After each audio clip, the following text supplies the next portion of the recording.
are at theta equal to 0, A is A B, and this is equal to 0 in most practical situations for reasons that we have elaborated earlier, and we shall make this assumption. We will not solve this equation for the general case of non-zero A B, and for zeta equal to 0, A is 1, and as zeta tends to infinity, A is A B, which is once again 0.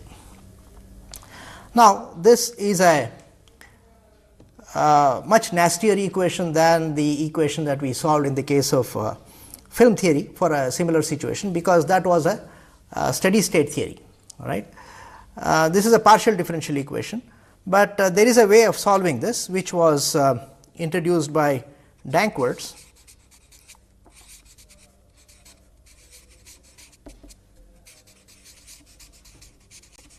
And we shall simply indicate what this method is and leave the details to be worked out by you. So, this essentially constructs the solution from the case of pure diffusion.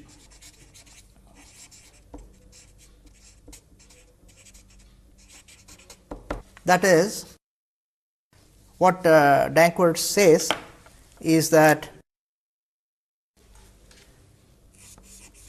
if A1 of zeta and theta solves,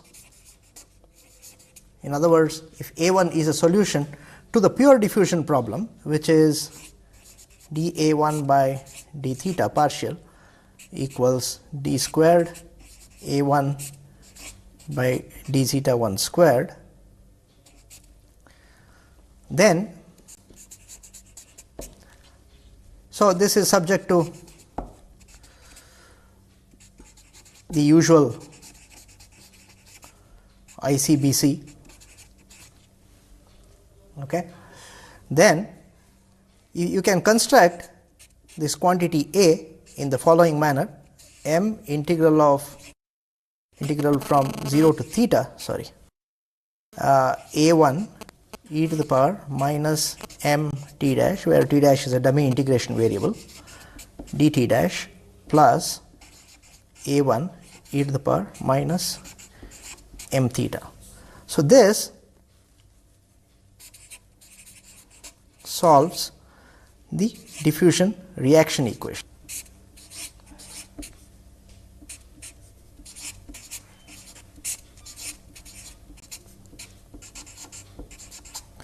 With the same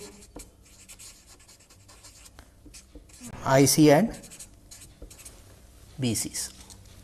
So, in other words, if you know the solution to this equation with the initial boundary conditions that we have set out earlier, then we can construct the solution to the diffusion reaction equation by transforming the A1 in this manner, the solution to the pure diffusion equation in that manner.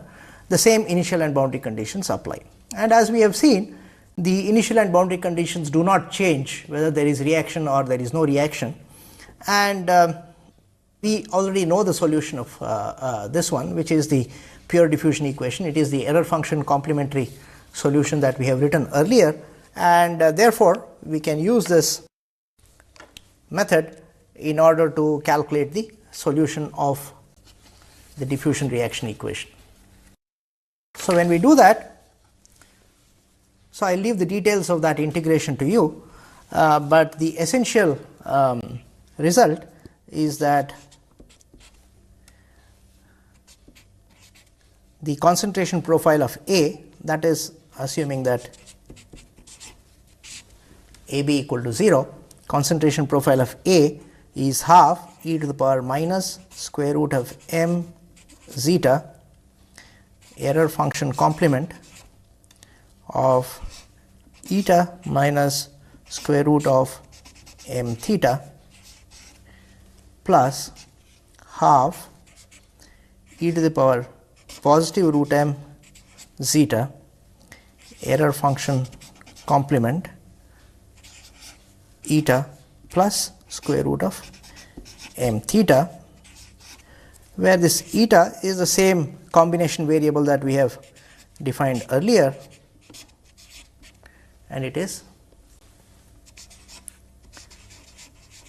this quantity here. So, we know the concentration profile, and from the concentration profile we can calculate the instantaneous mass transfer flux as in non-dimensional, in dimensional terms it is dCA divided by dx equal to evaluated at x equal to 0. So, we can do this, and so once we do that, then we have two options. We can choose I of t for the Higby, or we can choose I of t for Danckwerts, and we arrive at the average Na. So, this is the process. So, if we did this, we arrive at an equation which is compared with the film theory equation in this slide here. So, we have already seen that the film theory gives you enhancement factor is equal to square root of m divided by tan h square root of m. If we did if we go through the process that I described on the previous slide, then we use the Higby's I of t function in order to average out the instantaneous rates and compare that with the physical mass transfer rate, we find that the enhancement factor is given by this fairly complex expression as compared to what we see here. But on the other hand, the Danckwerts surface renewal theory gives a particularly simple expression for the enhancement factor, that is square root of 1 plus square of the Hatta number 1 plus m. Now, while these expressions look very different, it turns out that if you actually put in the values of root m and calculate the numbers, they are not all that different.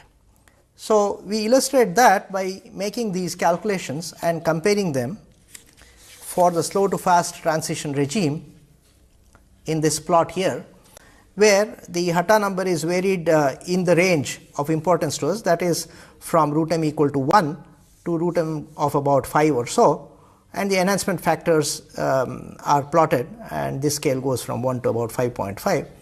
And we have the Higby theory and the Danckwerts theory and the film theory compared here, and the Higby and the Danckwerts theory virtually fall on top of each other. That is the upper curve here, and the lower curve is the film theory. So, the film theory predicts slightly lower enhancements as compared to the surface renewal theories, and the surface renewal theories pretty much agree in as far as the magnitude of the enhancement factor is concerned, and the difference is actually very small. It's about a few percent, it's about 7 to 8% at the maximum, and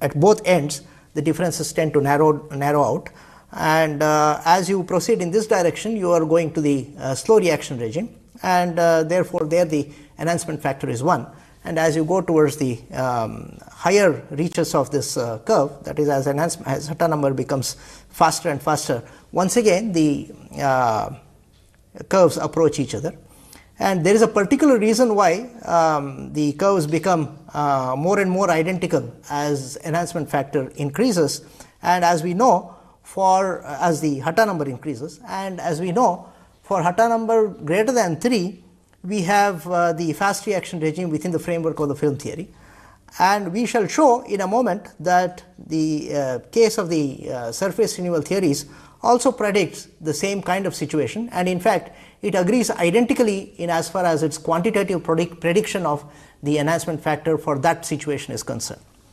But before we do that, let us try to understand from a point of view of a physical understanding as to how the concentration profiles are developing in the case of the slow to fast regime transition. In other words, when our reaction is kind of fast enough to be taken into consideration while solving the processes in the surface element. So, let us look at those concentration profiles again. So, this is our zeta and this is our concentration profile of A, and the concentration profile of B throughout is 1. That is because it is a pseudo first order. Okay. Now, let's look at these concentration profiles. If you look at a short time, then the concentration profile of A will be something like this. At slightly longer times, it will be like this. At even longer times, it will be like this. Okay.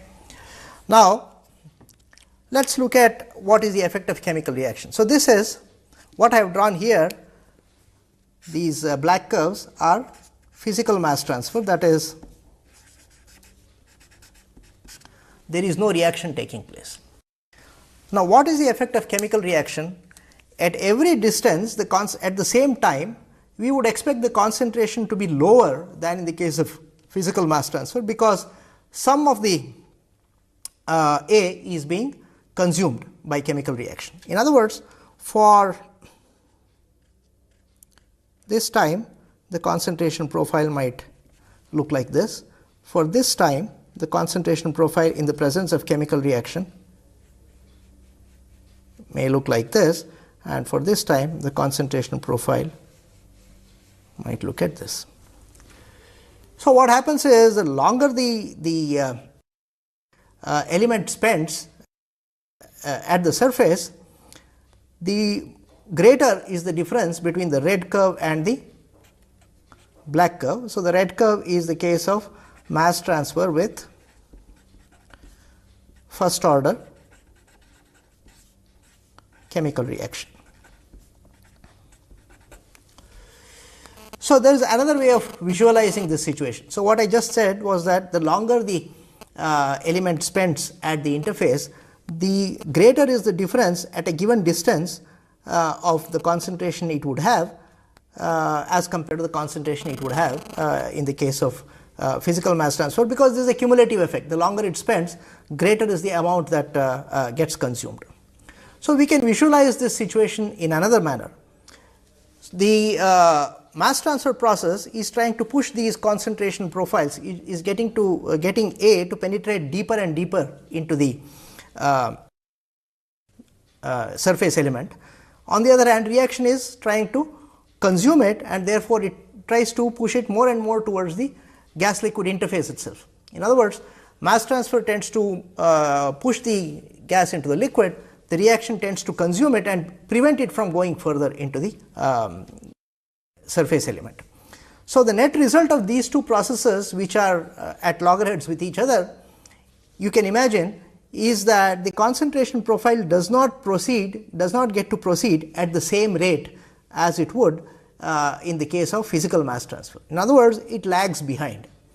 So, a limiting situation can be imagined in which the tendency of the mass transfer to push the rate into the push the concentration profile into the surface element is exactly balanced by the tendency of the reaction to keep it from going forward at some stage, and therefore, the concentration profiles achieve some kind of a steady state. In other words, there are two opposing tendencies, one of which tends to get the gas to penetrate deeper into the system, the other of which tends to prevent this from happening. The two tendencies will operate at equal rates at some stage, and at some point during the surface during the life of the surface element, the profile will stop from moving any further. In other words, so it will move like this, and at a later time it will not be much different from this, and so on, right. Now, the time at which this kind of a steady state occurs depends on the value of the diffusion reaction parameter or the Hatta number. So, we can say the larger, we can make the statement, the larger the value of root m, the sooner does a steady state occur.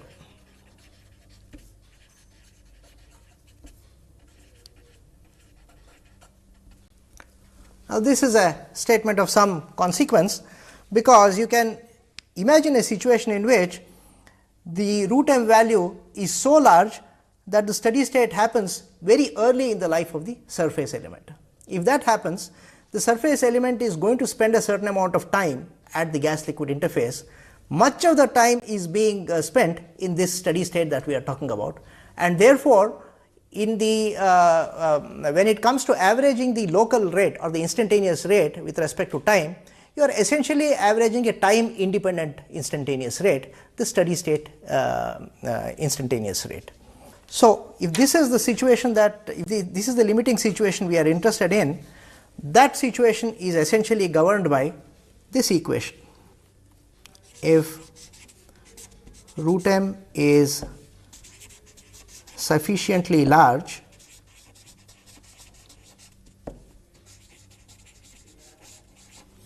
then we can say that we are essentially solving this equation, which is the steady state equation, with there is no initial condition required for this one, zeta equal to 0, a equal to 1, and zeta tending to infinity, a equal to 0.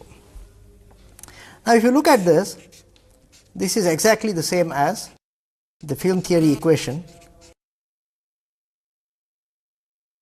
for fast reaction. So, in order to just recollect that one, we will just spend a minute trying to see what the fast reaction was for the case of film theory. So, if you recall, this was the in the film theory. So, this was zeta equal to 1, that is the end of the film, this is zeta equal to 0, and in general the concentration profile of within the film theory looks something like this. And as far as this diffusing solute is concerned, because it is not going beyond a certain distance which lies within the film, the effective thickness of the film is infinite as far as the diffusing solute is concerned. In other words, so this situation is we had written the equation with the far boundary condition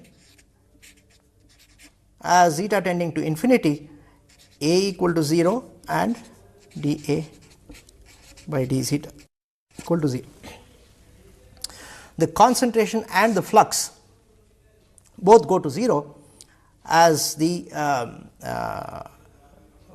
distance increases, and for all practical purposes the end of the film could be it does not matter if it is there or there or there, because the concentration profile does not know where the end of the film is. So, we have an interesting situation that we have these two theories.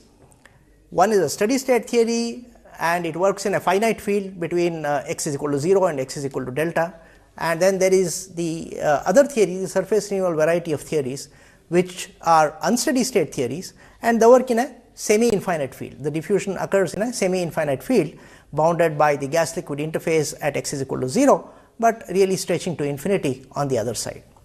Now, it turns out that this is a situation, the fast reaction situation is one in which the governing equations for the two theories become identical. So, this should not be surprising, because for two reasons. One is, if you recall the resulting equations for the film theory treatment, we found that the results are independent of delta. That is because, of course, what I said just a moment ago, that delta does not matter for the diffusing solute under these situations.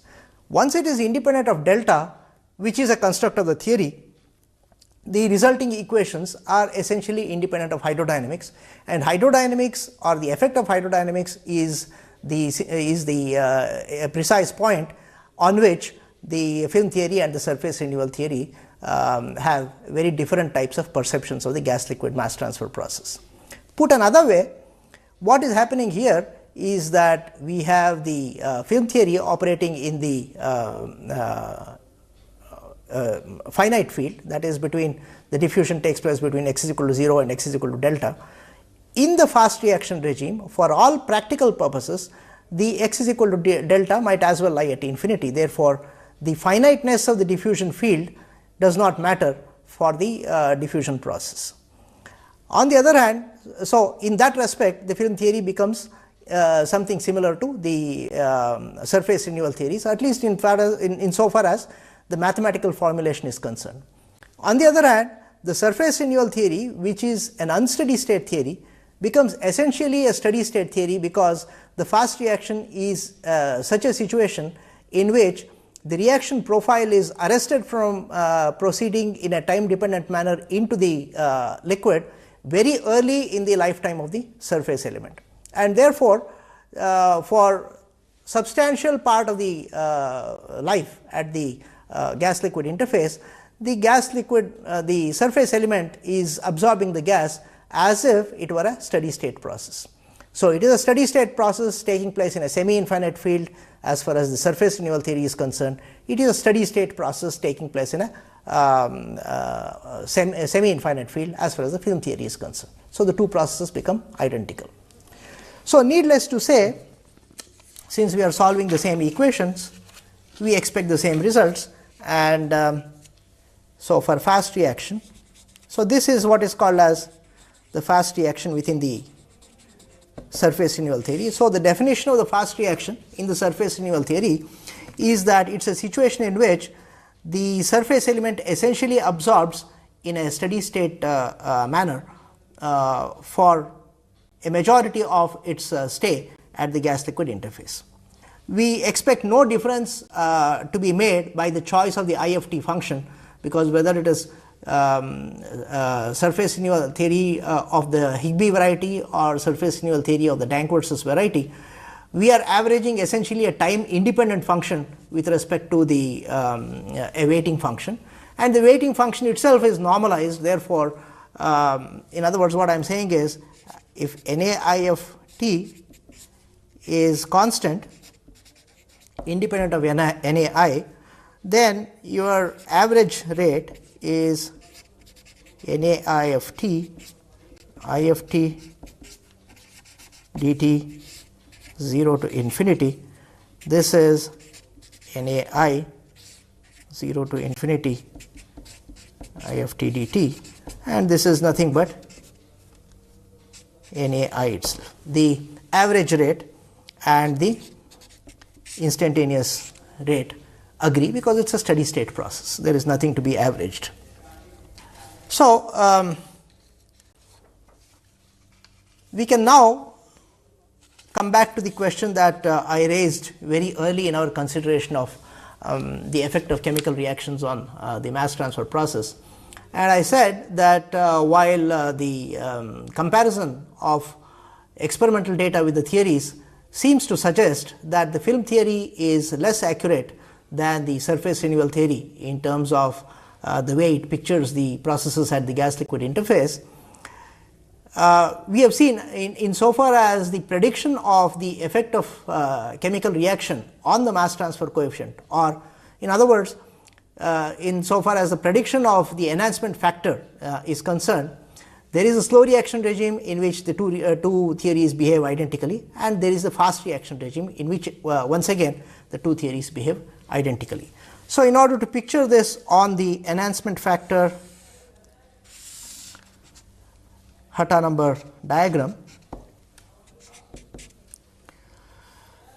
we have a Hatta number of 1, and out here is the slow reaction regime, and around about 1 the curve starts to lift off, and we have about 3. Incidentally, if you look at the way in which the equations work for the surface renewal theories, it is once again a value of 3 or 4 that around which the equations become independent of time. The instantaneous absorption rate becomes essentially independent of time very early in the surface element's age, and therefore the precepts of the fast reaction regime start applying from a value of about root m equal to 3. So that is clear from a numerical calculation. That becomes clear from a numerical calculation of the enhancement factor from the transition regime equations. So we have E equal to root m here, and from whatever we said earlier, we have the surface renewal theory is there, and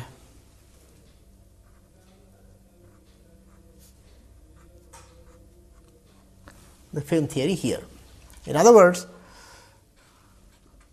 this is the film theory and that is the surface renewal theory. In other words, the theories are identical in this region, the theories are identical in that region. In between, you can always expect that the theories are not going to be very different, because it is only a small region that we are considering, and given that you are holding the two curves to definite asymptotes at the two ends, there is only so much they can do in between. And if you actually work out the numbers, as we saw in this earlier curve, as we saw in this plot here, the difference between them is rather small, and therefore we can continue to use either expression for the enhancement factor in the in this region. So this region is the transition region, transition slow to fast. So then why do we need to? So we now take up the opposite question of, so we were asking, why are we looking at film theory at all if film theory is not accurate, and we know surface renewal theories to be the better theories. And the answer is now clear that the film theory gives the same results as the surface renewal theory over a large part of the Hatta number range, and we shall see what happens as we go to even larger Hatta numbers in a moment. And it is a much simpler theory to conceptualize and solve, and therefore we use the film theory. So the alternative question is, why do we then worry about the surface renewal theories at all, at least insofar as what we have seen so far goes? The answer to that is, you have seen that the equations that result from the three theories are of different complexities, and the equations all look different. I mean, we go back to these three expressions that we showed. Okay, there is the film theory expression, there is the Higby expression, and there is the Danckwerts expression. And this is sometimes of advantage, because you can use the equation that suits your purpose from the point of view of mathematical convenience in order to design experiments and in order to calculate quantities of interest. To take an example, the Danckwerts theory leads to the use of what is called as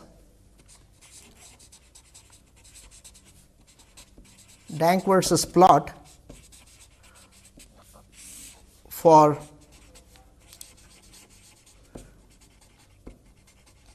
determining KL and A separately. Now, this is usually a tough ask, because you either have situations in which you can only determine KLA as a product, or you can you have situations in which you can determine only interfacial area, that is the fast reaction regime. But if you think about it, in the diffusional subregime of the slow reaction regime, which is the one that that happens before the reaction becomes fast enough to occur in the film, you have a rate that depends on KLA, the product of the mass transfer coefficient and the interfacial area. And on the other extreme, when it goes completely into the fast reaction, you have a rate that depends only on the interfacial area, that does not depend on the mass transfer coefficient at all.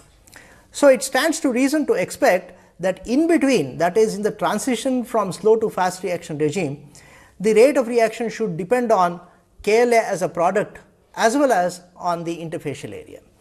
So, in other words, both KL and A independently influence the rate in the transition regime. Now, this is, while this can be anticipated, the expression that we use, that we have derived for this regime, is not very convenient to extract KL and A independently, if you consider the film theory expression or the Higbee's expression. On the other hand, the Danckwerts' expression allows you to do this, and that is the matter that I want to just spend a couple of minutes on. So, if you write the rate expression for Danckwerts' theory, it is of course KL A C A star multiplied by the enhancement factor, which is in the Danckwerts' theory 1 by m. So, if I take R A by C A and square it, then what I have is square of KL A plus square of KL A times m. Now, so this is square of KL A plus A squared. KL squared will cancel with the KL squared in the denominator in m, and therefore, we are left with dA K CBB, the pseudo first order rate constant. So, what this allows us to do is, if you can vary the pseudo first order rate constants either by varying CBB or by making use of a catalyst in different amounts, which causes a variation in K itself, and this is possible for very many reaction systems, then you can plot for different values of the pseudo first order rate constant, you can plot R A by C A star squared versus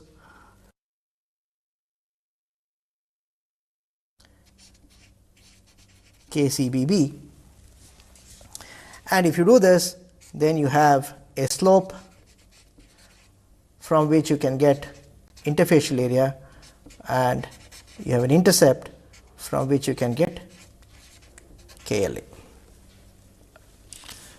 So, this is the advantage of the Danckwerts' expression, and given that it gives you results which are numerically almost the same as any other theory, this can be used to advantage in the characterization of mass transfer equipment. Okay. So, we shall leave the fast reaction regime behind at that point and look at the situation that arises when the reactions that we are considering are even faster than what we have considered so far. So, the only assumption that has remained with us so far is the fact that the Hatta number is much less than q, or m is less than much less than q. So, if this, as m becomes larger and larger, as the reaction becomes faster and faster, this assumption has to be violated at some point. So, now we consider situations in which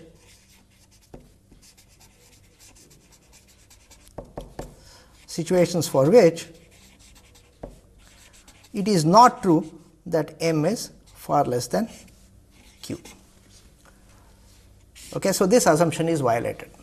So, let us it is clear that the equations have to be solved without any simplification at this for this case, in which by which what I mean is, you have got the second order partial differential equation for A, you have the second order partial differential equation for B. These are coupled because the equation for A contains the concentration of B and the equation for B contains the concentration of A.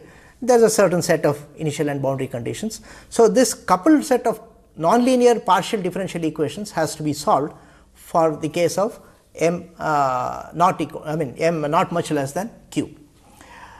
This is of course not an easy task. It is not possible to do this by analytical means, and you have to solve this by numerical techniques. But let us consider physically what is happening, much as we did in the case of the film theory, so that we will see are there any extreme situations that we can identify in which we can derive solutions for a much simpler set of equations. So, we have these, we already are in the fast reaction regime, and this is the concentration profile. And if this is the situation, if M is comparable to Q, then what happens is that the concentration profile of Q is no longer flat. I mean, concentration profile for B is no longer flat, and it decreases into the film. So, now the unsteady state nature of the process comes into the fore once again, because the concentration profile of A has developed to an extent, but because of that B is consumed to a little extent near the interface, because of which the reaction is slowed down, the concentration profile can push a little further, the concentration profile becomes deeper, and so on. So, as time goes on, you have situations of the profile developing in this manner.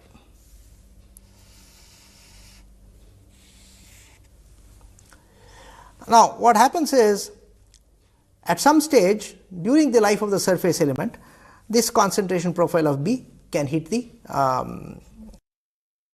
interface at B equal to 0. In other words, B is completely consumed at the interface, and later on what happens is that there is a region that develops close to the interface which contains no B, much as we saw in the case of the film theory, except that in this case the events are happening as a function of time within the same surface element. Now, all this can happen pretty much pretty early in the life of a surface element if M is much larger than Q. So, in that situation, if we take an extreme situation, then what happens is there is a region in which A is present, there is a region in which B is present. They do not overlap because the reaction is so fast that the two meet and annihilate each other, consume each other at a plane, and this plane moves forward into the film as the surface element ages more and more. In other words, you may have a situation like this at short time and a situation like this at long time. So, this is the, so this is zeta, zeta, so this is theta increasing, and this is A,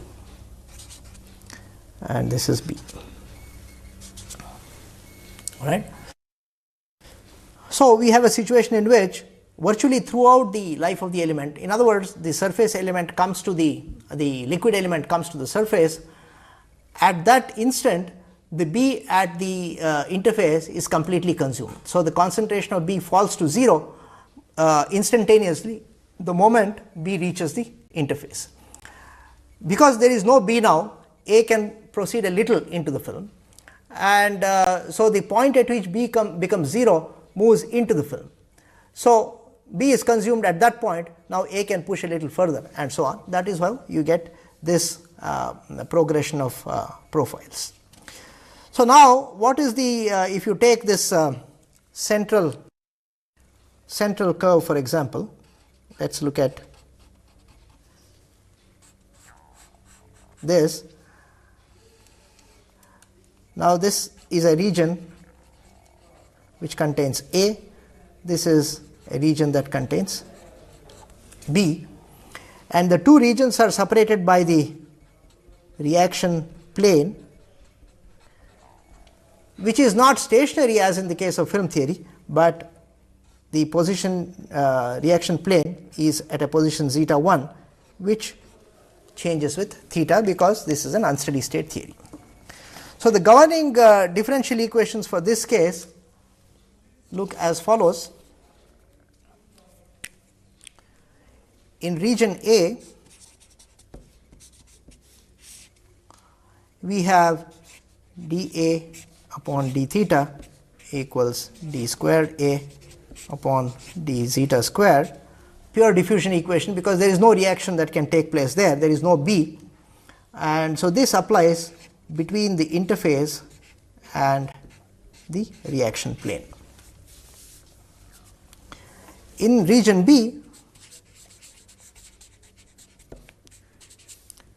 so this region A only exists for times greater than 0, and for region B you have a similar equation, except that you have the ratio dA by dB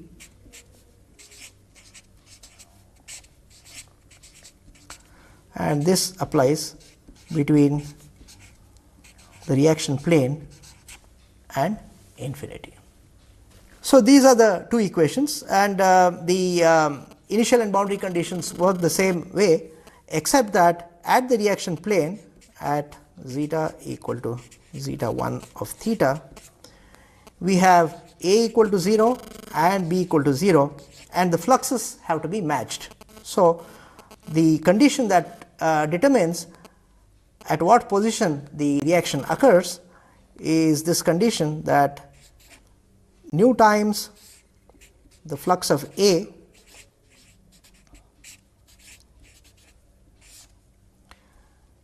equals the flux of B in the opposite direction. This is the same condition that we applied in the case of the film theory, but since now the partial derivatives of the concentration with respect to x are time dependent, this gives you a solution for zeta 1 that depends on time. Now, this is what is known in mathematics as a moving boundary problem, in the partial differential equation theory as a moving boundary problem, and it is not easy to solve, but it can be solved analytically, because it is a much simpler equation. Although it looks complicated, it is much simpler as compared to the situation in which you had the reaction term in both the equations, and that brings about a nonlinearity.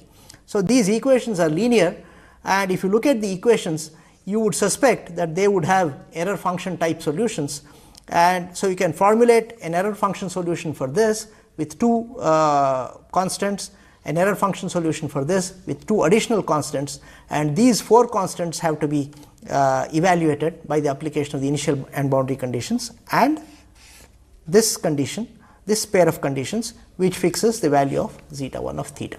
Okay. So, this solution is, of course, the mathematical details of this solution we will not go through. It is available in books such as Dankworth's book on gas liquid reactions, and or even Bird Stewart Lightfoot, the book on transport phenomena.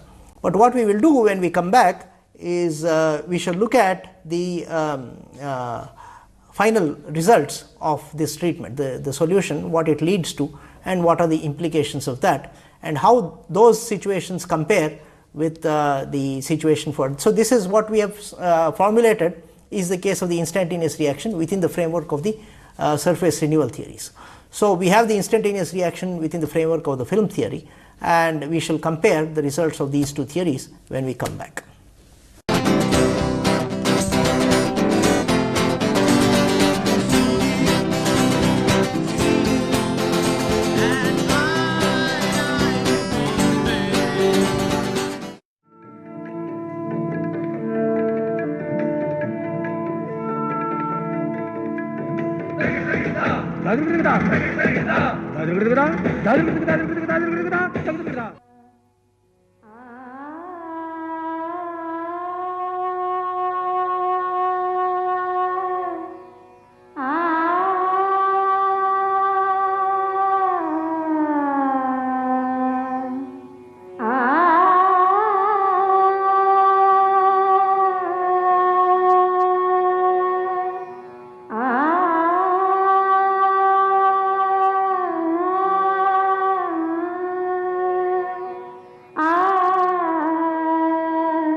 Sham Benegal is among the most respected names in world cinema.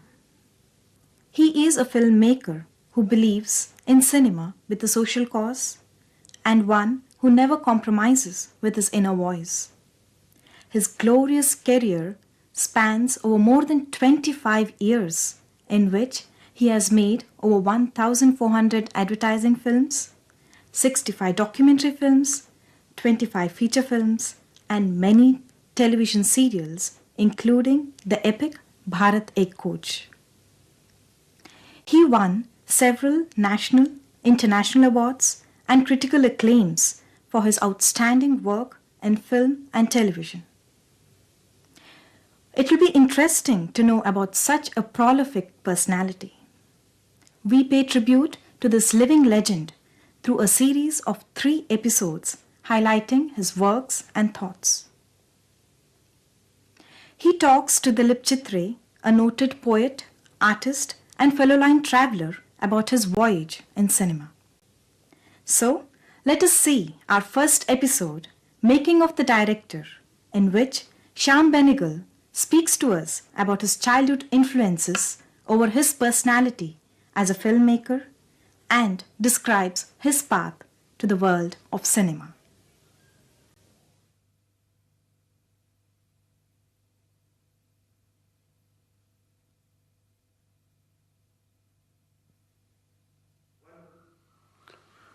Shyam, it's a pleasure to meet you here in these circumstances. Both as a person who has been watching you since the mid-60s and our paths have often crossed. And I've with great interest watched your career, your filmmaking. And now the purpose of this interview is to use that advantage of having known you as a parallel line traveler to ask you questions in which a younger audience would be interested. And the first question that I would like to ask you is, I know half the answer, but I want you to fill in the other half, is how you came into filmmaking. Well, I think when you came to Bombay, you already had a latent desire to make films. And I think your career in advertising was merely a kind of a learning process. That was your film school, in fact, as I've seen. So, did you always plan to be or aim at being a filmmaker right from the start? Yes, absolutely. I mean, I wanted to be a filmmaker from the time I was very, very young. You see, it has a beginning in the sense that there are several influences that were at work when I was a child. I come from a very large family, you know, 10 children, and my parents had 10 children. My father was a still photographer. He also was an avid home movie maker. He had a 16mm camera, and he used to make films about his children. And the pattern in which he used to work was that he used to, when each new child came, he would follow the progress of that child until the next one came, and he lost interest in the earlier one, and it carried on like this. So you can imagine, we used to have reels and reels of film about us growing up. And, and he was also a very avid sort of filmmaker of different things. Like, you know, we were living in a cantonment, Sikandrabad cantonment, and which meant that army parades, cavalry exercises, you know, artillery exercises, all these things he used to film. And they became our essential staple entertainment when we were children. Added to that was the fact that just 2 minutes away from where we used to live was a cinema that belonged to the army. It was called the Garrison.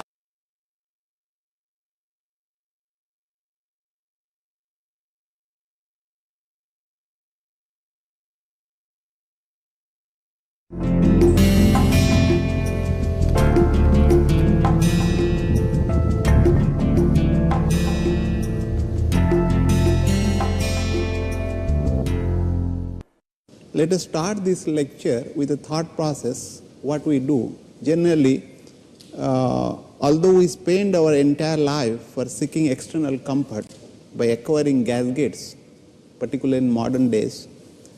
But internal comfort dictates the extent of external comfort. Question arises, how can we achieve the internal comfort? And if you look at previous lecture, we are basically discussing about how to get comfort and also avoid the vagaries of the weather conditions, right? And if you look at, we started with basic laws of how to handle the non-reacting mixtures, right? Like Dalton's law, partial pressure, Amagat's law, and then we moved into looking at only how to handle or analyze the moist air, because that is the thing what dictates the comfort level for a person, and then that is the basis of the air conditioning, right? So if you recall that we define a term which is known as specific humidity, right, which is nothing but the ratio of the amount of water vapor and the air, amount of mass of air in a water or vapor air mixture or wet mixture. We call it as also moist air, wet air. So and that we had expressed in terms of also the partial pressure. If you remember that specific humidity is equal to 0.622 PWS divided by PA, right? That is the thing what we looked at it. Now question arises, how much amount of moisture the air can contain, right? And that will be dependent on the temperature, right? Yes or no? So we'll see as we go along, it will be dependent on temperature. You might have experienced, right?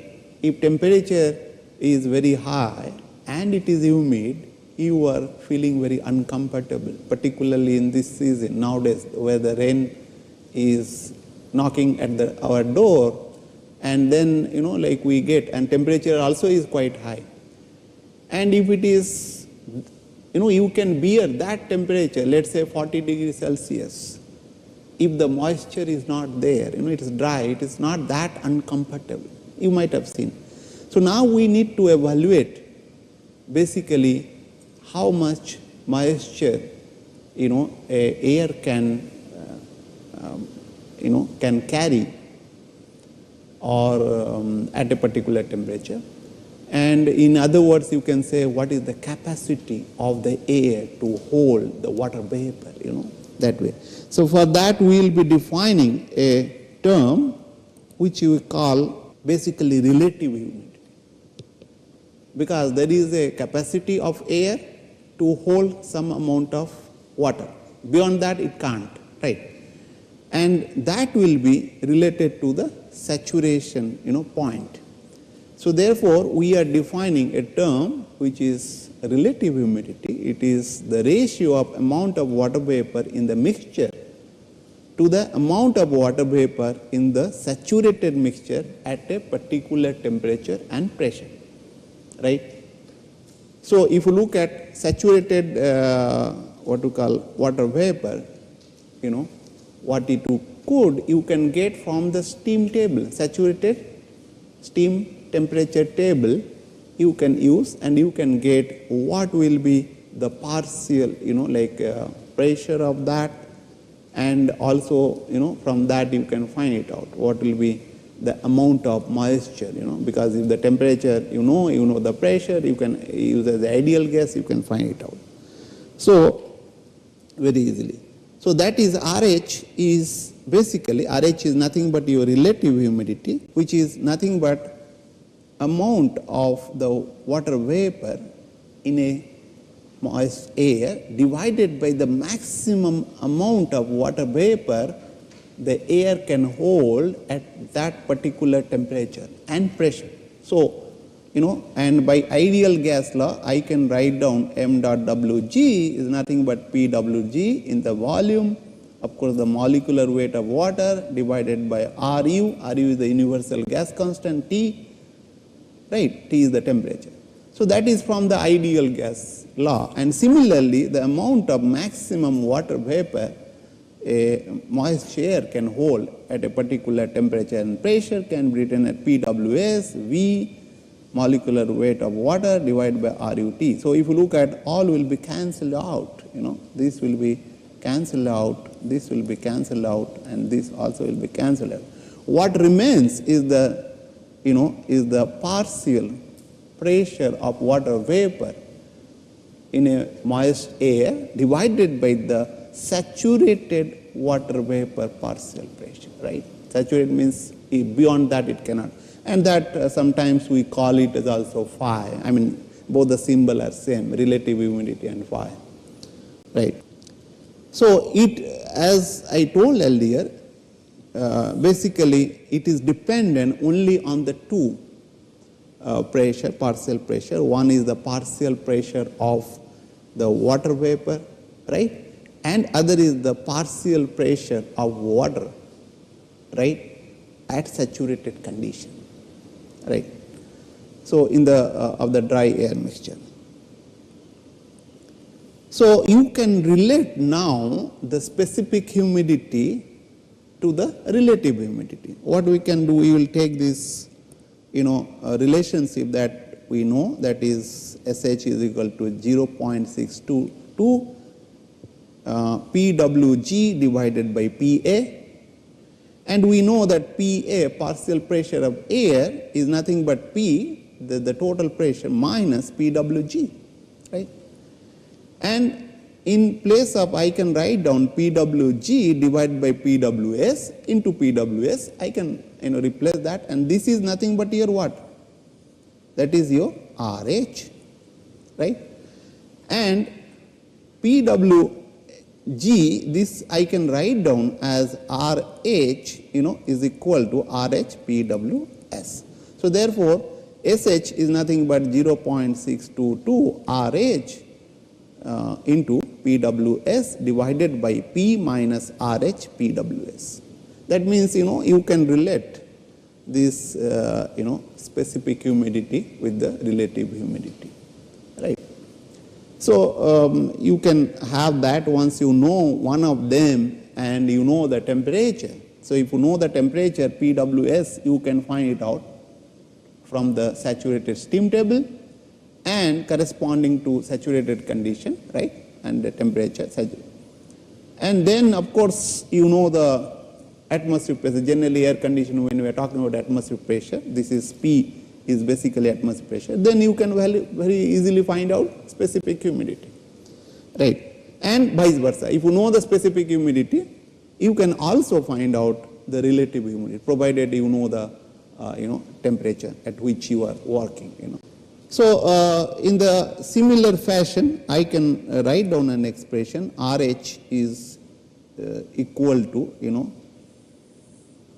SH into P divided by 0.622 plus SH hold the bracket Pws, right?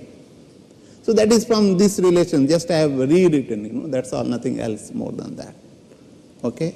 So now we need to understand the dew point temperature, right? So what do you mean by dew? You might have observed, right, particularly in the summer season, if there is a moisture in the air, right, what happens? Particularly in the early morning or in the late night, the temperature will be dropping down. If it drops down, what happens to the moisture? You might have observed, Baba, like in your day-to-day life, right? You have not seen the grass is having a lot of water, it contains water, in the early morning. Of course, you people are not getting up early morning, not going for a walk or a look at the beauty of the Mother Nature. So you are devoid of that, or deprived of that, rather. Not devoid, rather deprived because of your own lifestyle. on an average scale. I am not saying all of you are like that. So please change your lifestyle. It is very important because life is more important than anything else. So coming back to that, that means you will get some water which is condensed, and of course you need a surface to be condensed, and that what you call grass or leaves and other places, you will find. So that is nothing but your dew point or the temperature. Why? Because in the summer the temperature will be high. If there is a pond or a water bodies, of course water bodies are receding at an alarming rate, not only in cities but also in the rural areas. So if it is there, then a lot of evaporation will be taking place, right? Okay. And if evaporation will take place, it will be there in the air, atmospheric air, and we call it basically moist air, right? And that will be condensed back. Having said this thing, let me ask another question. What are the differences between the evaporation and boiling, which we had seen in the boiler, in the earlier also steam and other things, pressure cooker, also we boil the water, steam comes out, several places. What are the differences? Any idea? Any idea? No. I am expecting that you should, have some ideas. What is the difference? Because all are evaporation of the water is converted into its vapor. In the case of your, what you call, evaporation, and also in boiling, right? So then what are the differences? Is there any differences, or there are no difference at all? What do you think? Both are, change of phase from liquid to its vapor, particularly the water, what we are considering at this moment, right? What are the differences? Let me tell you that it is, I'll tell you briefly because, of paucity of time. See, the water evaporation always take on the surface of the water level. Let's say in a pond, right? It will be evaporated, right? And if it is evaporated, then there will be, of course, it depends on the vapor pressure, what it is having, and then we'll try to nullify that, changes. Because away from that, it will be having concentration gradient, that will be the driving force.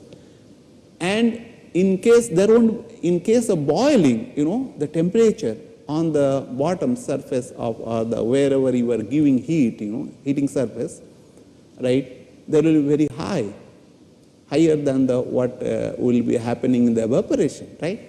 And then the bubble will be formed, right? And the bubble will go up, and then the steam will be formed, and then that is the boiling, right? You won't call unless bubble form. Am I right? Yes or no? But in evaporation there won't be boiling. There won't be any bubble formation, right? So therefore there is a lot of difference. Temperature here it will be higher because interface temperature between the water and the metal or any other hard surface, will be very high. But there it is dependent on the very, whatever temperature it is having. So there are, more subtle points you can look at it. So I was telling about the dew point. Dew point, you can think of conducting experiment in your room itself or in your home. So what you can take, I can take a, what you call a glass of the water and little bit ice on it, so that I will drop the temperature, and stir it. So I can measure this temperature till the outside of the glass, either it is, if it is a metal it will be good, even in your glass, or a tumbler, what we call, this is a tumbler basically. And even if made of glass, it will be having, probably you might have seen, suppose you take something from the freeze and keep on the table just to let it cool down, you will find a lot of moisture in the outside. From where it has come? It has come basically from the atmosphere. Like whatever the air will be in contact with the surface of the tumbler or any other container, right? It will be just condensed because it has reached a temperature that is known as dew point temperature, right? Before that, before it reach, the water won't condense. So therefore, we can define the dew point temperature as the temperature, right, at which condensation begins if the mixture is cooled, of course at a constant pressure. If pressure changes, that is, but we are assuming that to be remaining constant. This example, of course, pressure will be remaining constant, and you are not mixing it very vigorously, right? And what is the meaning of that?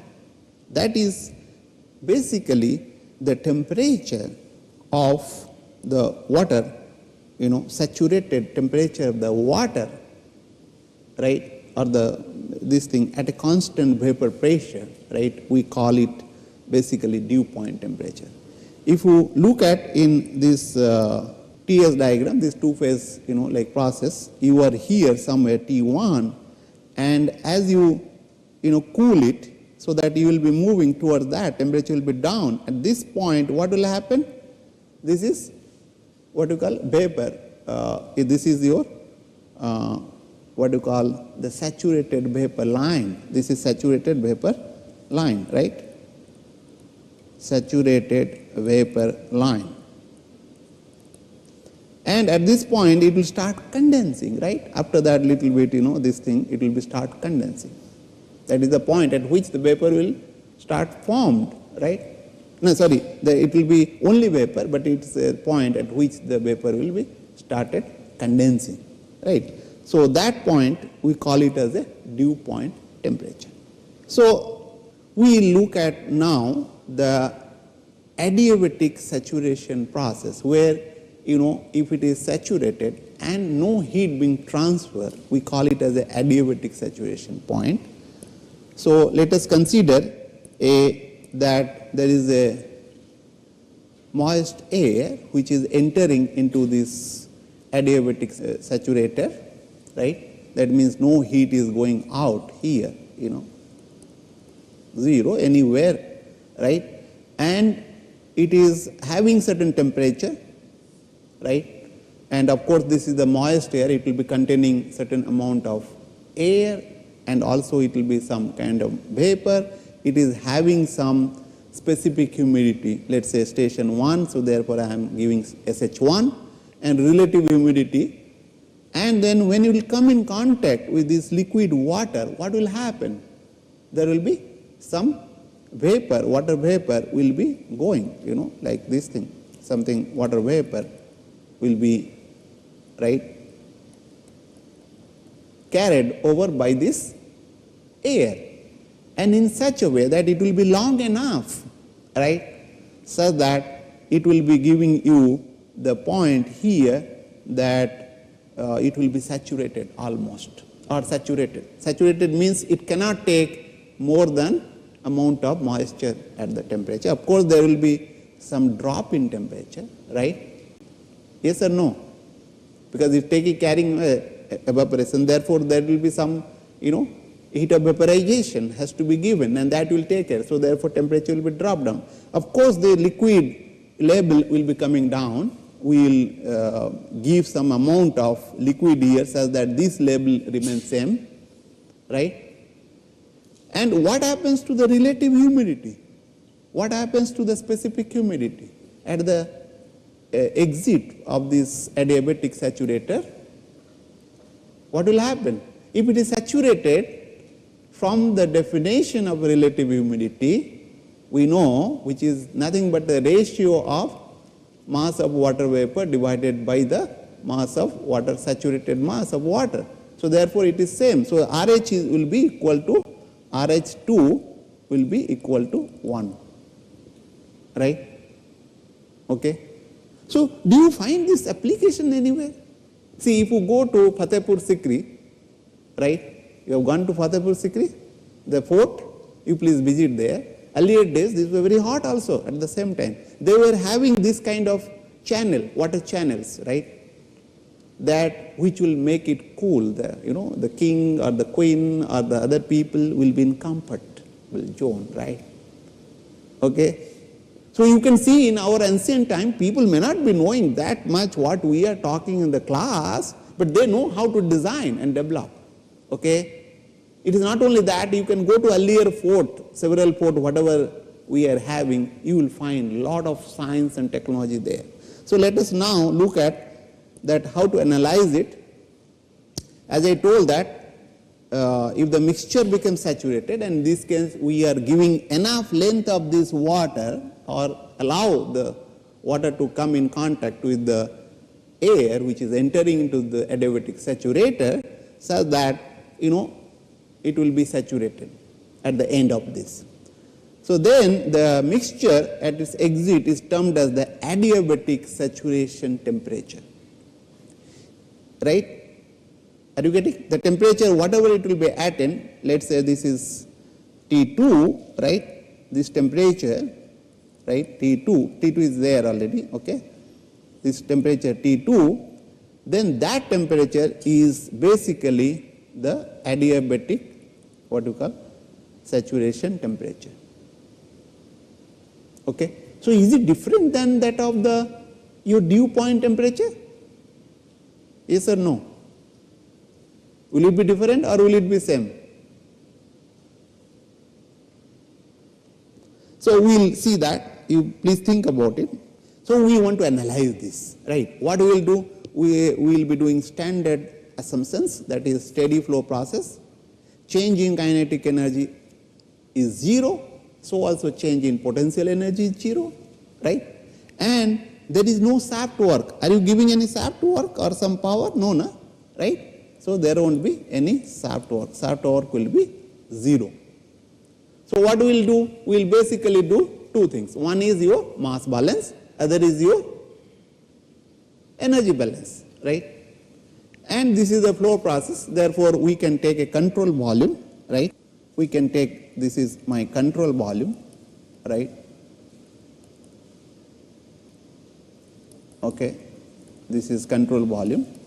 So I can consider, like 1, 2, station 1, 2, and also we are giving some amount of water, and generally this water is given, in such that this is liquid is at temperature T2, right? That is being supplied, and such that it will be, the label will be maintained. Otherwise, analysis will be difficult, and also then it won't be very effective, like, because water level will go, then water air has to come in and take it, it will be difficult. So, and why this water has to be given? Because it will be evaporated. If it is evaporated, the level will go down over a certain period of time if you operate longer period of time, okay? So by mass balance between the inlet and exit, this is station 1 is your inlet, station 2 is your exit. What we will do? We will basically look at this mass of air at station 1 is equal to amount of air, that is the mass flow rate of air at station 2 is equal to mass flow rate of air, because nothing more is added. There is no addition of air in this, through this port at the station 3, right? So therefore that is not. And whereas for when we do the water balance, right, what is that? Mass flow rate of water at station 1 plus mass flow rate of water at station 3, because you are giving some water, is equal to mass flow rate of water which is going out of this adiabatic saturator. Make sense? Right? This is just a mass balance, right? So we will similarly do the energy balance, and that is summation of the enthalpy is equal to summation of the enthalpy at the exit. This is the inlet, left hand side is inlet and right hand side is your exit. And if you look at how many inlets are there here, in this case, there are 2. One is station 1 and station 3.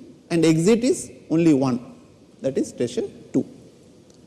So by that we can write down this energy balance, that is m dot A1 into HA1, that is the enthalpy of the air which is entering, right, plus m dot Wg, that is the water vapor mass flow rate, into HWg at station 1, plus the amount of enthalpy due to water which is entering into this channel, liquid, what you call, container, right, and is equal to the amount of enthalpy which is exiting out from this adiabatic saturator, that is m dot A2 into HA2 plus m dot Wg2 HWg2, that is the enthalpy due to water vapor, right.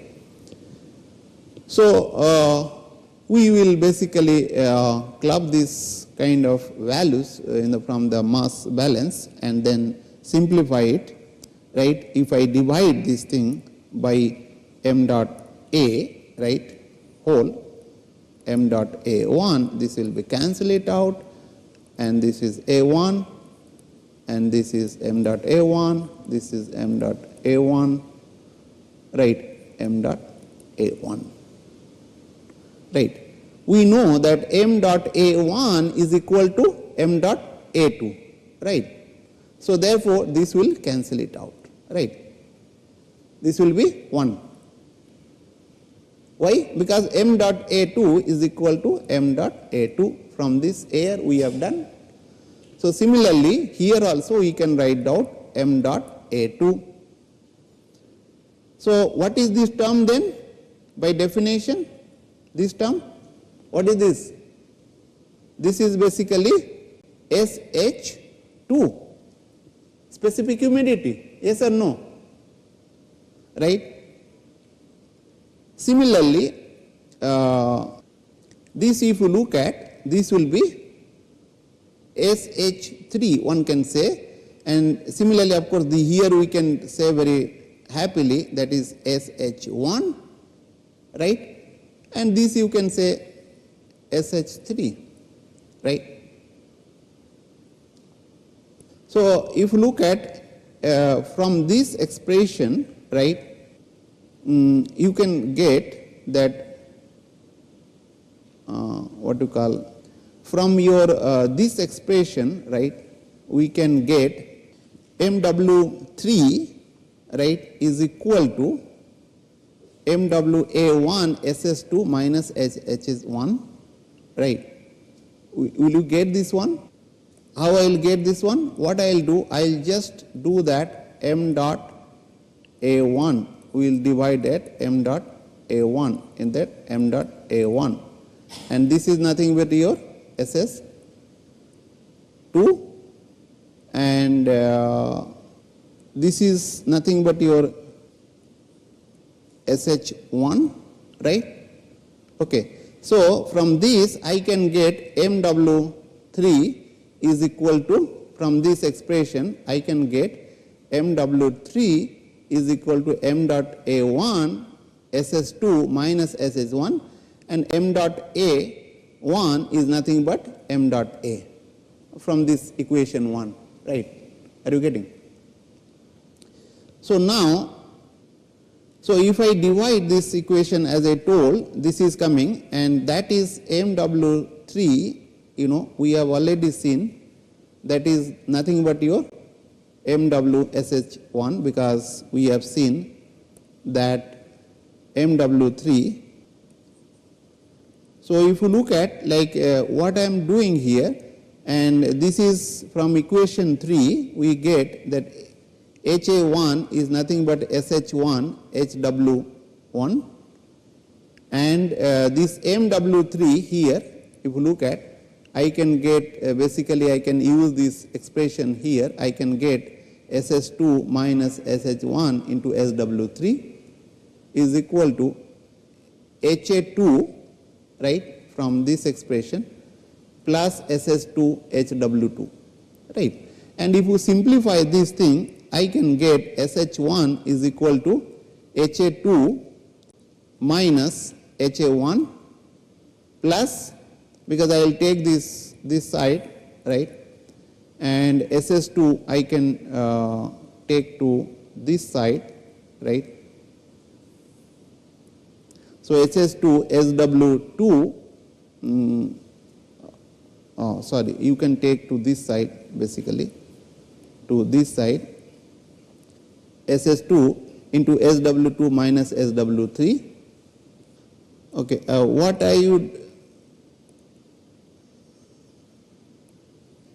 basically, what you will do, you can take this what you call SS2 into one side, and then SH this one and then you can SH1 you can take to one side, and then you can get this relationship, that is specific humidity is equal to HA2 minus HA1 into the SS2 in the bracket SW2 minus SW3 divided by SW1 minus SW3. So this is the expression what you can get for the specific humidity at the station 1. So if you look at, if I know these values, right, HA2 and HA1, and if you can find out SS2, because we know the relative humidity, right, and we can find out this HAW2 and SW3 and SW1, SW3, then we can very easily evaluate the SH1. So, because if you look at SS2, we know already that 0.62 PW2 divided by P2 minus PWG2. And if you look at that this SW3, what we can say that it is corresponding to the what values? That is nothing but your HWF2, right? Because that is the thing what we are saying, at the same temperature it will be saturated liquid. So therefore, at temperature T2. So if you can look at this portion will be nothing but your, if you look at HFG2 at T2, right? And this way, similar way, I can replace this thing here with the HWF2, right? And I can also write down this thing, because if you look at, this is about the air, and I can say that Cp is remaining constant, it's not changing with the change in temperature. So therefore, I can write down that what you call SH1 is equal to Cp T2 minus T1 plus SS2, that I was telling HFG2 divided by the HW1 minus SW2, right? So if you look at, if I know these Cp values, right, and that is for a air you can take 1.005 kilojoule per kg Kelvin, and T2 and T1 is if you know that temperature, right, so then you can find it out easily, and SS2 you can find out very easily provided you know the temperature, right? And HFG already you can get from the steam table, and all these values you can get, and then we can calculate very easily. So if you look at that, as I was telling, that this is the dew point temperature, where the temperature is changing, and there also that thing. But whereas the adiabatic saturation temperature, take this path, it will be different temperature, because the heat is being not going out, therefore there will be little higher temperature as compared to the dew point temperature, right? It is not going out by that thing. So what we will do, we will see how we can basically apply these equations and finding out the various properties. We will take this kind of an example. We can take an example and look at it. But before that, let us ask a question: what do we mean by psychometer? Because we want to find out this the dew point temperature, and then what you call dry bulb temperature and kind of thing, so that we can find out what is the relative humidity, what is the specific humidity, and other things. So and if you recall that we had discussed about wet bulb temperature, that is the temperature which will give you basically corresponding to the moist air, right? And if you, we can have a device for this, like we can think of using like air here, right? Air is going, and when you will just put a thermometer, whatever the glass bulb thermometer we are having, that will give me the dry bulb temperature, right? But if I will put into a liquid, and then of course this is a cotton or a wick, whatever you use, and is moist air. So therefore, that will give me the wet bulb temperature. Of course, you need to suck the air at a particular velocities, right, so that it won't get affected, and then it will be this thing. That is the laboratory what people use to have a very precise measurement of the dry bulb temperature and the wet bulb temperature, right? And this is known as psychometer, because once you know this, you can find out very easily what is the relative humidity, what is the specific humidity, right, and kind of things, and you can know. So, of course, if you look at this wet bulb temperature, depends on the rate of mass and energy transfer, right? And of course, the radiation heat transfer from the surrounding and kind of things. One has to take care of that. But here it won't be, because you are keeping, and then this temperature won't be that much, so that there won't be radiation. There is no other heat sources, and we will see that this can be done very simply using a thermometers, which we will be discussing in a very simple way. And on the other hand, if you compare this dew point temperature with the, or what we call this thing, saturation adiabatic temperature, is dependent on the equilibrium between the two phases, thus is a property of the system, right? Okay, I mean, therefore the saturation adiabatic temperature is basically the property of the temperature, and which will be closer to the what we call dew point temperature, right? And for air water mixture of PA, the wet bulb temperature is quite closer to adiabatic saturation temperature, right? Wet bulb temperature is closer. And if you look at, that is a complex system what I looked at, but if you might have seen these thermometers in your laboratory and other thing, there is a one thermometer here which will give me the dry bulb temperature. So this will give me dry bulb temperature, right? Okay, that is the dry bulb temperature, right? And if this wick is there, which you will have to put moist it, like, or the cotton, that if it will measure, that will give me the wet bulb temperature. This you might have seen in any laboratory, it will be having.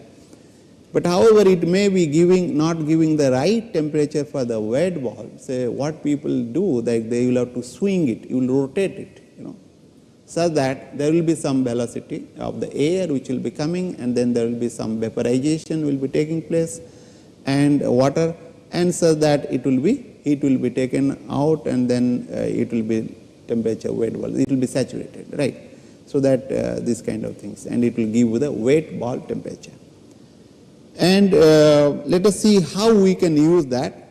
We will take this example. Let's say a sling thermometer is used to measure and the dry and wet bulb temperature of air at 100 kPa, and the dry bulb temperature is 40 degrees Celsius and wet bulb temperature 30 degrees Celsius, and we need to find out specific humidity, relative humidity, and enthalpy of the humid mixtures. And keep in mind that this the thermometer which is rotated, we call it basically the sling thermometer. This is known as sling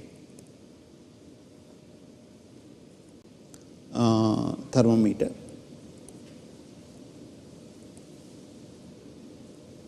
Right. And this is being used to measure that. Now, how to go about this thing? So, if you look at, it is given, right? What other things are given? The dry bulb temperature dV is given 40 degrees Celsius, right? And wet bulb temperature is given as 30 degrees Celsius, right? And of course, the pressure is given 100 kilopascal. And to find, we will have to find out SH, RH, and also HM, the mixture of the humid air, we need to find out enthalpy. So, how to go about? You can say that, as I told, that this is the sling thermometer, but we can assume that is a basically saturated adiabatic mixtures, right? Kind of things. So if we do that, and what is given here, if you look at this T1 is equal to 40 degree Celsius, right, and the T2 is equal to 30 degree Celsius, it is given, right, and we can find out enthalpy at the basically SH1. We need to find out what is the moist air is entering into saturated adiabatic saturator, right.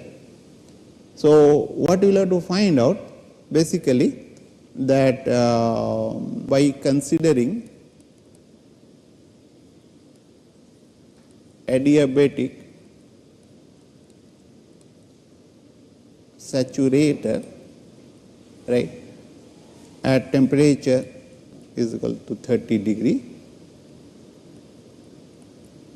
right, and we can find out the SH1. We have already seen SH1 is equal to Cp T2 minus T1 plus SH2 HFG2 divided by the HW1 minus HF2, right. So if you look at what is T2, T2 is given, this is given, right, 30 degrees Celsius, T1 is given, Cp of course you can take as air Cp, that is 1.005 kilojoule per kg Kelvin, and we need to find out SS2. This is not known, right, we need to find out, and HFG2 we will have to find out, SW1 and HF2, all those things we need to find out. But how to go about them? How we will get SS2, let us say, because we know that RH2 is equal to 1, right, okay. That means it is saturated condition at station 2, right, RH2 is equal to 1. That means the PWG2 is equal to PWS2, that is saturated condition. Now, if I know these things, right, okay, so I mean like we can, and that is what is happening, that is basically at what? At 30 degrees Celsius, right. So if I know RS2, can I find out the SS2, right? I can find out very easily, right. So let us take the properties of this, because I need to know this. Why? SS2 we know is equal to 0.622 PWG2 divided by P minus PG2. Now what is this PWS2? That if I know this, then I can get very easily, that is equal to that, okay. PWS2 is equal to PWG2, partial pressure of the water vapor at station 2. So for that we need to use the saturated steam table. So from saturated temperature, right, steam table at 30 degrees Celsius,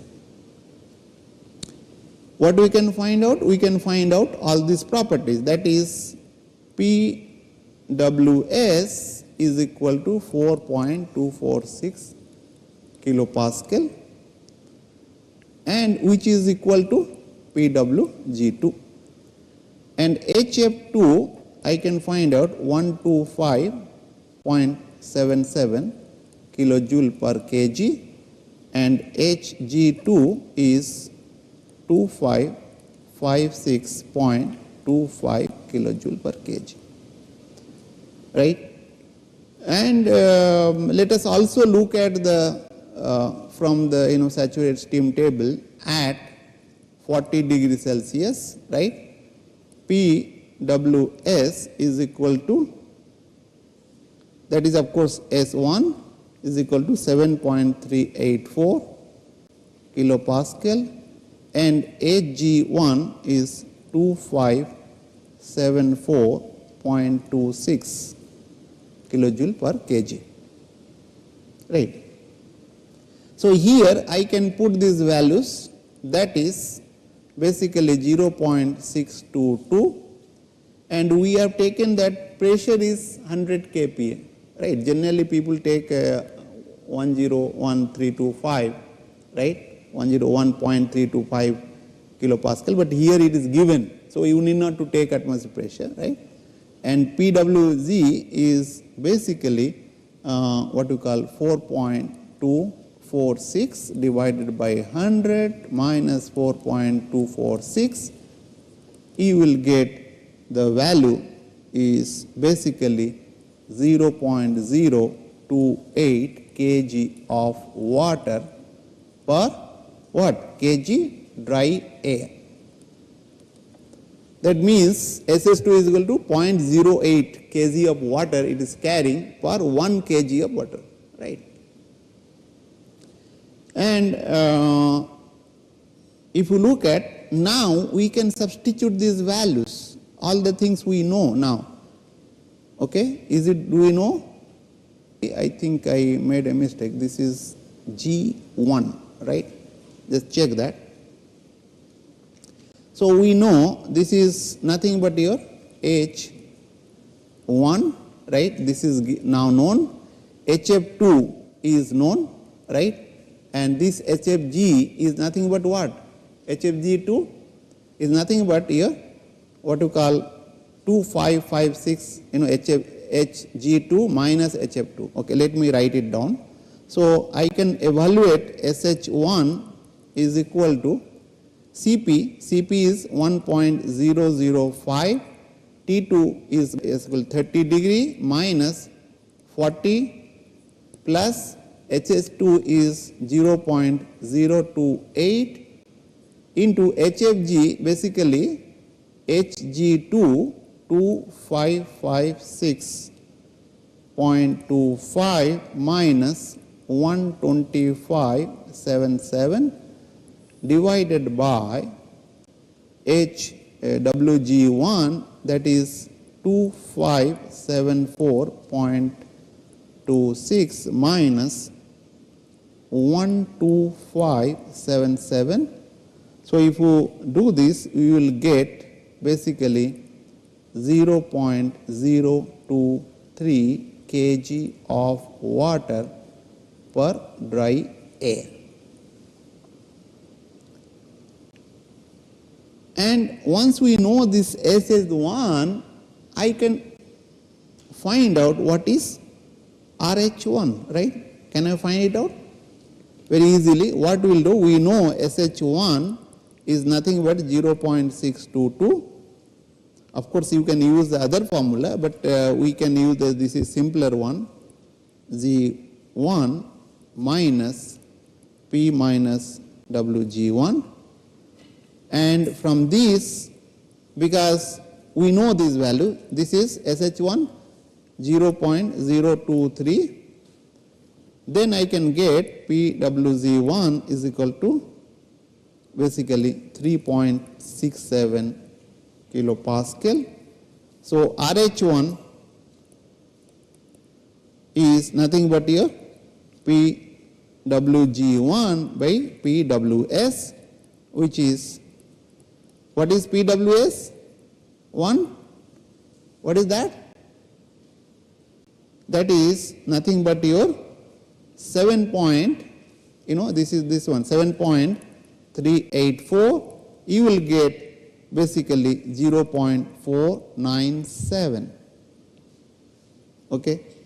And we need to evaluate now HM1, that is nothing but HA1 plus SH1 HWG1 is equal to CP, that is 1.005 into 40 degrees Celsius plus SH1 we know that is basically 0.023 into the HWG1 that is nothing but 2574.26 and which will be equal to 101.2 kilojoule per kg.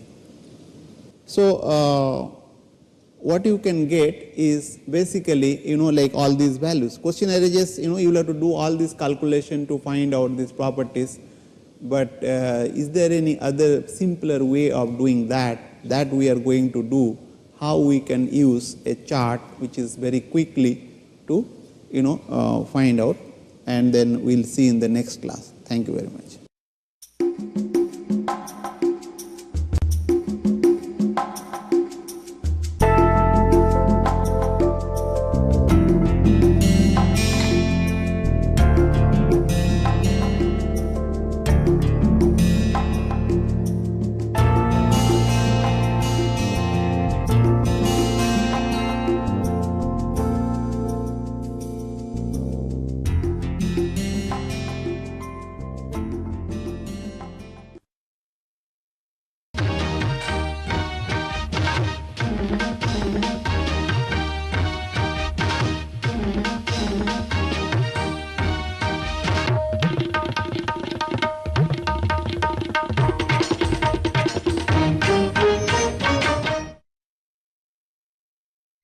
Good day, everyone.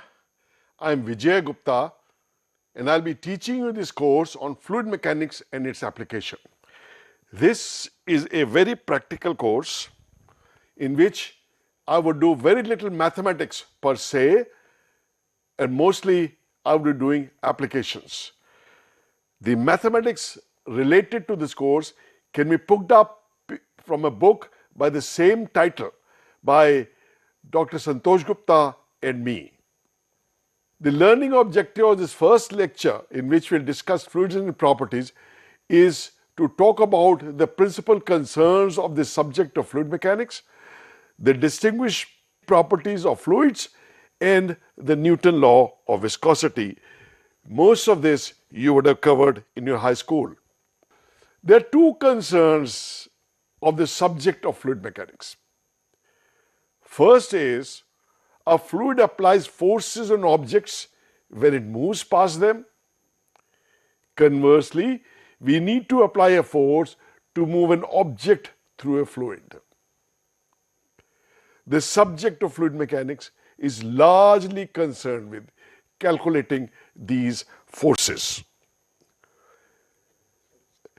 The second concern of the fluid mechanics is that the fluid motion modifies the rate of transfer of heat and vapor from a surface. And this rate of transfer of heat and vapor is required for designing heat transfer equipment and the diffusion equipment, largely engineering concern. So, we need to study how the fluid motion modifies those rates of transfer.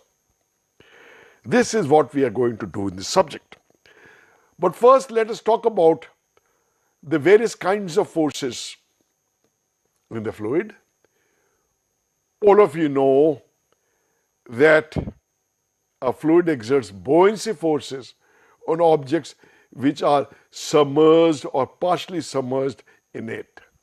A boat, a paper boat, floats on water because its weight is being balanced by the vertical force of buoyancy that it experiences. You had learned in your high school that this buoyancy force was first studied by the Greek scientist Archimedes. Then there is a force normal to a surface which is termed as pressure. Pressure is an abiding concern of fluid mechanics and we'll deal with throughout this course. We will see various applications of this force of pressure. One of the applications of this pressure is shown in this sketch of a basic hydraulic system for a car. This here is the wheel of a car, which is in which there is this pad. There is a hydraulic fluid in this cylinder, and as we press the brake pedal, the fluid goes and presses this cylinder against this, causing friction to apply a torque on the wheel to make it stop. This is the basic mechanism of the hydraulic brakes of a car. Then the other force, the drag force, opposes the motion. If you run against the wind, you experience a force that tends to stop you. This is the force with every moving vehicle experiences. And we have to expend energy to overcome this drag force. These boats, paper boats, floating down the river, are they floating with the speed of the boat, with the water, with the stream? If there was a difference in the speed of the flowing water and the boat, a drag force would result, which would either accelerate or decelerate the boat till there is no relative motion between the water and the boat. One positive application of this drag force is in the parachutes.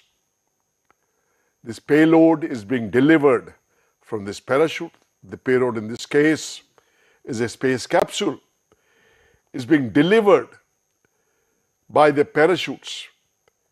The parachutes, while coming down, move against the air, and the air applies a force on these parachutes in the upward direction, thus decelerating the downward velocity of the payload. On the other hand, the force that is relative to normal velocity is called a lift. The Australian bowler Michael Stark here is bowling his fast-paced ball as swinger. The ball, if it was going straight, would have followed the red line, but because of outswing, it moves in the direction of the yellow arrow. This arrow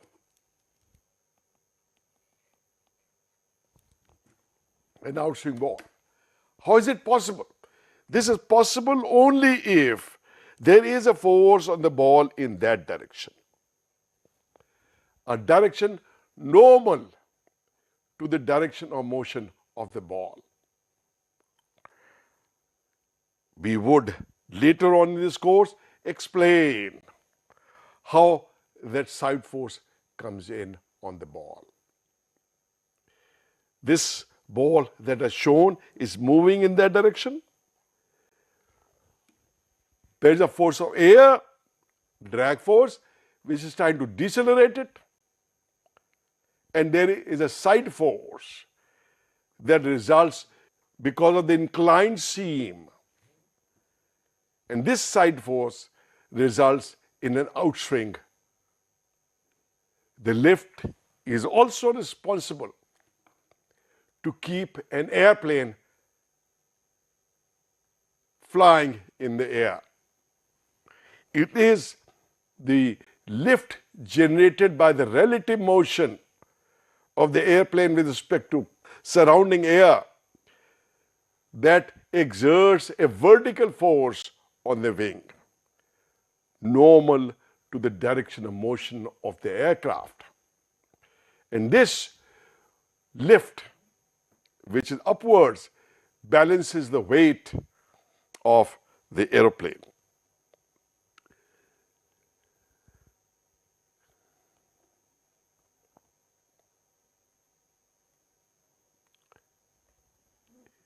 We will see later on that this is the result of these vortices that develop in the flow, and they are moving down, and while they are moving down, that means there is a force that is applied on their downwards, and the reaction to these forces is the force which is applied vertically upwards on the aircraft. Air moving down, and so there is the lift is also responsible for propelling a boat forward. The direction of wind is shown here. The direction of wind, the sail on the boat is so arranged so that the wind comes tangentially onto the sail. Because of the sail, because of the wind flowing over the sail, there is a lift force on the sail. Lift force is perpendicular to the direction of the wind, and a drag force in the direction of the wind itself. The resultant of these two forces is this. By law of parallelogram forces, we break this force up, the resultant force up, into two components. One, as shown here, in the forward direction, which we have termed here the propulsive thrust, and the other perpendicular to the direction of motion, which we call the side force. We have to overcome the side force, and if we can overcome the side force, the boat would move in the forward direction quite a bit into the wind itself. Here we are showing what generates the side force. The keel of the boat, the portion of the boat below the waterline. As the wind applies a sideways force on the boat tends to move in that direction, causing a relative force, and so the water applies a drag on this force. Since water is much more dense, this force is a large force. So with very small velocity, we can overcome this side force, and so the boat drifts to the side only slightly. Most of the motion is forward. Large area of the keel results in large drag even at a small relative speed. One of the most interesting thing is that we can get oscillating forces even when the winds are steady. Perhaps one of the most famous example is what happened to a bridge at Tacoma Narrows in the Washington state of USA in 1940. This is an actual picture from that. When the bridge was relatively new, only a few months old, there was this windstorm at a very moderate speed of 70 kilometers per hour. And you can see the deck of the wind started oscillating. This oscillation can result only if there's an oscillating force acting on the deck. Unfortunately, the frequency of these oscillations coincided with the natural frequency of the bridge deck, and the bridge collapsed. The bridge was replaced by a new bridge later on.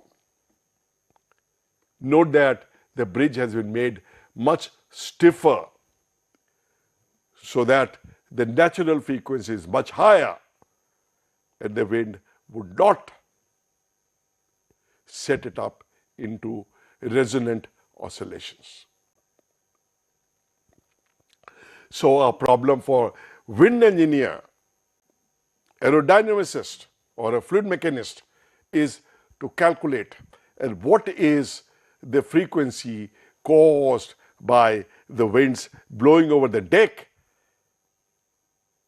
and then design a bridge at a frequency much, or with a natural frequency much higher than that frequency. Another example of oscillating forces is what happens in our vocal cords. The air from the lungs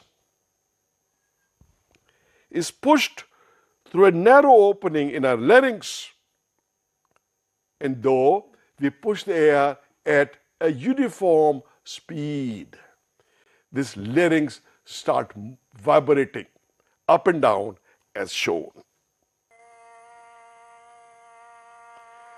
This is taken with a strobe light so that vocal cord vibration is slowed down.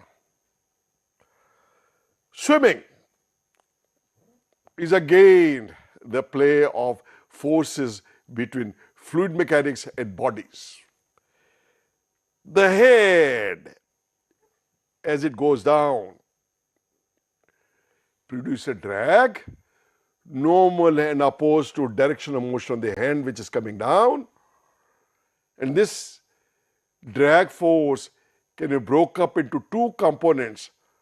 A component in the forward direction, which gives you the thrust, which gives you the force because of which the person, the swimmer, accelerates forward, and a lift which keeps him afloat.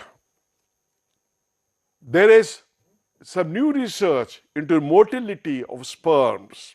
The sperms cannot swim like a swimmer does because the size of the sperm is very small.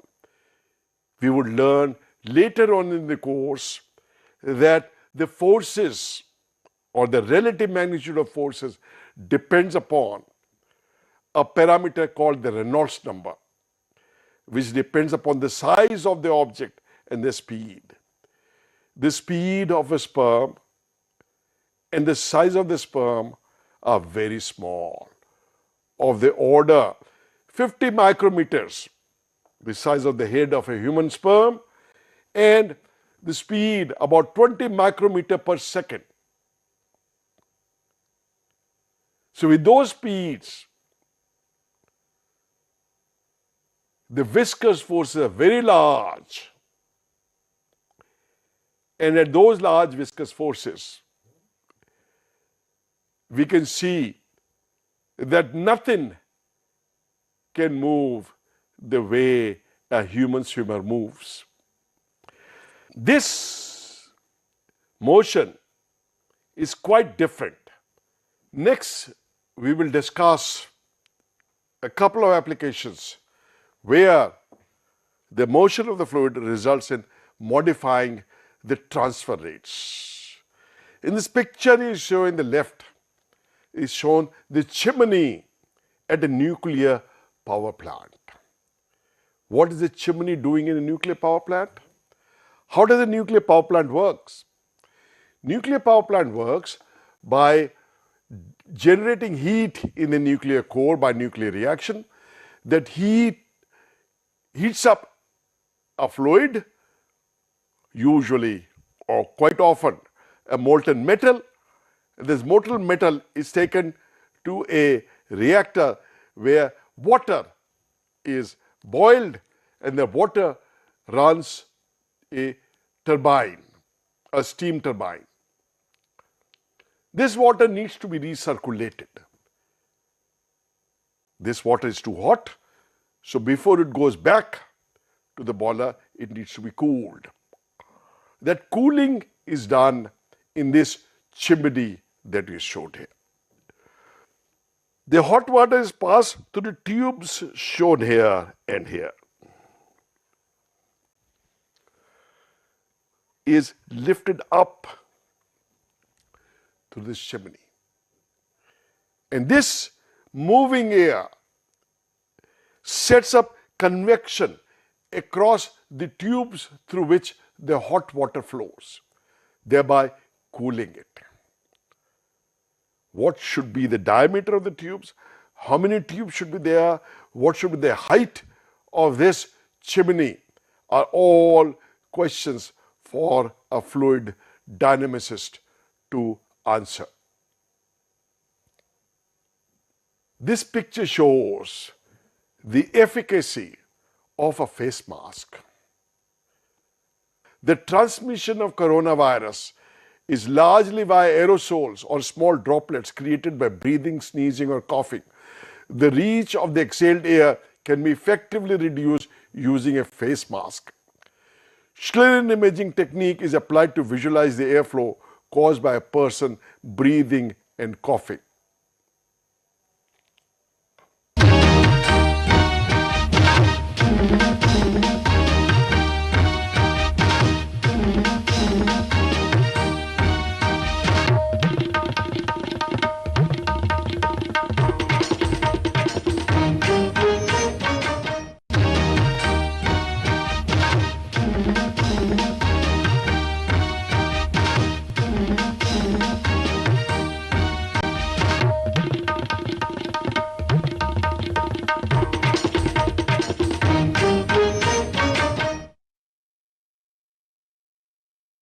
What is a fluid? A fluid is something that flows. What does flowing mean? Let's take this example. There are two flat plates shown hatched, on between which there is a green substance. The lower plate is fixed. On the upper plate, we apply a force F1. If the green substance was a solid, then the upper plate would move under the action of force and will come to a stop after a while when the green substance now has been shown in a brown color, and there is the angle from 90 degrees has reduced to an angle theta 1 less than 90 degrees. What does it mean that there is no more motion of the upper plate when the force F1 is applied? That force F1 must have been overcome by some internal force produced in the solid. This internal force is the shear force. If we applied more force, a larger force F2, then the plate will again come to rest but with more distortion. Now the angle will reduce to theta 2. That means when we deform a solid in shear, a force builds up to oppose the deformation, and that force depends upon the deformation. More the deformation, the more is the force. In earlier case, the opposing force was F1. Now the opposing force is F2 with more deformation. So more the deformation, more is the opposing force. Now, if the substance, the green substance, was not a solid but a fluid, I marked two lines. When you apply a force F, the upper plate never stops. It keeps on moving. And ultimately, it accelerates first, but ultimately it acquires a velocity v. What does that mean?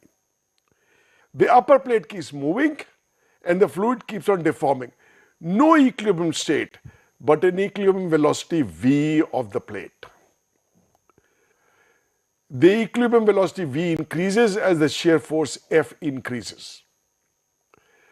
This means that mere deformation of fluid does not build up resisting forces. Since there is an equilibrium velocity, more the velocity, larger the force, a resisting force is developing for sure. The resisting force is thus dependent not on deformation but on the rate of deformation.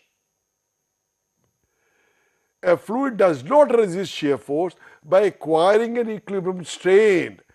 We define a fluid as a fluid deforms continually under the action of a shear force, but at a rate determined by the magnitude of the shear force and the fluid properties.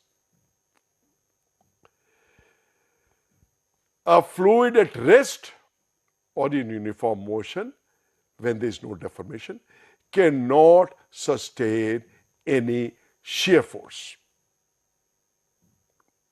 This we use as the defining statement of a fluid, as a definition of a fluid. A fluid at rest or uniform motion cannot sustain any shear force. A relative motion of fluid is necessary to develop any shear force. When a fluid is in motion, there may exist shear forces as well. Let us consider the rate of deformation. Again, we have the same setup as before. We have a green fluid. On the green fluid, we have marked two lines at right angle to each other.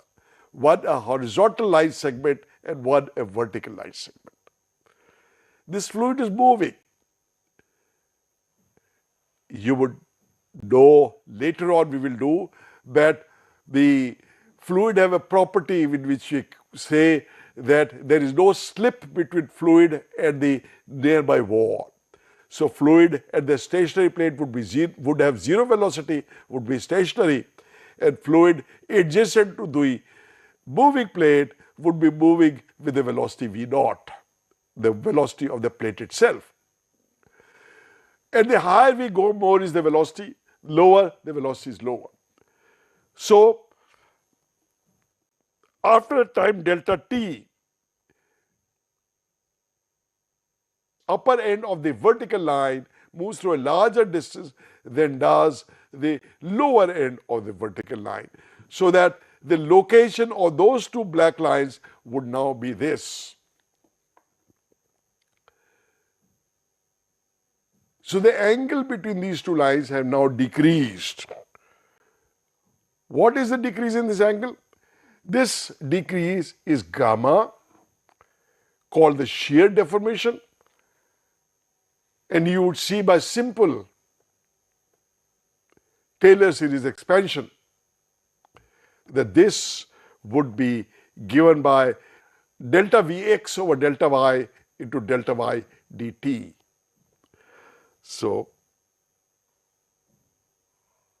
this is the additional distance that the upper end of the vertical line has moved over the distance moved by the lower end of the vertical line.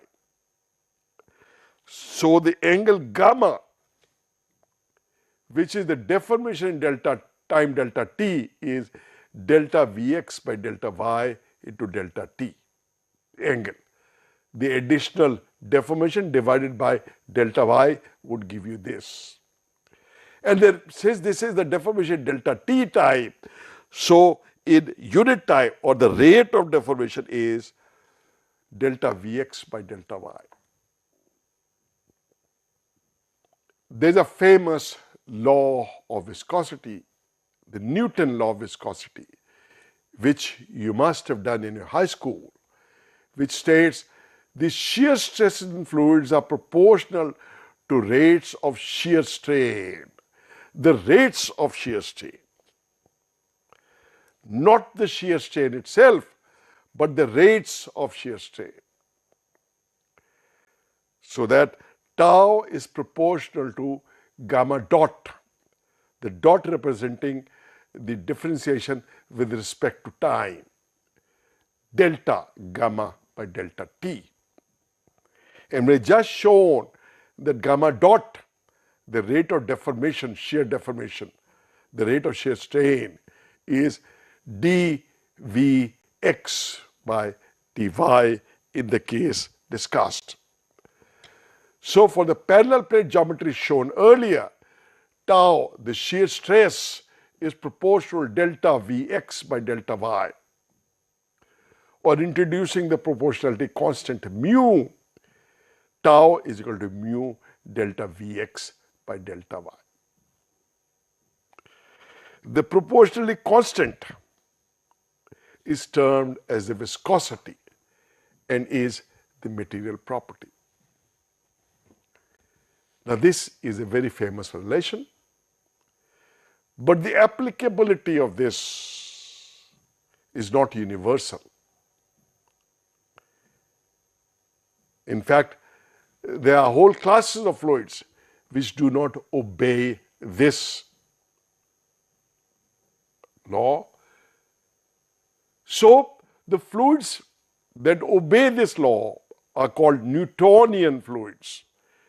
Newtonian fluids are those fluids which obey the Newton law of viscosity with a constant mu. On the other hand, the fluids which do not obey this law are termed non-Newtonian fluids.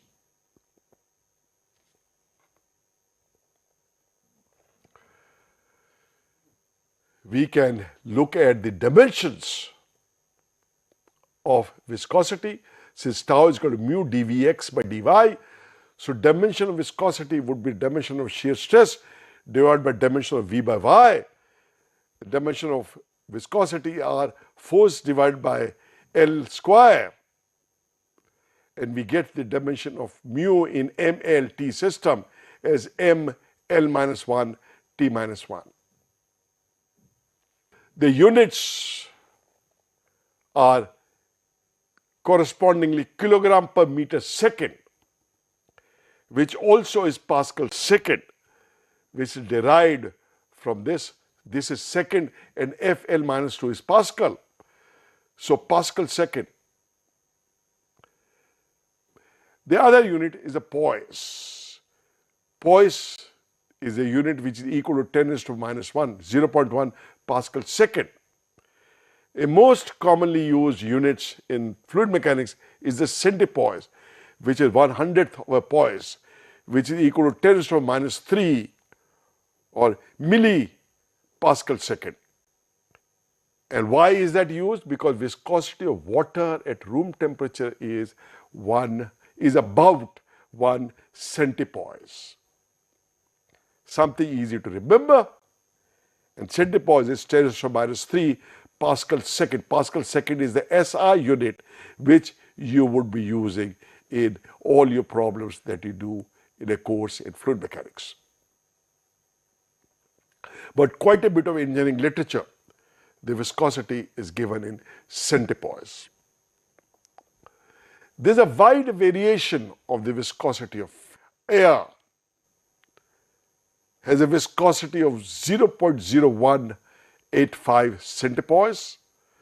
For gasoline, it is 0.29 centipoise. For water, as we just said, is 1 centipoise.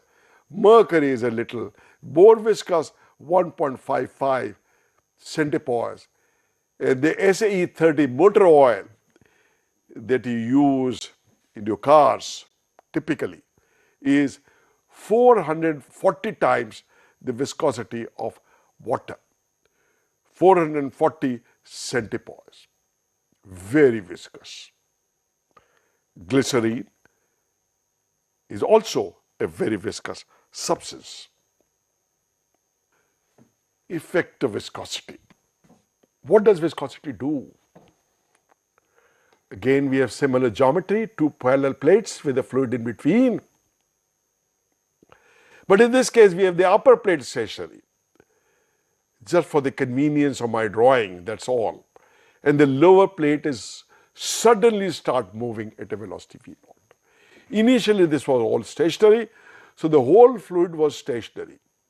At time t is equal to 0, the lower plate is set into motion with an impulsive velocity of v naught, suddenly given a velocity v naught. So what will happen? Because of the no slip condition that I discussed just a little while ago, the fluid in the immediate contact with the lower plate starts moving immediately with the velocity v.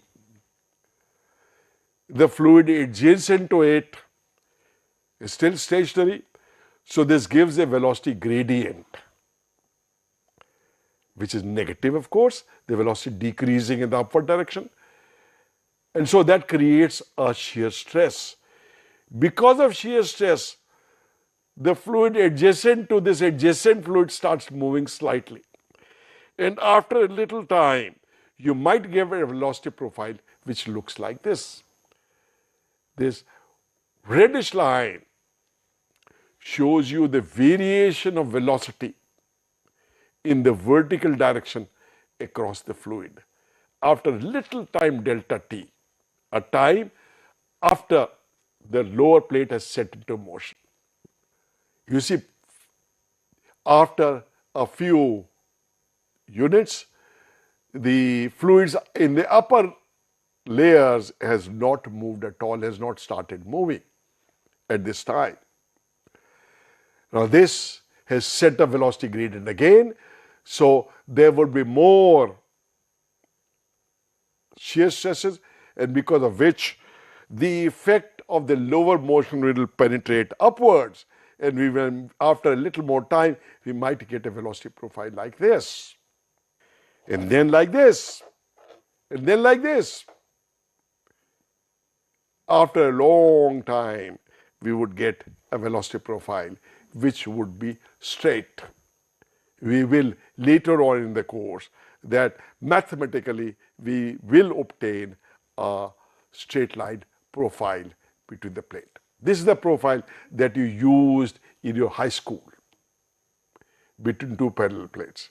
You call this flow a Couette flow, a steady state flow after a long time. What is happening? The effect of the motion of the lower plate is diffusing upward. Diffusion is the word. We say the momentum. Later on we'll use another word, vorticity, is diffusing upwards. Penetration and the effect of motion of the bottom plate due to action of viscosity penetrates upwards. This is the effect of viscosity. The penetration increases with time. Action of viscosity is like a process of diffusion. The viscous action of the fluid resists the motion of the lower plate. At this steady state, the fluid attempts to drag the upper plate to the right. There would be shear stress on the lower plate in that direction. So we'll need to apply a force constantly on the lower plate to keep it moving. Not only this fluid would apply a shear force in that direction on the upper plate.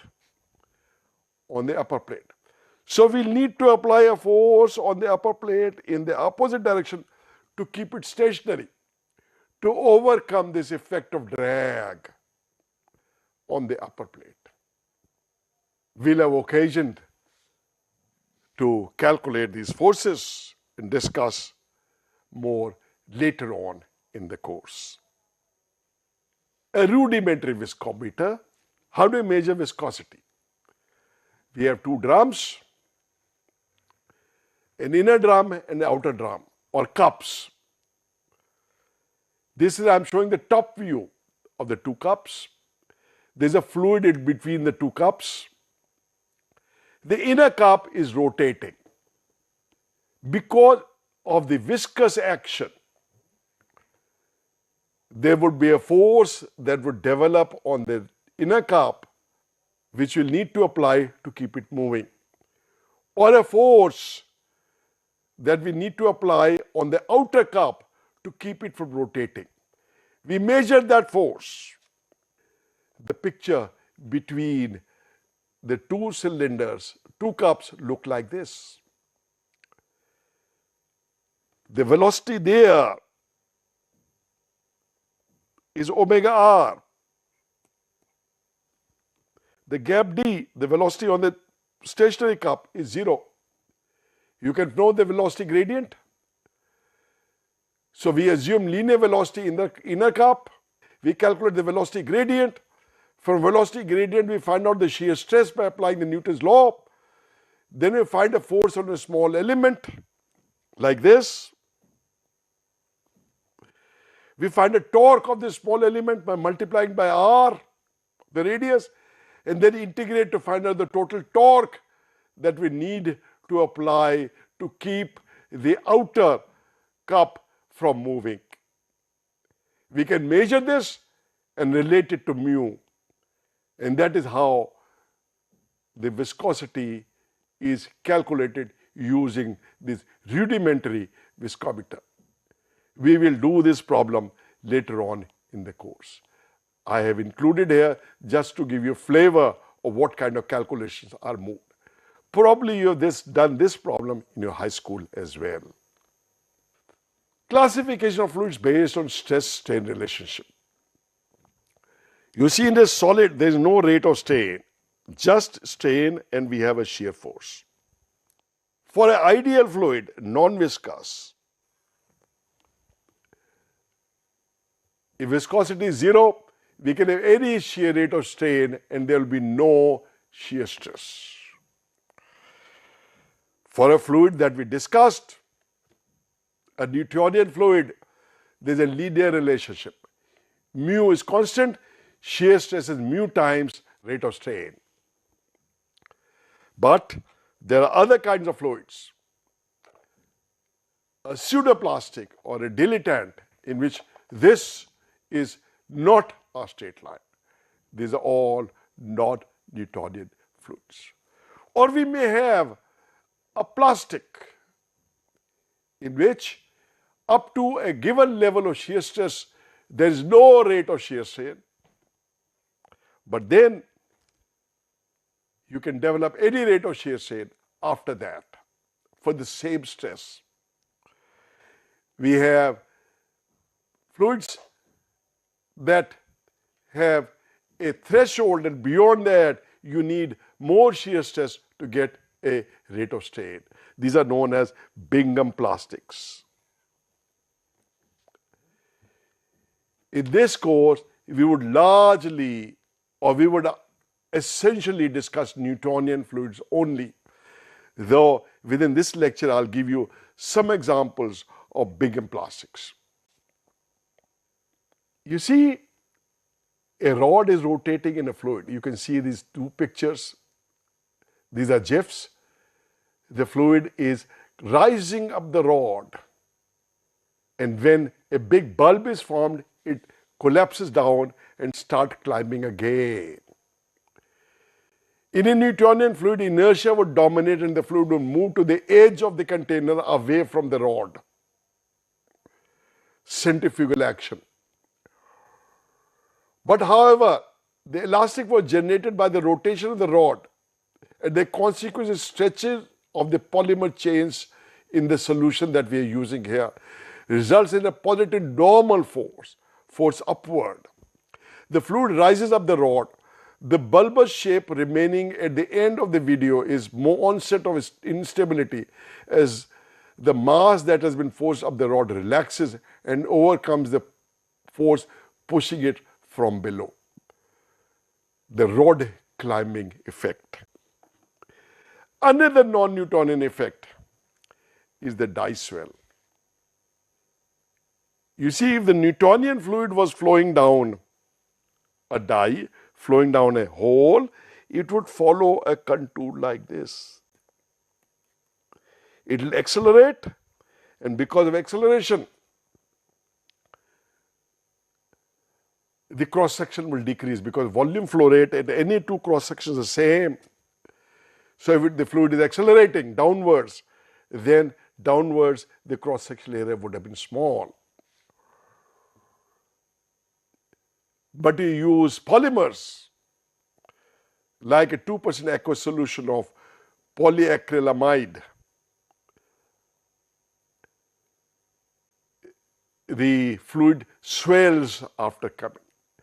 Fluid swells means its velocity is decreased because of being pulled up by a normal force. There is a third non-Newtonian effect that I want to show you, and this is very interesting. An open siphon. Again, this is because of this. Polyethylene oxide, 5.5% solution of polyethylene oxide, a polymer. You start the flow, and because of tension, because in this, the fluid, the beaker empties itself. That brings us to the end of this lecture. In the next presentation, we'll discuss fluid flow phenomena. Thank you.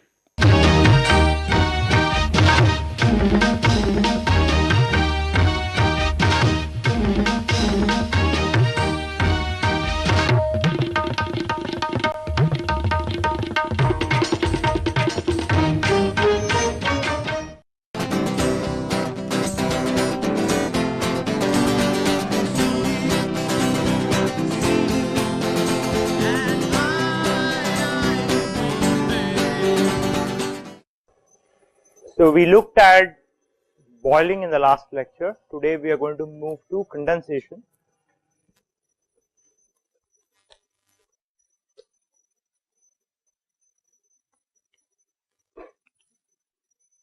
So what we are going to see in today's lecture is we are going to look at how to characterize condensation process, and once again the objective is the same, to find out the heat transport coefficient. What is H and what is average heat transport coefficient? So that's what we are going to see. Okay. So what happens during condensation? We looked at boiling, where heat is supplied to the fluid and the fluid is converted from the liquid to the vapor phase. So there is a phase change that is occurring because of heat transport from the wall or a solid to the fluid. What happens in condensation is exactly the opposite process, where the fluid is going from vapor to the liquid phase, and while doing that it's also liberating heat which is taken up by the surface or a wall which is present next to it. Okay. So it's the reverse process where the latent heat is liberated.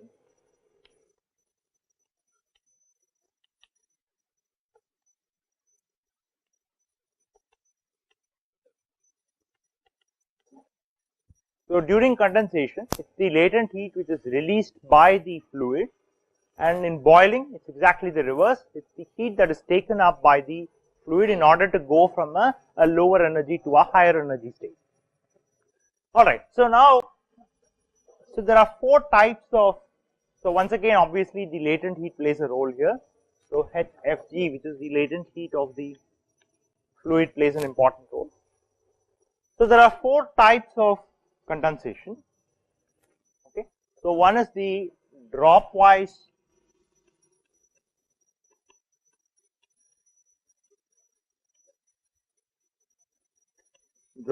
condensation, and then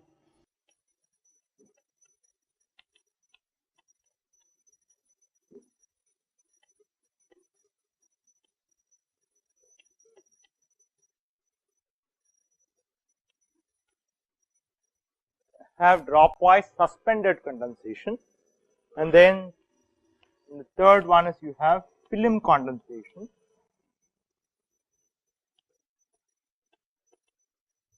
and the fourth process is direct condensation.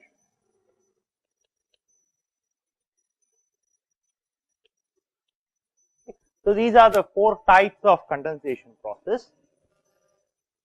So the first one, dropwise condensation, what happens is that in a dropwise condensation process, so supposing if there is a wall which is located, okay, and there is, let's say, vapor which is present, and let's assume that it's a quiescent vapor, which means that the vapors are not moving, just stationary, and let's say that the vapor is at some saturation temperature, which is the condensation point, and the temperature of the plate is Ts. So Ts should be less or greater than Tsat. It should be less than Tsat,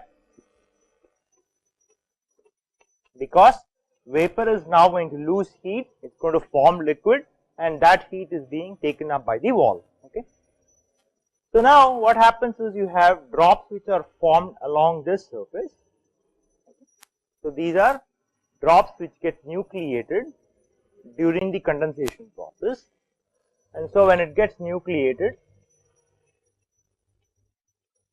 they slowly drop down one by one, and then the liquid is collected. So they slide along the surface of the wall, and then the liquid is collected. Now the condensate is collected. Okay. So that's the dropwise condensation process. So now if I look at the suspended, dropwise suspended condensation,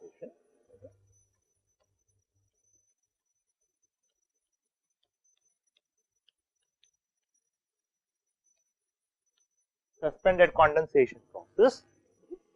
So suppose if I take a tube,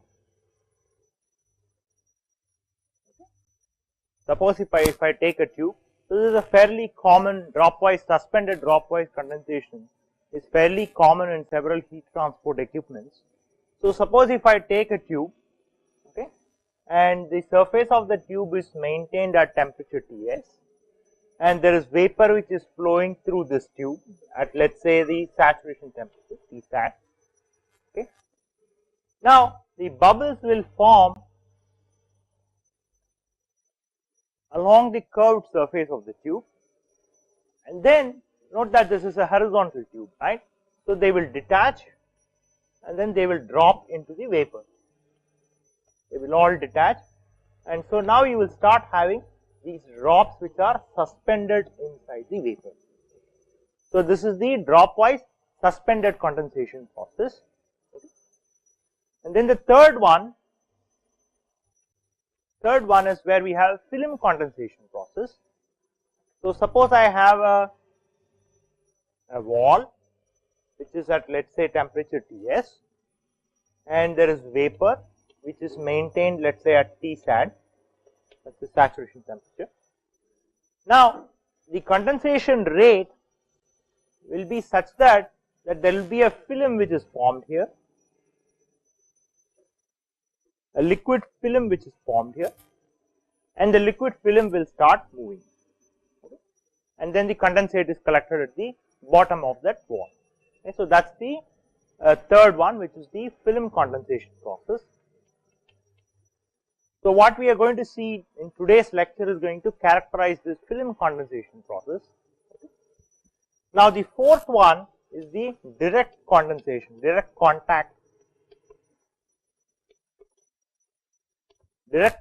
condensation process, and this mode of condensation occurs when you have contact between two different fluids at different temperatures. Okay. So now suppose I have a container.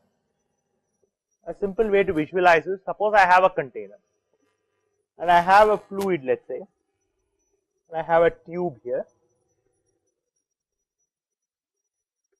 I have a fluid which is maintained at Ts. Now I am going to pass gas through this tube, okay, and this is at Tsat. That's a vapor which is at Tsat. I am going to pass this gas through this tube. Basically, I am going to bubble the vapor through this liquid. Now what happens? This is at a temperature which is smaller than Tsat. That's smaller than Tsat. and therefore as the bubbles come inside, moment they come in contact with the liquid which is at a significantly or lower than the saturation temperature, then they are immediately going to form bubbles here, right.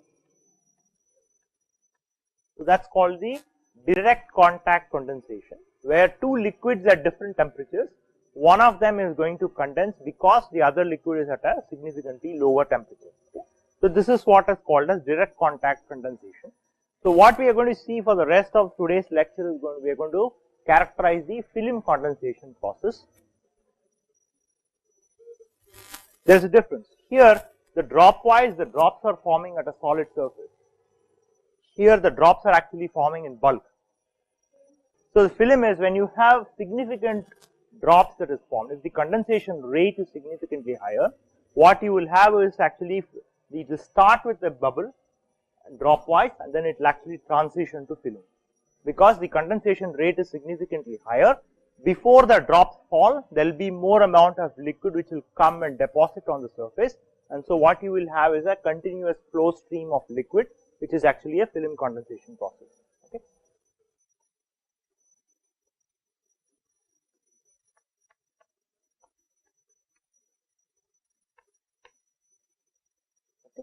So now I have a film here, and that is my boundary layer thickness delta x, and I have vapor here which is at Tsat, and this is at a temperature Ts, and we assume that Ts is smaller than Tsat. Okay. So what is the driving force for condensation?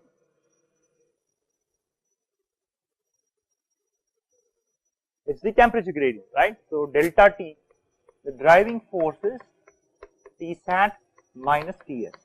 So that is the driving force for condensation. Now, so Ts is smaller than Tsat, so we can intuitively guess what is going to be the temperature profile. So that is going to be the temperature profile. So that will be T as a function of y. Okay. What will be the velocity profile?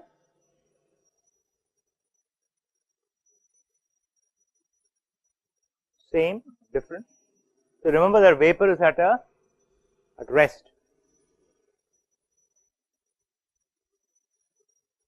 It will be a okay. So you would expect that the u of y, we should have a maxima because vapor is at rest. Okay. So you are expected to have a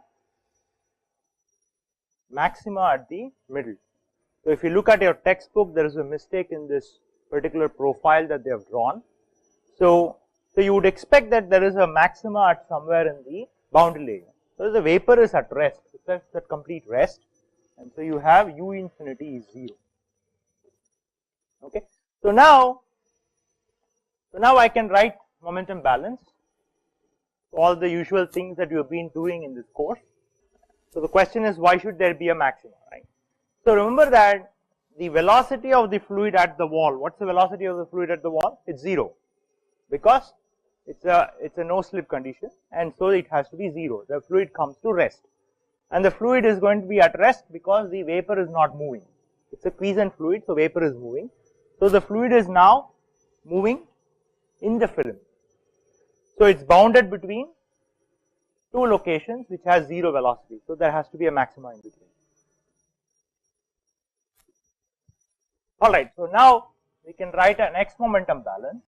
So u du by dx plus v du by dy, that's equal to minus 1 by mu, 1 by rho dp by dx plus x dot by rho. So note that I am using a plus sign because I have now my x direction is now in the positive gravity direction, plus mu by rho d square u by dy square.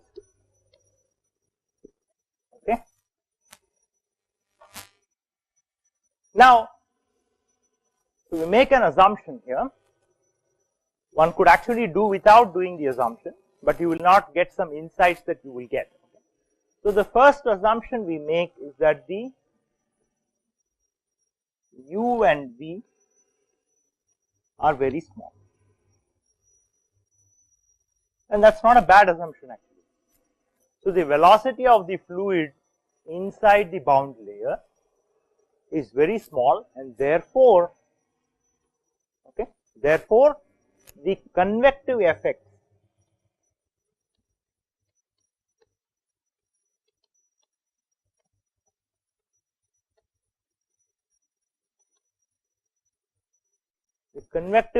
are negligible. Okay.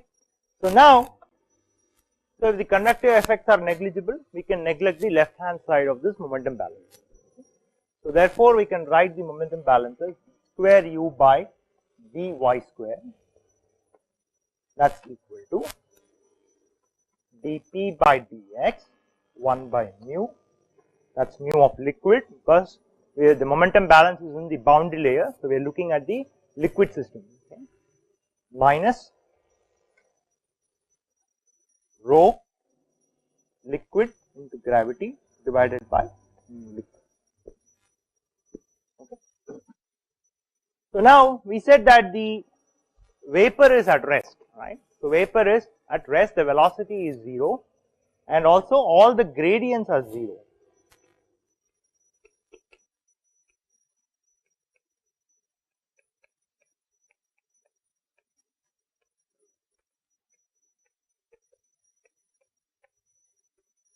All gradients are 0. So therefore, outside the bound layer, the momentum balance will be dp by dx, that's equal to rho vapor into gravity. So this is the same thing what we did with the natural convection before. We just write the momentum bound layer equations in the outside the bound layer. Velocity is 0, all the gradients are 0, and therefore the pressure gradient is going to be simply given by rho vapor. Remember, it's the density of vapor, not the liquid. Density of vapor multiplied by gravity.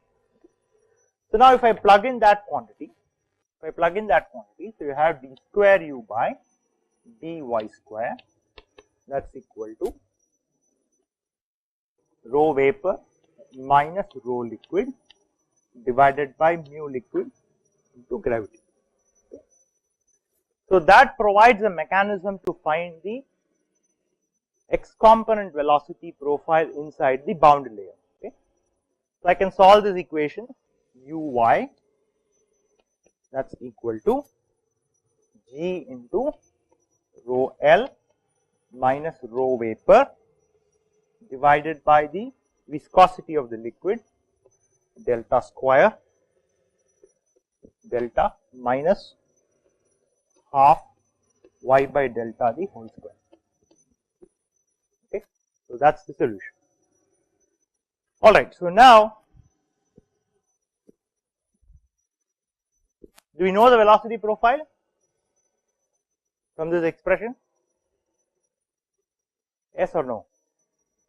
Yes? We don't know what delta is. We still don't know what is the velocity profile. So really the exercise here is to find out what is the bound layer thickness. So we need to find out what is this delta. What is the bound layer thickness at any location? So until we find the bound layer thickness, the problem is not complete. We cannot find the velocity profile, and in fact the same issue will continue when you write a temperature balance. So how do we find this? Okay, so there are two ways of doing this. One is you could use y tending to 0. You could also use du by dy equal to 0. See, you are solving only inside the boundary layer. So it's a fixed boundary value problem. You use similarity variable when you are having infinite boundary value problem.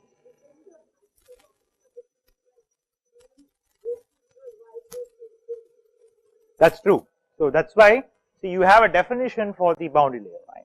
Because the vapor is at 0, this will be the correct boundary condition that you have to use. And simply because we are interested in solving the profile inside the boundary layer. How do we find the boundary layer thickness? So if we know the boundary layer thickness, we are done. So now, so this is a sort of a simultaneous heat and mass transport problem. So remember that when the condensation process occurs, there is a certain amount of condensate which is being collected, right? So although we are not going to write mass transport equations, but what we are going to find is what is the total amount of condensate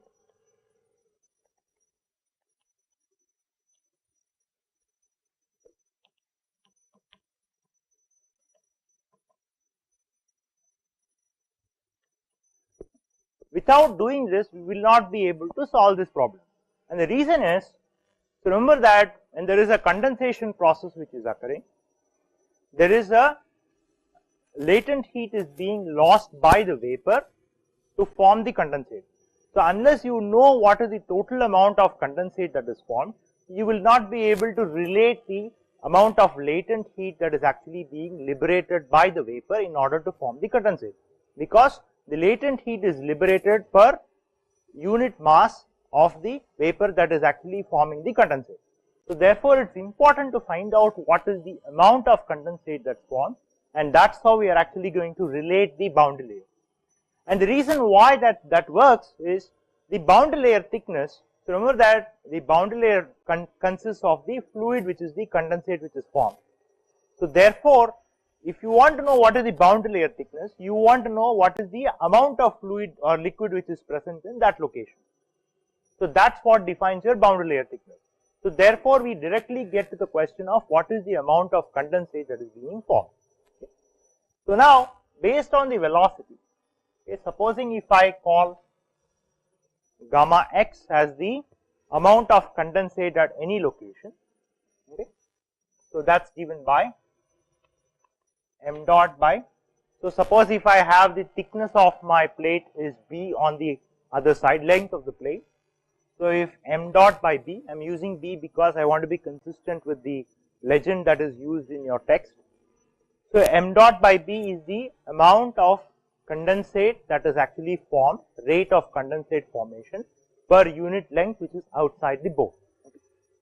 And so that will be integral 0 to up to boundary layer thickness, the density of the liquid multiplied by the local velocity into dy. That's not difficult, we know how to do that. Okay. So plug in this 0 to delta x rho L into G rho V divided by mu L into delta square y by delta minus 1 by 2 y by delta the whole square into dy. Okay. So we can integrate this expression, so that will turn out to be rho L into G rho V multiplied by delta x cube divided by 3 times mu L. Okay. So all I have done is I have just integrated between 0 and delta.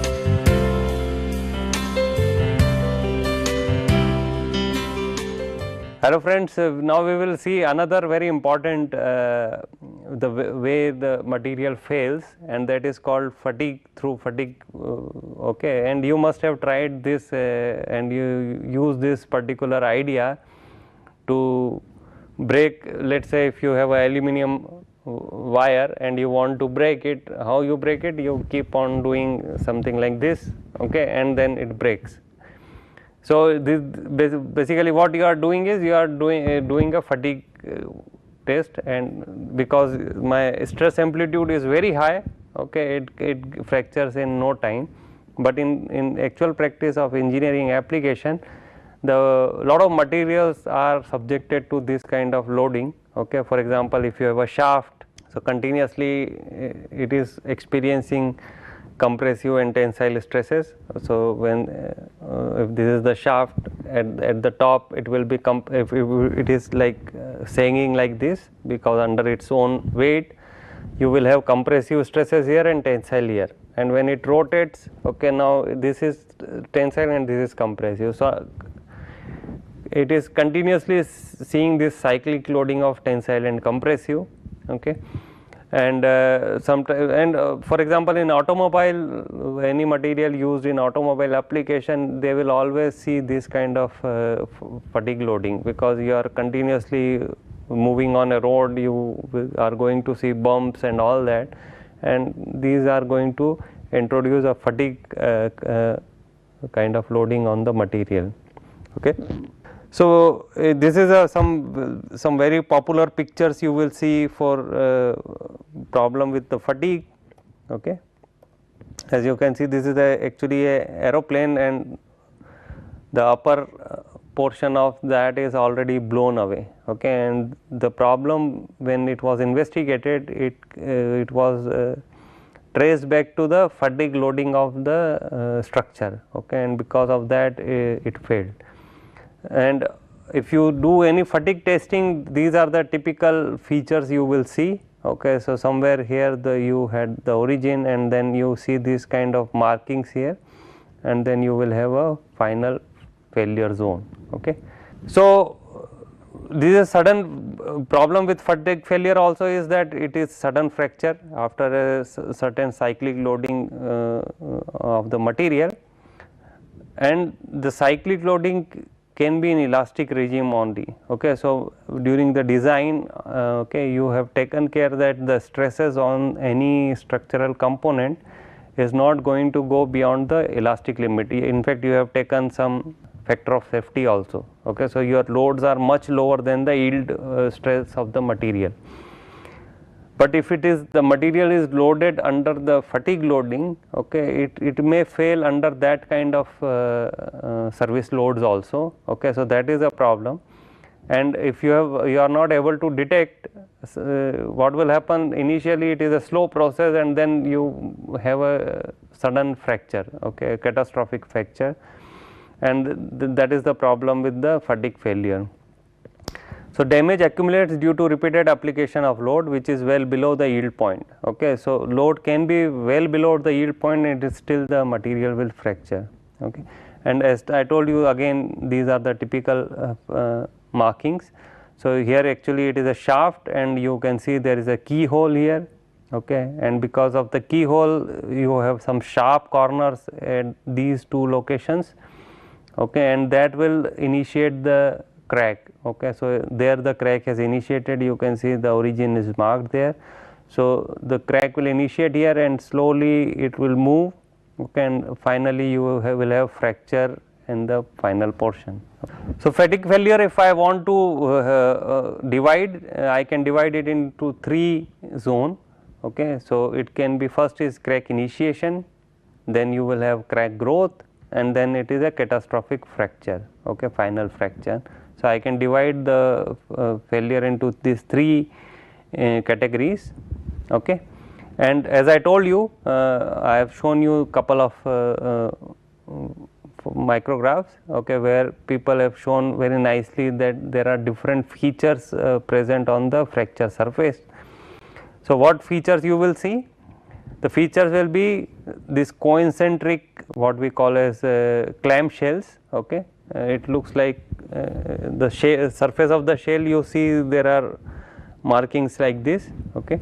So, there is a crack initiation site somewhere, wherever the flaw is there, wherever there is a stress concentration is there. From there the crack will slowly propagate, okay, and you will get this kind of clam shells, okay, concentric circles basically.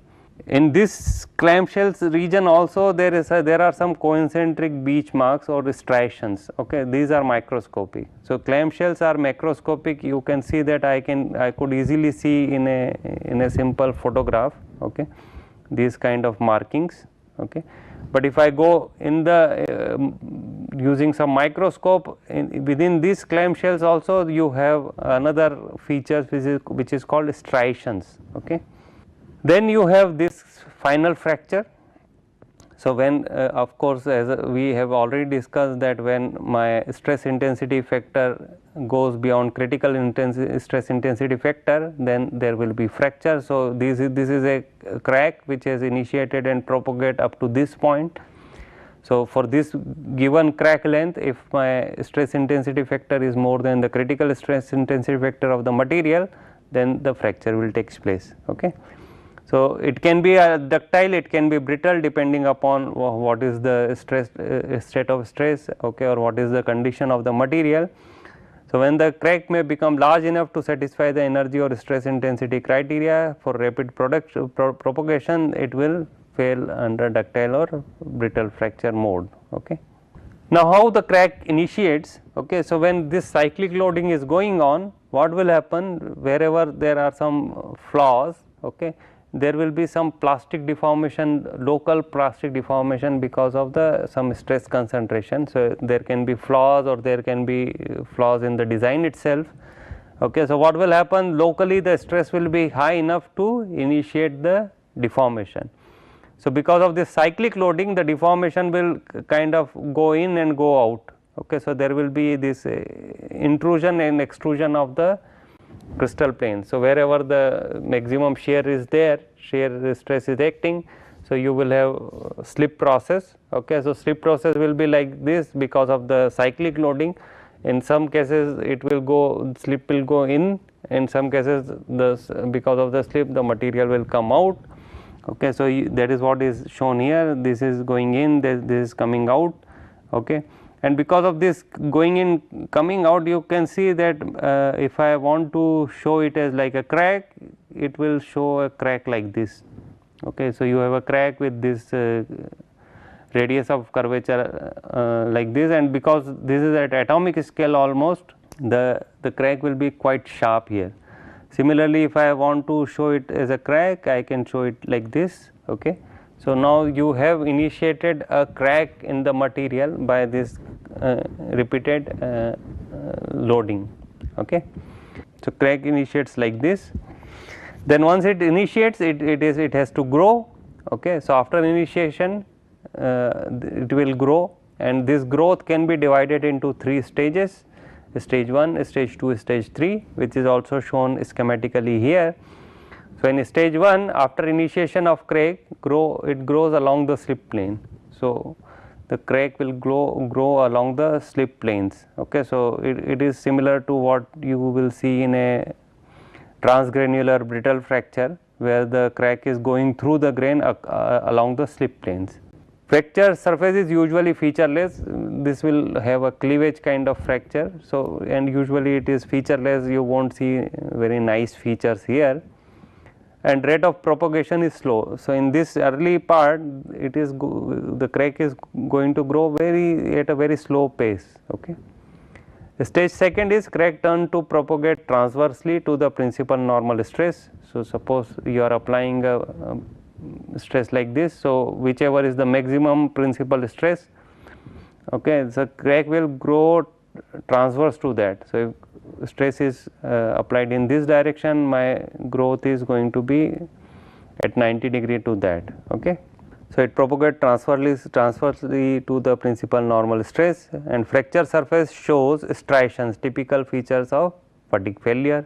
So, here you see the clamshells and the striations. So, macroscopically you will see the clamshells, microscopically you will see the striations.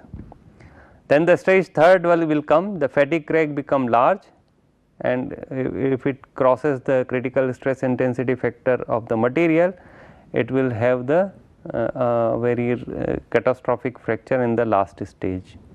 Now, how the striations will look like? So, clamshells we have already seen. Okay, and microscopically we said that it will be striations, and these striations are also kind of a very nice morphology is there, and these are also called beach marks. So, on the beach you will see the sand is arranged in this fashion, okay, because of each wave is coming like that. Okay, so, these are called beach marks also. and what it represent is it represent the crack arrest and growth in steps. Okay, so crack propagation rate is high in this stage. Okay, so how it forms. Okay, so as I told you that the crack propagates only under tensile mode. Okay, so suppose the cycle is such that it is going into tensile mode, then it is going into compressive mode and so on. For example, taking the example of a shaft. So when the shaft is like this, you have compressive here, tensile here. Suppose it is sagging in its own weight, and if I rotate it by 180 degrees, the tensile will become compressive and compressive will become tensile.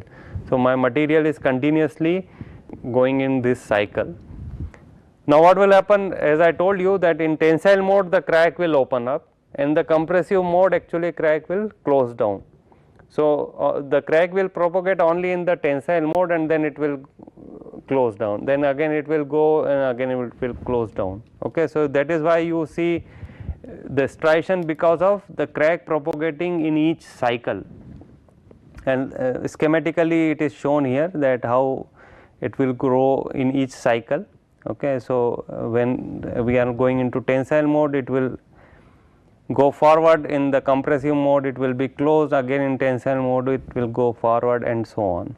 Okay, so you can almost see that if you can measure the distance between the two striations, that how much crack has propagated in one cycle.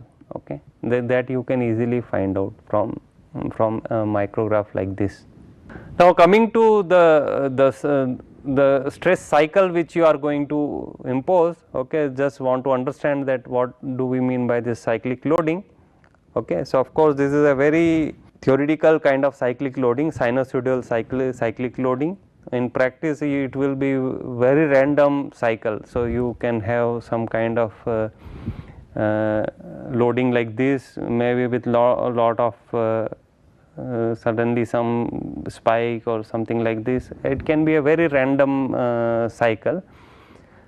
We cannot impose that in our machines. Okay, so what we usually choose is sinusoidal cycle, or maybe some simple cycles like a square wave like this, or maybe a trapezoid kind of cycle like this, and so on. Okay, suppose we have a sinusoidal cycle. Okay, so it is going like this. So you have, now there are different terms defined here, and those are expressed here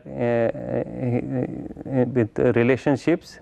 So as I told you, in reality stress cycles are more complex and unpredictable, thus fatigue properties are to be treated statistically. So you have to do a lot of fatigue tests to actually find out what should be the fatigue properties of a given material, and you have to treat the whole analysis statistically. Okay, so let us see what we have. If in the sinusoidal cyclic loading, you have maximum stress, this is the minimum stress. Okay, now depending upon how you are imposing it, it can both can be in tensile, or maximum, this sigma max can be tensile, this sigma minimum can be compressive. Okay, so there can be different modes in which you can impose this the cycle. As I told you, compressive mode the crack does not propagate. So usually to accelerate the testing, usually both the sigma max and sigma minimum are chosen in tensile mode, so that the crack will propagate quickly. Okay, so this is maximum and minimum. Then you have what we call as a stress amplitude. Okay, so basically wherever is your mean value, okay, above that you have half as sigma max, another half as sigma minimum. So stress range will be basically sigma max minus sigma minimum, that is given as sigma r or delta sigma. The stress amplitude is you subtract sigma max minus sigma minimum and divide it by 2 to get this average. So it will be sigma max minus sigma minimum upon 2, or sigma r by 2. Sigma mean is basically maximum and minimum and divided by 2. So this is your sigma mean above the this is my, I think, the 0. So it will be compressive here and tensile there. Then you have stress ratio, which is minimum sigma minimum upon sigma maximum, and amplitude ratio is sigma amplitude divided by sigma mean. So, all these parameters have affect the fatigue life or fatigue properties. Okay. So, of course, we are not going into detail of all effect of all these parameters on the fatigue life of the material or fatigue properties of the material, but this is what you have to choose when you are doing any fatigue testing. So, basically when you do fatigue testing, what you get is we call it as SN curve. So, S is basically stress and N is number of cycles. So, you take the delta sigma, that is the stress range, okay, as we have just shown here. Delta sigma is your stress range on the y axis, and there you have number of cycles. So, for different stress range, they are trying to find out that how many number of cycle the material is going to survive or sample is going to survive. So, you can see that for higher stress range, okay, where sigma max and sigma minimum gap is more. So, you are applying higher stress range here, okay. You can see that my material is surviving lower number of cycles. If I reduce the stress range, okay, sigma max is reduced, sigma minimum and sigma max the difference is reduced, delta sigma is reduced, then you can see that my material is going to survive more number of cycles. So, this is an empirical method of quantifying fatigue process or fatigue properties, statistical in nature. Okay. So, you have to do lot of tests to get this kind of curve, required large number of tests at different mean stress or stress amplitude. So, you have to keep changing all those parameters which we discussed in the previous slide, okay, to get this kind of curves. For some material there is also a property called endurance limit, okay, and it says failure will not occur if stress amplitude is below this limit irrespective of number of cycles. In aluminum it does not exist. So, you see that we have done one fatigue curve for carbon steel, another for aluminum. So, in carbon steel, if you see, if I keep on reducing the stress amplitude, my material is able to survive for more number of cycles, and after a certain stress amplitude it has become independent of stress amplitude. So, now my material can survive for any number of cycle if the stress amplitude is below this value. So, it is a very good thing for a designer that if he can maintain the stress amplitude below this endurance limit, he is not worried about the fatigue life of the component. In aluminum, however, you see that it does not behave like this, it is continuously decreasing as a function of stress amplitude. So, it is always going to fail at some point, okay, at some number of cycles. That can be very high, 10 to the power 7 is a very high cycle, or 10 to the power 8 and so on, okay. So, this is a very good property for steels, that they have an endurance limit. So, your stress amplitude, if it is below this, stress ratio is below, stress range is below this, then you will not have any fracture for any number of cycles, okay. Now, crack growth rate is kind of characterized by Paris law, okay, and what it says is, it is important to know that how the crack is going to, at what rate the crack growth will take place, so that I know that when I can replace a part, okay. So, it is observed that crack growth rate can be correlated with cyclic variation in the stress intensity factor. So, what we have done is we have again brought the stress intensity factor here. So, delta sigma is expressed as delta k now. So, k max is for sigma max, using sigma max, k minimum is used by putting sigma minimum in the equation, okay. So, I can say that it is delta sigma basically. Y is again your value on which your this thing will depend, okay. So, maybe if I have put under root pi here already, I do not have to put y here, okay, because I have already taken care of that. So, the delta k gives me k max, k minimum. So, k max corresponds to sigma max in your stress cycle, and k minimum correspond to sigma minimum. And this Paris law suggests that this is related to your crack growth rate. Okay, let me put, instead of A, let me put it as C, sorry. Okay, because this is the crack growth rate as a function of number of cycles. So, because C we are using as crack length, I am going to use C here. So, it is dC by dN, extension in crack for a given number of cycle. Okay, so dC by dN. So, crack growth rate per cycle. So, again here also I am going to put as C. Okay. So, that is related to this stress intensity factor, okay, delta K, and to the power some P, okay, and A is your some constant, A and P are constant that depend on material, environment and test condition. So, for some materials the P and A are given here. So, for steel P is 3, for aluminum also it is 3, nickel it is 3.3, for titanium it is 5, and these are the A values for different these materials. Okay. So, by knowing that I can find out that what will be the crack growth rate as a function of number of cycles. Okay. And this is how the crack growth rate will behave. So, again you can see that there are 3 zones here. Okay. So, I can divide it into 3 zones.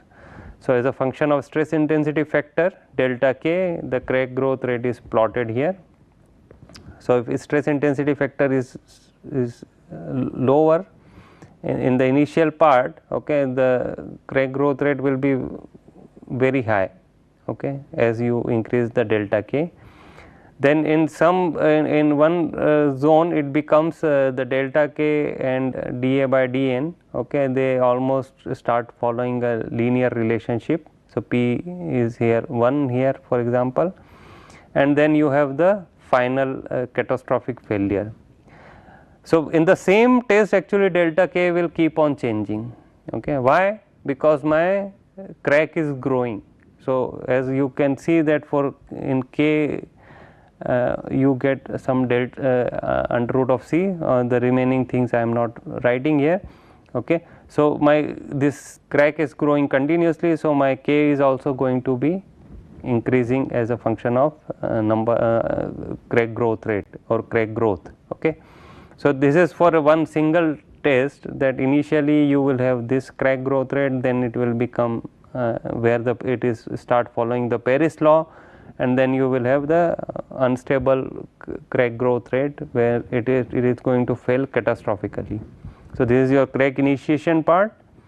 Okay. And then you have crack propagation where Paris law is followed, and then you have accelerated crack growth rate. Okay. Now, fatigue life depends on these parameters. Okay. So, surface finish, so, as you can see that when we said that the initiation of crack takes place because locally if there is going to be any defect, okay, the material will start locally the stress will be high. So, it will have some plastic deformation locally, and because of this intrusion extrusion you will initiate a crack there. So, I can improve the fatigue life of a material if I do a very good surface finish, good nice surface finish with using buffing and so on, okay, grinding, buffing and so on. So, if I improve the surface finish, kind of remove all the small defects on the surface, I will be able to improve the fatigue life. Okay. So, surface finish is very important. Okay. You have to have very good nice surface finish of your material or whatever application you are using in. Then grain size. So, grain boundaries are effective obstacle to crack propagation. Okay. So, decrease in grain size improves the fatigue life. So, suppose as we showed you that these are the 2 grains, suppose if it is a transgranular fracture also, the crack propagate in this direction on a certain crystallographic plane, and the next grain this crystallographic plane may be in some other orientation. So, now crack has to deviate from this location to this direction to some other direction. Okay. So, this kind of provide an obstacle to that.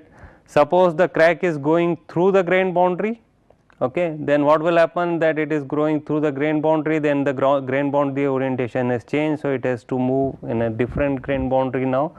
So grain boundaries provide very good obstacle to crack propagation. Okay. So if I decrease the grain size, I will increase the grain boundary area. Okay. So I am able to provide more obstacles to crack propagation.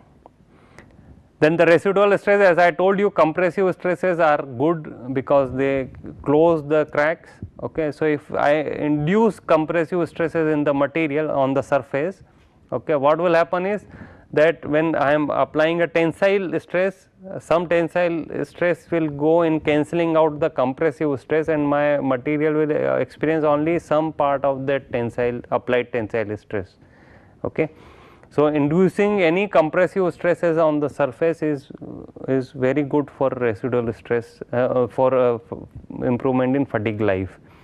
Okay. So compressive residual stress helps in closing the crack. So one of the method to introduce these compressive stresses on the surface of the material is called short pinning. Okay. Short pinning means we take small steel balls and we strike the surface at very high velocity. These steel balls go and hit the surface of the material. Okay. So what it does when it hits, it induces compressive stresses in the material. Okay. And when you have this kind of compressive stresses, then it will be good for your fatigue life. Environment, if your material is corroding, this corrosion itself will act like a flaw. Okay. Will initiate cracks. Okay.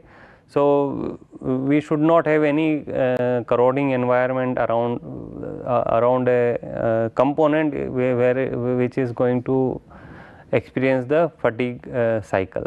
Okay. So these things we have to keep in mind when we are using any material under fatigue application. Okay. So with that, I thank you. This is one of the very important topic. Okay. And I hope that you have understood the topic and you will appreciate it. Thank you.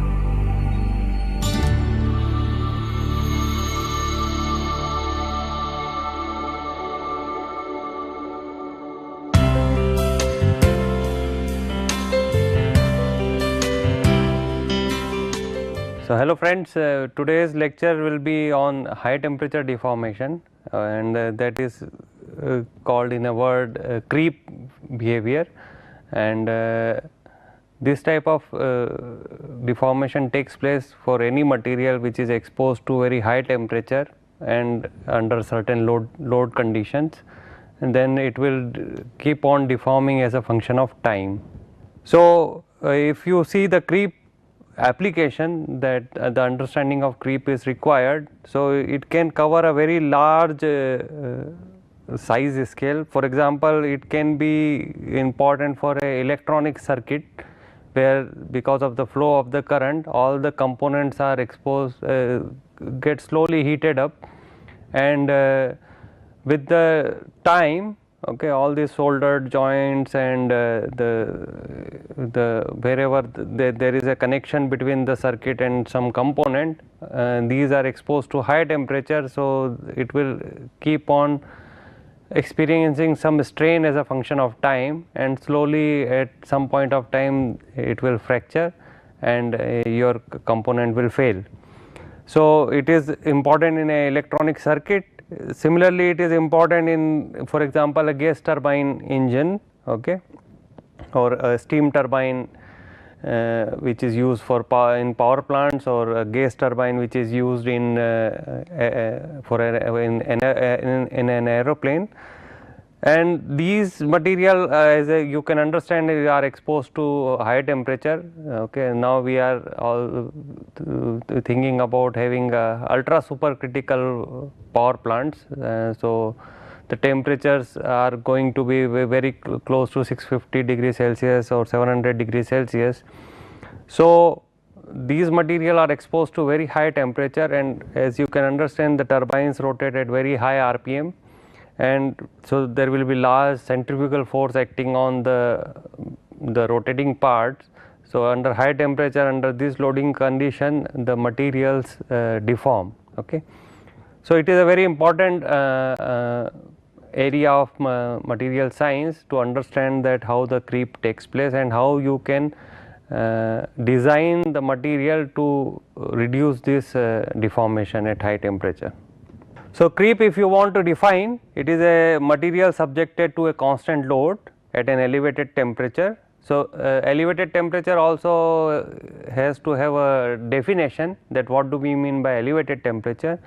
So elevated temperature is around any temperature above 0.4 or 0.5 of the melting point of that material. Okay.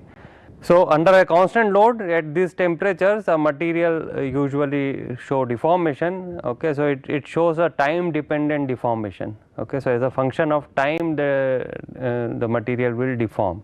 So at high temperature, other metallurgical changes which usually occur, we already know that equilibrium vacancy concentration will increase as a function of temperature. Some additional slip system become active. Okay. This we have not discussed, but usually we say that the close spec planes and close spec directions are the preferred slip system for deformation. But at high temperature, additional slip system can be active. For example, in HCP case, other than basal plane, which is the close spec plane and the direction in the basal plane, you will also have slip process in the prismatic or pyramidal plane, okay, depending upon their C by A ratio of that particular material. And then grain boundaries start taking part in deformation. Okay, this is a very important deformation mechanism which starts operating at high temperature. So at high temperature, it is not necessarily that you will have only deformation through dislocation movement through the grain, but the deformation can be through grain boundary sliding. Okay, which is what we call as that grain boundaries start taking part in deformation, and the process is called grain boundary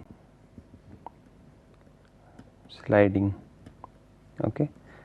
In short, we also say GBS.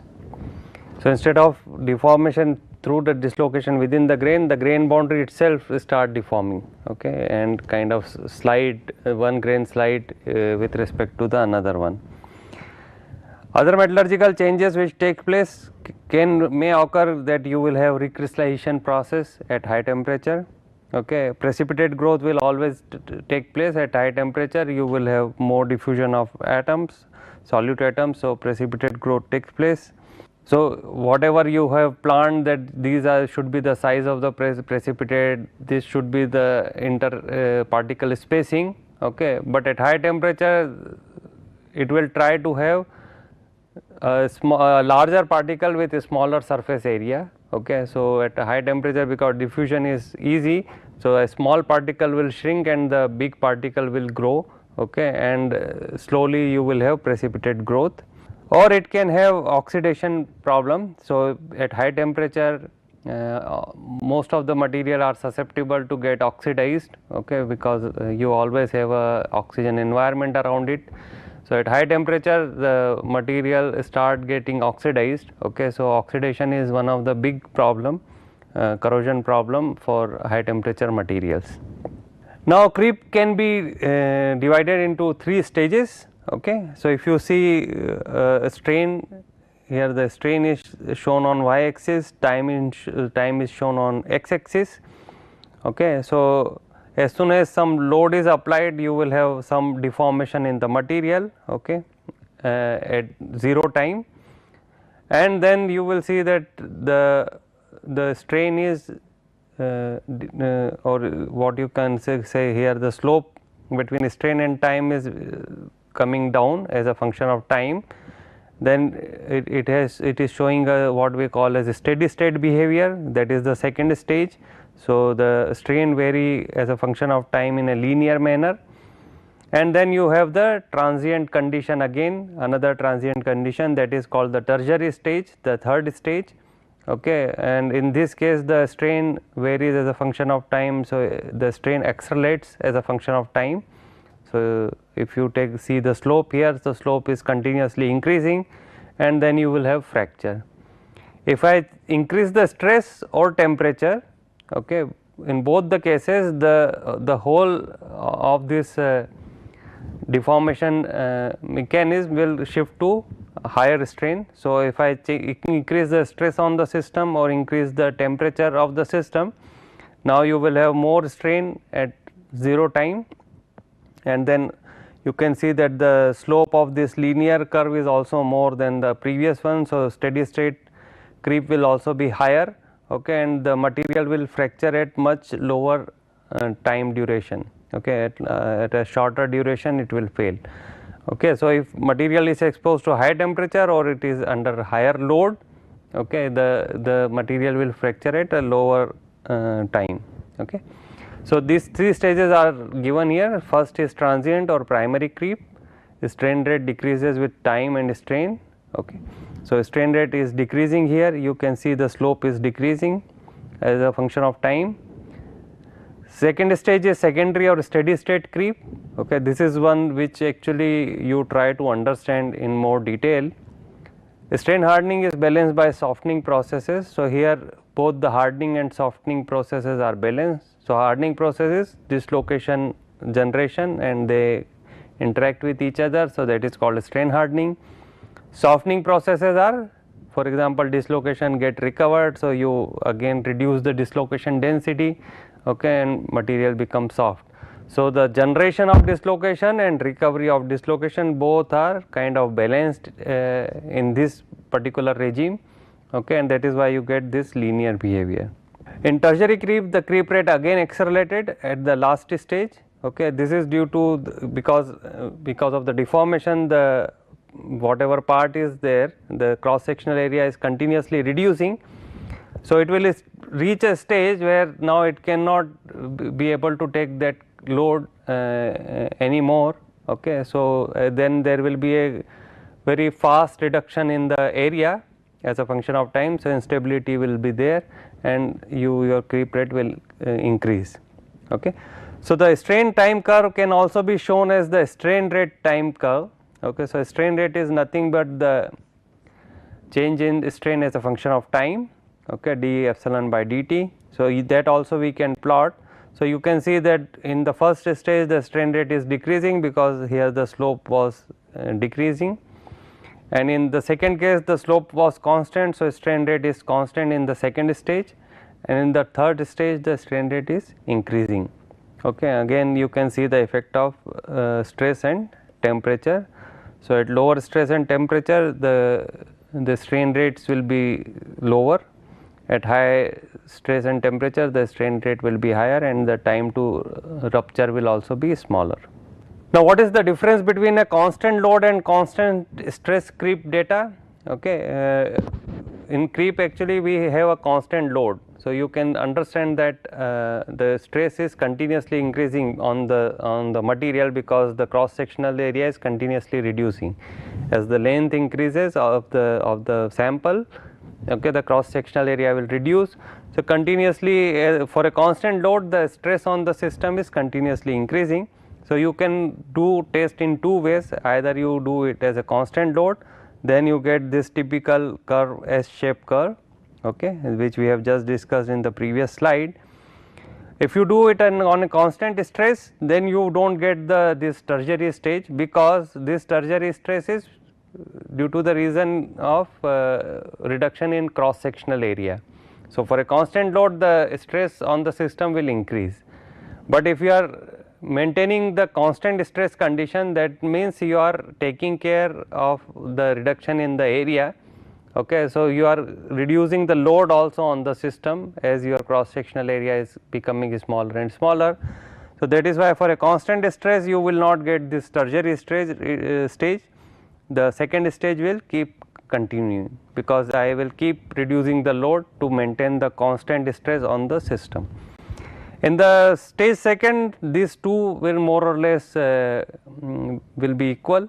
Only when the tertiary stage starts, when the cross sectional area is very small, which will not be able to take that constant load, and suddenly you will see the rise in the stress and rise in the strain rate basically.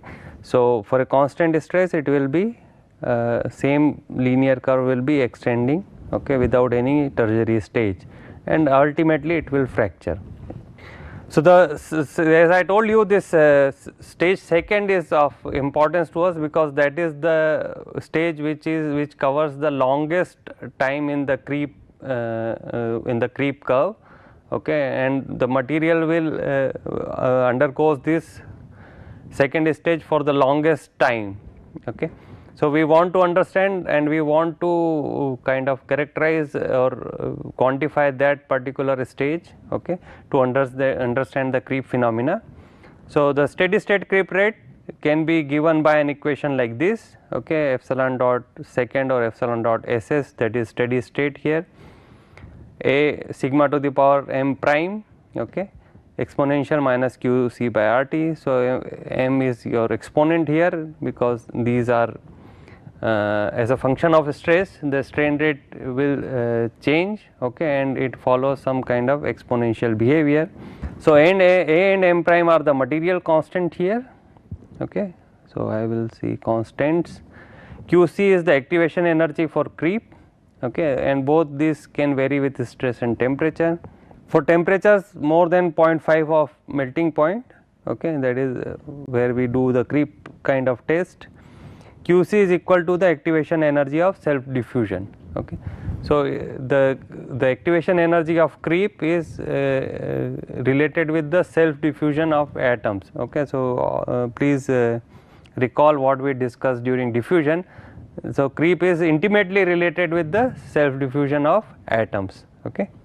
Now, the creep mechanisms depend on deformation conditions, okay.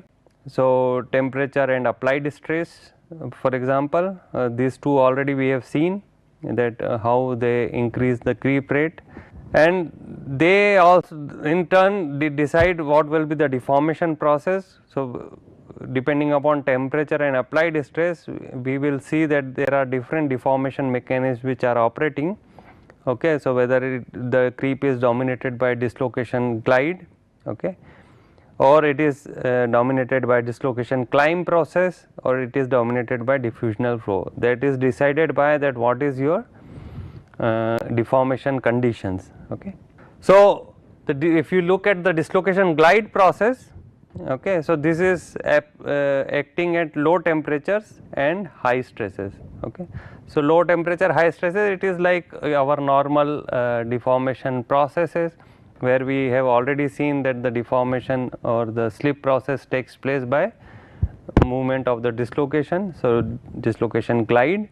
So, here only the temperature is how it is helping. The dislocation glide is helped by the thermal activation, okay. So, we want to see that how when a dislocation moves, how the potential energy changes, okay, during the movement from one atomic site to the next atomic site. If you see that if dislocation is here, it is in a low energy configuration, okay.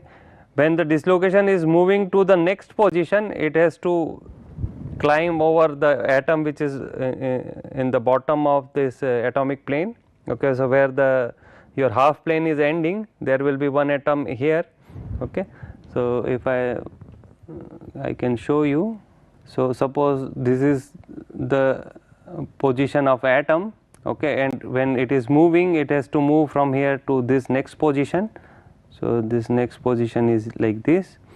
So, basically it has to kind of climb over this bottom atom and go to the next position, okay. So, this climbing of the atom, okay, is called can be shown as a change in the potential energy. Do not confuse it with the dislocation climb. It is just during the glide process, it has to go over the bottom atom kind, that is the kind of scenario is there, okay. So, during this process the potential energy changes like this, it is minimum here, then it goes to the maximum, and then again when you go to the next atomic site it goes to the minimum potential energy configuration. And this is my obstacle to the dislocation movement. So, E naught is basically you can call it as activation barrier. So, this much activation energy is required to move a dislocation from one position to the next one. Now, what thermal or temperature does here, okay, it reduces the, because of the thermal vibration the atoms vibrate on their mean position, okay, it kind of gives you additional platform for the atom to go from one position to the next one. So, that extra energy which is given by the temperature is called delta E here. So, you can see my dislocation is already at a higher potential energy here than the next position. So, now it has to climb only barrier which is E naught minus delta E. Okay. So, this is what is helping here for dislocation to move. So, E naught is the activation energy required by dislocation to move from one position to the another, and thermal activation reduces this barrier by delta E. So, if you keep on increasing the temperature, this delta E will keep on increasing and it will become easier for dislocation to move. Okay. So, that was that is already we know that dislocation movement, how dislocation movement gives you deformation. Now, the second one is the creep through diffusional mechanism. Okay. So, diffusional flow creep mechanism. In this there are a couple of mechanisms are there. So, first is Nabarro-Heering creep, or we also call it as NH. Okay. And this is applicable at high temperature and lower stresses. Okay. So, how high temperature is helping here? We already know at high temperature you will have more equilibrium vacancy concentration, and because this is a diffusional flow, that means you will need vacancies for diffusion of atoms. So, this is going to be applicable at high temperature and lower stress. So, lower stress means I am not applying enough stress for dislocation to move. Okay. So, for movement of dislocation I need certain stresses, shear stresses. So, if I am keeping the stresses low, I am not initiating the dislocation movement, okay, and I will be relying more on diffusion processes. So, in Nabarro-Heering creep, the diffusion is only through within the grains. Okay. So, it is only going to be lattice diffusion. So, the mechanism is like this. Suppose you consider this as a one grain, a kind of a cube here, only one side is shown here, and the stress is applied in this direction, tensile stress. So, what will happen if I am applying a tensile stress in this direction? I am kind of creating more space for atom by applying a tensile stress. Okay. So, what will happen? The atoms would like to go into the side where the tensile stresses are there, and these are the induced compressive stresses because of the tensile stresses. So, I am trying to compress something. Okay. So, atoms are getting compressed in this direction and I am applying a tensile stress in this direction. So, I am opening spaces here, kind of I am stretching the bonds here. So, what will happen? The atoms will have a natural tendency to move from compressive side to the tensile side. Okay. They will get more space there for to accommodate atoms. Okay. And vacancies will move in opposite direction to this mass flow. So, basically because vacancies are moving like this, atoms are going to move like that. Okay. And how vacancies are there? Because we are doing this particular deformation at very high temperature. So, high vacancy concentration will be there. Okay. So, mass flow will takes place from compressive side to tensile side, and the vacancy flux will be moving from tensile side to compressive side. Okay. So, overall you will see that my material is getting stretched in the tensile direction because atoms are coming from compressive side and getting deposited kind of in the tensile side. So, your elongation is there. So, the original shape is shown here in the red color, and after deformation it will be elongated in the tensile direction, okay, and getting or cross sectional area is reducing in the compressive side. Okay, so that is what is written here: atom mass flow from compressive side to tensile side, vacancy flux flow from tensile side to compressive side, okay, and diffusion of atom leads to change in the shape. So, that is this is NH creep, which depends on the diffusion through the grain. So, it is dominated by lattice diffusion.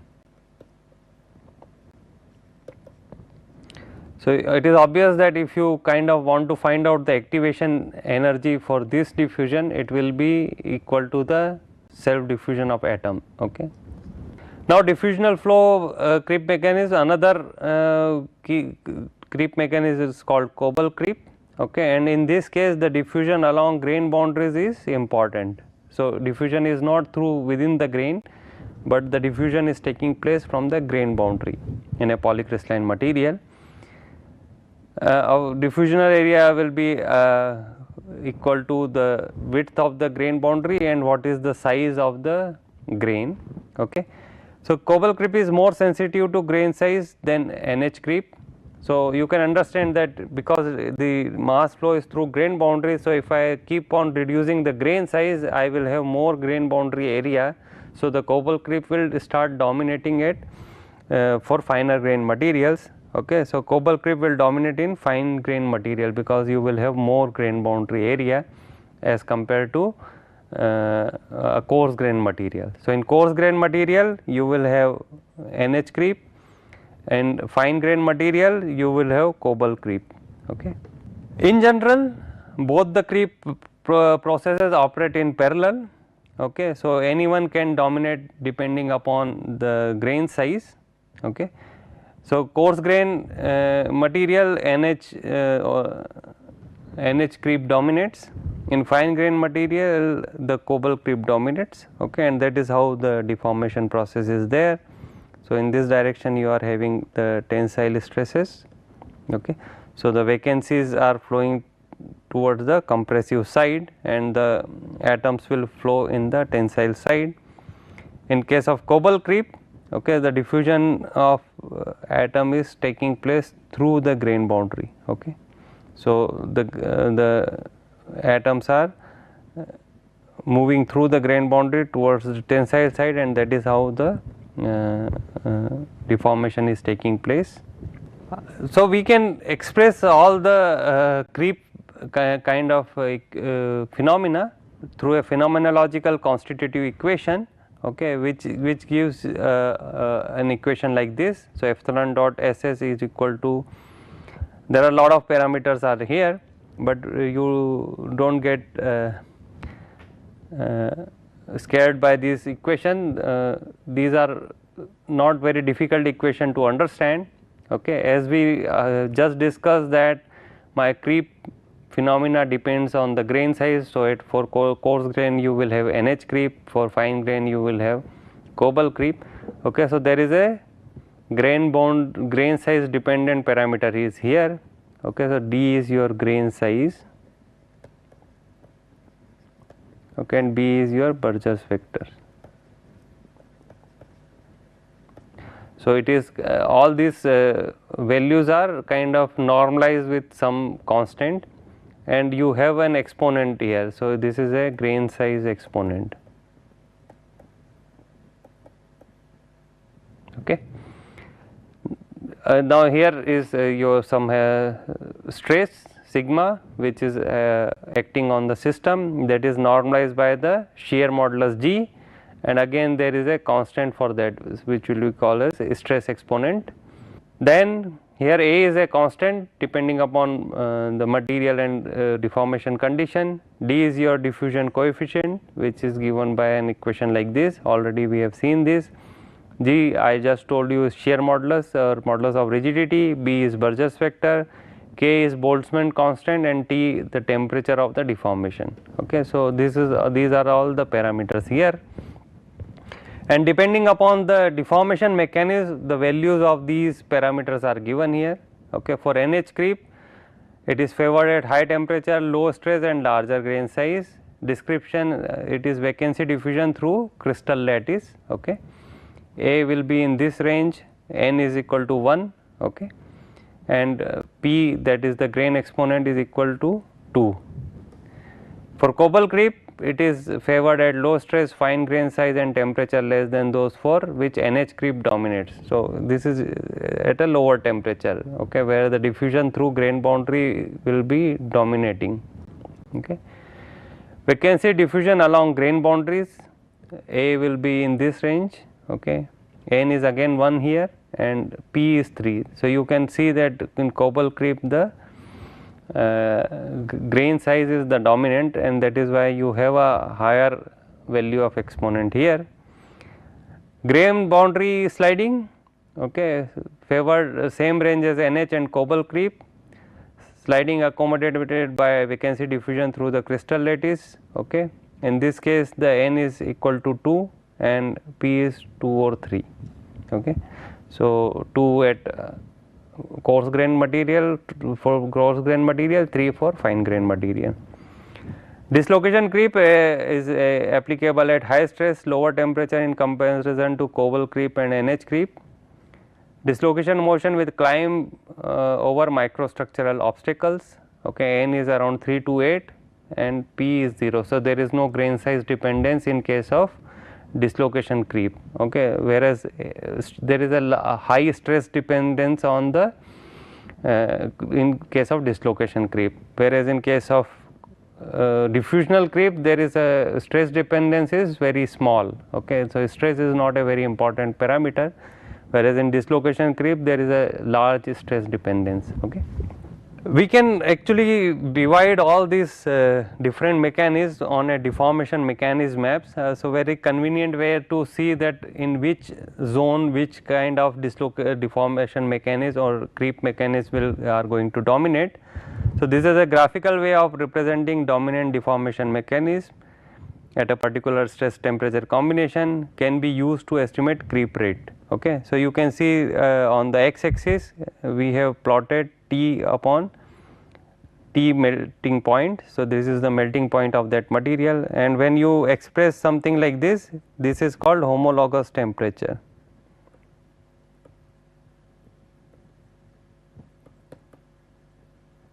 Okay, any temperature divided by the melting point of that temperature.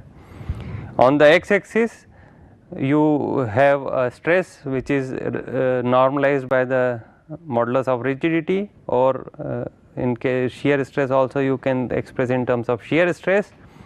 Okay. So, this is your ideal shear strength of the material, okay, which we have calculated theoretical shear strength. Below that you will have a dislocation glide mechanism. Okay. Now, we can start seeing that at high temperature we just said that NH creep will be dominating. So, it is diffusion through lattice, NH creep will dominate at high temperature, lower stresses. Okay. So, lower stresses and higher temperatures. Cobalt creep will dominate at again higher temperatures, okay, little bit more stress than the cobalt creep. Dislocation creep will dominate at higher stresses and lower temperature. So, at high temperature also it will be dominating, but it will go towards the lower temperature also. Okay. So, at higher stresses and lower temperature you will have dislocation creep.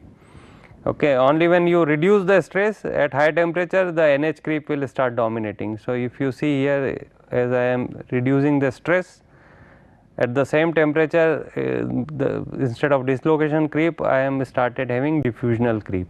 Okay. So, this is the whole different mechanisms can be shown for a particular material in a simple map like this, okay, to kind of find out that if in my material is going to be exposed to this temperature and it is going to be loaded by this much stress, okay, what type of deformation mechanisms are going to dominate, that we can find out.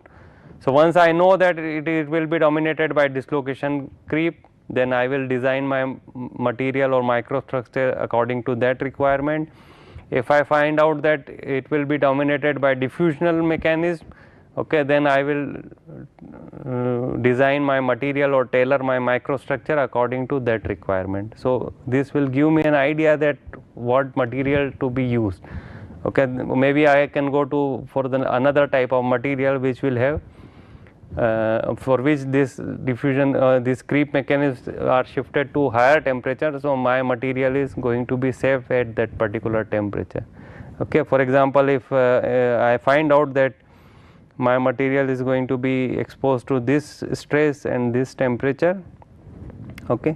So, maybe I can choose another material for which all these mechanisms are going toward the high temperature. So, my operating the service conditions are still within the elastic regime. Superalloys are one of the example where the creep ideas or the ideas from creep deformations are used, okay, or the understanding of the creep mechanisms are used, okay. So, usually these superalloys are either nickel based, cobalt based or iron based superalloys are available. In nickel based superalloys, for example, the gamma prime coherent precipitate, which is shown here by these cuboids, okay, these cubes kind of nice arrangement of precipitate is there. So, this gamma prime coherent precipitate, which is consisted of nickel 3, either aluminum is there or nickel 3 titanium is there, in nickel FCC matrix, provide particle strengthening and creep resistance. Okay. So, basically it provides an obstacle to dislocation movement. Okay. So, this kind of material can be used at a higher stress condition and lower temperatures, okay, because it will be able to give a effective obstacle to the dislocation movement. So, wherever dislocation creep is dominant, we can use a material like superalloy. Okay. So, we can also estimate the creep life, okay, and one of the ways of estimating creep life is through a parameter called Larson-Miller parameter. Okay. So, basically the idea is like this, we want to find out that what is the time to rupture, okay, and it will depend on stress and temperature.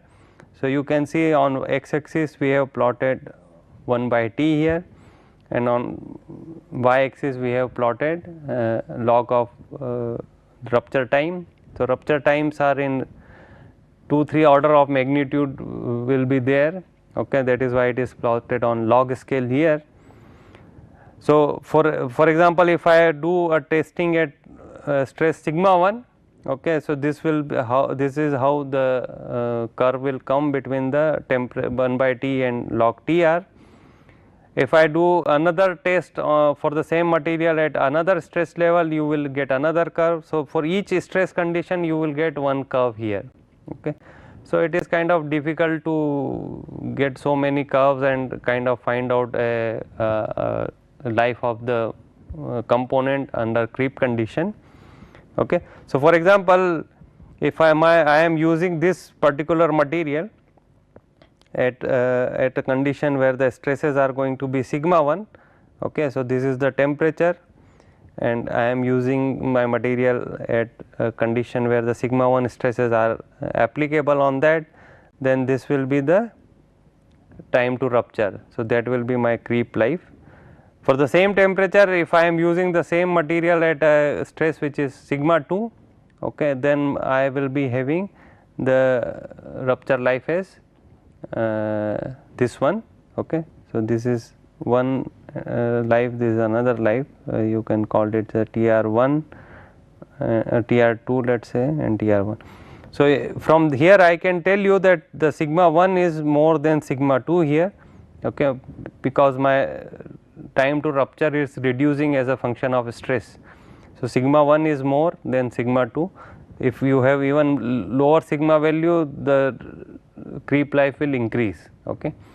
Or if I change the temperature, suppose for the same stress cycle, if I reduce the temperature, if 1 by T is increasing here, the temperature I am reducing in this direction.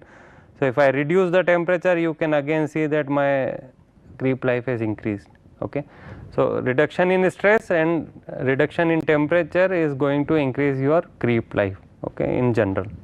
So, I can express all this data for each of these stress different stress acting on the system by a Larsen-Miller parameter. So, this is what is plotted here for a certain alloy, okay, that T is log Tr plus 17. So, this has some range for different material, you will have different constant here, okay. So, for this material the constant is 17, okay. So, now all the stresses are different stress data is plotted on one single curve here now at different temperatures, okay. So, on x axis you have this Larsen-Miller parameter which is dependent on temperature. This is the creep life Tr, time to rupture, and some constant is there, okay. So, now if I know that my material is going to be exposed to this stress, for example 200, okay. So, let us say it is going to be exposed to 200, okay. Then I can find out that what will be the Larsen-Miller parameter at that stress. So, let us say it is going to be around if this is 20,000, it must be around 19,000 or 19,500. So, here it will be 19,500. Okay, temperature, we know that for which temperature I am doing the test, okay. So, that temperature will come here. So, I can find out for this temperature and this Larsen-Miller parameter that what will be the time to rupture or what will be the creep life, okay. So, now if you want to if you think that this is not suitable, okay, maybe I can try to redesign the my component and bring down the stress to some other level, okay, and again I can find out that what will be the time to rupture, okay, for a particular condition, okay. So, all the temperatures curve are plotted on one single curve here, okay. You can see for different temperatures all are falling in one single curve.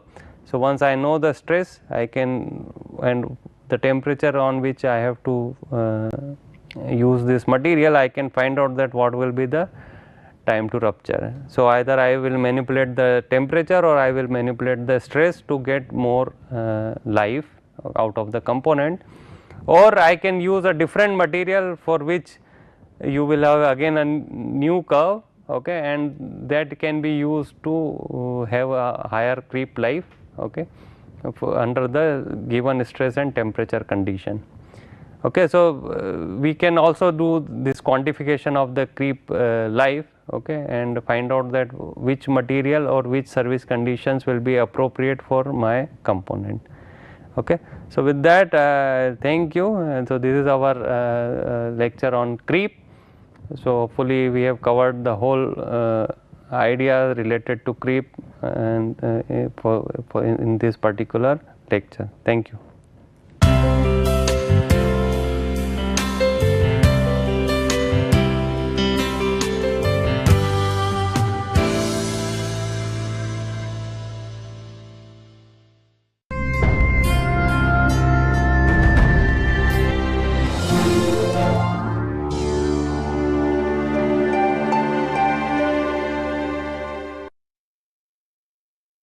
So, now let me give you an overview of the course, what we are going to cover in this course and how we are going to go about it and so on. Before I do that, I will give a working definition of what we mean by computational techniques.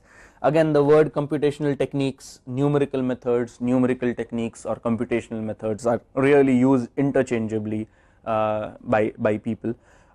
So, at the heart of these computational techniques are essentially computers that we are going to use to solve problems. Okay. These are the kind of problems which it's fairly difficult or perhaps impossible to solve it analytically, or to take a pen and paper and try to algebraically or geometrically try to solve these types of problems. It's perhaps difficult or impossible to do it. So, we are going to use the computers to solve these problems by stepwise, repeated and iterative solution methods. So, the solution methods are essentially going to be repetitive. So, what that really means is that if you have a small problem, you will use the solution methods the algorithm steps, you will use 1 or 2 steps in order to solve a small problem. When you go to a larger problem, you will have to repeat those 2 or 3 steps over and over again until you reach a particular predefined criteria which tells you that yes, now I have got the solution of this particular problem. Again, what I mean by that, I will come to that in this lecture. I will take a very small example and I will come to that aspect.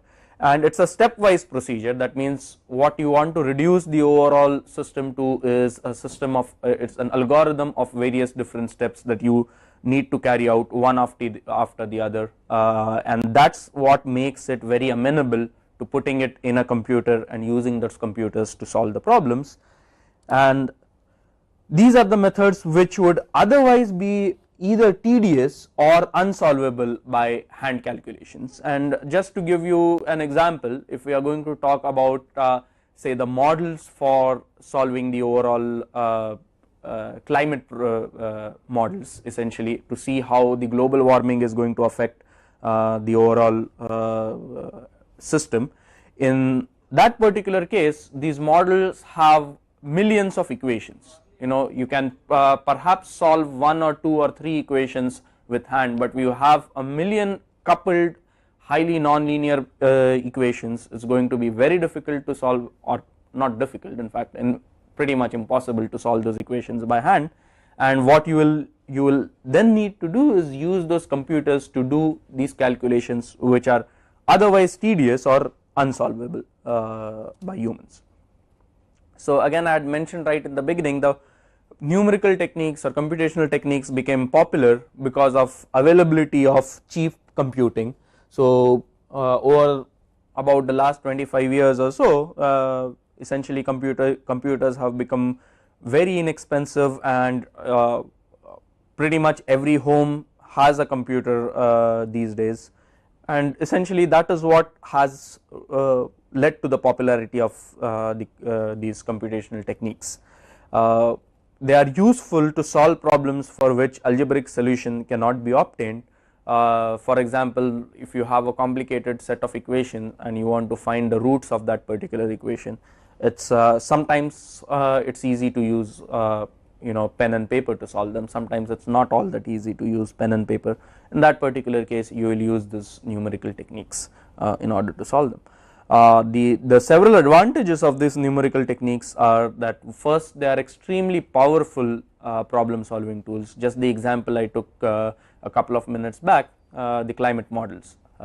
These climate models would be impossible to solve if we did not have extremely powerful problem solving tools and extremely powerful computers where we can solve them. So both of these conditions are perhaps necessary conditions for us to solve these complicated types of problems. The second advantage is that the commercial softwares and packages are nowadays readily available, which are suitable for certain type of applications. They need not be general purpose. And the final advantage of these numerical techniques is that they can provide additional insights into various engineering problems. For example, how you can provide insights is you solve this particular problem using some of these numerical methods, and you tweak these problems in order to understand what are the physical reasoning behind how these things, how this particular equipment or that particular reactor behaves. So what really the numerical methods allow you to do is they allow you to look at your experimental system in a more closer way and try to understand why the system is behaving in a particular way, and try to analyze all those results in a better manner. Okay, so that's what really the aim of using a numerical technique is going to be. That is not something that this particular course is going to focus on. We are going to focus on understanding these numerical techniques itself. Now I will just give you a historical perspective of behind these numerical techniques. So although the popularity of the numerical techniques can be essentially be attributed to computing and computers, but the use of the philosophy behind numerical techniques comes almost 2000 years before even the first computer came into existence. Okay, and perhaps arguably the oldest numerical method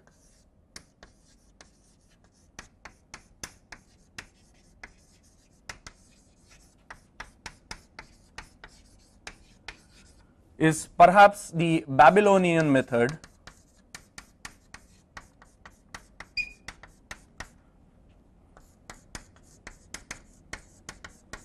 to find square root of 2. Okay. Nowadays finding square root of 2 is fairly simple. What you do is you take a calculator and just punch a couple of keys and you will get the square root of 2. If you go back, this is about approximately 1750 BC. Okay, if you go back essentially 2000 years or rather 3700 years back, that was the time when these guys developed an approximate method for finding the square root of 2, and the method that that we can also call as the Henon algorithm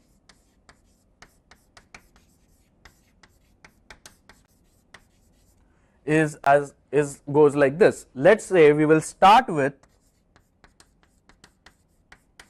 some approximation of, we will call this particular variable as x, we will start with certain approximation, say x equal to 0.5. We do not know the actual value of square root of 2, but we know that the square root of 2, one of the square roots is going to be positive. So we will start, let us say, with an approximate value of x equal to 0.5. So the method that we will use is x new, that is the new guess of our x value, is going to be an average of x and 2 divided by x. Okay. So for example, if we start with x equal to 0.5, what we will get is, for x equal to 0.5, half of 0.5 plus 4, 2 divided by 0.5 is 4. So our new guess is going to be 2.25. Now remember, the solution of square root of 2 is approximately 1.414. If you look at this particular value or if you look at this particular value, both these values are pretty far away from the actual value of 2. The actual value of 2 to up to 3 digits after the decimal, we can say, is 1.414, and neither of these values are close enough to this value, to the actual value. So what do? We take this x new value and repeat this particular procedure over and over again. So we iterate, this is what we call by iterating over this particular equation, and we do that repeatedly until we get the actual solution. So now what happens is, what we will rewrite this equation as x I plus 1 equal to half of xi plus 2 divided by xi. Okay, we are kind of trying to write it in an algorithmic form, and then we will repeat this for I equal to 1 to some large value n.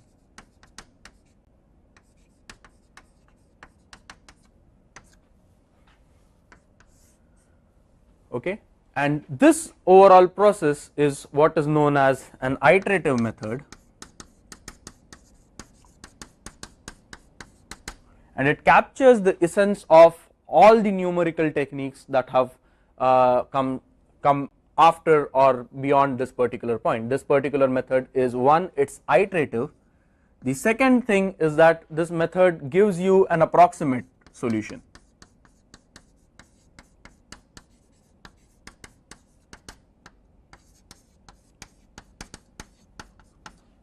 Okay, the solution that we are going to get for square root of 2 is not going to be an exact solution, but it's going to be an approximate solution. Now we can specify up to what level we want to go when we want to solve this particular problem, and based on those specifications we will get this particular approximate solution. At certain point we will say, well, we are going to be happy with this approximate solution because we do not care about the, say, the 10th digit after the decimal point. So we are essentially going to say we are going to be happy if we get the solution accurate to the 10th decimal place. I will take this example again in a couple of minutes, but let us proceed with the overall historical perspective about square root of 2.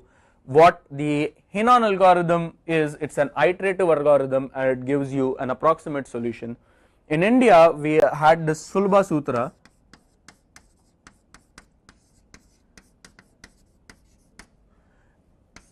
It came independently and approximately 1000 years after the Babylonian method, and according to this Sulba Sutra, square root of 2 is approximately equal to 1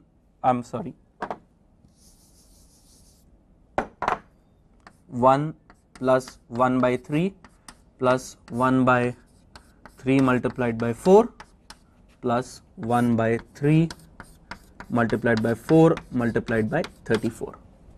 Okay, so this was the Sulba Sutra. It came approximately in 600 BC, and this is the approximate value of square root of 2 that the Sulba Sutra gives you. Now this particular method is what is known as a direct method. Okay, why it is direct is because there is no iteration. You are not going over this particular equation again and again. You are taking one equation, plugging in those values, you will get the final solution, and that's why it's a direct method. But again, the solution is not a true solution, but it's only an approximate solution.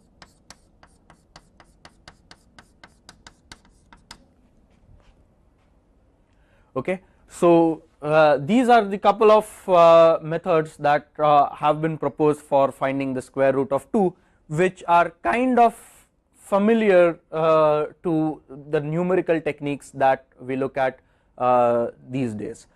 This is basically a series, and we are essentially aware of, say, infinite series such as the series for finding e to the power x.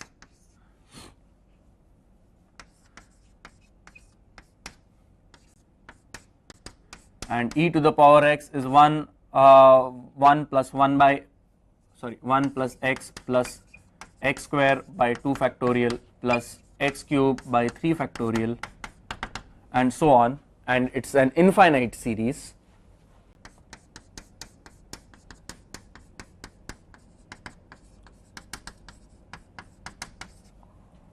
Okay, and we can essentially use this particular series, we can essentially keep adding additional terms in this particular series, and we will get the result to be closer and closer to e to the power x.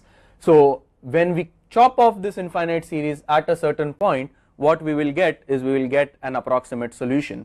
Okay, so the Sulba Sutra is not an infinite series, it is a finite series, and that's why the result that you get is an approximate, but it is still a direct result. But the methods that are going to use infinite series, which we will look at during this particular course, we will end up getting an approximate solution, but we will have to iterate on this infinite series, or each time add an additional term in this infinite series and decide whether we are happy with the quality of the solution or whether we need to proceed further and further with additional terms. And the most popular infinite series in this particular course is going to be the Taylor's series.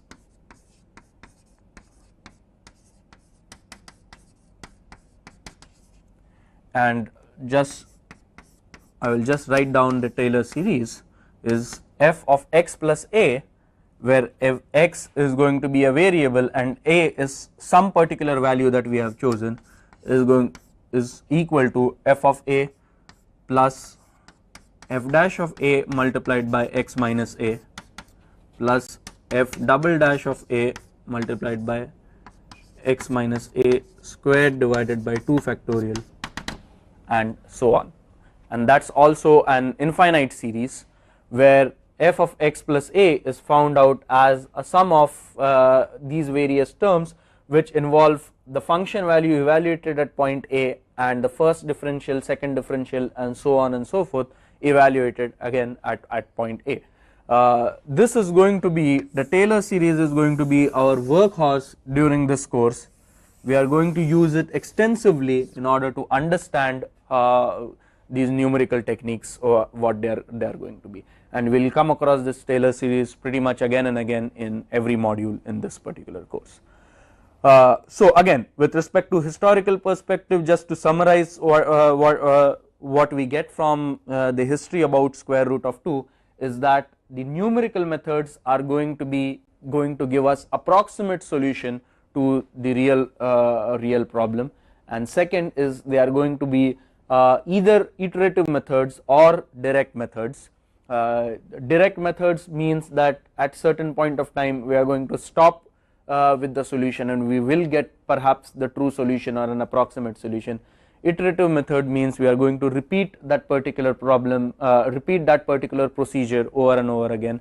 In this particular case, the procedure was very simple, very straightforward. Just take an average of x and 2 divided by x, and that's how this particular method worked.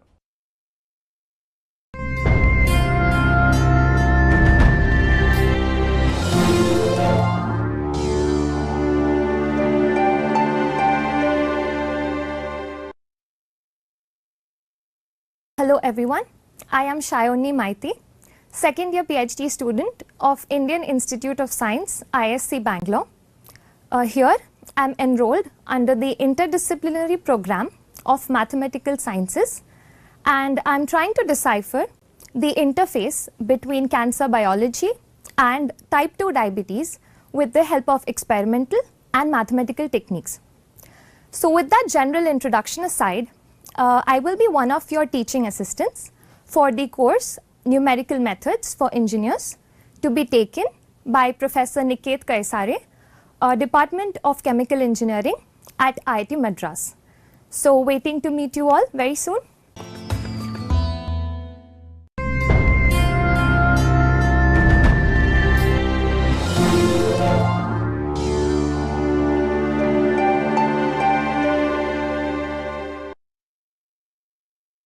Hello everyone, I am Rohit Kumar Singh, a PMRF at Department of Physics, IIT Madras, and I will be one of the TA for this course, Numerical Methods for Engineers. I am working in the field of experimental high energy physics in collaboration with CMS experiment at CERN.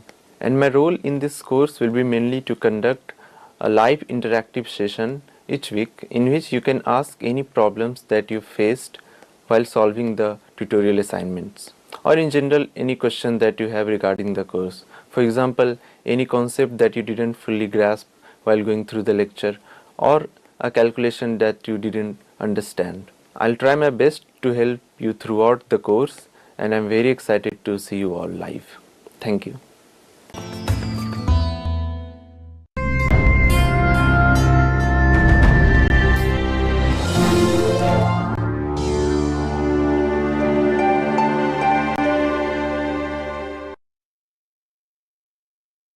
Okay, so the motivation is essentially why learn about the Henon algorithm itself, and the reason for talking about Henon algorithm are essentially twofold. One is because, well, history is interesting and we are trying to put things in perspective of essentially what people before us thought about this problem, people before us thought about how to solve this particular problem. The second reason for this is that it really is one of the first or perhaps the first numerical method, and using this particular simple example poses us very nicely in order to talk about these numerical methods itself. Then we took that example, we started with the initial guess of 0.5, and again we calculated the next value x equal to 0.5 plus 2 divided by 0.5, the average of that multiplied by half. And the next value, so what I have done is I have used an Excel sheet over here, and this is just a result from the Excel sheet. The first column is the iteration, number of iterations. Zeroth iteration essentially signifies that was the initial guess that we started off with. The initial guess we started off with was x. Over here I am writing 2 by x, and the average of these two numbers I am writing in the fourth column. The numerical method tells us essentially x is going to be the average of x and 2 divided by x. So that is the new value of x. So we have taken this particular value and put it over here. Okay. So we started with 0.5, the average of 0.5 and 2 by 0.5 is 2.25. We took that 2.25 as the next guess. Okay. So the next guess after that is going to be 2.25 and 2 divided by 2.25. We take the average of these two numbers, and the average of these two numbers happens to be 1.569. Okay. So this average is going to be the value of x at the second iteration. Okay. And we continue this over and over again until a certain point. In this particular case, I have done the Excel simulations up to iteration number 6. What we see over here is the first value was of x, the first initial guess of x was 0.5, the second initial guess was 2.25. Both these values are quite far away from the actual solution 1.414214. Okay. The third value comes fairly close, we reach 1.569. The fourth value is even closer, 1.422, 1.414, 1.414, 1.414. In this particular example, I was interested in getting the result up to 6 digits after a decimal point, and that is why when the 6th digit after the decimal point did not change, I said I am going to be satisfied with my solution, and I take the value of x that I obtained in the 6th iteration as my solution. So this particular example has all the features essentially of the numerical techniques that we talk about. It's an iterative procedure, it's the same simple equation that we apply over and over again in order to get the solution. We start with an initial guess and slowly converge to the desired solution, and we define a stopping criterion where we are going to say that the solution that we now have we are satisfied with. Okay. So this is the way we would do the findings the square root of 2 if we were to use a Henon algorithm and formalize it under the computational technique framework that we are going to use in this particular course. Now let us look at the graphical insight. What I show over here in the blue curve over here is essentially how the value of x behaves. So if I go back to the previous slide, this value of x I am plotting as the blue curve, and this value 2 divided by x I am plotting as the red curve over here. Okay. So this is the blue curve, this is the red curve defining x and 2 divided by x. The x axis is the iteration number, 0th iteration is the initial guess, first iteration, second iteration, and so on. This particular x value, the x value at iteration number I is just the average of this red value and this blue value in the previous iteration, and this black line, thin black horizontal line that you see over here is the true solution of square root of 2. Okay. What you find is an interesting thing, and again this is where the history becomes very interesting, is if you want to see why, perhaps if we want to go back and think about why the Babylonian people thought about this particular algorithm, is essentially if you look at x and 2 divided by x, they lie over here, they are lying on either side of this particular line. So if x is less than square root of 2, 2 by x is going to be greater than square root of 2. Over here from this value of x, the next value of x has gone to 2.25. So the value of x now is greater than square root of 2, but value of 2 by x you will see is less than square root of 2, and you will see this pattern repeating throughout the overall values. No matter what positive value of x you choose, the value of 2 divided by x is also one, it's also going to be positive, and second, it's going to lie on the other side of the line square root of 2. Okay. So essentially what we are doing over here is we are hoping that if we take the average of x and 2 divided by x, we will go closer and closer to square root of 2, and the reason is that the average of x and 2 divided by x always lies between the values x and 2 divided by x, okay, and these two values will eventually converge to the desired solution, okay. So that gives us the graphical insight behind these this Henon algorithm, and possibly trying to think about how or why the Babylonian people perhaps thought of this particular algorithm in order to solve this particular problem. Next, what we would do, and again I am not really going to do it in this particular module, but we will defer it to the fourth module, is we will do a Taylor series expansion and try to find out how this particular Henon algorithm can be derived in a rigorous manner, and I will just give you an overview of what we are going to do. Is essentially we want to find the solution x equal to square root of 2. We will square both sides and then we will be able to write x square equal to 2, and that equation we can write it out as x square minus 2 equal to 0. If we call this particular guy as our f of x, this problem has now reduced to finding out where the particular line f of x is going to cross the x axis, okay. So that's the problem that we have reduced to, and then we will use this Taylor series expansion that I spoke about over here. So we will use this particular Taylor series expansion around any point a, and then we will try to find out how this particular Henon's algorithm is going to behave from a numerical perspective.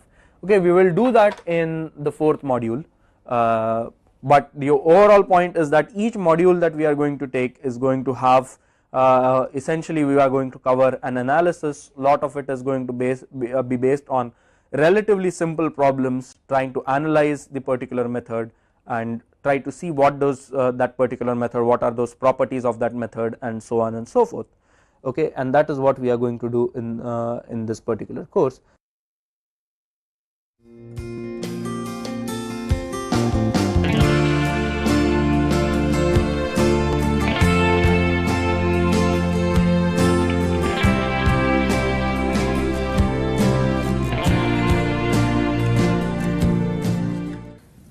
I welcome you to this lecture number 3 in our course on fundamentals of transport processes. In the previous introductory lectures, I had tried to explain what it is that we will be doing and why we will be doing it. Now in this lecture, I will try to go through how transport processes are modeled using dimensional analysis. This is the kind of thing that is done in unit operations, for example, where we take a macroscopic picture of the entire unit operation and try to find correlations between how much material, mass, heat has been transported and the conditions that are applied on the system. The temperature differences of the inlet and outlet stream, or the concentration differences, the concentrations of the different species in catalyzed reactions, and so on. So based upon those large scale properties of the system, what is the transport rates that you can expect? That is the subject of unit operations, and dimensional analysis plays a powerful role in enabling us to model these effectively. As I will show you, it reduces significantly the number of parameters that we have to vary in any experimental modeling of the system. So last lecture I had taken you through a few different examples and shown you how transport plays an important role in those. Okay. The first of these was this reactor system, where we have a solid catalyzed reaction and there are particles on which the reaction gets catalyzed. And I had tried to explain to you that it is not sufficient to ensure that enough raw materials are put into this reactor, enough products are taken out of the reactor, there is enough heat that is supplied or taken out of the reactor. it is also necessary at the microscopic scale, at the particle scale, okay, to ensure that where the reaction takes place, there is sufficient amount of reactants being a sufficient flux of reactants to the surface locally, okay. And this flux is determined by a variation in concentration close to the surface. Of course, once the reactant reaches the surface, it can react, and then the product of course has to come out of the surface. And it is not sufficient if you just ensure that the reactant reaches the surface, you have to also ensure that the product comes out of the surface. The conditions have to be such that there is a concentration difference of the product between the surface and the bulk of the fluid. Similarly, in the case of exothermic or endothermic reactions, it is necessary to ensure that there is sufficient flow of heat either to the catalyst surface or from the catalyst surface to ensure that the reaction takes place at the specified rates. If you do not supply heat for an endothermic reaction, then of course the temperature of the catalyst will decrease and the reaction rate will slow down. Alternatively, if you do not take out heat from an exothermic reaction, then the temperature will continuously increase, and this could lead to hot spots and runaway reactions. Now, the transport rates are enhanced by mixing in fluids, and that mixing basically transfers momentum from this impeller, okay, that is being used for mixing the fluid into the fluid.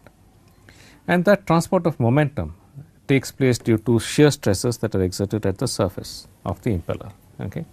And these are the kinds of processes that we will be studying. Similarly, in the other example that I had taken of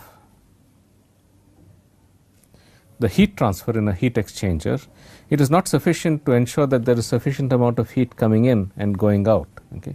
You also have to make sure that locally at every point there is a sufficient amount of heat being transferred across the surface, so that cumulatively when you add up all the heat that is transferred, it is sufficient to reduce the temperature of this heated fluid to the level that you have specified, okay.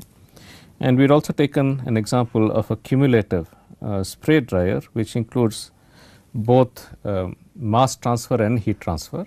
In this case, droplets that are ejected from a surface have to cool and dry before they hit the wall of the spray dryer. These droplets are usually contain a lot of moisture, roughly 80% in many cases, relatively small in size, about 100 microns, and as they move through the fluid, there has to be heat transferred through the droplet to evaporate all the moisture that is inside. This heat transfer evaporates the water, and that water has to be transferred out of the droplet, okay. Both of these take place through a combination of convection and diffusion. These spray dryers are quite large in size. They could be a meter in diameter, maybe a few meters in height. They have to be large enough that the entire drying process takes place before the droplet hits the wall. And for that, what is important is what happens at the particle scale, at the droplet scale, okay, at 100 micron scale. That is where we have to focus our attention. Look at the heat transfer, the mass transfer, and to find out how long it will take for the droplet to hit the wall, we need to know what is the velocity with which the droplet moves as it moves through the fluid.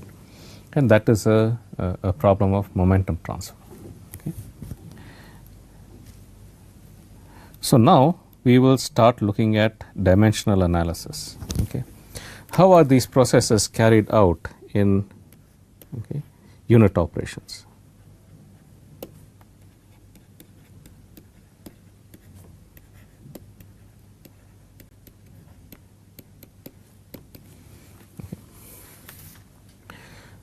There are fundamental dimensions and there are derived quantities. Okay. The fundamental dimensions in all of these cases, okay, by convention, these are assumed to be mass with dimension m, length with dimension L, time with dimension t. Okay. So these are the three mechanical quantities, And then we have the thermal quantity temperature. The dimension I will call by theta, okay, big theta, to distinguish it from time, which has dimensions t. Okay. Then there are two others, current, okay, amperes, and then there's a unit of light energy, which is usually written as candela. Okay. Sometimes mole is also considered a dimension. 1 mole is just 6.023 into 10 power 23 molecules. Okay, so it's just a number. Okay, you could or you include it in as one of the fundamental dimensions, but in this particular case, there's no particular need to. Okay. Now, of these fundamental quantities, we will be concerned with the first 4 in this course. Okay. Sometimes we will also deal with current. Okay, but for most of the lectures, we will be dealing only with the mechanical quantities and the thermal quantities. Okay. Now, these are considered to be the fundamental dimensions. Of course, there is some subjectivity in how you choose what is fundamental and what is not. However, for the present course, for the present purposes, these are considered by universal consensus as the fundamental dimensions. Okay. These you can derive the dimensions of any other quantity. Okay. All quantities that are known to us can be written in terms of these fundamental dimensions. Okay. And that is what makes it so powerful. Okay. There is only these 6, there are no others in addition. Okay. Everything else can be derived. Okay. The velocity, for example, is the distance traveled per unit time. Okay. So, it has dimensions of length times t inverse. Okay. The acceleration is the rate of change of velocity, the velocity change in velocity per unit time. Okay. So, therefore, the acceleration is the velocity per unit time. So, this is L t to the minus 2. Okay.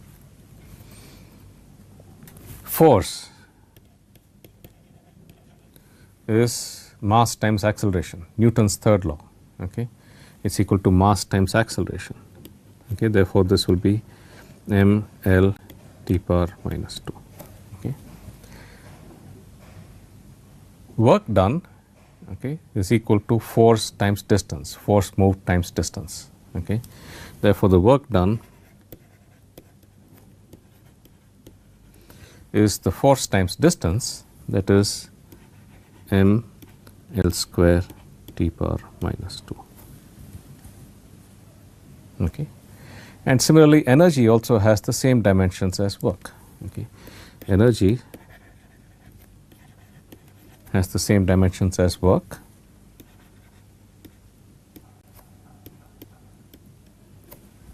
Okay. Power is the energy input per unit time. Okay. Power is the energy input per unit time. So, it will have dimensions of energy divided by time. Okay.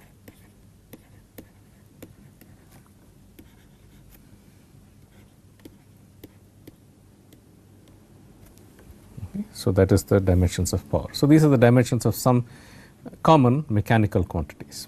Okay. Now, we will come to dimensions of quantities that we will use in this course. Okay. Pressure is force per area. Okay. So, force has dimensions of ml t to the minus 2. And the area is length square, okay, length to the second power. Okay. Therefore, the force per unit area will have dimensions of m L inverse t power minus 2. Okay. So, that is the pressure, force exerted per unit area of a surface. Okay. The stress also has dimensions of force per unit area. Okay, except that commonly pressure acts perpendicular to the surface and stress acts parallel to the surface. Okay, so, that is the only distinction, but stress as well has dimensions of m L inverse t power minus 2. Okay. Okay. Now, We often deal with the fluid density, okay, the mass per unit volume of the fluid. Okay. So, the density is an important quantity. Okay. It is written by the symbol rho. Okay. Density is mass per unit volume. Okay. Volume has dimensions of length to the minus 3 power. Okay. So, this is m L power minus 3. Okay. Concentration of a solute, okay, concentration of a solute in a solvent also has dimensions of mass per unit volume, mass of solute per unit volume of fluid. Okay. So, concentration will have the same dimensions as total densities. It also has dimensions of m L power minus 3. Okay. The difference is that the density refers to the total mass per unit volume, whereas concentration refers to the mass of a particular solute per unit volume. Okay. Now, let us come to fundamental quantities that we deal with in mass transfer. Okay. The flux of a solute.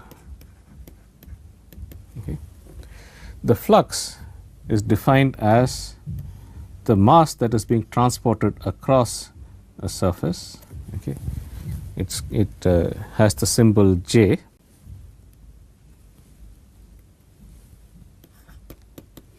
Mass transported across a surface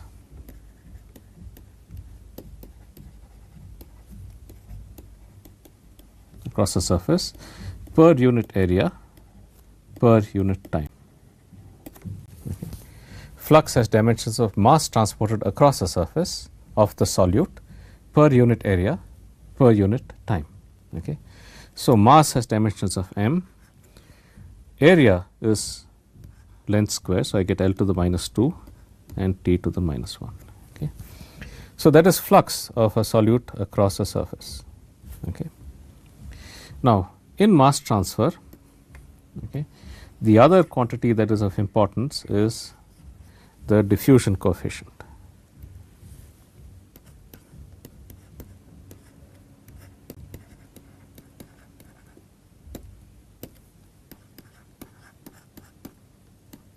Okay.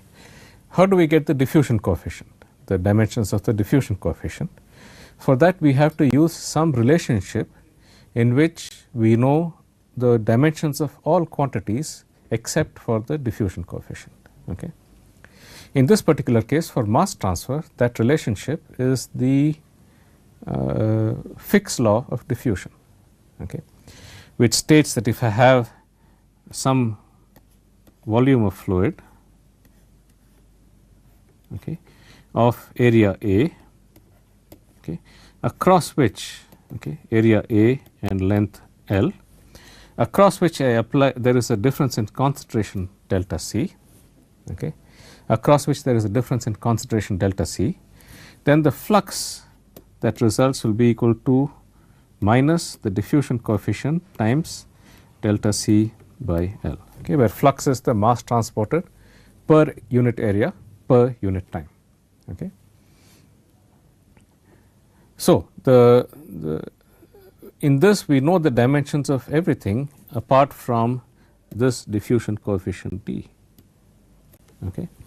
So, if you look at the dimensions on the left hand side, it is mass length to the minus 2 T inverse, okay, that is equal to the dimension of this diffusion coefficient D, okay, times, okay, delta C is a concentration difference. So, it has dimensions of mass length to the minus 3, okay, it has dimensions of mass length to the minus 3 because it is a concentration difference, a difference in concentration between two locations. That has to be divided by the distance between those two locations. Okay. And from this you can see quite easily that the dimension of diffusion coefficient, okay, the mass dimension will cancel out on both sides and this will turn out to be L square T inverse. Okay. Okay. So, the dimension of the diffusion coefficient is length square times T inverse. Okay.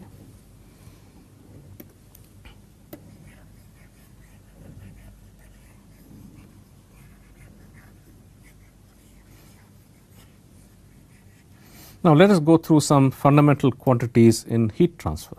Okay.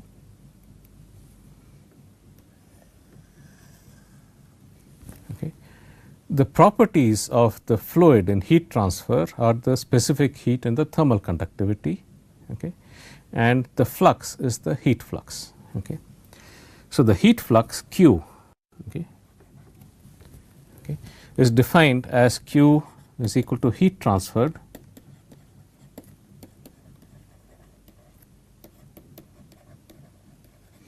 per unit area per unit time. Just as J is mass transferred per unit area per unit time, Q will be the heat transfer per unit area per unit time. Okay. The heat energy has dimensions of mL square T to the minus 2. Okay, that is the dimension of energy. Okay. Area is length square and time is T. Okay. So, therefore, the dimension of the heat flux will be equal to m T to the minus 3. Okay.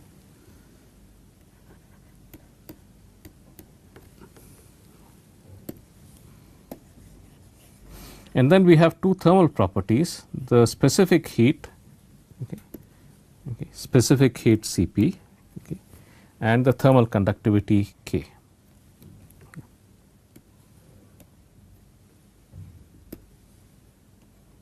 And the thermal conductivity K. Okay. The dimension of the specific heat. Okay.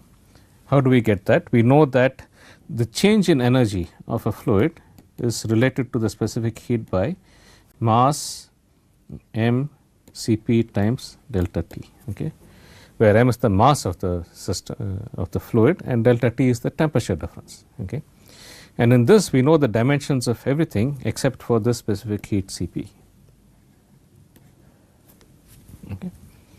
So, on the left hand side I have an energy, okay, m L square T power minus 2, okay, is equal to the mass m, the dimension of the specific heat, okay, times temperature, that is theta. Okay. And from this you can easily see that the dimension of specific heat is L square T power minus 2 theta inverse. Okay. Now, next is the thermal conductivity. Okay. And for the thermal conductivity, once again we need a relationship in which we know all the dimensions of all quantities apart from the thermal conductivity. Okay. The relation in this case is, of course, is Fourier's law of heat conduction. Okay. Fourier's law of heat conduction states that if I have some volume of fluid,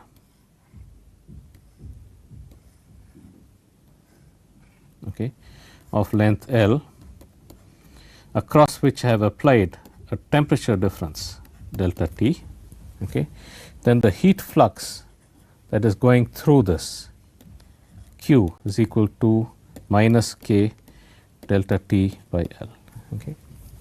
Negative sign because heat is transferred from regions of higher temperature to regions of lower temperature. Okay. Now, in this particular relation, I know the dimensions of all quantities apart from this thermal conductivity K, and therefore, that I can find out. Okay. So, in this particular case, the dimension of Q, okay, is m T power minus 3. This is equal to the dimension of K times the dimension of temperature divided by the dimension of length. Okay. Therefore, the thermal conductivity, the expression for the thermal conductivity will turn out to be m L T power minus 3 theta inverse. Okay. So, that gives us the dimension of the specific heat, the heat flux and the thermal conductivity. Okay. And then of course, we have to come to dimensions of quantities of use in momentum transfer. Okay. In momentum transfer, the fundamental quantities are the stress, okay, and the viscosity. Okay. The stress, of course, I have already derived for you. Okay. The stress has the same dimension as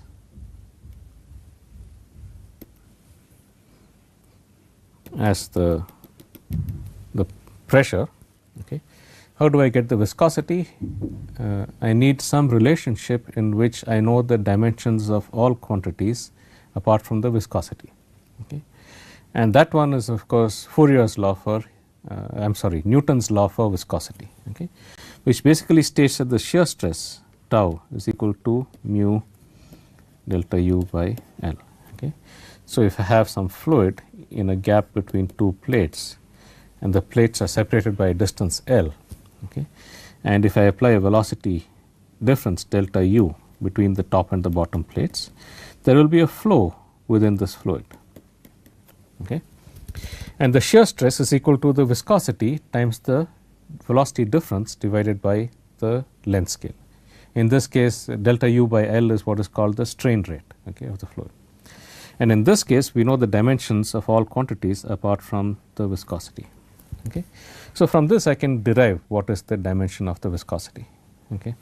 So, I know that the stress in this case is m L inverse T inverse is equal to the dimension of the viscosity, okay, times dimensions of velocity L T inverse divided by the length. Okay. And from this I can derive what is the dimension of the viscosity. Mu is equal to m L inverse T inverse. Okay. So, that is the dimension of viscosity. Okay. So, these are the dimensions of some common quantities that we will use during the course. Okay. There are others, okay. For example, surface tension, for example. Okay.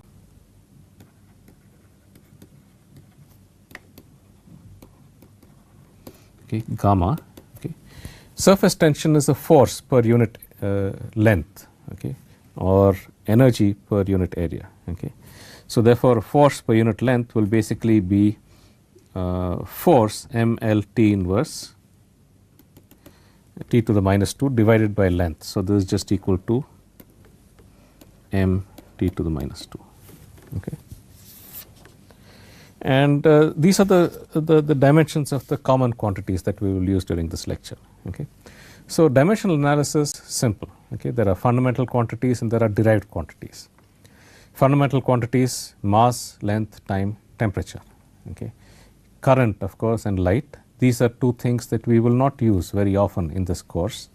But with just mass, length, time and temperature, you can see the multiplicity of quantities that can be described, okay, all the way from velocity, acceleration, force, work, pressure, stress, flux and so on. Okay. With these fundamental quantities, we can now go ahead and try to look at problems. Okay.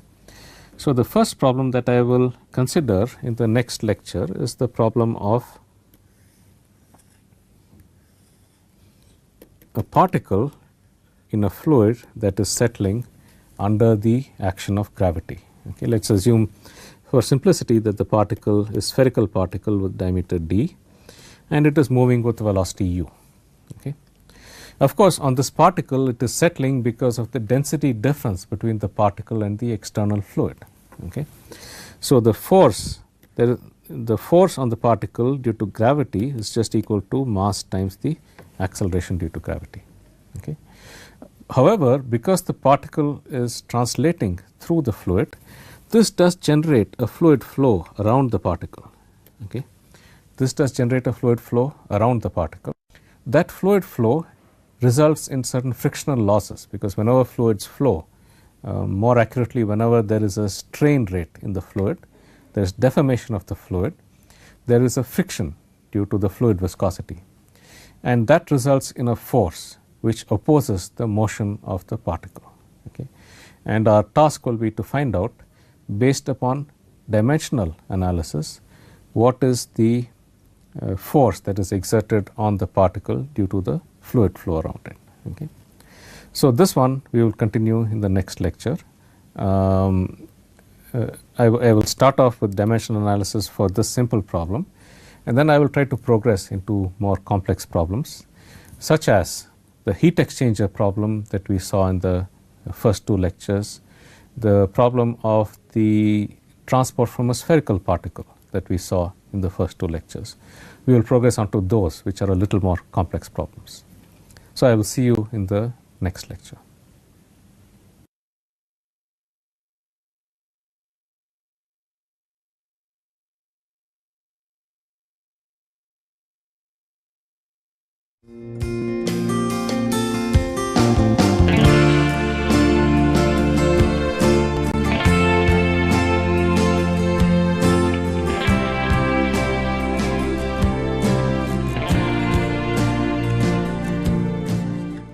Okay, welcome to the second lecture on dimensional analysis, the fourth lecture of our course.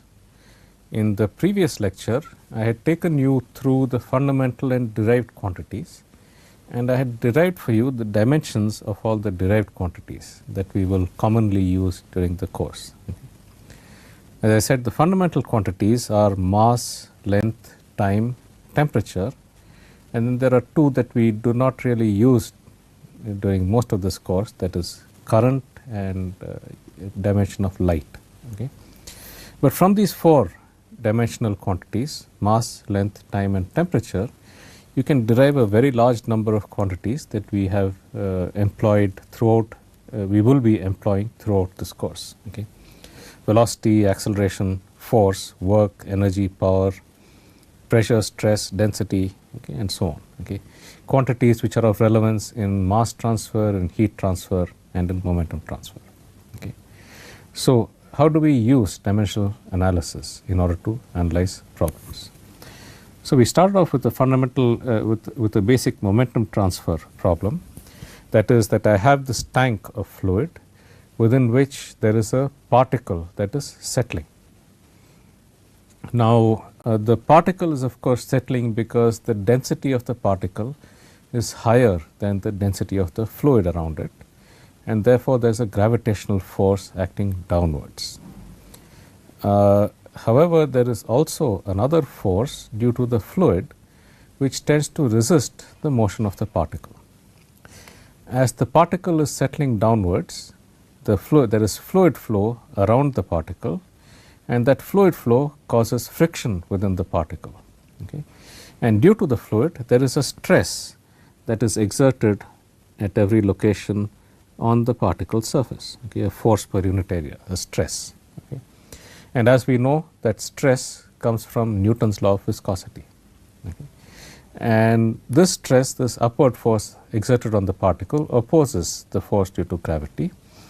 And therefore, if I were to write a force balance equation for this particle, it would be of the form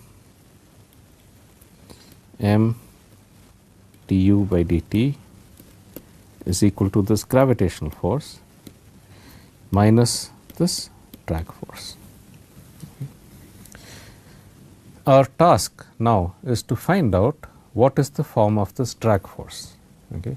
In particular, we have to start off by trying to find out what are the quantities, the dimensional quantities on which this drag force could depend. Okay. As I said, this drag force, okay, could be a function of, okay, first thing is it has to depend upon the diameter of the particle. Okay. It should depend upon the diameter of the particle, and it could also very well depend in some way on the dimension of this tank. Okay. It could depend in some way on the dimension of this tank. Okay. And then it has to depend upon the fluid properties, because this drag force is exerted due to the fluid flow around the particle. Okay. Therefore, the drag force has to depend upon the fluid properties. Okay. First thing, it will of course depend upon the velocity. Okay. You would expect that as the particle moves faster, there is going to be a greater drag that tends to resist its flow. Okay. So it should depend upon the velocity, but it should also depend upon the fluid properties. What are the fluid properties? mechanical properties of the fluid are two in number, that is, one is the density and the other is the viscosity. Okay. After all, it is the viscosity that causes the resistance to flow. Okay. The frictional force is due to the fluid viscosity. Okay. So, it could depend upon the density and the viscosity as well. While enumerating these dimensional groups, one has to be careful. Okay. The particle density, for example, does not affect the drag force. Okay. The drag force is due to the fluid flow around the particle. Okay. And for the fluid flow around the particle, the only relevant quantity is going to be the fluid density. Okay. Similarly, the acceleration due to gravity does not affect the drag force. That is a separate force in itself. Okay. That is a separate force in itself. Okay. That is what we call a body force. Okay. A force that is exerted on the body. It is proportional to the volume of the material or the mass of the material. Okay. Whereas the drag force is due to a surface force, okay, due to the force exerted on the surface of the particle due to the motion of the fluid. Okay. So, therefore, the acceleration due to gravity, for example, cannot affect this drag force. Okay. And by and large, this is the total dimensional quantities that can affect the fluid drag. Okay. Now, how do we find the form of the drag force? Okay. So, in this problem now there are how many dimensional groups? There is of course the dependent dimensional group, the drag force, and then there are the independent dimensional groups. Okay. I have 1, 2, 3, 4, 5 of them. Okay. The diameter of the particle, the dimension of the tank, the velocity, the density and the viscosity. Okay. So, let us list out all of these and look at what are the dimensions in these. Okay. The drag force is of course a force. Okay. It has dimensions of mass, okay, length t to the minus 2. Okay. Mass times acceleration. Okay. That is the drag force. Okay. The diameter of the particle and the length of the dimension of the tank both have dimensions of length. Okay. The velocity of course is distance moved per unit time. Okay.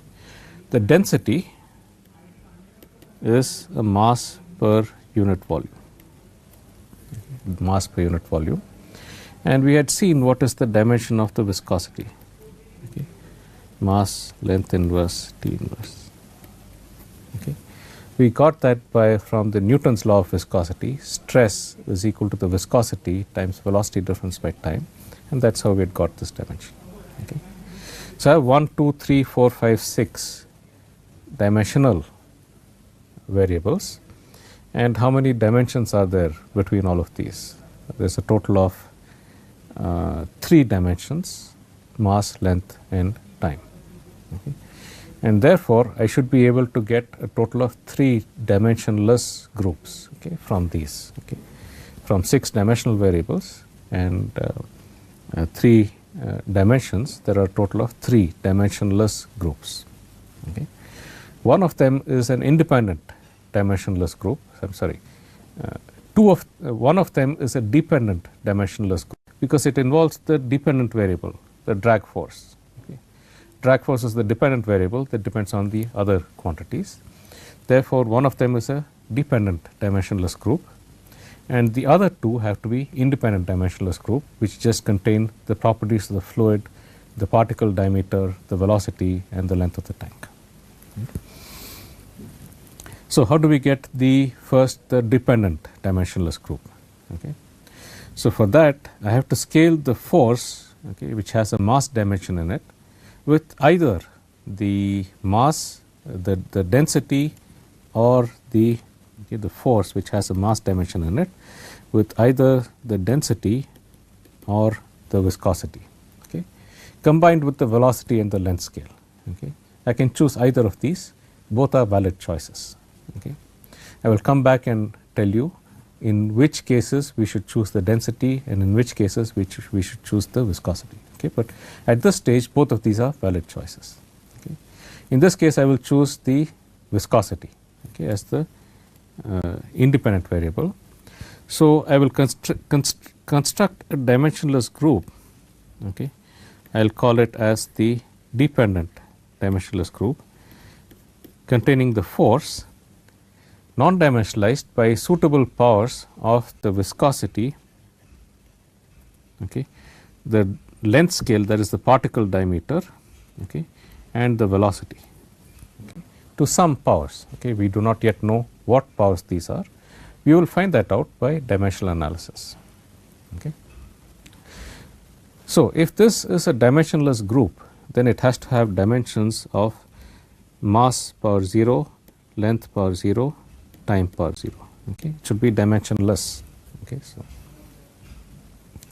force has dimension of mass, length t to the minus 2. Okay. Okay.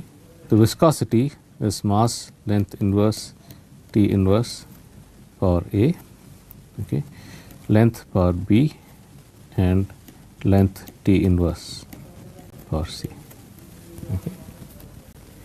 So, this combination of quantities has to have a net 0 dimension. Okay. So, if I look at the mass dimension in all of these, okay, then I will get one relation, that is 0 is equal to 1 plus a. Okay. If I look at the length dimension in each of these,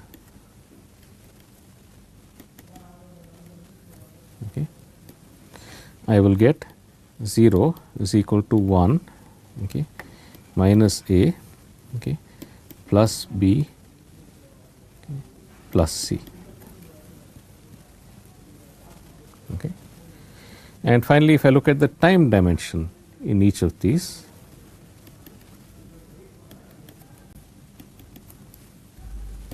okay, I will get 0 is equal to minus 2 minus a minus c. Okay. Now, I have 3 equations for 3 coefficients a, b, and c, and you can solve these. Okay. The solution is quite simple. Turns out that a is equal to minus 1, b is equal to minus 1, and c is equal to minus 1. Okay. So, that actually satisfies these 3 relations. Okay. Therefore, my dependent dimensionless group, okay, is going to be equal to f d by mu u times the particle diameter. Okay.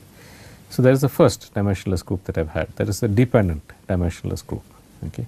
It is a scaled force, okay, scaled by suitable quantities in such a way that it ends up being dimensionless.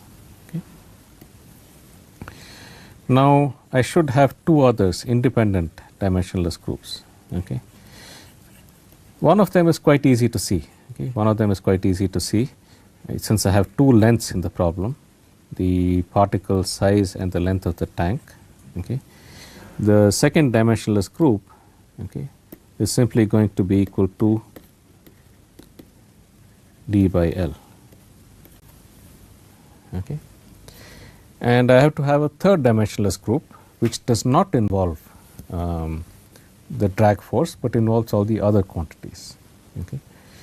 And in this dimensionless group, okay, I can of course set any one quantity to the first power, okay, without loss of generality, okay, because regardless of which quantity is set to the first power, I will still get a dimensionless group, and the dimensionless group to any power is still another dimensionless group. So, it is a valid way to do things. Okay. So, I will just choose the density to the first power because we have not yet used it in any of our calculations. Okay. So, the dimensionless group will contain the density to the first power, okay, the velocity to the power of a, okay, the particle diameter to the power of b times the viscosity to the power of c. Okay.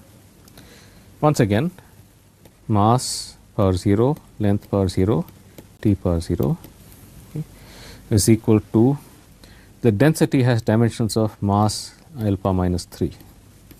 Okay.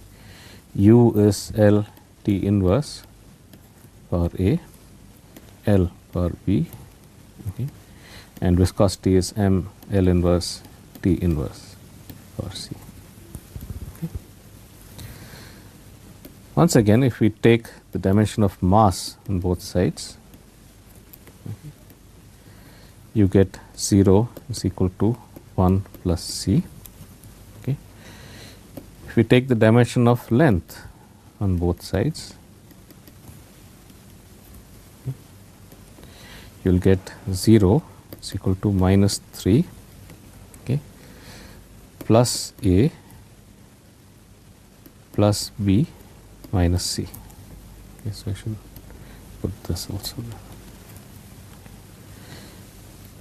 And if I take the dimension of time on both sides, okay, I will get 0 is equal to A, okay, minus, yes, I am sorry,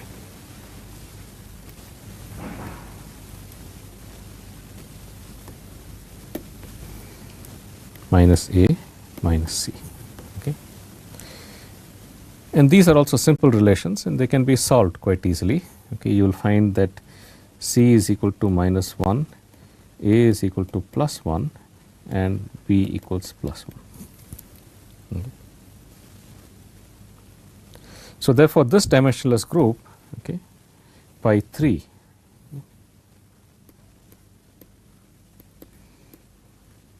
rho U L by U. Okay. Okay, many of you will recognize this as the Reynolds number. Okay. We will come back to the physical interpretation of this, okay, dimensionless group. Okay. So now that we have done this, okay, we can write this functional form that I had earlier. Okay. This functional form that I had earlier, okay, which involved a total of 6 quantities, I can write it to involve only a total of 3 quantities. Okay. So what I will write is that f d by mu d u, okay, is equal to some function, okay, of d by L and rho u d by mu. Okay. So that has greatly simplified this relationship now. Okay. So you do not have to vary 6 quantities independently to find out what is the drag force. You just need to vary 3 dimensionless groups. Okay. Now, if the tank is much larger than the particle diameter, okay, if the length of the tank, okay, if length is much larger than the particle diameter, then you would think that the size of the tank does not really matter. Okay, if you have a very small particle that is settling in a huge tank, whether the tank is, if you have a particle of about a millimeter settling in a tank, whether it's 1 meter or 10 meters, it does not really matter. Okay. So for a particle settling in an infinite fluid, this simplifies still further. Okay. F d by mu u d is equal to some function of rho u d by mu alone. Okay. So we have reduced it even further to just one relationship. Okay.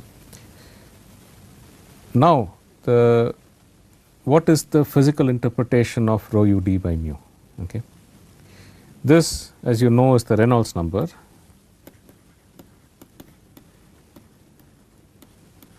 Okay. It has the fluid density in the numerator and it has the fluid viscosity in the denominator. So it's some ratio of the fluid inertia and the fluid viscosity. Okay. If the Reynolds number is small, okay, if the Reynolds number is small, then the fluid inertia doesn't really matter. Okay. So therefore, the fluid inertia is not an important parameter and the drag force should depend upon the viscous forces alone. Okay. So therefore, density should no longer be important if Reynolds number is much smaller than 1. Okay. Okay. Density is no longer a parameter because it represents fluid inertia. Okay. Therefore, the result that I will get is that in this limit f d by mu u d should just be equal to a constant. Okay. if the fluid inertia is no longer important, the drag force divided by the viscosity, the velocity and the drag coefficient is just equal to a constant. So, we could even get the form of the drag force just based upon dimensional analysis if fluid inertia is not important. Okay. Of course, beyond this you cannot actually determine the value of the constant. Okay. If you actually wanted to determine the value of the constant, you would have to actually solve the problem. Okay. Find out what is the fluid flow around this particle. Due to that fluid flow, what is the stress that is exerted on this particle. Okay. That stress summed up over the entire surface will give you the net force that is exerted. Okay. And that is an elaborate calculation which will be a little bit advanced for this course, but at the end of it you find that the result is that Ft by mu ud is just equal to 3 pi. Okay. You can do that calculation analytically. Okay. And this is what is called the Stokes drag law.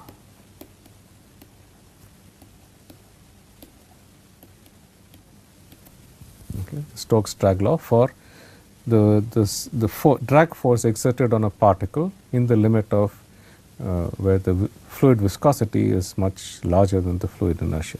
Okay. And this kind of a Stokes drag law actually gives you the correlation for the drag coefficient, which I was talking about in the last lecture. Okay. I told you that we expressed dimensionless groups in terms of ratios of dimensionless numbers such as the Nusselt number, the Sherwood number and so on. For momentum transfer, the appropriate groups are what are called the drag coefficients. Okay. And in this case, the drag coefficient is defined as, let me get rid of that.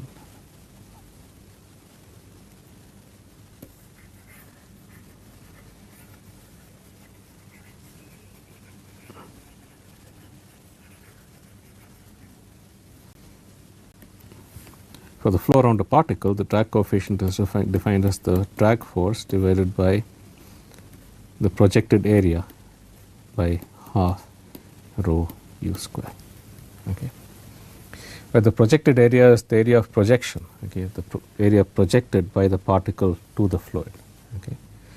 So, we know that the projected area, okay, the drag force is 3 pi mu u d. Okay, from the Stokes drag law. Okay. The area of projection is pi r square, which is pi d square by 4, okay, divided by half rho u square. Okay. And if you use this, you simplify this, you will find that this is just equal to 24 by rho u d by mu is equal to 24 by the Reynolds number. Okay. So, that is the first correlation that we have got, okay, for the drag coefficient on a sphere settling in a fluid, okay, when it satisfies Stokes drag law. Okay. So, these are often plotted in log-log graphs, okay, the drag coefficient versus the Reynolds number. Okay. And this drag coefficient is valid, as I said, at low Reynolds numbers. As you increase the Reynolds number, the flow becomes more complicated, okay, and the drag coefficient tends to some constant value. Okay. But this is in the limit of low Reynolds number. Okay. As the Reynolds number increases, this Fd by mu ud, okay, does depend upon the Reynolds number. That Reynolds number dependence is a little complicated, and I will discuss it when we actually do momentum transfer around a sphere. Okay. So, this is the simplest example. Okay. We have done dimensional analysis, but a little bit more. Okay. We said that when this number is small, we can neglect this as a parametric dependence, because the tank volume is much smaller, much larger than the particle size. And then we can look at different limits where the Reynolds number is large or small. Okay. When the Reynolds number is small, I said that we can neglect density altogether and we get back the Stokes drag law. Okay. When the Reynolds number is large, can we neglect viscosity altogether? Simplistically, you might think that let us just neglect viscosity and solve the rest of the problem. However, as I said, the momentum transfer is due to the stresses exerted by the fluid on the particle surface. The stresses exerted tangential to the surface are entirely viscous, okay? And therefore, even when inertia is large, you may not be able to neglect the stresses exerted on the surface, okay? And we will look at that in a little bit more detail a little later, okay? So this is the simplest example, okay? Let us take the next more complicated example, and that is the heat exchanger problem, okay? I will just introduce the configuration of the present class, and then we will continue this in the next lecture. Okay? So we have a shell and tube heat exchanger.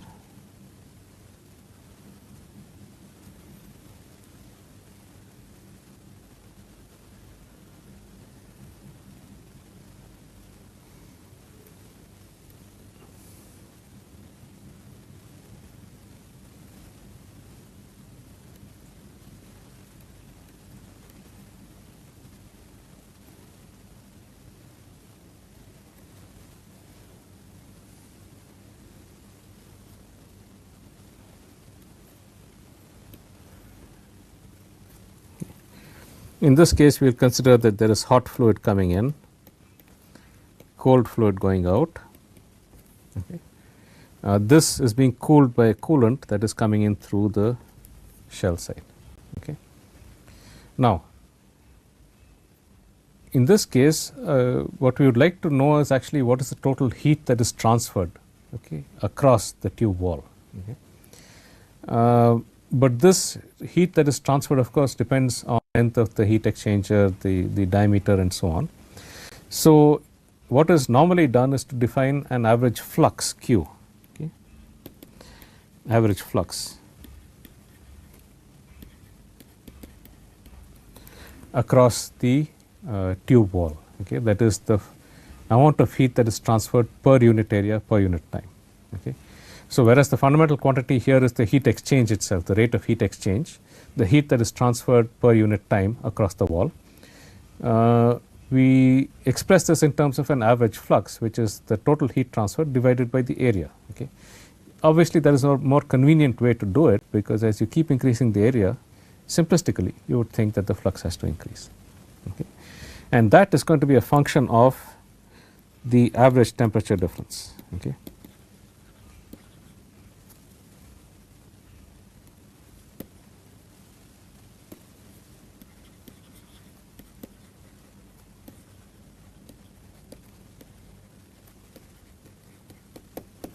Okay, it's going to be a function of the average temperature difference between the shell side and the tube side. Okay. But it's more than that. Okay. It also depends upon other quantities. It depends upon the thermal properties of the fluid, okay, the thermal conductivity, the specific heat. Okay. In addition, the heat that is being transferred is being swept into the tube due to the fluid flow itself. Okay. And so if I look at a differential volume close to the surface, okay, there is fluid that is flowing across the surface, carrying the heat with it as it flows, and that has to diffuse through the surface to the other side. Okay. So in addition to the thermal properties, the mechanical properties of the fluid will also be important. Okay. The density, the viscosity, and so on. Okay. In addition, these properties are also important for determining what is the pressure difference between the ends of the pipe, okay, which is also an important design consideration. Okay. So on the basis of dimensional analysis, can we get some idea of what are the dimensionless groups, okay, rather than the dimensional parameters that affect this transport process? Okay. And once we know what are the dimensionless groups, we can then try to get relations between these dimensionless groups. Okay. So that we will continue in the next lecture. Next lecture, I'll give you a dimensional analysis of the heat transfer in a heat exchanger. And then we will go back and look at the other problem that we had looked at in the introductory lectures, and that was the mass transfer from a spherical particle. Okay. And then I will give you some physical insight into the dimensionless numbers that arise in these kinds of transport processes. So we will continue this in the next lecture, and I will see you then.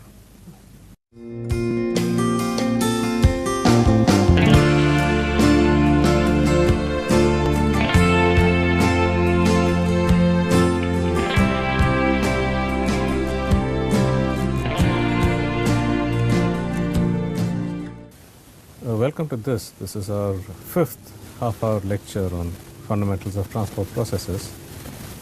In the first lecture, I had given you an introduction to why we study transport processes and what is it that we will be studying in this class. We had started our study of transport processes with dimensional analysis in the last 2 lectures.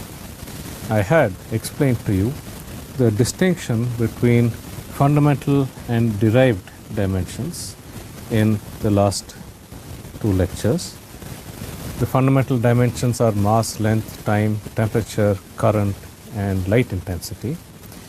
And in this course, we will primarily be dealing with mass, length, time, and temperature.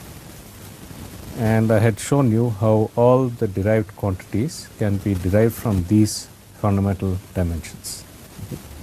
And all of the quantities of interest to us in this course, the fluxes, mass, heat, and the shear stress, the temperature difference, the concentration difference, the velocity difference, and those coefficients that are in there, the diffusion coefficient for mass transfer, viscosity for momentum transfer, thermal conductivity, and specific heat for heat transfer. We had solved a problem in the last lecture, a simple case of the flow of the settling of a particle in a fluid. This is acted upon by a gravitational force, maybe a buoyancy force, and therefore the net force will be proportional to the difference in density between the particle and the fluid. That is a body force. It acts at every volume element within the particle. In addition, there is the drag force, a surface force, due to the stress exerted by the fluid on the surface of the particle. And that surface force acts to retard the motion of the particle.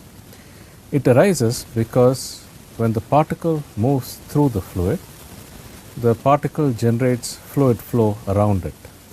And that fluid flow inevitably results in fluid friction and therefore a dissipation of energy. And this manifests itself as a drag force. This is a surface force. This is basically the stress exerted by the fluid on every surface element of the particle, summed up over the entire surface. That gives you the total drag force. And as we had seen in the last lecture, this drag force could be a function of the particle's size, diameter, the velocity of the particle, because if the particle doesn't move, there is no drag force. Okay, so it's basically a relative velocity between the fluid and the particle. The density and the viscosity. And based upon dimensional analysis, we had obtained dimensionless groups. In this case, there were only 3 dimensionless groups. One of them is the dependent dimensionless group. The drag force is the dependent quantity. It depends upon the velocity, the density, viscosity, and so on. So a dimensionless group, which is a non-dimensionalized drag force, is a dependent quantity, and it depends on these independent quantities, that is the ratio of the diameter of the particle to the size of the container, and this dimensionless number, the Reynolds number, which I had introduced in the last lecture. Reynolds number is the ratio of inertial forces to viscous forces. The inertial forces are basically due to the fluid inertia, and they contain the density and the velocity in them. The viscous forces are due to the fluid friction. The ratio of these is the Reynolds number. We had gone and interpreted this relation a little bit beyond dimensional analysis. What I had told you was that in this kind of a relationship, if the Reynolds number is small, that is particle inertia is much smaller than fluid inertia, then the drag force should not depend upon the particle inertia. If the fluid inertia is much smaller than the fluid viscosity, then the drag force should not depend upon fluid inertia. It should depend upon the viscosity alone. In that case, the regime is when the Reynolds number is much smaller than 1, when the fluid inertia is much smaller than the fluid viscosity. In that case, the density of the fluid should no longer be a relevant parameter, and therefore we had still further simplified this. Okay. The scaled drag force has to be just a constant. Okay. That constant, of course, we do not know from dimensional analysis. You need to do an exact calculation, and you will find that that constant is equal to 3 pi in this case. It's called the Stokes drag law. Okay. When fluid inertia is much larger than fluid viscosity, the situation is a little more complicated. Okay. You might simplistically think that fluid viscosity can be neglected altogether.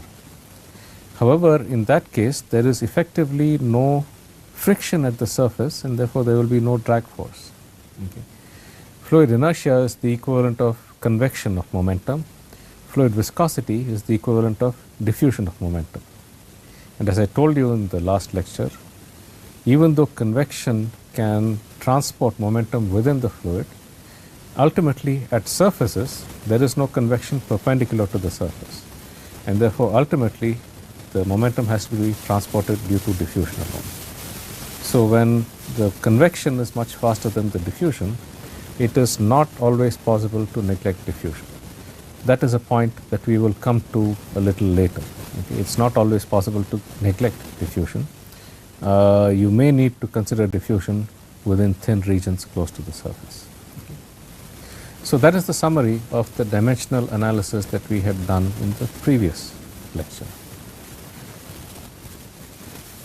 Now let us turn our attention to the subject of the present lecture, which is a correlation based on dimensional analysis for the heat transfer in a heat exchange.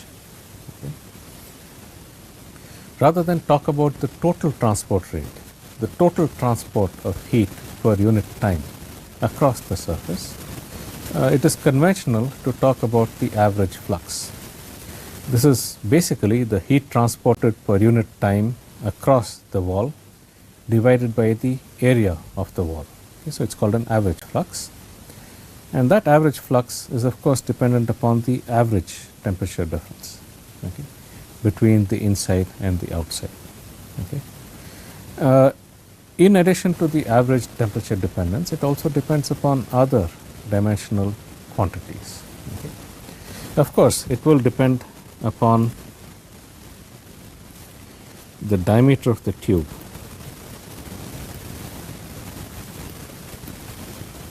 okay, with dimension L, the total length of the tube, okay, with dimensional L. Okay. It depends upon the thermal properties of the fluid, okay, because the thermal properties do affect the rate of transfer of energy across the surface. Thermal properties in this case are the specific heat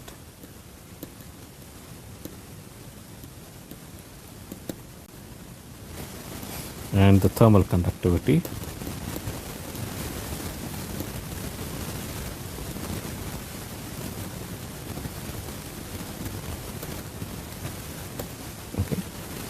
And of course, the rate of heat transfer will also depend upon at which the fluid is bringing in heat into the tube due to convection, okay? Because it is the heat that is convected along the flow that is being transported across the surface. And that rate at which heat is being brought in due to convection will depend upon the flow velocity.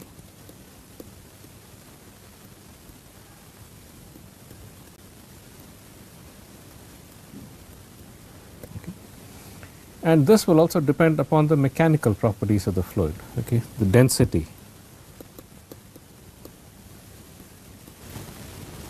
and the viscosity.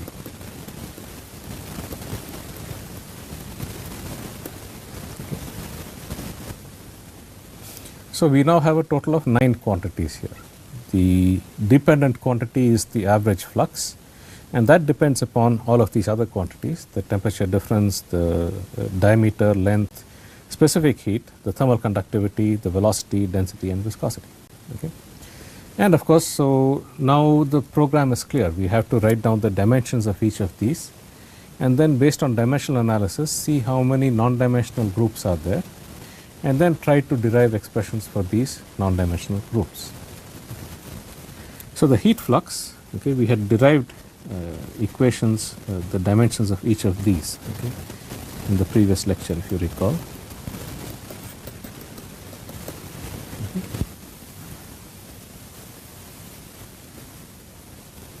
Okay. So the heat flux has dimensions of m T power minus 3. Okay. The delta T, the temperature difference, has dimensions of temperature itself. Okay. The diameter has dimensions of length. The length of the pipe has dimensions of length. Okay. The specific heat, okay, if you recall, okay, we had derived that. Okay. The specific heat has dimensions of length T power minus 2 theta inverse.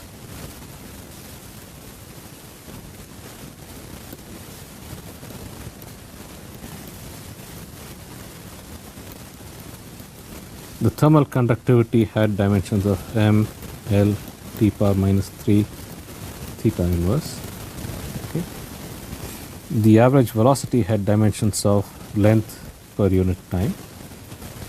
The density was a mass per unit length. Okay. And the viscosity, if you recall, okay, we had got it over here, m L inverse T inverse.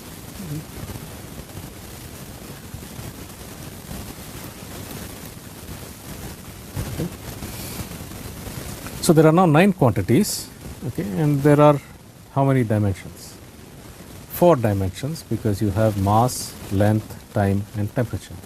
Okay. So total of 9 quantities, 4 dimensions. So you should have 5 dimensionless groups, okay, which determine this average heat flux. One is the dependent dimensionless groups and the others are all independent dimensionless groups. Okay. However, we can do something more than just dimensional analysis, okay, if we recognize that there are 2 different kinds of energy that we are talking about here. Okay. One of them is the thermal energy, okay, due to the temperature that is being transferred across the surface, and the other is the mechanical energy due to the kinetic energy of the fluid itself. Okay. Now, in the event that there is no interconversion between thermal energy and mechanical energy, we can consider thermal energy to be a different dimension, okay, because it is not interconverted to mechanical energy.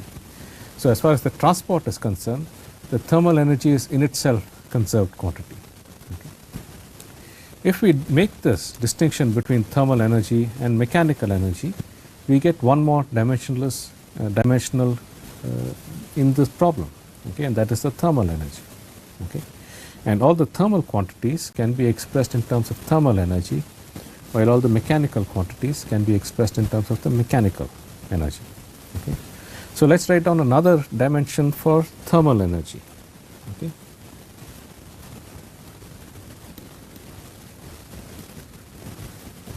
As H. Okay. Then the thermal quantities, the heat flux, the specific heat and the thermal conductivity have now got to be expressed in terms of this thermal energy H. Okay. So this we are going one step beyond dimensional analysis and identifying another independent dimension. Okay. So what is the heat flux in terms of the thermal energy? The heat flux is equal to energy transferred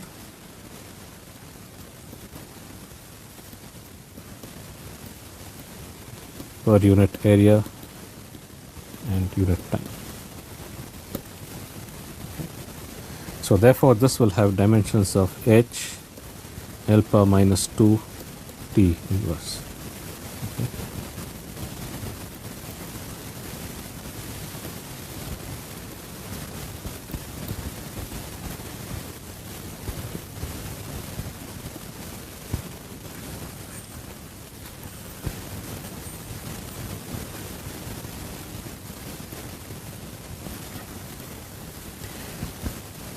How do we get the dimension of the specific heat?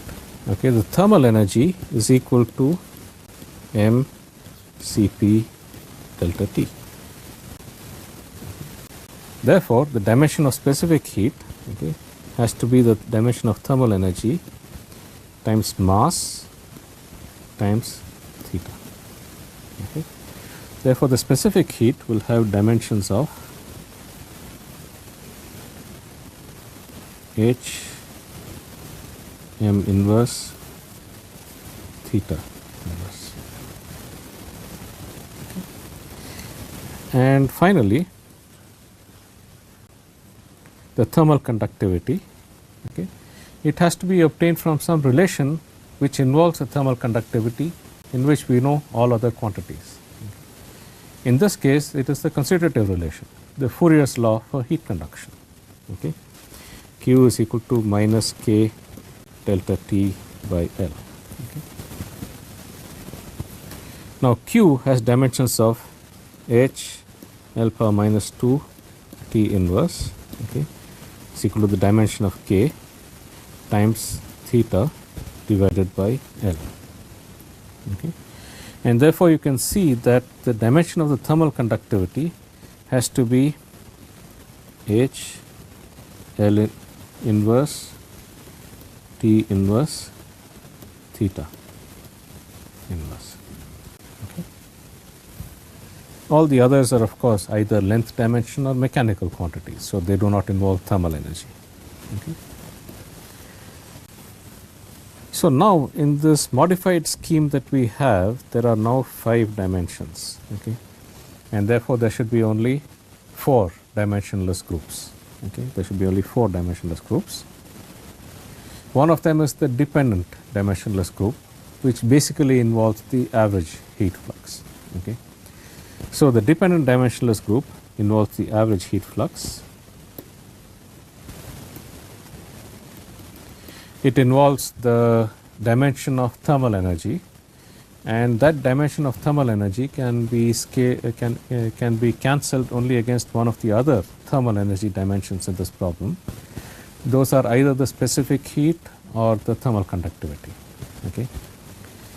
You can see that the specific heat involves the mass dimension as well. So, if you use the specific heat, you will have to bring in one of the mechanical quantities. Using the thermal conductivity is simpler because it does not involve the mass dimension. Okay. So, my dependent dimensionless group, okay, has to involve the thermal flux, okay, times the specific heat, the thermal conductivity to some power A. Okay. And now you can see that there are length and time scales involved here. Okay. The length scale is of course equal to the diameter, okay, power B. Okay. There is a scale of temperature involved. Okay. So, I have to have theta power C. Okay. And then there has to be some time scale in the problem. We have to choose a quantity which has dimensions of time. Okay. We will just choose the velocity since it has dimensions of time. Okay. U power D. Okay. So, that will be the dimensionless group that we assemble, and this dimensionless group has the dimensions H, L, T and theta. Okay. So, 4 dimensions, 4 unknowns A, B, C and D, and we can obtain each one of those explicitly. Okay. So, therefore, H power 0, L power 0, T power 0, theta power 0.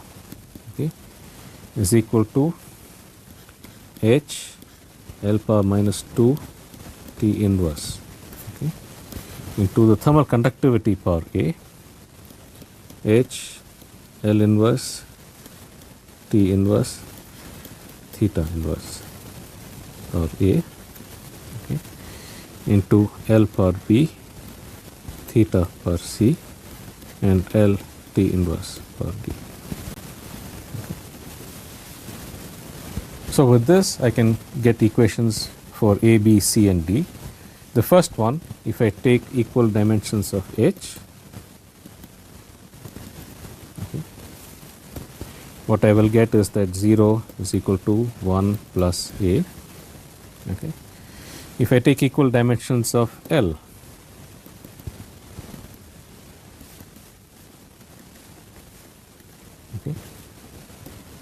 I will will get 0 is equal to minus 2, okay, minus A plus B plus D. Okay. If I take equal dimensions of theta,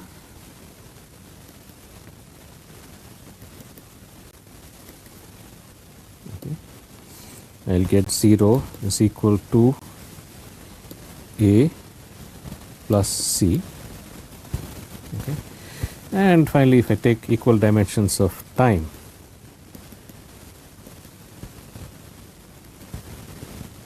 okay, you will get 0 is equal to minus 1 minus A, okay, plus D. I am sorry, minus 2.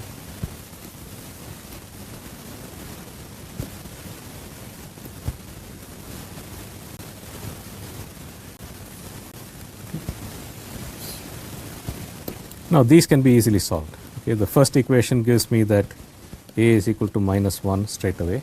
Okay. This equation here, since this is 1 plus A plus D equals 0, this gives me that D is equal to 0. Okay. This equation here will give me that C is equal to plus 1,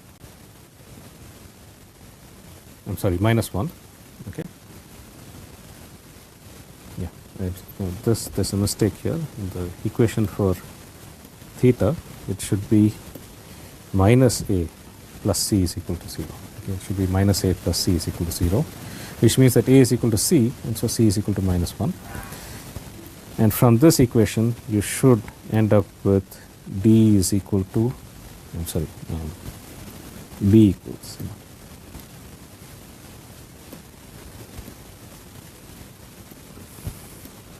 B equals plus 1. Okay. So, therefore, this dimensionless group that I have assembled this way will be equal to Q T by K delta T. Okay. That is the dependent dimensionless group. Okay. So, therefore, my first dimensionless group phi 1 is equal to Q T by K delta T.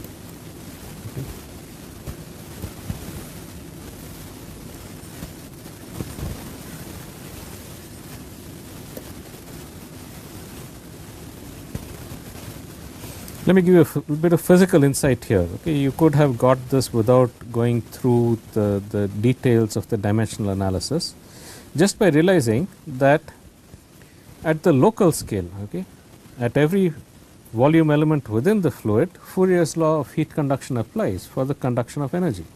Okay, and Fourier's law of heat conduction states that Q is equal to K delta T by L. Therefore, if I assemble a dimensionless group, okay, this applies at every local position where delta T is the difference in temperature locally. Okay. This does not apply for the unit as a whole. Okay. It does not apply for the unit as a whole because convection is a very important part of heat transfer within this unit as a whole. Okay. So, this relation, Fourier's law of heat conduction, does not apply for the unit as a whole. However, if I scale the right and left sides of this equation, I do get a dimensionless group. Okay. Therefore, Q by K delta T by a length scale has to be dimensionless. Okay. So, for the dependent variables, I can use the constitutive relation to guess what is the form of the dimensionless group. So, that gives us the first one. As I said, there are 4 of them.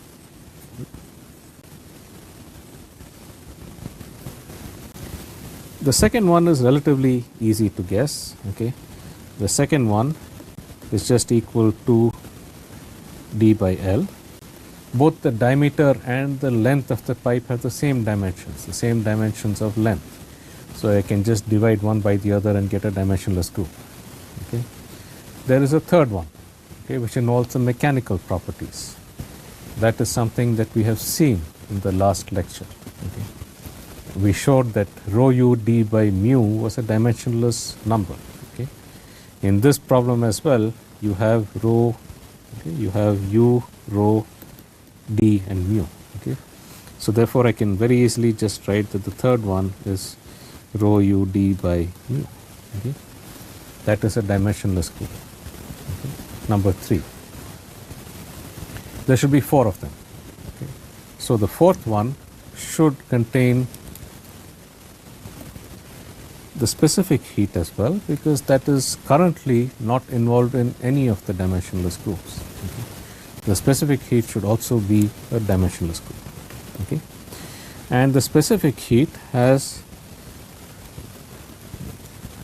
relations H m inverse theta inverse. So it contains both mechanical properties and thermal properties.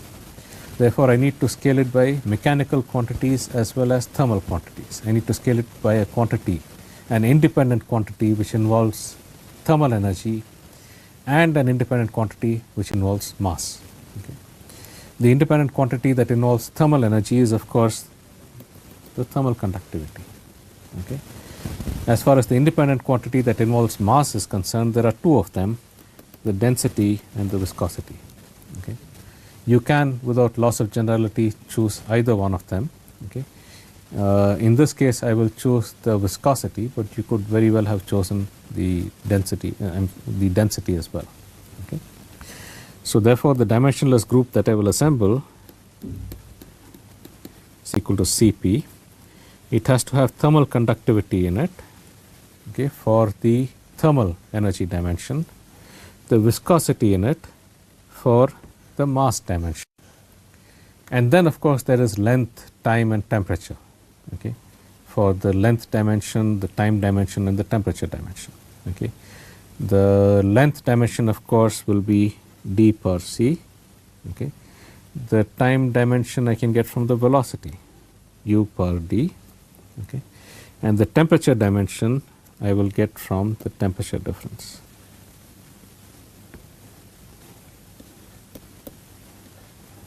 Okay. So this involves thermal energy, the mass, length, time and temperature. Okay. So therefore, my equation looks a little complicated. H power 0, m power 0, L power 0, T power 0, theta power 0 is equal to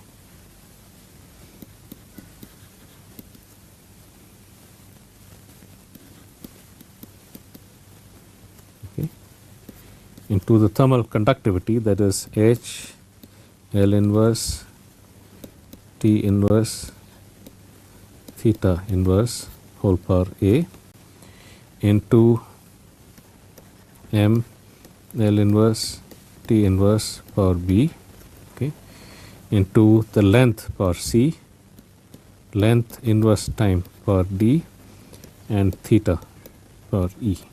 Okay. So there are a total of 5 equations that have to be solved. Okay. You would think it is a little bit complicated to solve 5 equations for these 5 unknowns. It turns out that if you solve these, okay, you get a pretty simple relation. Okay. The dimensionless group is equal to Cp mu by k. Okay. It turns out that the powers of the diameter, the velocity and the temperature difference are exactly 0. Okay. In this case, if you solve all 5 equations, you can do it yourself and verify. C is equal to 0, D is equal to 0 and E is equal to 0. Okay. So you just get a dimensionless group which goes as Cp times mu by k. Okay. So that is the final dimensionless group. Okay. I should write that as pi 4. Okay. So therefore, the 4th dimensionless group that I have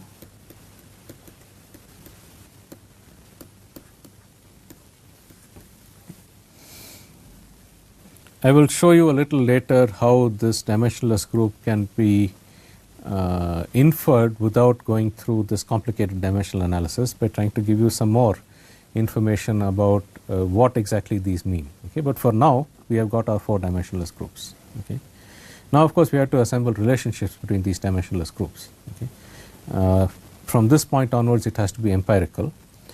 I will tell you in the next lecture what are the kinds of relationships that are empirically derived in this case. And after that, I will go on to the other problem that we had, which was the mass transfer from a particle. Okay. So we will continue with this thermal heat transfer problem in the next lecture, and then we will proceed to the mass transfer problem. We will see you next time.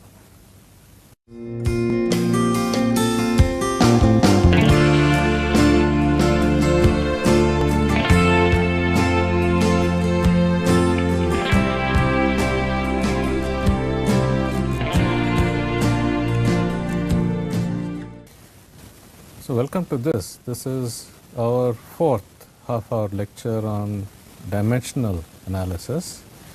I had in the beginning explained to you the fundamental dimensions, the derived quantities, how to calculate the dimensions of the derived quantities, and we were looking at some examples where we can use dimensional analysis to advantage in reducing the number of parameters in a problem. If a problem contains n parameters and there are m dimensionless groups amongst all of those parameters, the number of non-dimensional quantities is just n minus m, and that can greatly simplify problems in many situations. We had looked at the case of a particle settling in a fluid, in which case the drag force non-dimensionalized by the viscosity, velocity and diameter depends only upon one non-dimensional number, the Reynolds number, in addition to the aspect ratio, for example, the ratio of the diameter of the particle to the size of the system.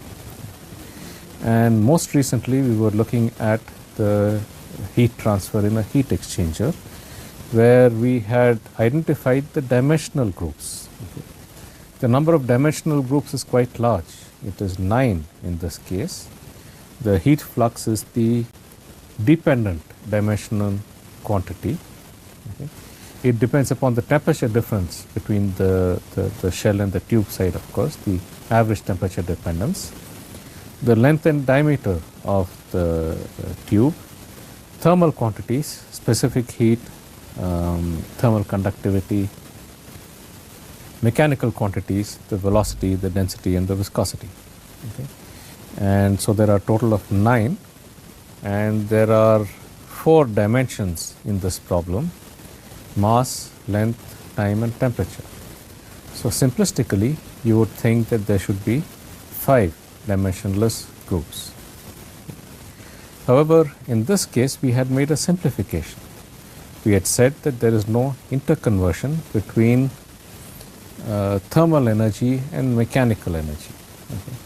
And when there is no interconversion between thermal and mechanical energy, we can consider the thermal energy to be a separate dimension in itself and express all the thermal quantities in terms of this thermal energy. Okay. In this particular case, the thermal quantities were the heat flux, the specific heat and the thermal conductivity. The thermal conductivity, the specific heat and the heat flux were thermal quantities. And so those alone we had expressed in terms of the thermal energy, whereas mechanical quantities were expressed in terms of mass, length and time. And on that basis we had derived a total of 4 dimensionless groups. Okay. The dependent dimensionless group is a non-dimensional heat flux. Okay. It is called the Nusselt number.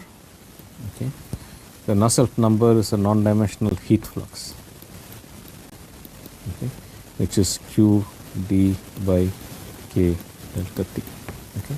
That is the dependent. Okay. What you want to measure or what you want to estimate is the heat flux. When you non-dimensionalize that, that is the dependent quantity, the non-dimensional heat flux. Okay. And this is some function of d by L, rho u d by mu, Cp mu by K. Okay. The first one we know, okay, is just an aspect ratio. The second one is what we have seen earlier in the earlier lecture, the Reynolds number, ratio of fluid inertia to fluid viscosity. The third one is, you can see it contains both thermal and mechanical quantities. Okay. It is called the Prandtl number.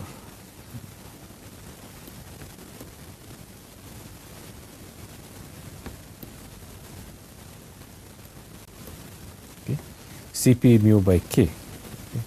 I will show you later that it is a ratio of diffusivities for momentum and for energy. Okay. So, we have got now the dependent quantity in a non-dimensional form, the Nusselt number, in terms of the ratio of diameter and length, the Reynolds number and the Prandtl number. You will doubtless agree that this is a significant simplification over the original problem where I had the dependent quantity depending upon a total of 8 other quantities. And that really is the power of dimensional analysis. Okay. With just simple dimensional analysis, I could have reduced it to 5, but since I recognize that thermal energy is different, I managed to reduce it to just 4. Beyond this point, of course, you cannot proceed by just dimensional analysis. You have to either do experiments or you have to derive correlations analytically, okay, in order to get the relationship between these two. Okay. And these correlations are known now. Okay. For laminar flow,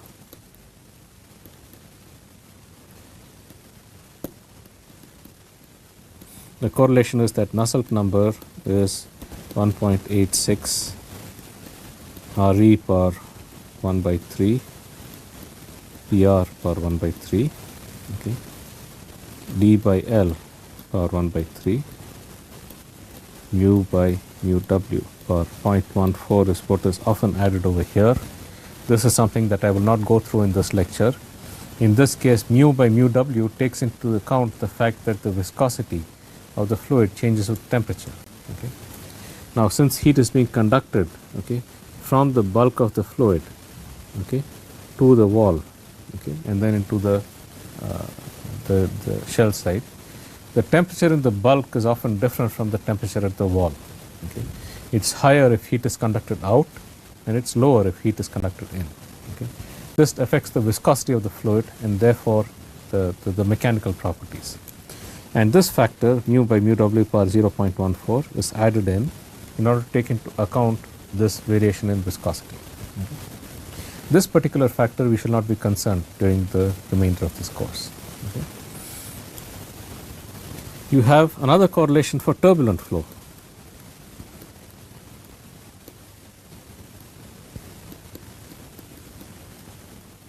And the Reynolds number is greater than about 20,000. Okay. There the Nusselt number is equal to 0.023 Re per 0.8 PR per 1 by 3 into mu by mu W for 0.14. Okay. You have a different correlation in a turbulent flow. Okay. Now you can see that for a laminar flow, as the length of the pipe increases, the Nusselt number actually decreases. Okay. So the marginal utility of a long pipe decreases as the length keeps on increasing. Okay. And during this course, we shall see how to derive this relationship. Okay. We shall see how to derive this relationship based upon the microscopic details of how energy is transferred, okay, at the microscopic level. Okay. We shall not go into turbulent flows, but I will try to motivate this kind of a relationship for you in the later lectures where we consider turbulent flows. Okay. So, there is a considerable reduction, but we still need to do some more work to get these functional forms. Okay. Why does it have to go as Reynolds number to the 1, Prandtl number to the 1/3, okay, or D by L to the 1/3? Okay. Why does it depend in this particular manner? Okay. That is something that we shall discuss in this course.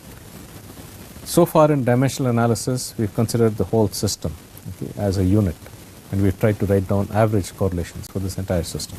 Okay. In the rest of this course, we shall deal with the local transfer of heat based upon the local temperature. So let's take one more example. Okay. A mass transfer.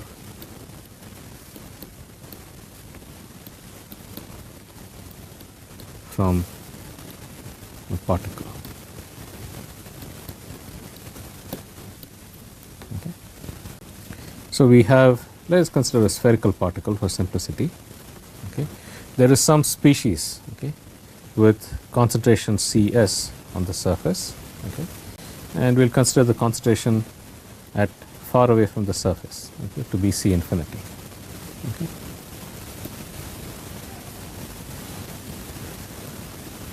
And that is this concentration difference. Okay. So, if I plot as a function of distance from the surface, okay, if I plot the concentration at the surface is larger and then it decreases as you go away from the surface, okay, for this particle. This difference in concentration results in a flux across, okay, the surface, and therefore, for example, in the problem of the spray dryer, the droplet dries because of the moisture at the surface has a higher concentration than the moisture in the bulk, and that causes a transfer of moisture and the droplet dries, okay, as time progresses. Okay. Now, of course, if it were just a simple droplet that were drying, then the rate of drying would depend only upon how fast the moisture diffuses from the surface to the bulk. But as in the spray dryer problem, the particle is also moving with some velocity u. Okay. And the fact that the particle is getting swept through the fluid, okay, can distort the variation in concentration around the particle. Okay. The fact that the fluid is getting swept around the particle will distort the concentration variation around the particle and could significantly enhance the rate of diffusion. Okay. And that is what we will try to analyze over here. So, for this mass transfer problem, the dependent variable is of course the mass flux J. Okay. The mass flux is the rate of transfer of mass per unit area per unit time. Okay. So, this is equal to the rate of transfer of mass per unit area per unit time. Okay. This of course will depend upon, firstly it will depend in general on the diameter of the particle, okay, with dimensions of length. Okay. It will depend upon the concentration difference between the surface and the bulk, okay, that is Cs minus C infinity. Okay. If this is positive, then there will be drying of the droplet. If it is negative, there will be moisture getting absorbed into the droplet. Okay. In this particular case, it should be noted that what I mean by concentration is the concentration of water in the gas phase on the surface of the droplet. Okay. So, it is not the concentration within the liquid. We assume that the liquid at the surface is in equilibrium with the gas phase at the pressure which corresponds to the saturation pressure. Okay. So, what we mean here is the concentration in the gas phase at the surface, okay, the equilibrium concentration which is given by thermodynamic, okay, relations. Okay. So, this has dimensions of mass per unit volume. Okay. Concentration has dimensions of mass per unit volume. Okay. What can also affect this is the diffusion coefficient. Okay. Okay. Diffusion coefficient, if you recall, we derived it from Fick's law of diffusion, that J is equal to d delta C by L. Okay. This had dimensions of m L power minus 2 T inverse. This is the dimension of diffusion. Delta C has dimensions of mass length power minus 3 divided by length. Okay. And from that, okay, you can see that the mass dimension cancels out on both sides. Okay. And you find the dimension of the diffusion coefficient to be length square T inverse. Okay. So, that is the diffusion coefficient.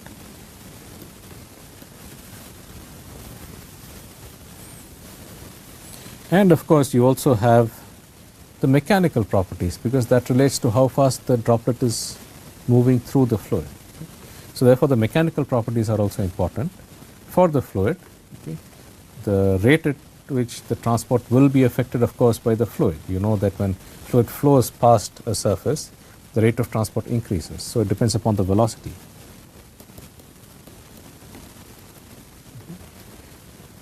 And the mechanical properties of the fluid. In this case, it will depend upon the density and the viscosity. Okay.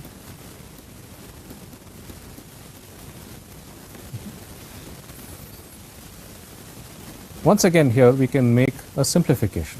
Okay. The simplification is that when we talk about mass transfer, we are talking only about the mass of the solute. Whereas when you are talking about mechanical properties, the density, the viscosity, etc., we are talking about the mass of the entire fluid. Okay. So if there is no interconversion of mass between the mass of the fluid and the mass of the solute, we can consider these to be two different things. Okay. As far as mass transfer quantities are concerned, the dimension should be the mass of the solute. Whereas when there are mechanical quantities are concerned, the dimension should be the total mass of the fluid. Okay. So let's write another dimension for the mass of solute alone. Okay. And we'll write that only for the mass transfer quantities. That is the flux. Okay. And the concentration difference.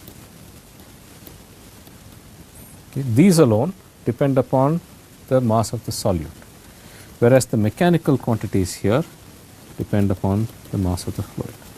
Okay. So we have 7 quantities. Okay. Originally we just had mass, length and time. Okay. 3 dimensions, and therefore we should have 4 dimensionless groups. Okay. Whereas once we written it in terms of the mass of solute, we have now 4 dimensions, and therefore one can get only 3 dimensionless groups. Okay. So that is the simplification that we bring about when we recognize that there is no interconversion of mass between the solute and the fluid. Okay. So we should have a total of 3 dimensionless groups here. Okay. One is the dependent dimensionless group.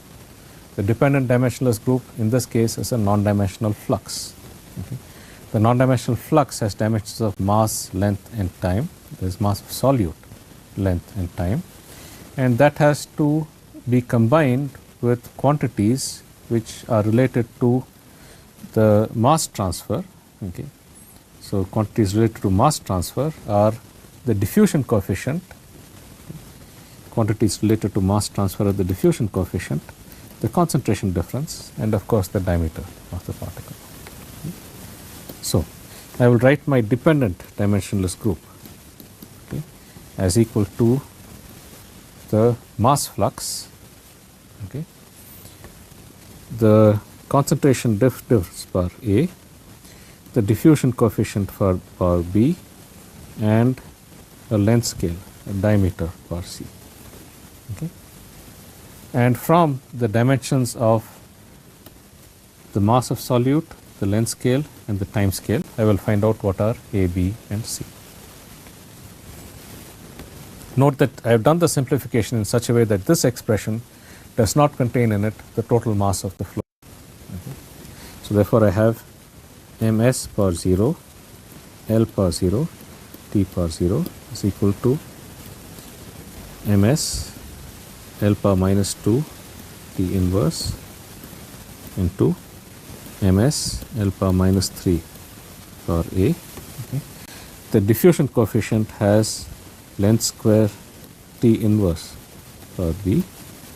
Okay. And then I have the length for C.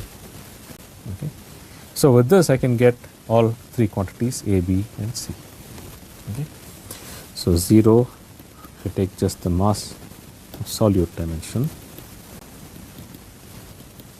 okay, I will get that 0 is equal to 1 plus A. If I take the length dimension,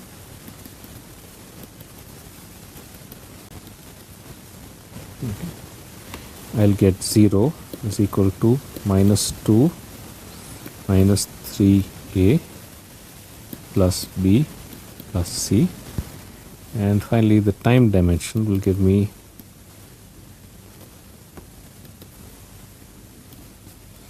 zero is equal to minus 1, okay, minus B plus C. Okay. And this you can solve relatively easily. Okay. First thing you will get is that A is equal to minus 1. Okay. You will get B equals minus 1 and C equals plus 1.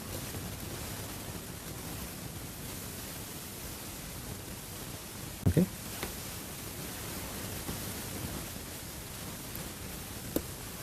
Okay, I should rewrite that.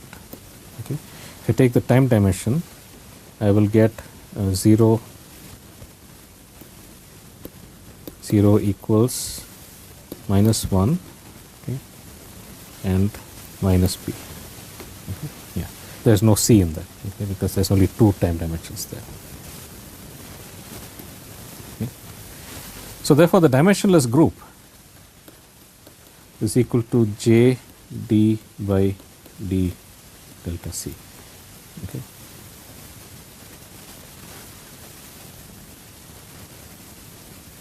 Okay. And this also I could very well have known that from just Fick's law of diffusion. Okay.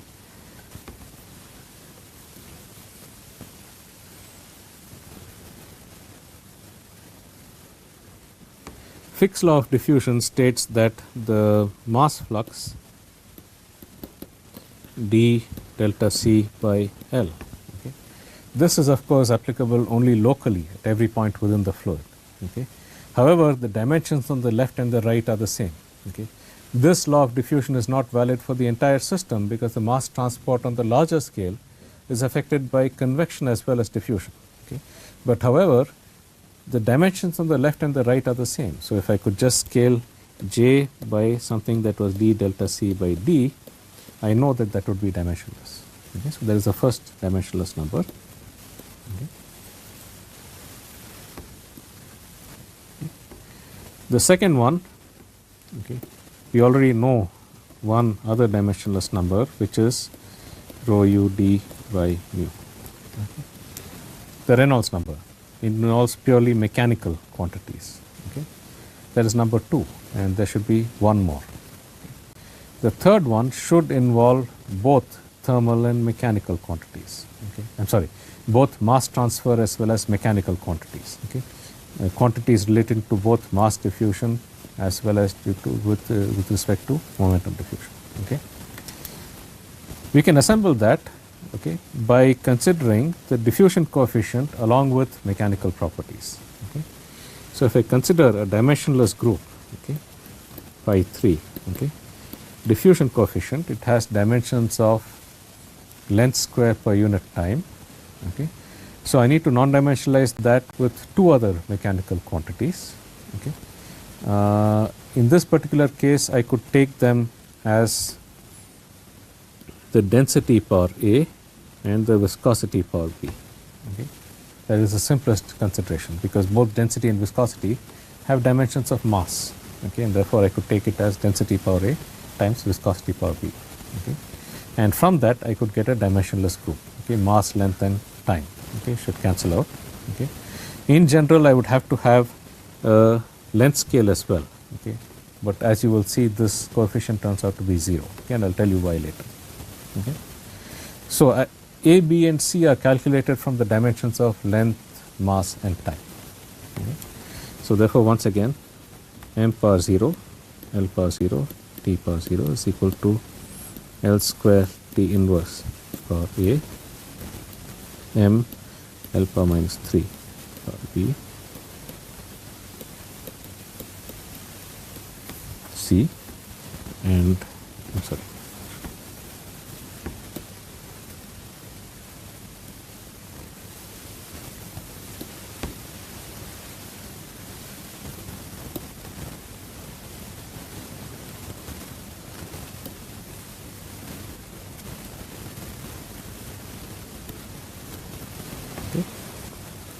So if I take the mass dimension,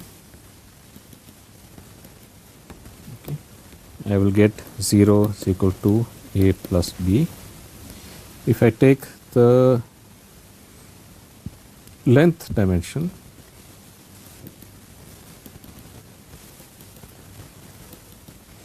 I will get 0 is equal to 2 minus 3A minus B plus C. And if I take the time dimension,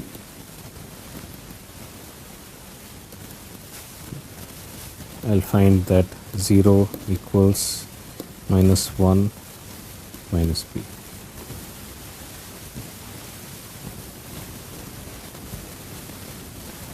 Okay. Therefore, from this, I will get B equals minus 1 okay, from this relation, and since a plus b has to be equal to 0, I will get a equals plus 1, okay.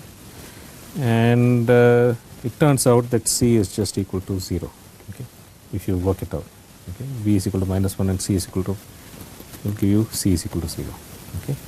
Therefore, the third dimensionless group is equal to rho d by mu.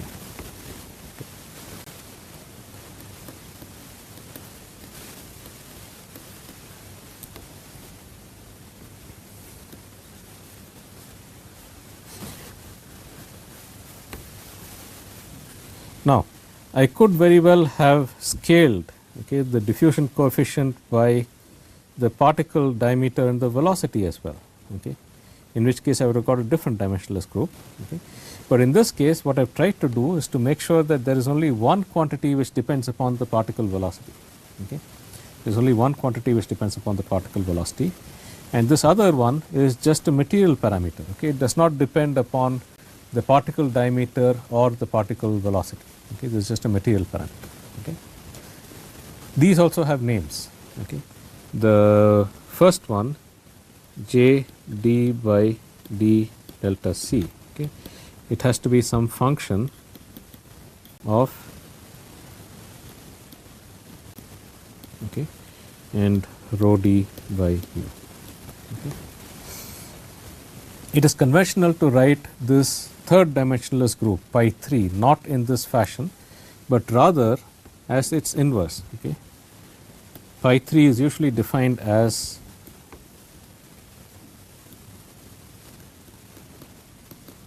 mu by rho d, okay. Okay, that is conventional, and this is what is called the Schmidt number, okay.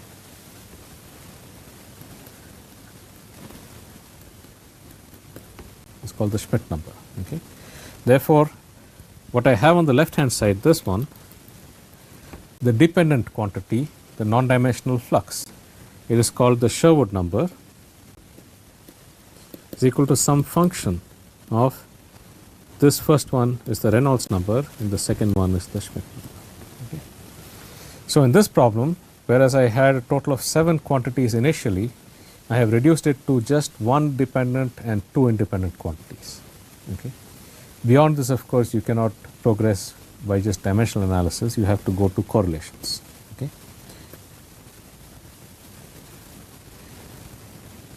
And correlations, for example, are typically for low, okay, Reynolds number and Schmidt number. The Sherwood number is written as 2.0 plus 0.6 RE per half SC per 1/3. Okay.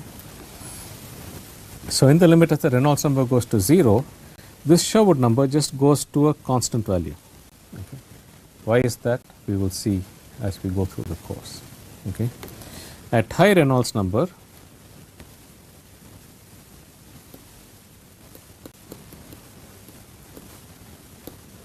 Reynolds number for laminar flow. Okay,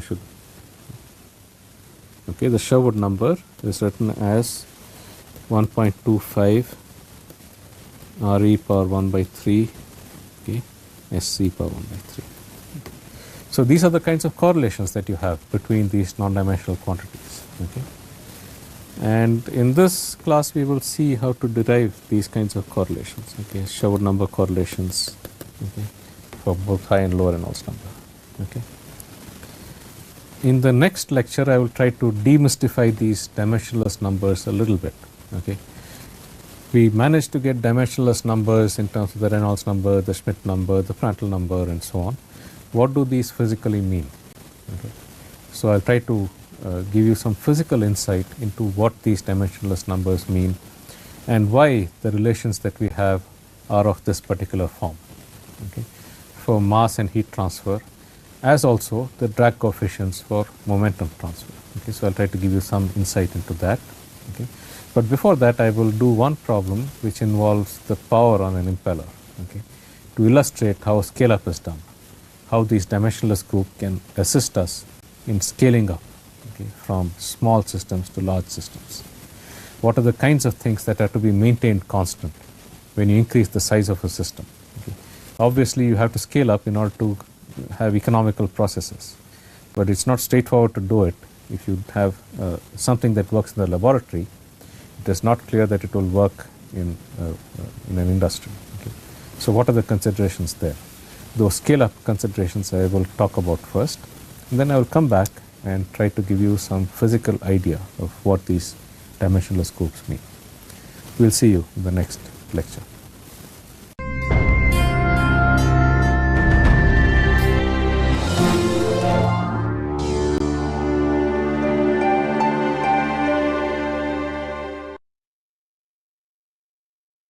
So let's look at this idea now. Let's assume that I have a process here which is, like most processes, is truly multivariable. So the way I have shown that this process is truly multivariable is that there are two inputs that come into this process block, and there are two outputs, y1 and y2. And then you see there is a path from u1 to y1, path from u1 to y2. That means whenever I change u1, both y1 and y2 get affected. And similarly, whenever I change u2, both y1 and y2 get affected. So it's truly multivariable. However, typically what we have been doing is we have said, okay, let's look at u1 being manipulated to change y1 and u2 being manipulated to change y2 and so on. So that's clearly not possible. It's not possible most of the times, but we still have ignored this and then said whatever is the effect of the other loop, I'll handle that as disturbance and so on, which is what I've told you at the beginning of this course. But now let's see whether there are any better ways of doing this now that we are used to using a model of the process with the controller implementation, starting from the controller design for time delay systems and so on. So we are really looking at seeing if there is any better way of handling this while still retaining the basic single input, single output structure as far as tuning and other things are considered. Okay, so this is the idea that we are looking at. So basically, let's assume that somehow we are going to get output which are decoupled in some sense. So I have one output which is called y1 decoupled, another output which is called y2 decoupled, and we are going to do some transformation so that when I look at the outside, I am going to manipulate u1 decouple to control y1 decouple and u2 decouple to control y2 decouple. Okay. So basically what I want to think about is there are still two seesaw loops.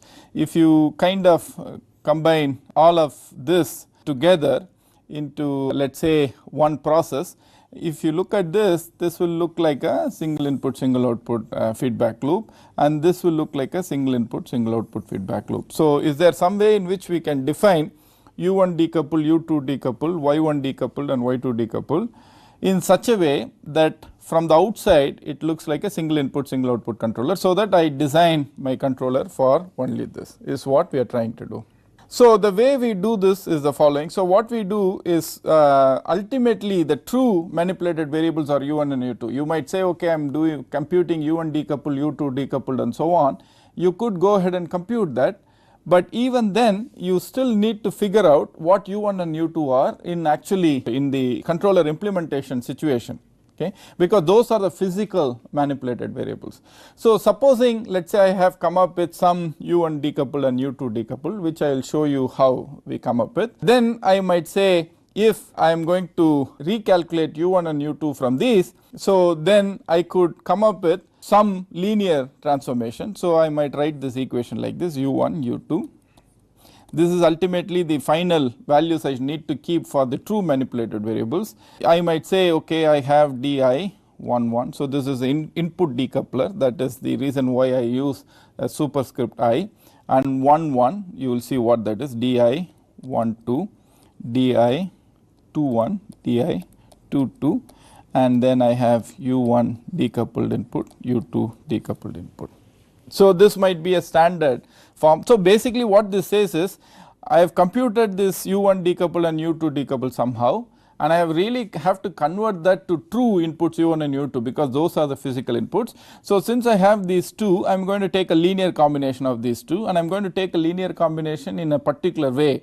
that makes it useful for us. Okay. So, typically u1 will be di11 u1d plus di12 u2d, and u2 simple matrix multiplication. So, you will write it like this. So, u1 u2 equal to di11 u1 decouple plus di12 u1 decouple and di21 u2 decouple plus d u2 decouple. So, this is your matrix multiplication this way and this way, right. So, you get this. So, you notice u1 and u2 are written as linear combinations of u1 decoupled and u2 decoupled.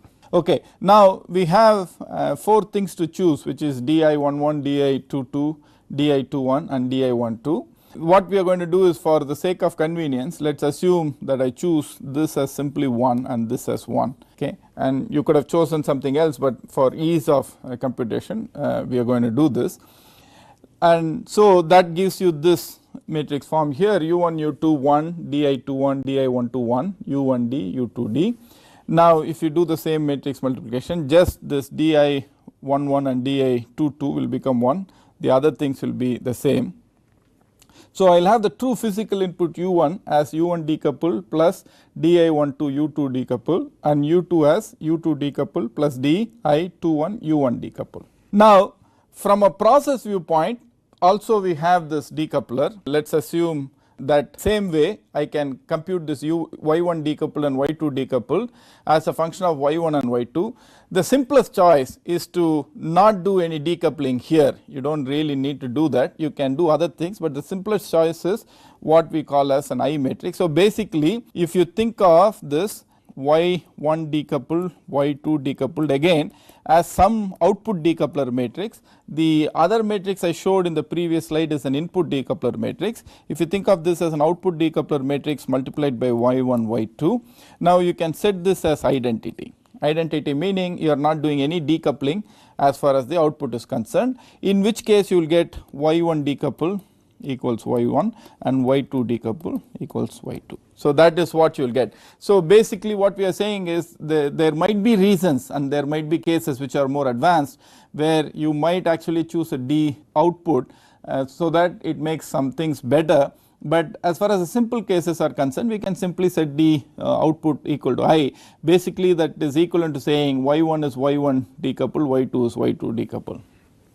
Okay. Now, also notice there will be a transfer function between y1 and u1 and u2 and y1, and there will also be a transfer function between u1 y2 and u2 and y2. So, there are 4 transfer functions which are the true transfer functions which have already been identified. So, we will use that. Okay. So, as far as this picture is concerned, for this decoupler module, though there are 4 elements or 4 components I can choose, I am going to choose 2 as 1 and the remaining 2 are yet to be computed, which is what happens with this D input side of the decoupling. The D output I am simply going to assume its identity. So, I will simply get y1 decoupled is y1 and y2 decoupled is y2. So, we come back here. Now, we write u1 as a function of you will write y1 as a function of u1 and u2, and you will see that typically in a multivariable process which we have seen before. So, if I have y1, there is one transfer function g11 for u1 and then one transfer function g12 for u2. Similarly, you will have y2, you will have one transfer function for u1 and one transfer function for u2, which is what we have written here. Let us look at what we do with y1. What we are going to do is this u1 we are going to substitute from here. So, y1 is g11 times u1 decouple plus d12 I u2 decouple, plus for this u2 we are going to substitute this here. So, this is going to be u2 decouple plus d I21 u1 decouple. So, very simple resubstitution. Okay. So, this will give you y1. Now, I can collect all the terms corresponding to u1 decoupled and u2 decoupled, and I will get a form like this, where there is some transfer function times u1 decoupled plus another transfer function times u2 decoupled. Now, if I asked you, since we have the choice of g12 and d21 and d12 in our hands, okay, so how do I choose these so that we get some benefit out of doing all of this is a question that we might ask. Now, if you look at this equation and if you look at the picture before, okay, now we know this y1 decoupled is y1 because we have not done any choices for this other than saying this is identity. So, clearly y1 decoupled is being controlled by manipulating u1 decoupled. So, in an ideal situation, what we would like to have is make sure that this u2 decoupled has no impact on this loop, and similarly u1 decoupled does not have any impact on this loop. That basically means, can we decouple these inputs in such a way that y1 decoupled is not a function of u2 decoupled and y2 decoupled is not a function of u1 decoupled. So, that is a basic idea. So, again let me repeat, y1 decoupled is y1, y2 decoupled is y2. If we want to really decouple these loops, basically what we are saying is, I want to come up with u1 decoupled and u2 decoupled in such a way that u1 decoupled has only impact on y1 decoupled, no impact on y2 decoupled, and u2 decoupled has only impact on y2 decoupled and not on y1 decoupled. So, that is a basic idea. Now, if you use that idea, then we are saying y1 only u1d should impact, u2d should not impact. So, if u2d should not impact, then that means that this has to go to 0. Now, this is a fixed part of the process transfer function. This is a transfer function which is known. However, we have introduced this here which is in our hands. So, this is something that we can choose.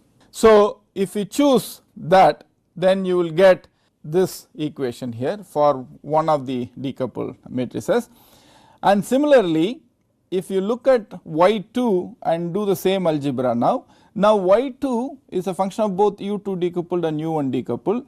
Now, if you want y2 to be affected only by u2 decoupled, then what you would say is you want this to go to 0. So, that will give you one equation. Here again this is known, and this is something that we can choose. So, once we decide that we want to make this to 0, then the choice for that is also obvious. So, from this I can get these two decoupling elements, which if I put into this overall di, so I have 1, 1, and this one I have computed, this one also I have computed using these two equations. Now, I have an input decoupler. Now, if you simplify this in terms of transfer function only for u1 decoupler, then you will get y1 equal to g1, now a slightly different transfer function from before. So, initially if it were u1, this will just be g11, but because we are going to correct for the effect of u2, this transfer function becomes this transfer function.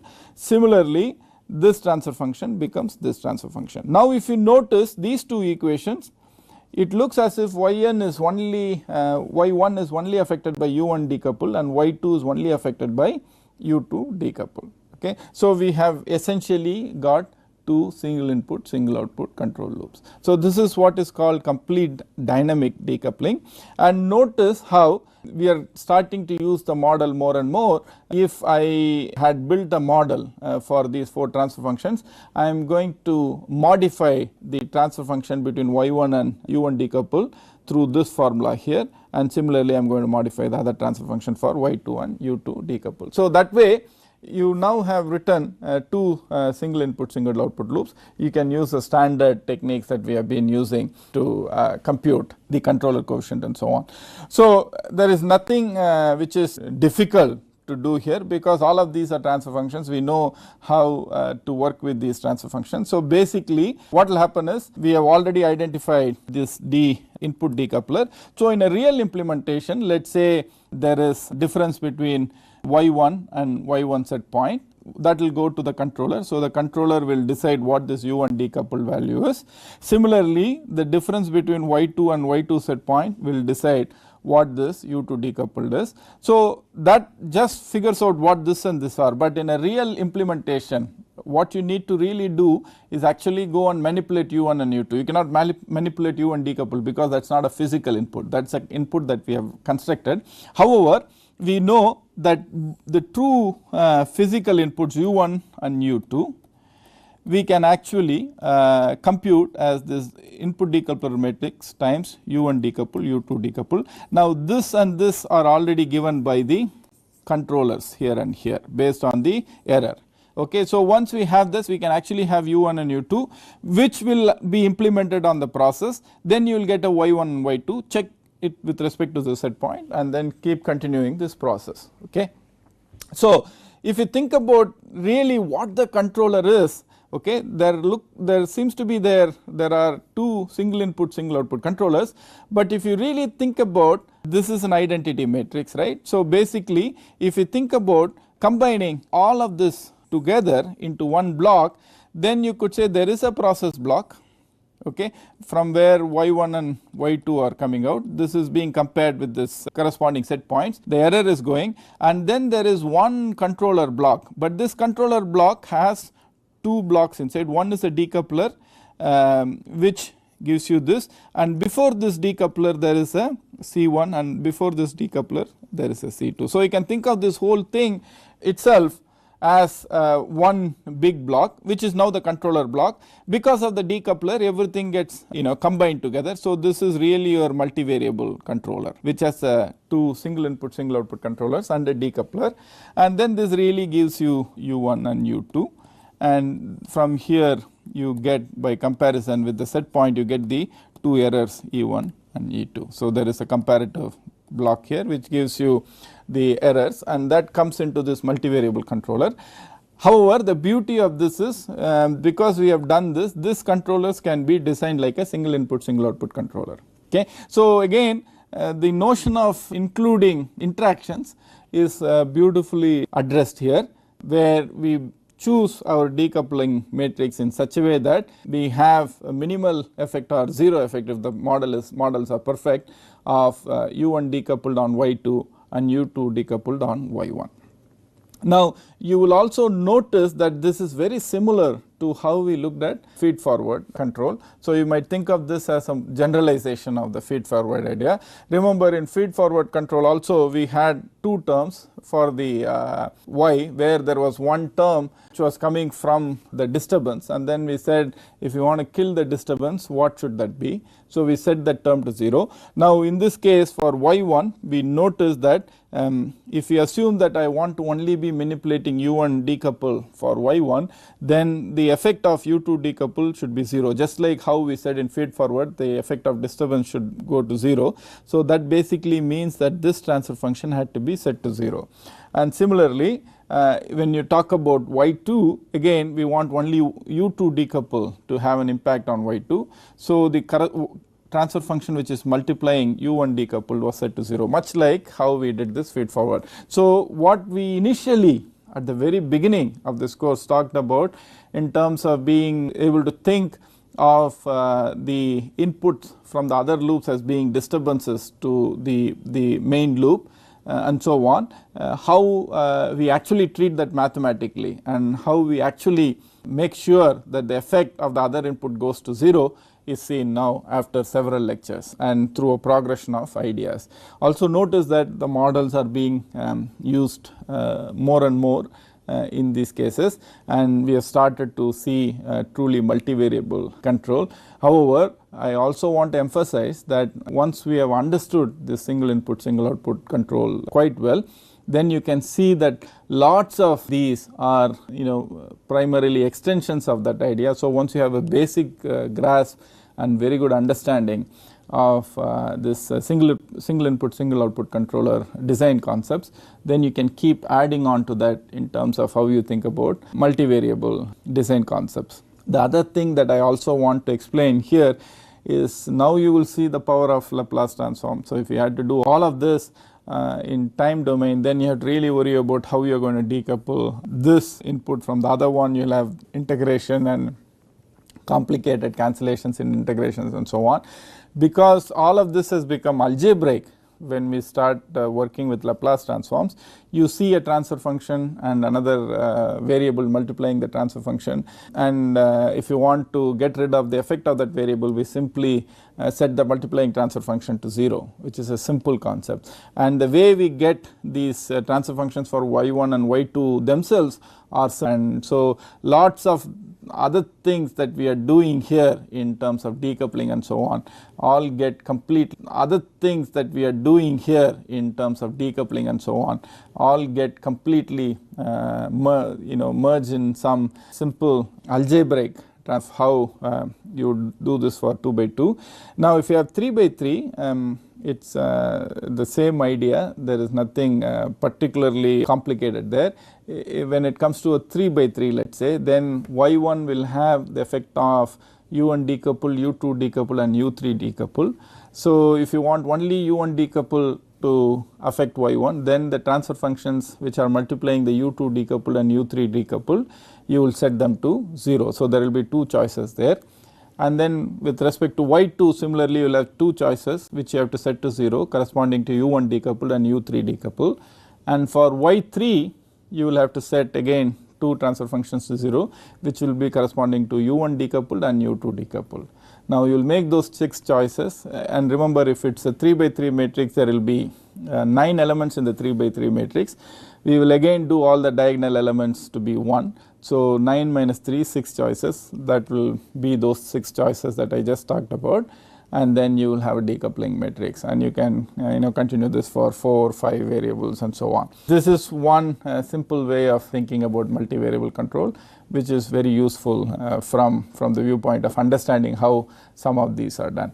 So in the next lecture I will continue on these ideas, and till now we have always said a particular input will be used to control a particular output whenever we talked about CISO. And even when we came to cascade control, we still had a particular input that is used to control a particular output. Even in feed forward control, we had a particular input which will be used to control a particular output. And surprisingly, even in this multivariable case, we had a notion of what input is going to control what output. That is how we set the other decoupled input to 0. So in every case, we always have some inputs which are used to manipulate some outputs. And at the beginning of this course, I talked about these choices. So supposing if I have, let us say, 5 control variables and 5 manipulated variables, which manipulated variable do I match with which control variable is something that we have never talked about. So what I am going to do is in the next lecture, we are going to talk about that. And that will kind of end this whole sequence of transfer function based multivariable control or more traditional advanced control ideas. I have left that to the end because now that we have understood all of this, just that one part if I teach in terms of how do you make these choices about which variables to pair, then that will kind of complete the circle of arguments that we have been using till now. And one thing that I have been mentioning is as we go through multivariable control, we use the model more and more. So that is something that you want to keep in mind. Now there is a notion of performance in direct synthesis controller. There is really no notion of performance, but still there is a notion of stability and then back off in traditional stability based controller tuning and so on. However, in both these cases there is no explicit optimization of metric online from a control viewpoint. So that is what is called as model predictive control. So after I teach my next lecture on how you do this pairing, we will move on to a truly optimization based control where there is a performance metric that is optimized in every controller calculation. So that will be the first time you will see that you will not have direct analytical relationships, but the input itself will be a solution to an optimization problem. In some cases you can actually write that as a direct analytical expression. In other cases you have to get to do things that are more complicated before you can write the controller manipulated input as a analytical expression. So we will discuss all of this as we go through more lectures on this multivariable control. Thank you.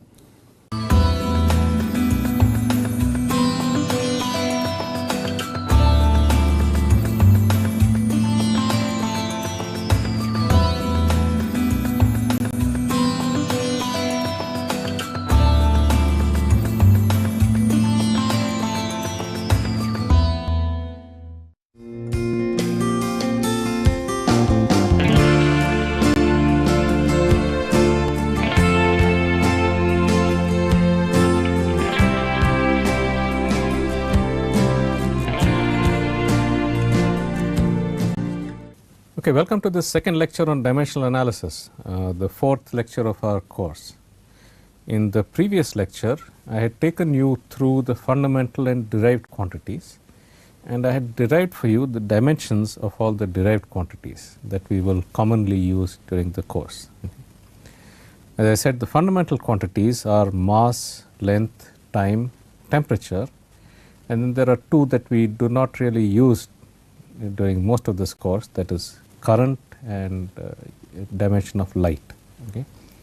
But from these four dimensional quantities, mass, length, time and temperature, you can derive a very large number of quantities that we have employed throughout, we will be employing throughout this course. Okay. Velocity, acceleration, force, work, energy, power, pressure, stress, density, okay, and so on. Okay. Quantities which are of relevance in mass transfer, in heat transfer, and in momentum transfer. Okay. So, how do we use dimensional analysis in order to analyze problems? So, we started off with the fundamental, with the basic momentum transfer problem. That is, that I have this tank of fluid within which there is a particle that is settling. Now, the particle is of course settling because the density of the particle is higher than the density of the fluid around it, and therefore there is a gravitational force acting downwards. However, there is also another force due to the fluid which tends to resist the motion of the particle. As the particle is settling downwards, there is fluid flow around the particle, and that fluid flow causes friction within the particle. Okay. And due to the fluid, there is a stress that is exerted at every location on the particle surface, okay, a force per unit area, a stress. Okay. And as we know, that stress comes from Newton's law of viscosity. Okay. And this stress, this upward force exerted on the particle, opposes the force due to gravity.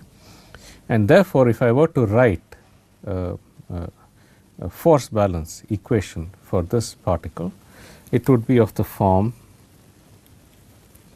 m du by dt is equal to this gravitational force minus this drag force. Okay. Our task now is to find out what is the form of this drag force. Okay. In particular, what are we have to start off by trying to find out what are the quantities, the dimensional quantities on which this drag force could depend. Okay. As I said, this drag force, okay, could be a function of, okay, first thing is it has to depend upon the diameter of the particle. Okay. It should depend upon the diameter of the particle, and it could also very well depend in some way on the dimension of this tank.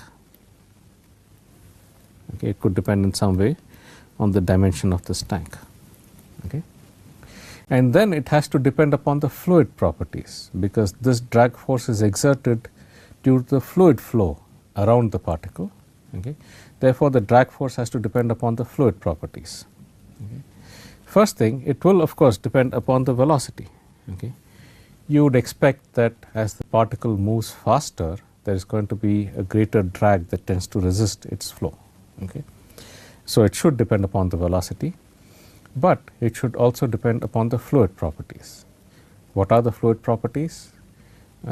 Mechanical properties of the fluid are two in number, that is, one is the density and the other is the viscosity. Okay. After all, it is the viscosity that causes the resistance to flow. Okay. The frictional force is due to the fluid viscosity. Okay. So, it could depend upon the density and the viscosity as well. While enumerating these dimensional groups, one has to be careful. Okay. The particle density, for example, does not affect the drag force. Okay. The drag force is due to the fluid flow around the particle. Okay.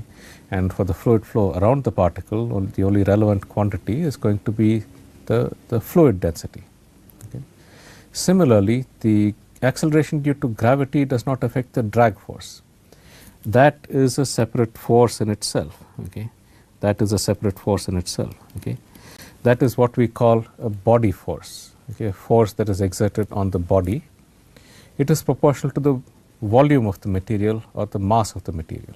Okay, whereas the drag force is due to a surface force. Okay, due to the force exerted on the surface of the particle due to the motion of the fluid. Okay, so therefore the acceleration due to gravity, for example, cannot affect this drag force. Okay, and by and large, this is the total dimensional quantities that can affect the fluid drag. Okay. Now, how do we find the form of the drag force? Okay, so in this problem, now there are how many dimensional groups?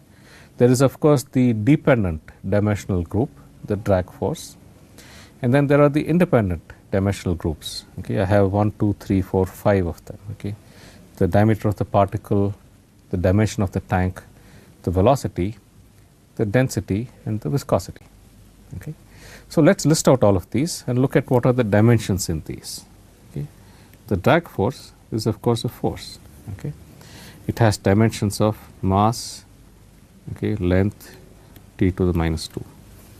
Okay, mass times acceleration. Okay, that is the drag force. Okay, the diameter of the particle and the length of the dimension of the tank both have dimensions of length. Okay, the velocity, of course, is distance moved per unit time. Okay, the density is a mass per unit volume. Okay, mass per unit volume, and we had seen what is the dimension of the viscosity. Okay, mass, length inverse, T inverse. Okay, we got that from the Newton's law of viscosity. Stress is equal to the viscosity times velocity difference by time, and that's how we had got this dimension. Okay, so I have 1, 2, 3, 4, 5, 6 dimensional variables, and how many dimensions are there between all of these? There's a total of 3 dimensions: mass, length, and time. Okay, and therefore I should be able to get a total of 3 dimensionless groups, okay, from these. Okay, from 6 dimensional variables and 3 dimensions, there are a total of 3 dimensionless groups. Okay, one of them is an independent dimensionless group. I'm sorry, one of them is a dependent dimensionless group because it involves the dependent variable, the drag force. Okay, drag force is the dependent variable that depends on the other quantities.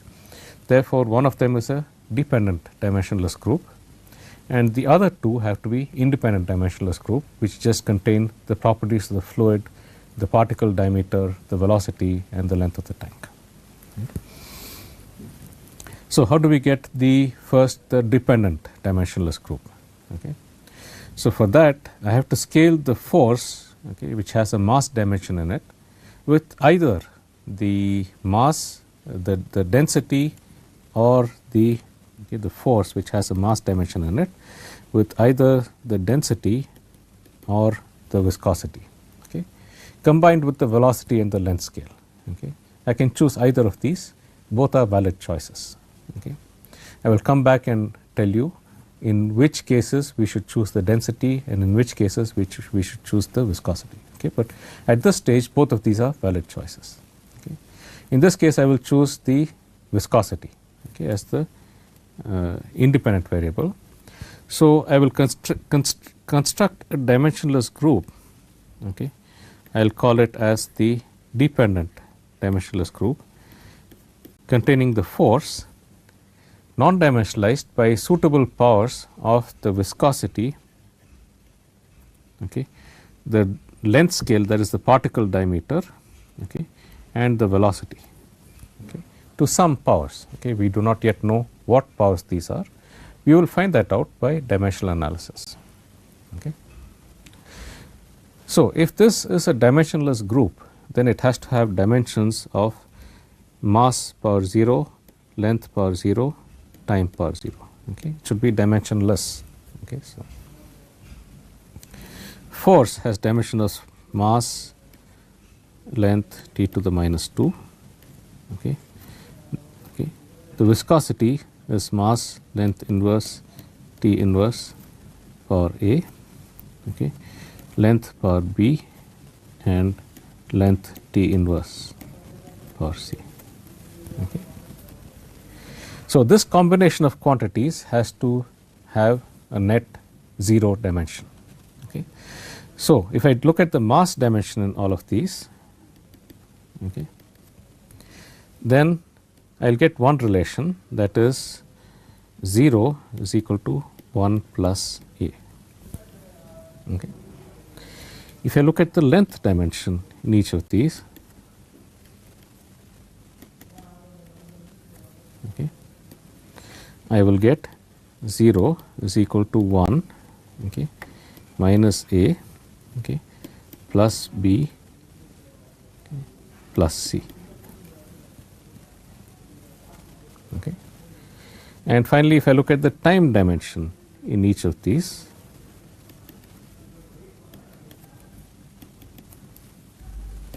okay, I will get 0 is equal to minus 2 minus A minus C. Okay. Now, I have 3 equations for 3 coefficients A, B, and C, and you can solve these. Okay. The solution is quite simple. Turns out that A is equal to minus 1, B is equal to minus 1, and C is equal to minus 1. Okay. So, that actually satisfies these 3 relations. Okay. Therefore, my dependent dimensionless group, okay, is going to be equal to Fd by mu u times the particle diameter. Okay. So, that is the first dimensionless group that I have had, that is the dependent dimensionless group. Okay. It is a scaled force, okay, scaled by suitable quantities in such a way that it ends up being dimensionless. Okay. Now, I should have 2 others independent dimensionless groups. Okay. One of them is quite easy to see. Okay. One of them is quite easy to see, since I have 2 lengths in the problem, the particle size and the length of the tank. Okay. The second dimensionless group, okay, is simply going to be equal to d by L. Okay. And I have to have a third dimensionless group which does not involve the drag force, but involves all the other quantities. Okay. And in this dimensionless group, okay, I can of course set any one quantity to the first power, okay, without loss of generality, okay, because regardless of which quantity is set to the first power, I will still get a dimensionless group, and the dimensionless group to any power is still another dimensionless group. So, it is a valid way to do things. Okay. So, I will just choose the density to the first power, because we have not yet used it in any of our calculations. Okay. So, the dimensionless group will contain the density to the first power, okay, the velocity to the power of A, okay, the particle diameter to the power of B times the viscosity to the power of C. Okay. Once again, mass power 0, length power 0, t power 0, okay, is equal to the density has dimensions of mass L power minus 3. Okay. U is L T inverse power A, L power B, okay, and viscosity is M L inverse T inverse power C. Okay. Once again, if we take the dimension of mass on both sides, okay, you get 0 is equal to 1 plus C. Okay. If we take the dimension of length on both sides, okay, you will get 0 is equal to minus 3, okay, plus A plus B minus C. Okay, so I should put this also there. And if I take the dimension of time on both sides, okay, I will get 0 is equal to A, okay, minus, yes, I am sorry,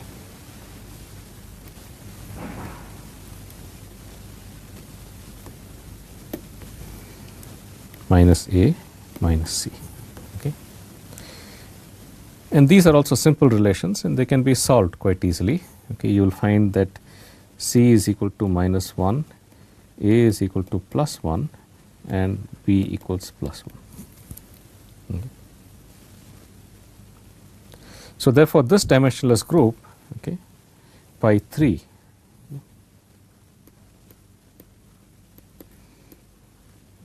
rho u L by u. Okay. Okay, many of you will recognize this as the Reynolds number. Okay. We will come back to the physical interpretation of this, okay, dimensionless group. Okay. So, now that we have done this, okay, we can write this functional form that I had earlier. Okay. This functional form that I had earlier, okay, which involved a total of 6 quantities, I can write it to involve only a total of 3 quantities. Okay. So, what I will write is that f d by mu d u, okay, is equal to some function, okay, of d by L and rho u d by mu. Okay. So, that has greatly simplified this relationship now. Okay. So, you do not have to vary 6 quantities independently to find out what is the drag force. You just need to vary 3 dimensionless groups. Okay. Now, if the tank is much larger than the particle diameter, okay, if the length of the tank, okay, if length is much larger than the particle diameter, then you would think that the size of the tank does not really matter. Okay. If you have a very small particle that is settling in a huge tank, whether the tank is, if you have a particle of about a millimeter settling in a tank, whether it is 1 meter or 10 meters, it does not really matter. Okay. So, for a particle settling in an infinite fluid, this simplifies still further. Okay. F d by mu u d is equal to some function of rho u d by mu alone. Okay. So, we have reduced it even further to just one relationship. Okay. Now, what is the physical interpretation of rho u d by mu? Okay. This, as you know, is the Reynolds number.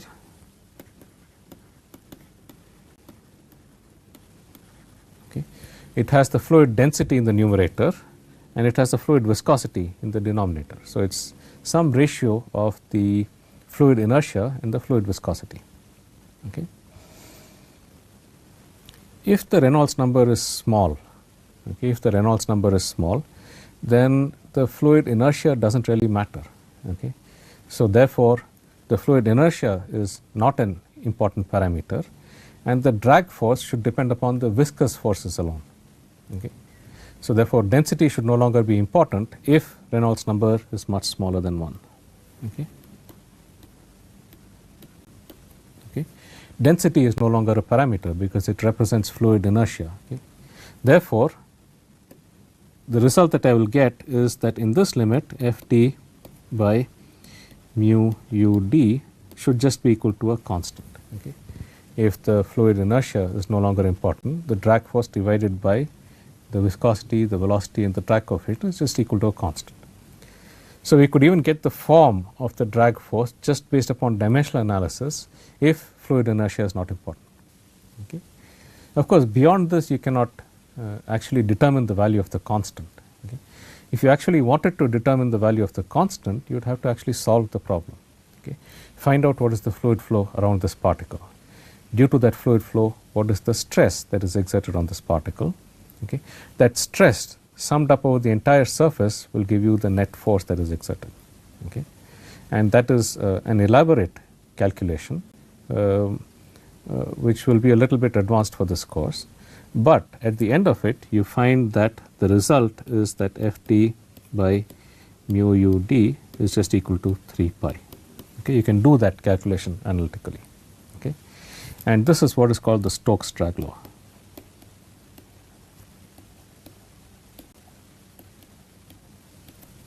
Okay, Stokes drag law for the drag force exerted on a particle in the limit of where the fluid viscosity is much larger than the fluid inertia. Okay. And this kind of a Stokes drag law actually gives you the correlation for the drag coefficient, which I was talking about in the last lecture. Okay. I told you that we express dimensionless groups in terms of ratios of dimensionless numbers such as the Nusselt number, the Sherwood number, and so on. For momentum transfer, the appropriate groups are what are called the drag coefficients. Okay. And in this case, the drag coefficient is defined as, let me get rid of that.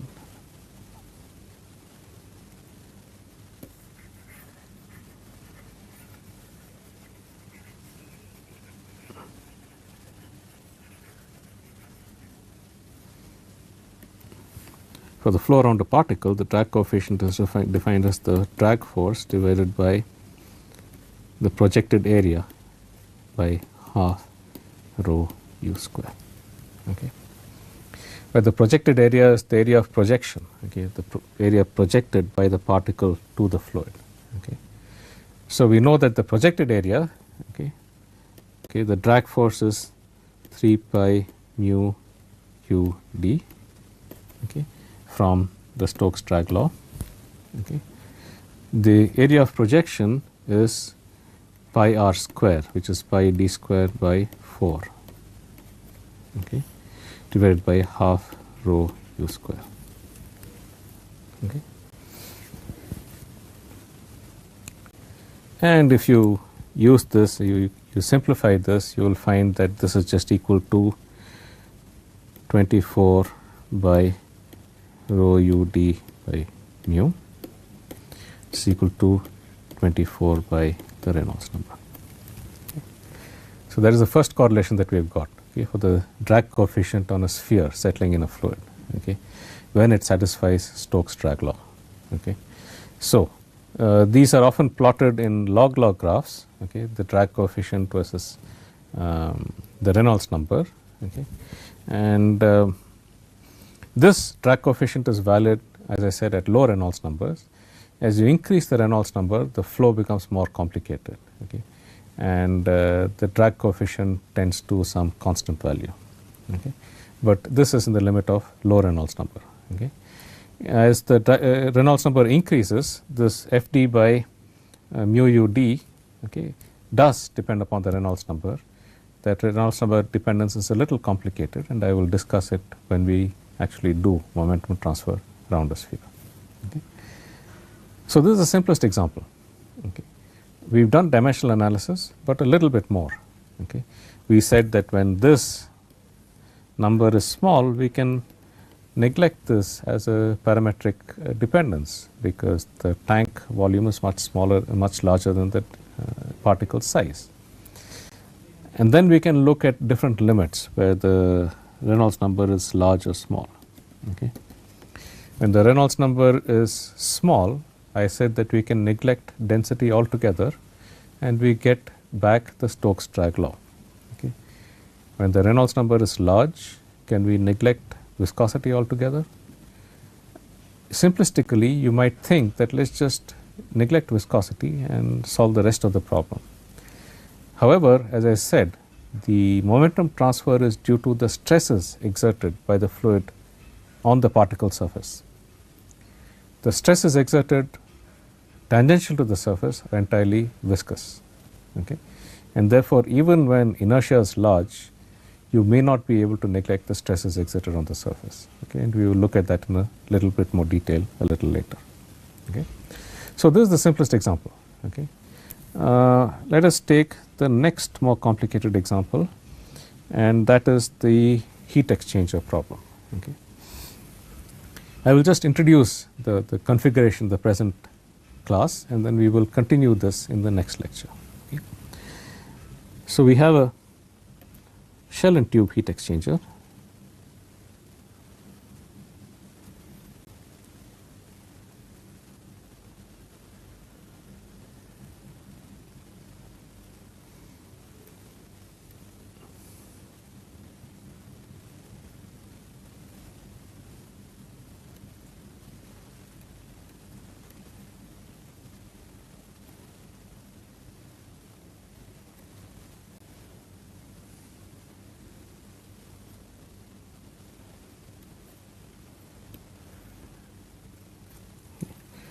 In this case, we will consider that there is hot fluid coming in, cold fluid going out. Okay. This is being cooled by a coolant that is coming in through the shell side. Okay. Now, in this case, what we would like to know is actually what is the total heat that is transferred, okay, across the tube wall. Okay. But this heat that is transferred, of course, depends on the length of the heat exchanger, the diameter, and so on. So, what is normally done is to define an average flux Q, okay, average flux across the tube wall. Okay, that is the amount of heat that is transferred per unit area per unit time. Okay. So, whereas the fundamental quantity here is the heat exchange itself, the rate of heat exchange, the heat that is transferred per unit time across the wall. We express this in terms of an average flux, which is the total heat transfer divided by the area. Okay. Obviously, there is a more convenient way to do it, because as you keep increasing the area, simplistically you would think that the flux has to increase. Okay. And that is going to be a function of the average temperature difference. Okay.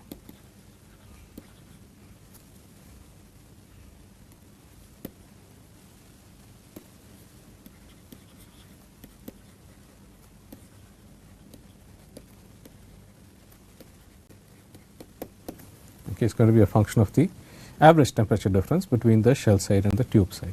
Okay. But it's more than that. Okay. It also depends upon other quantities. It depends upon the thermal properties of the fluid, okay, the thermal conductivity, the specific heat. Okay. In addition, the heat that is being transferred is being swept into the tube due to the fluid flow itself. Okay. And so, if I look at a differential volume close to the surface, okay, there is fluid that is flowing across the surface, carrying the heat with it as it flows, and that has to diffuse through the surface to the other side. Okay. So, in addition to the thermal properties, the mechanical properties of the fluid will also be important. Okay. The density, the viscosity, and so on. Okay. In addition, these properties are also important for determining what is the pressure difference between the ends of the pipe, okay, which is also an important design consideration. Okay. So, on the basis of dimensional analysis, can we get some idea of what are the dimensionless groups, okay, rather than the dimensional parameters that affect this transport process. Okay. And once we know what are the dimensionless groups, we can then try to get relations between these dimensionless groups. Okay. So, that we will continue in the next lecture. Next lecture, I'll give you a dimensional analysis of the heat transfer in a heat exchanger. And then we will go back and look at the other problem that we had looked at in the introductory lectures, and that was the mass transfer from a spherical particle. Okay. And then I will give you some physical insight into the dimensionless numbers that arise in these kinds of transport processes. So, we will continue this in the next lecture, and I will see you then.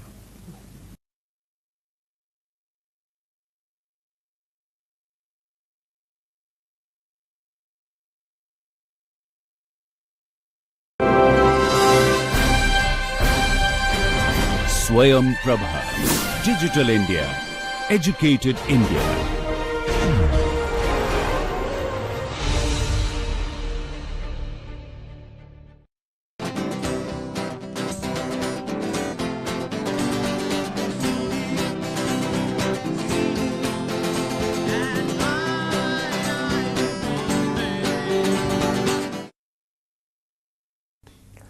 Friends, let us look at fluid solid non-catalytic systems. In the next 3 lectures, we are going to look at what are the different aspects related to fluid solid reactions in non-catalytic systems and how to appreciate the reaction process which is occurring in the solid in non-catalytic systems and how to model these systems. So, the fluid solid non-catalytic reactions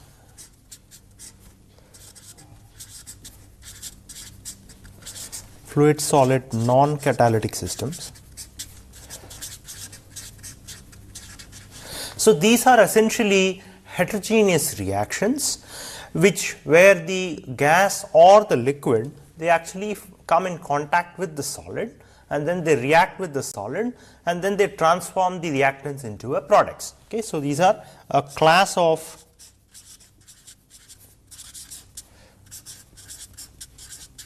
heterogeneous reactions. These are a class of heterogeneous reactions where the gas or a liquid, which is essentially a reactant, a gas or a liquid reactant, they come in contact with the solid,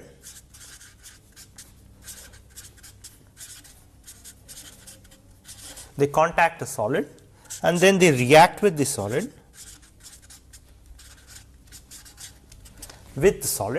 and then form products.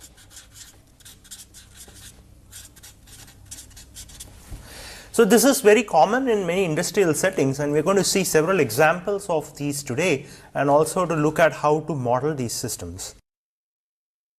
So suppose if the reaction is, in general, if suppose there is a fluid A, which is a fluid, it may react with a solid B to form various types of products. So there are various possibilities. One is the product might be a fluid, so it might be fluid product. So the fluid reacts with a solid B and then it forms a fluid product, or it might form a solid product. It might form a solid product, or it might form a combination of fluid and solid products together. So any of these three can occur because of a fluid solid non-catalytic reaction. So now if we look at what happens exactly, suppose if there is a catalytic core, okay, suppose if there is a solid and it's a non-catalytic solid, it's a non-catalytic solid core which is present, then suppose if this is B is that particular reactant, and there might be A which is in the fluid stream which might be present around this particular solid, it might be present around the solid, and the species A now moves into the solid, and then it reacts with the particular species B, and then the product is now removed from this particular species. Remember that it's a non-catalytic system. So now there are two possibilities. There are two possibilities or two different classes of such type of fluid solid non-catalytic systems. So I call it two modes. There are two modes that are possible. Two particular modes, and this classification is based on the size of the solid core which is actually participating in the heterogeneous reaction. So one mode is where the size remains constant. One mode is where the size of the solid core which actually remains constant. Another one where the size actually shrinks, that is the particle actually shrinks. So there is a change in the size of the solid particle. So there are two modes based on the classification based on size. One is where the size remains constant. The other one is where the size actually shrinks. Here it is assumed that the density of the solid reactant and product are not very different. It should be noted that if the densities are different, then the particle can also expand. So let us look a little bit more deeply into these two modes. So the first mode is where the solid particles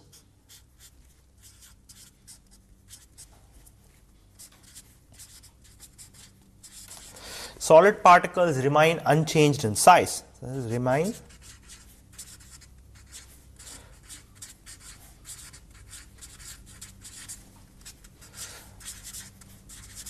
so the size remains same, which means that it's a same size all through. The same size all through the reaction is being conducted. So now suppose if I have a solid, suppose if I take a spherical particle. Now this is the initial unreacted solid core. So let's say at time t equal to 0. Now, as the reaction proceeds, suppose there is a gas which is present outside and the gas actually gets into the solid and there is a certain reaction which is happening, and after a certain time what happens is, let us say that there is, in this particular case, so there is the size does not change, and so there is some parts of the solid core which has actually undergone a reaction. So there might be, so it's basically partly reacted, so it's a partly reacted. Remember that the size does not change. So if the radius of this core is r, the radius continues to remain as approximately the same size as the initial size of the particle. So this might be some time t1 which is greater than 0, and then as time further proceeds, as the reaction proceeds to further conversion, as there is more conversion of the reactants, then one can see that, suppose if this is the size of, this is the particle, where remember that the size remains same, the size does not change in this particular mode. However, there is more amount of reactant which gets converted. So this could be like a completely converted situation where T2 which is greater than T1. So as time proceeds, so this might be a complete conversion. This might be a complete conversion situation. So as time proceeds, slowly the gases will go inside, and then the reaction will start occurring from the outer periphery, and then it will start going into, the reactants will go inside and the reaction will proceed inside and the complete conversion will occur. However, while the reaction occurs, the size of the particle does not change. Now, how is this possible? This particular mode is possible when the particles they contain, lot of impurities. So these impurities are actually, they are tightly bound to the solid core. So these impurities are tightly bound to the solid core and they remain as a non-flaking ash. So what happens is, these impurities, after the reaction is actually being conducted, so these impurities continue to stay inside the solid core, and therefore it preserves the shape and size of the solid core, and therefore these impurities, they remain as a non-flaking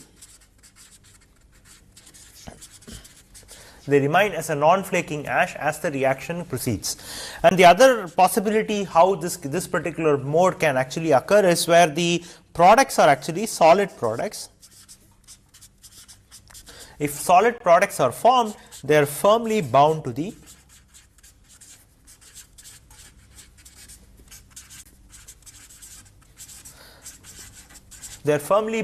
solid core. So if the solid products form and they are very firmly bound to the core in which the heterogeneous reaction is occurring, then the size does not change. It actually preserves the size and pretty much the shape of the solid. So this particular aspect actually helps the solid core to retain its shape.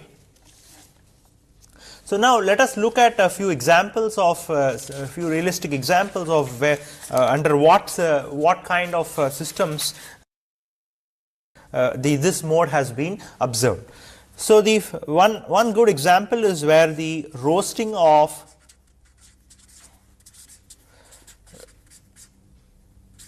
sulfide ores. So roasting of sulfide ores is basically a sulfide form, for example zinc sulfide, and roasting process is where there is an oxidation reaction. So the zinc sulfide is exposed to oxygen under certain conditions, and it lead to formation of the zinc oxides. So it's basically formation of zinc oxide from zinc sulfide, and zinc sulfide is actually available in nature in solid form, and the oxygen, which is a fluid, undergoes a non-catalytic reaction and it leads to the formation of the zinc oxide, which also is a solid product. So therefore the nice example is where it's a zinc oxide preparation, and the reaction scheme is 2 zinc sulfide and 3 oxygen molecules. They combine together to form 2 zinc oxide, which is again in the solid form, and then it leaves out sulfur dioxide. So that's the reaction scheme. So, this particular example actually the reaction follows the first mode of fluid solid non-catalytic heterogeneous reaction type, where the size of the zinc sulfide particle sulfide ore that was used does not change much in the size. So, the actual industrial process is the ore is taken and then it is crushed and then it's sized into a certain size, and then it's put into a certain type of reactor where the the air is being fed, and then it reacts with zinc sulfide and then forms zinc oxide, which is a solid product. Another example of that is the preparation of iron oxides, and the way it's done is 4 times 4 ferric sulfide in the solid form that reacts with 11 molecules of oxygen, and that gives 2 Fe2O3 solid and 8 sulfur dioxide gas. So, that is another example of reaction, heterogeneous reaction which follows this first mode of fluid solid non-catalytic reaction. Another example is where we have magnetite, which is Fe3O4, which is actually being reduced for the formation of the metal iron. So, the second example is reducing oxides. So, in the case of reducing oxides, what happens is that the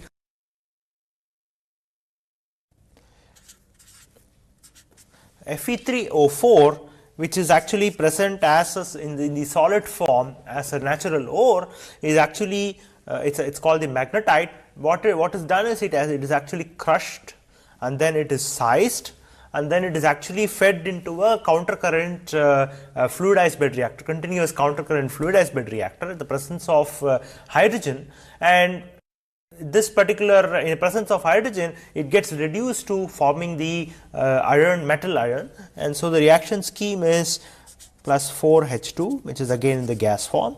That leads to the formation of 3 times Fe plus 4 times H2O. So, that's the reaction scheme which is used for reducing the oxides. Another example is the formation of calcium cyanamide, where CaC2, which is basically the calcium carbide, which is again present in the solid form, and that reacts with the nitrogen N2, and that leads to the formation of CaCN2, which is again in the solid form, and then it also leaves amorphous carbon as deposits. Amorphous carbon as deposits. So, clearly in these examples there is a solid product which is formed, which gets deposited onto the solid core in which the fluid solid non-catalytic reaction actually occurs, and this helps in preserving the size of the core. Another example is basically the plating of various metals.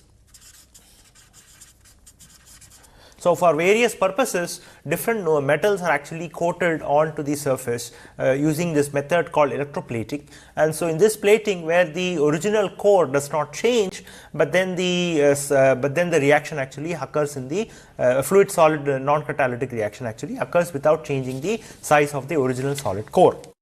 So, the second mode is basically where essentially the particles shrink.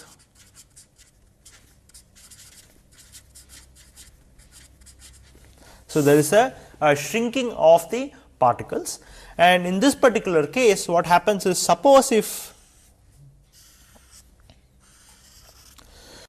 this is the initial unreacted core, if this is the initial unreacted core, so let us say at time t equal to 0. So, as time proceeds, the size of the particle changes, because the solid is now being used, and then it is converted into products, and then it is being consumed. So, there is a reduction in the size of the catalyst particle, and that is at let us say time t1 greater than 0, and there is still unreacted core which is present inside. This is the unreacted core which is reduced in size, and then as time further proceeds, the size further reduces down. So, this is let us say T2 greater than T1, that is a further time, and then as time proceeds further, it gets reduced into the solid core actually disappears. So, this is because the solid which is present in the initial unreacted core is now almost completely consumed, and so as time proceeds we can see that the core is slowly being consumed and then the core completely disappears. The particle can reduce in size even when there is a product layer around it. So, there are several examples where this particular mode of heterogeneous reaction occurs, and typically this occurs when there is reaction that involves carbonaceous materials.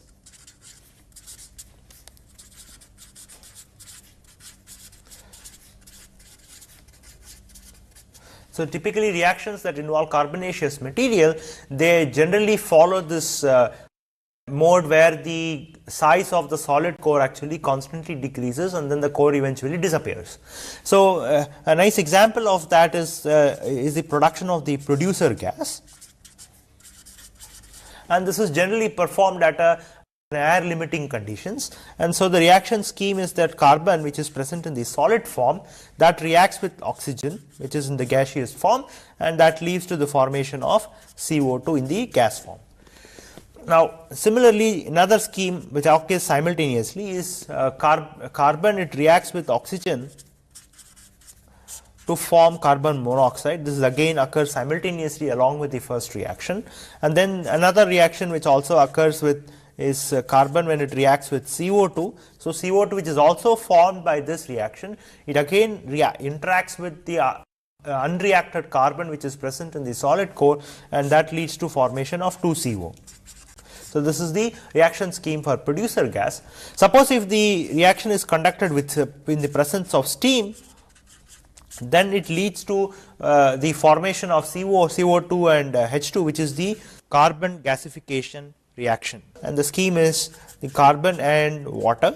So, steam is essentially the vapor form of water, and that leads to CO and H2, and carbon in the presence of two water molecules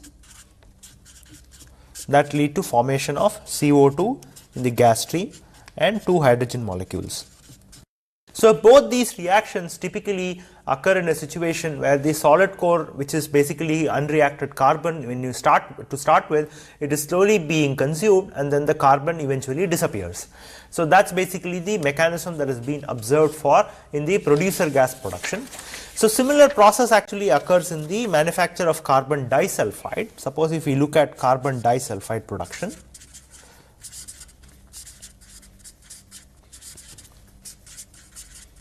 if you look at carbon disulfide production, then the reaction scheme is carbon in its solid form reacts with two sulfur molecules, which is again in the gas form, and that leads to the formation of CS2, and this typically occurs at 750 degree to 1000 degree C.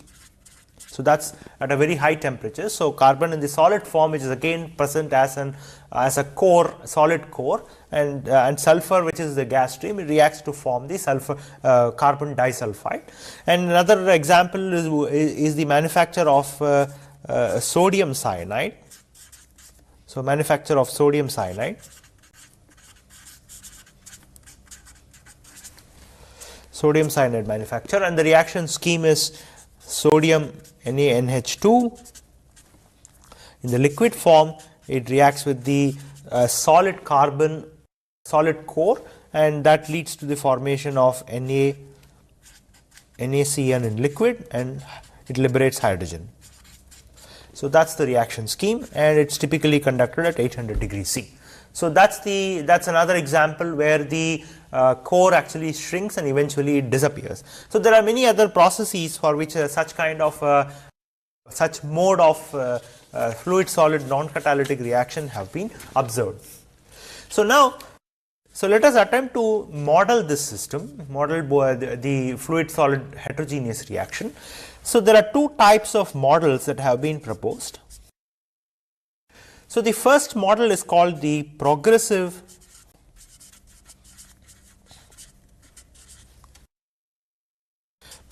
conversion model. I call it PC model. So, the first model is called the progressive conversion model, and the second model is called the shrinking core model.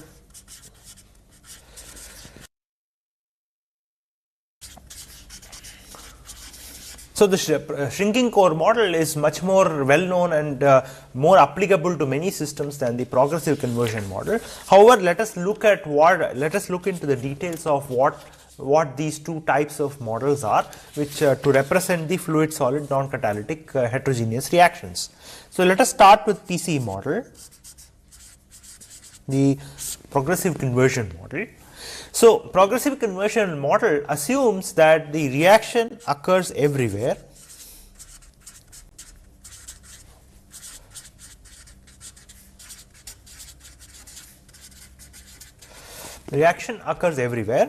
and not just that it occurs everywhere, it occurs everywhere at all times.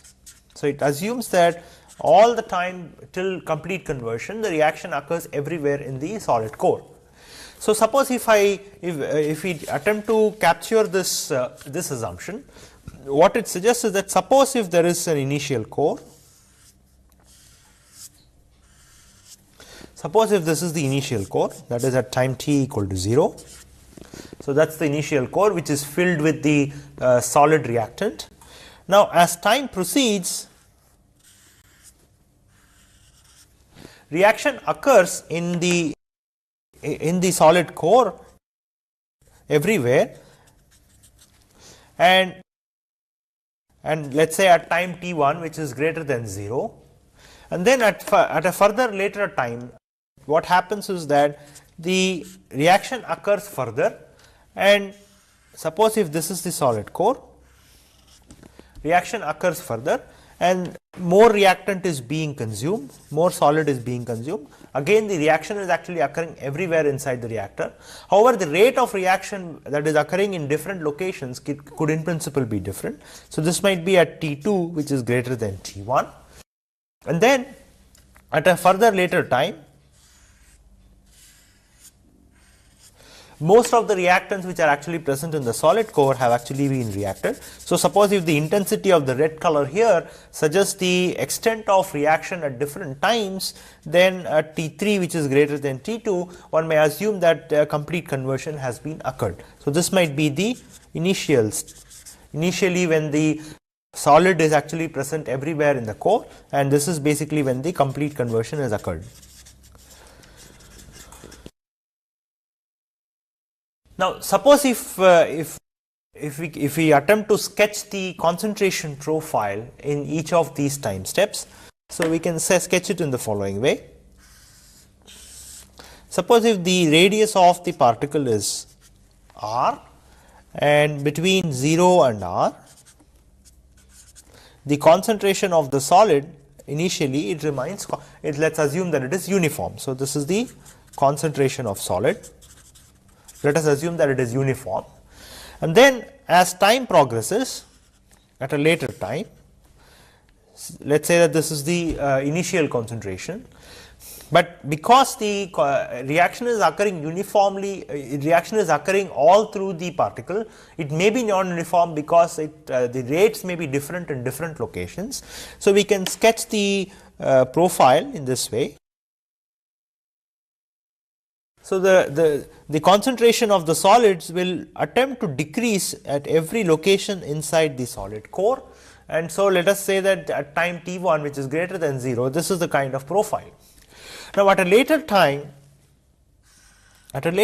what happens is that because the reaction is occurring everywhere inside the solid, so the concentration of the solid would actually decrease at every location inside the solid core. So, therefore, the kind of profile that one would expect is something like this, where this is the end of this is basically R, and at a much later time when the conversion is expected to be complete.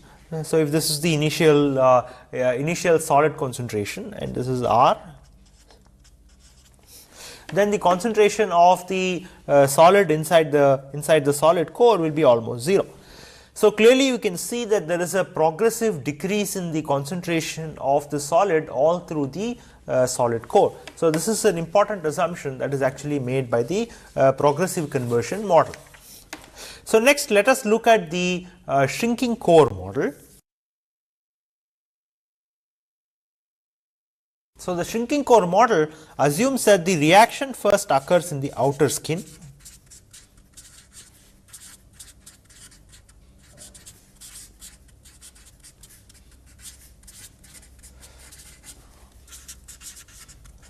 Reaction occurs in outer skin, and then it assumes that the reaction zone actually moves inwards. So the first assumption also means that the reaction does not occur everywhere.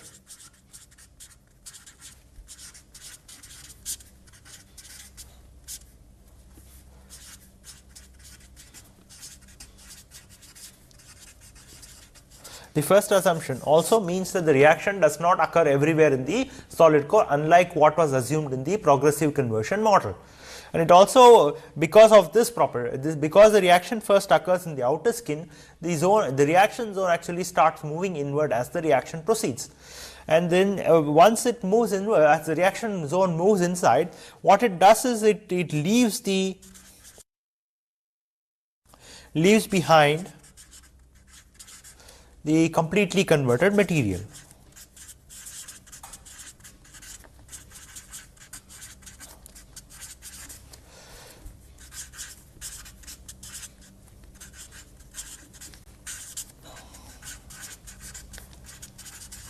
So it leaves behind the completely converted material and also some of the inert solids which may already be present in the solid core.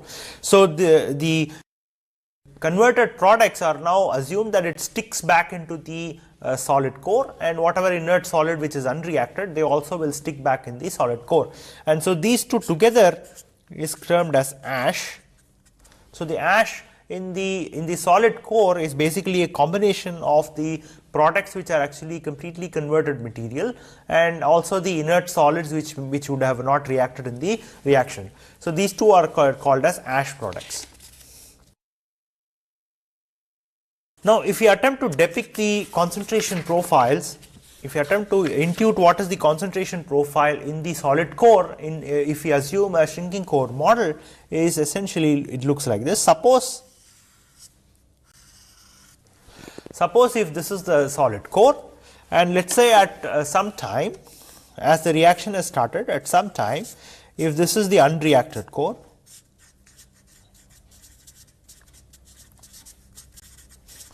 remember that the shrinking core model assumes that the reaction first occurs at the outer skin and then the reaction front starts moving towards the inwards of the solid core. So which means that at any time there will always be an small unreacted core until the conversion is complete, which means that all the solid has been consumed. So till all the solids have been consumed, there will always be some location where the unreacted solids are present. So let us say at some time t1 which is greater than 0, so this is there is some amount of unreacted core which is present, and the outside layer is called the ash layer. Now as time proceeds, then the scenario will be, if this is the solid core which was started initially, and the reaction has started, this is the initial size of the solid core, R is the initial size of the solid core. So now the unreacted core will start shrinking in size because the reaction front has started moving towards the center of the solid particle, and there will be again ash which is present outside this. So the radius of this particle, this unreacted core, if I call this R1, so this R1 will be smaller than the radius of the unreacted core which was present at an earlier time. So this is R0, small R0. So if that radius will be smaller than this R0, which means that the reaction front has moved inside and the solid which is present between R0 and R1 has now reacted to form products. So this is at, let us say, time t2 which is greater than t1. And at a later time,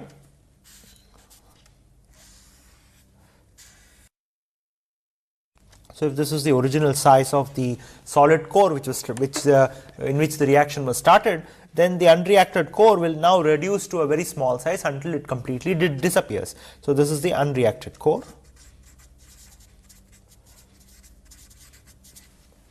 And everything outside is basically ash now, where it's pretty much converted, and this might be at a later time T3, which is greater than T2.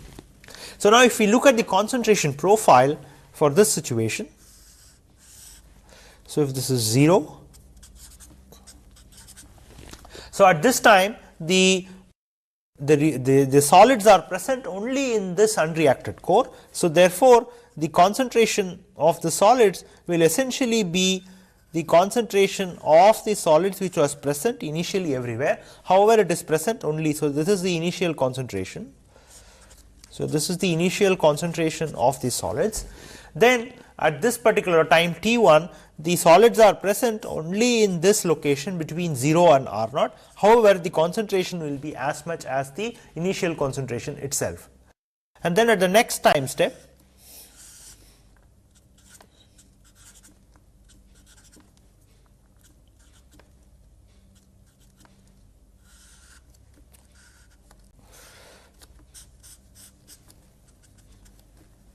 so the region where the unreacted solids are present is now going to shrink. However, the concentration in that location will continue to remain as that of the initial concentration. And then if I once again plot at a much later time, this region will start shrinking. So this is at 0. So 0 is the center of the sphere, and so the unreacted solids are now present only in this very small region which is around the center of this particular sphere, if we assume that the solid core in which the reaction is started is actually a spherical particle. So what this model assumes that at any time there always exists, at any time unreacted core always exists.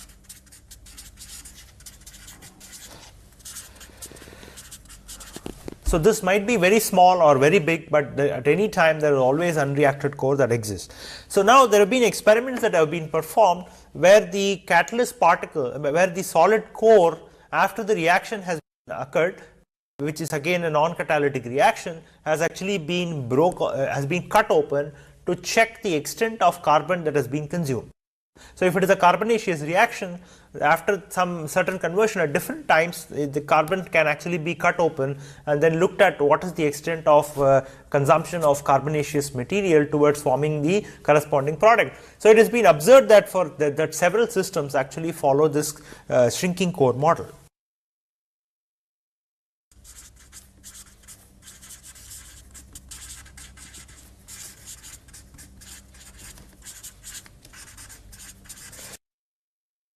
So now, let us look a little bit more deep into what exactly happens in the shrinking core model, because it is actually very relevant that many systems actually follow a shrinking core model.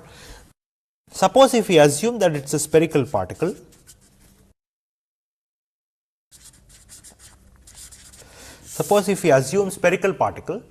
then if this is the initial core, so let's say that there is a spherical particle and of radius r. So that's the initial core that was actually started with, and let's assume that the unreacted core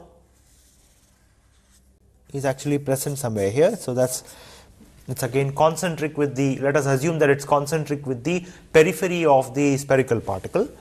And then if we assume that there is a gas which is present outside, then there will be a small gas film. So this gas film will exist around the spherical particle, and the gas which is present in the bulk. So let's say this is bulk gas stream, this is bulk, and this is the ash layer, and this is the unreacted core. So if species A, let's say if this is the species A is present in the gas stream, so the species A now first has to go into the gas film, and then it has to go into the surface of solid core. So this is the solid core surface,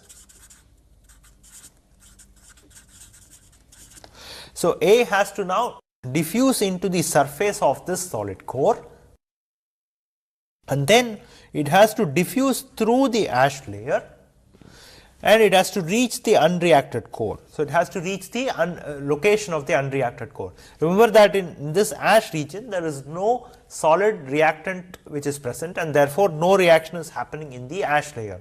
So, the reaction actually happens only at the periphery of this unreacted core. And the moment the reaction occurs, the product which is formed has to diffuse through the ash layer, and then it has to diffuse from the ash layer into the gas stream, gas film, and then to the bulk gas. So, let us say that this is the product. So, the diffusion of the product, so once the bulk species diffuses through the ash and then it reaches the surface of the unreacted core, the product is formed, and then the diffusion occurs, and then the product leaves the spherical particle. So, this is the scheme that actually occurs in the, this is the process that describes the transfer of reactants into the solid core, and then the occurrence of the reaction in the unreacted core, and the transport of the products back into the gas stream in the shrinking core type model. So, clearly there are three processes which are actually occurring. So, the first process is diffusion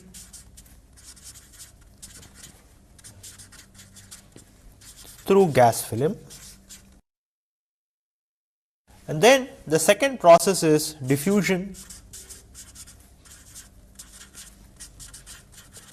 through ash, and the third process is reaction at the interface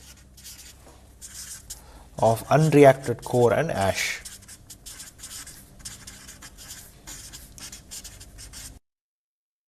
So, therefore, the extent of reaction, that is the overall conversion of the reactant of the solid, depends upon which of these three processes are rate limiting step. So, it could be that the diffusion through the gas film is an extremely slow step. So, remember that the rate limiting step is essentially the one which is the slowest step, and because it is the slowest step, it controls the actual reaction which is occurring in the, it controls the overall conversion. So, suppose if the diffusion of the gas from the bulk to the surface of the core through the gas film, if that is an extremely slow process, when can it be slow? If the diffusivity, if the effective diffusivity of the species through the gas stream to reach the surface of the solid core, if that is extremely small, if the diffusivity is very low, then that can in principle serve as a rate controlling step. Now, particularly when the reaction is faster than the diffusion step. Now, the second possibility is where the diffusion through the ash. So, there is an unreacted core and there is ash which is surrounding the unreacted core.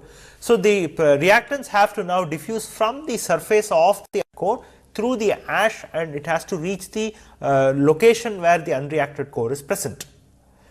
So, let me repeat, the reactants have to actually diffuse from the periphery of the solid particle through the ash, and it has to reach the surface of the unreacted core. So, if that diffusion of this reactant species through the ash layer, if that is very slow, then that can in principle be a limiting step. Now, the third possibility is where the reaction which is occurring at the periphery of the unreacted core. So, if that is an extremely slow, if the specific reaction constant is small, then it can in principle actually be controlling, and all the other processes can actually be faster. So, essentially there are three possibilities where, so it could be diffusion controlling,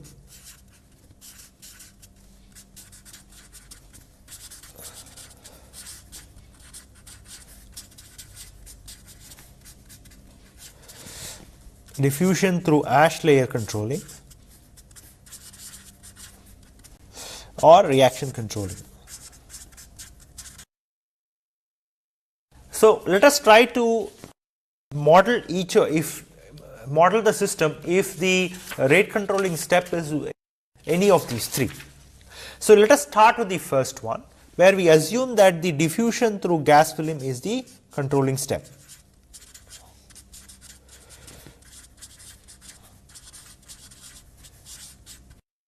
let us assume that diffusion through gas film is rate controlling. Now what happens here? Suppose if this is the original particle with which the reaction was initiated, and if the radius of this particle is, let us say, r, and if the unreacted core is, let us say, at, so let us say that the initial radius is r naught, and the unreacted core, the radius of the unreacted core, which is depicted in red color here, if that is r. So that is the at any time t,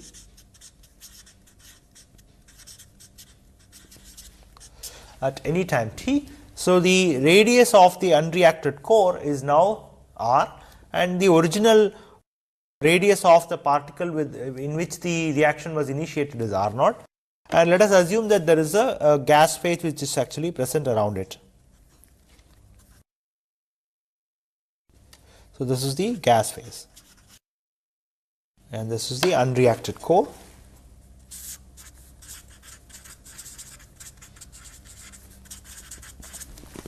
Now if we attempt to intuit what is going to be the concentration profile of, let us say, species A, which is in the gaseous form, and it now diffuses through to actually react with the solid in the in this particle. So let us now try to intuit what is going to be the concentration of the species. So suppose if this is the concentration of species A, then because we assume that diffusion through the gas film is controlling, the diffusion process in the gas film is going to be much slower than the other two processes which is actually occurring inside the solid core. So therefore we expect that there will be a concentration. Suppose if this is the bulk concentration, CAG is the bulk concentration, of species A, then if this, we can expect that there will be a concentration gradient in the gas film. So this is at the center of the, that is the center of the core, and this is R naught, that is R naught, and again this is R naught. So we can expect that there will be concentration gradient outside the core, and there will be no concentration gradient inside the core. And this is because as soon as the gas species actually enters the core, the reactant A will be immediately consumed, because it is a very fast process compared to the diffusion rate of diffusion of species A to the surface of the catalyst. So the concentration of the species inside the core is expected to be 0. So that is the concentration inside of the surface, and also the concentration of the species inside the core. So now if we know this, then how do we attempt to characterize this? So we need to, if we need to understand the dynamics of the concentration change for this system, we need to start with a mole balance. So suppose if the diffusion through the gas film is basically the limiting step, then the driving force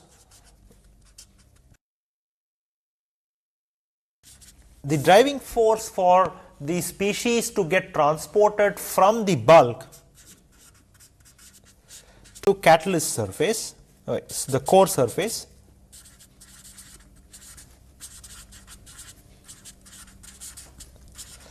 of the solid core, not catalyst, that will be essentially be CAG, which is the concentration of the gas, concentration of the species in the bulk gas minus the concentration of the species in the surface.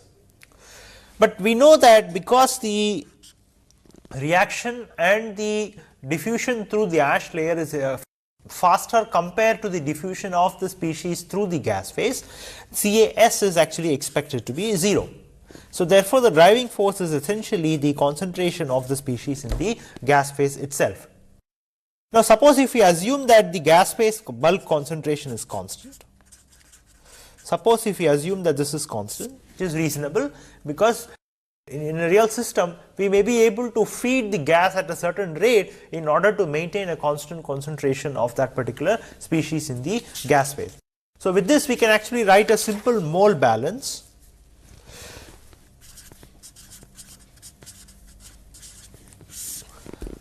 Now, the rate of change of the number of moles of species A with respect to time, that should be equal to the rate at which the species is coming in minus the rate at which the moles are going out plus whatever is being generated. Now, the only process which is actually occurring here is basically the transport of the species from the bulk onto the surface of the core. So, that is actually a mass transport process. So, suppose if we define a mass transport coefficient kg, then we can write the rate as dNA. So, remember that A is the gas species which is actually moving from the bulk to the solid core where the reaction is occurring. So, dNA by dt, where Na is the number of moles of A which is actually diffusing from the bulk into the surface of the core. And the reaction is occurring only inside the core, and so there is no reaction in the gas phase. So, there is no reaction in gas film.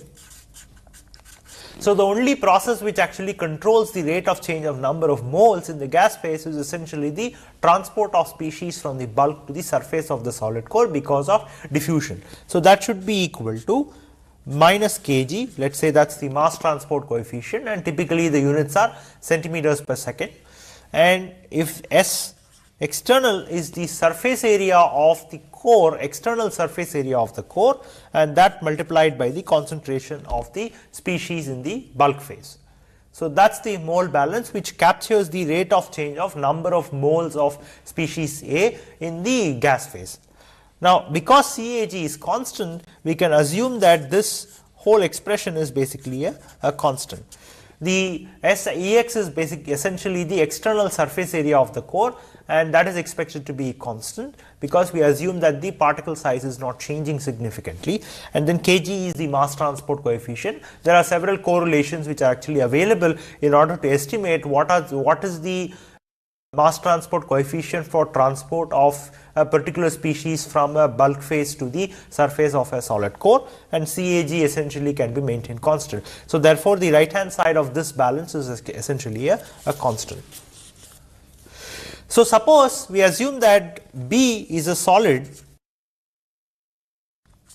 which reacts with fluid A to form products,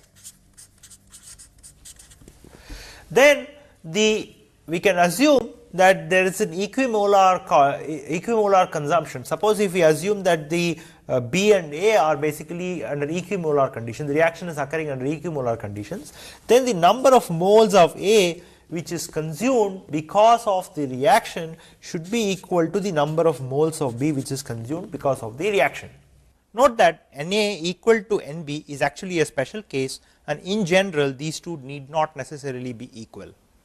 Now, why do we need this? Because we need to now monitor we can now monitor actually the amount of solid that is actually being consumed because of the reaction, and that is what is of interest. And the mole balance that was written for the gas species in the gas film can actually be used in order to estimate what is the number of moles of the solid reactant that was actually being consumed because of the reaction. And this is in the case of this when the diffusion in the gas film is actually controlling the overall reaction. So, therefore, if Na is equal to Nb, which is the number of moles of the solid that is being consumed in the reaction, and from here we can rewrite the mole balance as dNb by dt equal to dNA by dt, and that is equal to minus kg, which is the mass transport coefficient, into the external surface area multiplied by the concentration of the species A in the gas phase. Now, we know that the number of moles of the solid which is actually present in the solid is essentially given by the density of the species rho b multiplied by the volume. And so, we can rewrite this as d by dt rho b into volume, that should be equal to So the number of moles of solid which is present in the core can actually be related to the volume of the core using this expression, Nb equal to density of the solid which is present in the core multiplied by the volume of the core at any instant time t. So remember that the volume changes as a function of time, because as the reaction occurs, the core is now shrinking, and so the volume of the unreacted or volume of the unreacted solid core changes with time. So if volume of, because we have assumed that it's a spherical particle, the volume is given by 4/3 pi r cube. So remember that this r is a function of time, because as time progresses, the core actually shrinks in size, and so the radius of the unreacted material is actually a function of time. So now if we plug in this expression in the mole balance, we will find that rho b d by dt 4/3 pi r cube, r is a function of time, that should be equal to minus kg, which is the mass transport coefficient, into the surface area of the external surface area of the initial particle, spherical particle that was chosen, multiplied by the bulk concentration of this reactant species A. And so that can simply be rewritten as 4/3 pi 3r square rho b dr by dt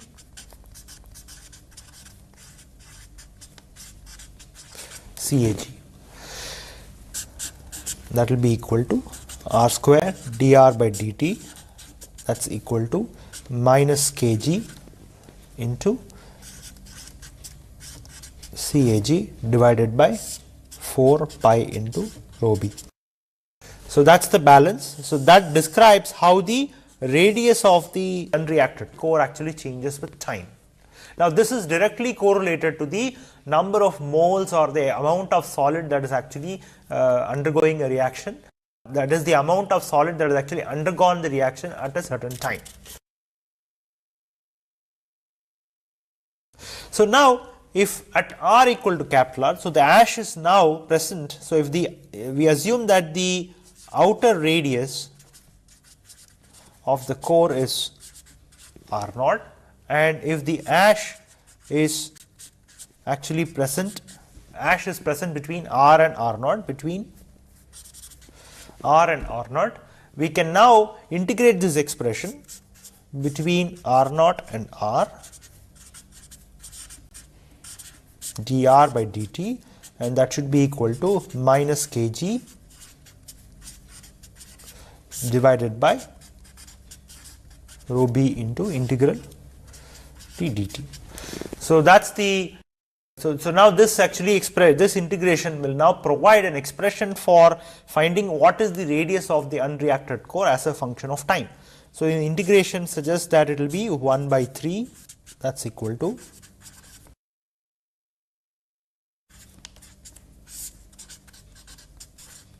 into rho b. So this expression provides a relationship between the radius of the unreacted core as a function of time. So if the diffusion in the gas phase is actually controlling the overall reaction, overall conversion, then we can find out how the unreacted core actually decreases in size as the reaction proceeds. So what we have seen in today's lecture is essentially introduction about the different, what is a fluid, solid, non-catalytic system, and what are the different modes based on the size of the based on the change in the size of the solid core that is participating in this fluid solid non-catalytic heterogeneous reaction. And then we looked at two different models, the progressive conversion and the shrinking core model, a description of these two models, and we have attempted to we have attempted to write a balance in order to find out what is the size of the unreacted solid core as a function of time for a shrinking core model when the diffusion in the gas phase is actually controlling. Thank you.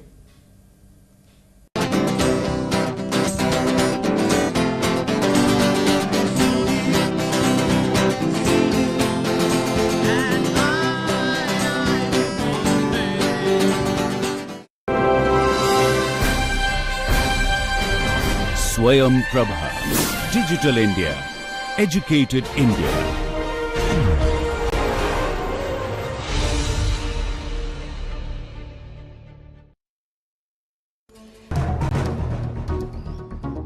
Gnanam paramam dheyam. Knowledge is supreme.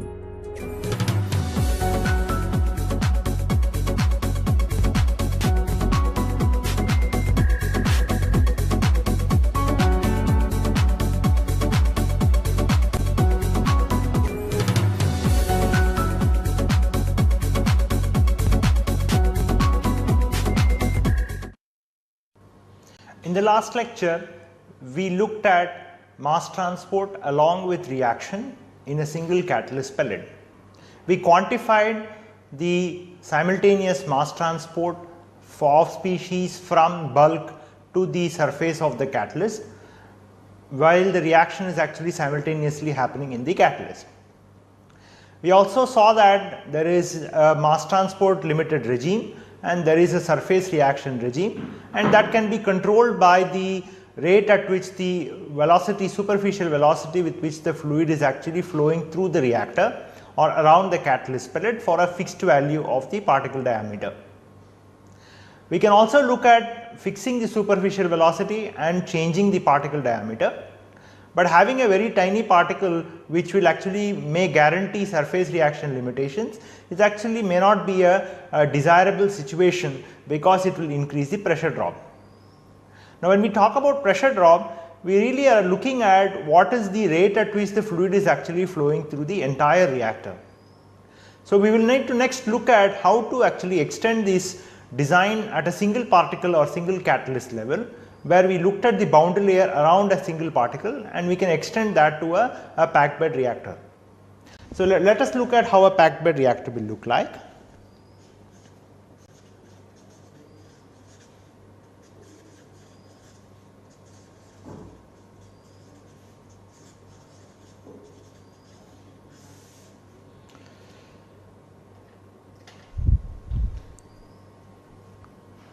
So, typically the industrial reactions may be conducted at high temperatures.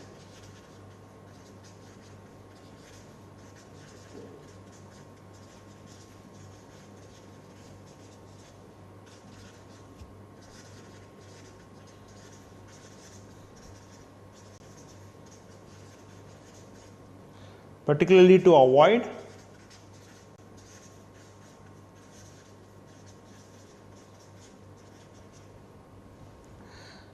So, therefore, if the reaction is conducted at high temperature, we can assume that the surface reaction is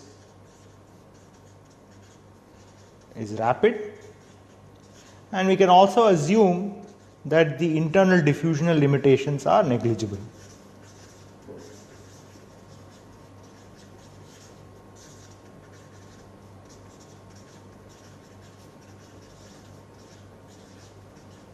In fact, in one of the future lectures, we will actually see how to combine both the internal diffusional limitations and the external diffusional limitations in one of the future lectures. So, what are the design parameters of a packed bed reactor?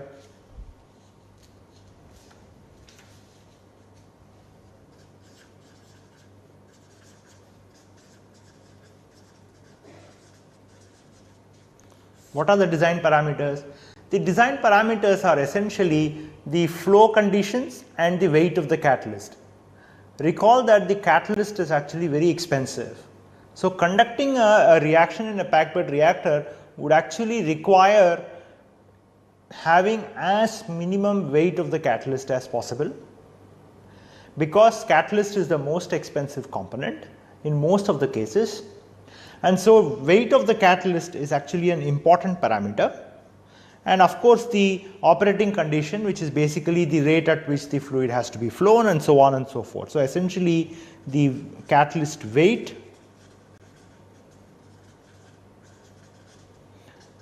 and the flow conditions, these two are actually an important parameter. So, let us look at how a packed bed, let us try to sketch a packed bed reactor.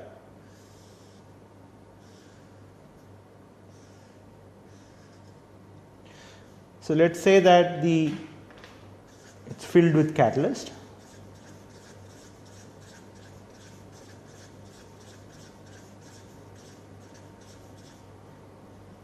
and let us assume that the cross sectional area of the reactor is AC, and the fluid is actually flowing through the reactor. Let us say that this is the entry to the reactor and this is the exit of the reactor, where the fluid stream is actually leaving the reactor. That is the stoichiometric equation that we actually used for designing this particular packed bed reactor design. Now we can write a mole balance in order to quantify the process that is happening in a packed bed reactor. Now what is the first step in writing a mole balance? We need to define a control volume. But before we define a control volume, we need to specify what is the positive direction and the coordinates of the reactor. So let us look at that for a moment. So we have a reactor whose cross sectional area is AC, and we have catalyst filled inside.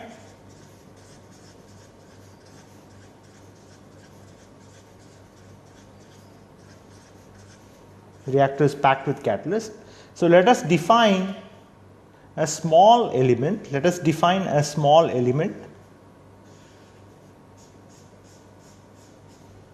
And if this is my Z is my positive direction going from 0 to, let us say, L. L is the length of the reactor, cylindrical reactor, and let us say that this location is some Z, and if this width is, let us say, delta Z, and so this location is essentially given by Z plus delta Z. Now how do we write a mole balance? What are the things we need to define? We need to define what is the rate at which, molar rate at which the species is actually entering this element Z, and what is the molar rate at which the species is actually leaving that particular location. So what is the balance? What is the mole balance? The mole balance is the rate at which the species is entering at Z minus the rate at which species is leaving at Z plus delta Z, plus whatever is generated in that control volume, that should be equal to accumulation. So this is the mole balance. And suppose if we assume steady state,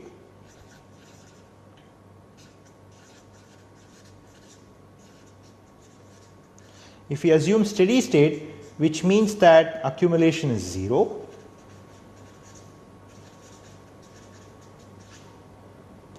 so this term essentially cancels out. And now what is the rate at which the species is coming in? Suppose let us say that Fa is the molar rate and Faz is the rate at which the species comes into this element at Z, and Faz at Z plus delta Z is the rate at which the species actually leaves from that element. So the rate in is essentially equal to, so let us now spell it out. So rate in at Z is equal to Faz at Z. Faz is the molar rate at which the species actually enters the element, and the rate out at Z is equal to Faz at Z plus delta Z. Now what is the generation term? The generation term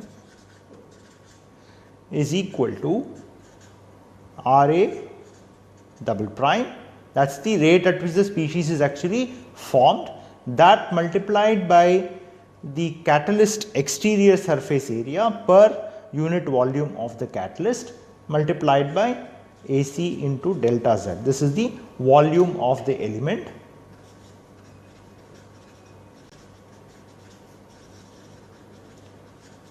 And this is the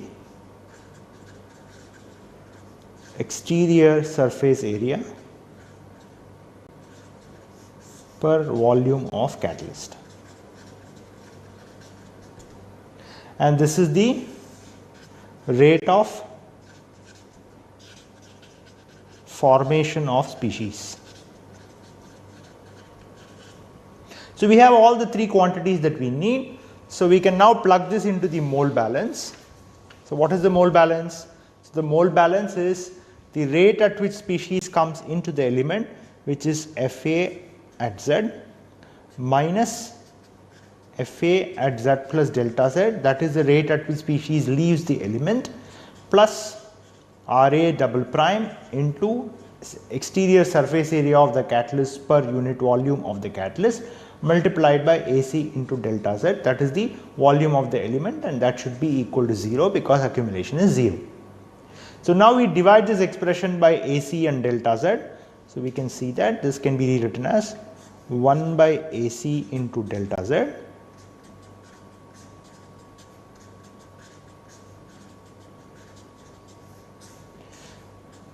plus Ra double prime into Ac equal to 0.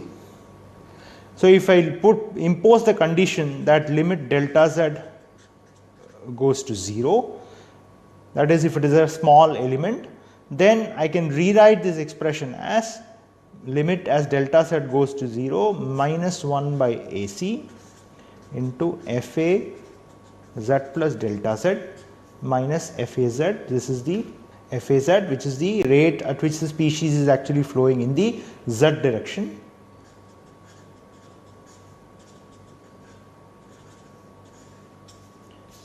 plus Ra double prime into Ac equal to 0.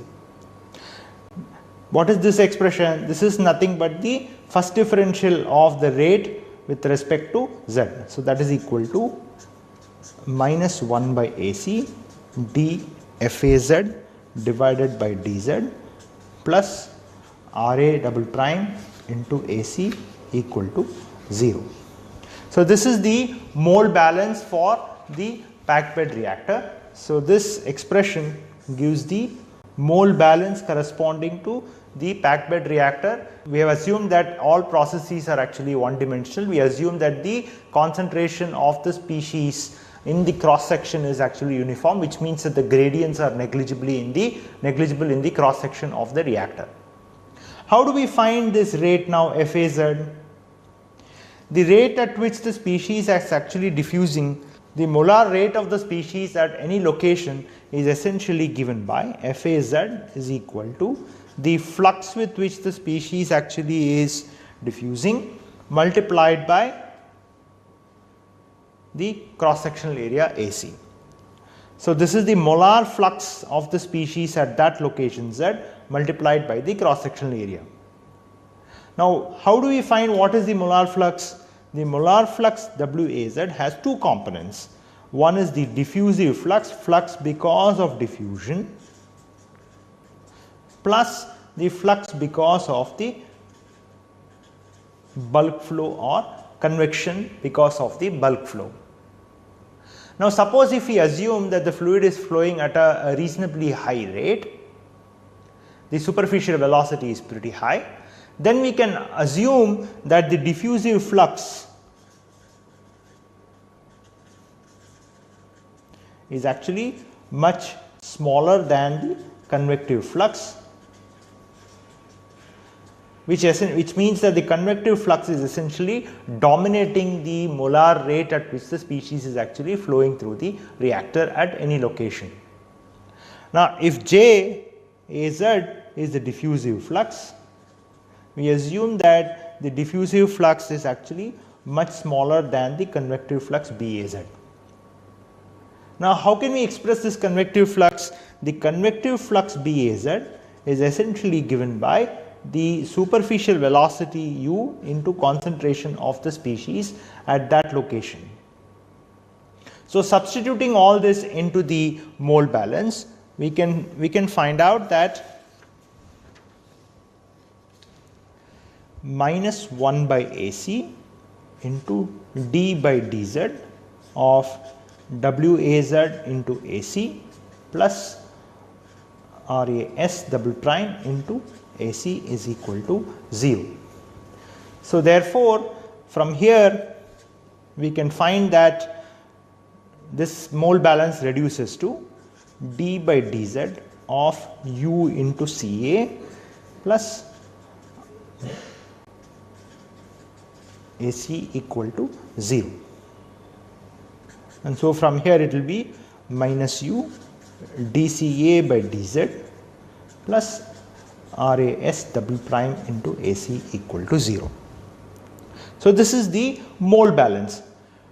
Now if we know what is the rate at which the surface reaction happens as a function of concentration, then we are done. We should be able to solve this mole balance for the packed bed reactor design that we are considering. Now how do we find this rate at which the reaction happens? Now we observed in the previous lectures that if there is a catalyst particle at any location, and let us say that we have a boundary layer, this is the boundary layer, and there are of course pores inside the catalyst pellet. The species which is entering through the boundary layer to the surface of the catalyst pellet, let us say that that flux is given by WAR, and at steady state this flux with which the species is actually diffusing, species is actually being transported from the bulk to the surface of the catalyst, that WAR should essentially be equal to minus RAS double prime. That is the rate at which the species A is actually being consumed.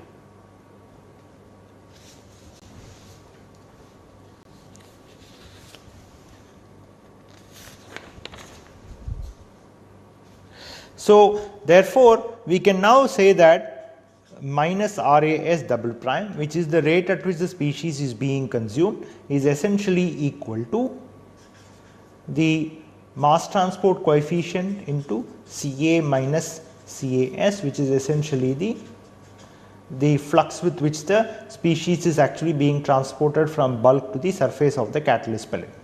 So what we have assumed is that we have essentially now linked what we saw with the mass transport with single reaction with the packed bed reaction now, packed bed design now.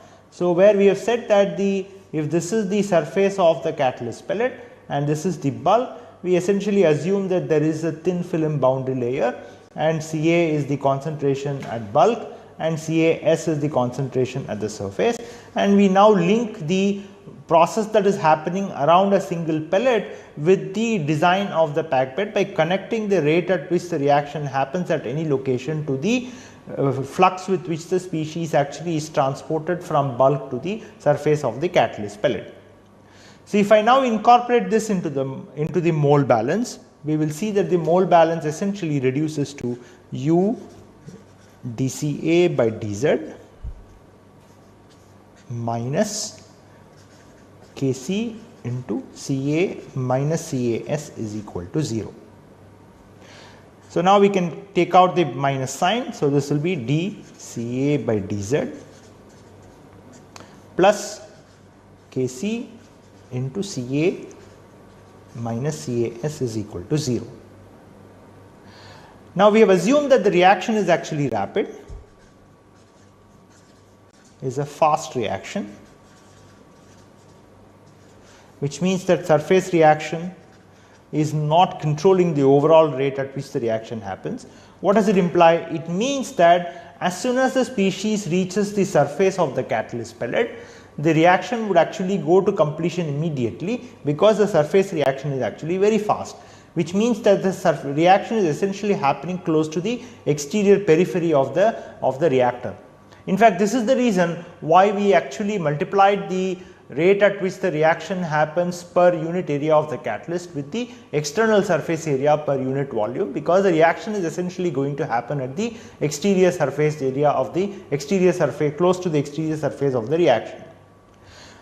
And therefore, if the reaction goes to completion very close to the surface, then it means that this Cas can be approximated to 0, which means all the species which is present close to the surface would actually be consumed.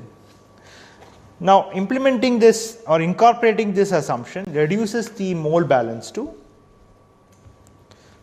U dCA by dZ plus Kc into Ca is equal to 0. So, this is the Kc into Ac into Ca. So, this is the modified mole balance, and once we have this mole balance, we can now actually solve this balance. What are the boundary conditions? So, the boundary conditions are that if this is the reactor,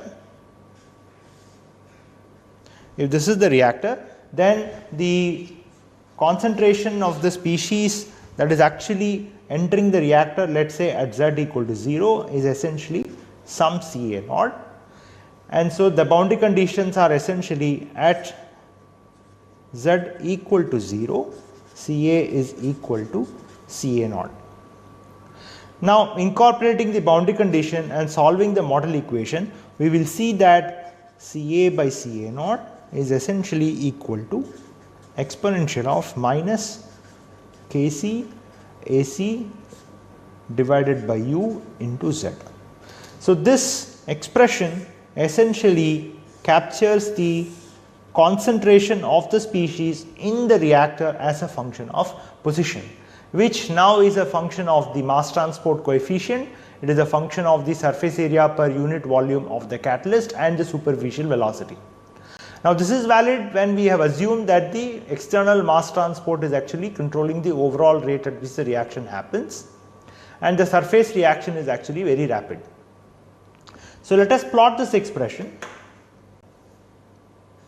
So, if I now plot position versus Ca by Ca naught, so we will see that at Z equal to 0, the concentration of the species is 1, and so essentially it exponentially falls as you go into the reactor all the way up to the exit of the reactor. So, from here, if I know what these constants are, then I can actually find out what is the concentration at different locations inside the reactor. Now, suppose I want to find out what is the length of the reactor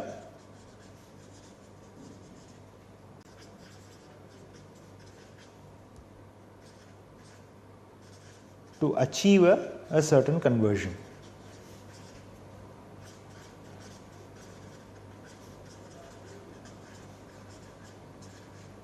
What should be the length of the reactor to achieve a certain conversion? In fact, it is an important question to ask, because when the reaction is actually being conducted, to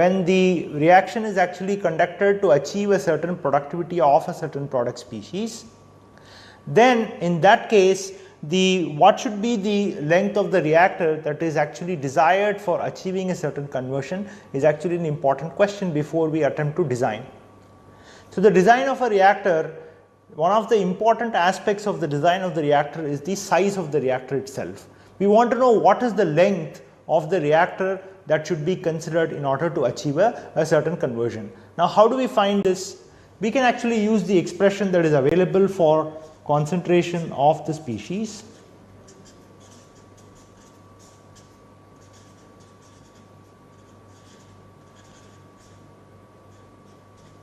Ac divided by U into Z. So, I can rewrite this expression a little bit. I can take log on both sides. So, I can say log of natural logarithm of Ca by C naught is essentially equal to Kc Ac by U into Z. This is the natural logarithm.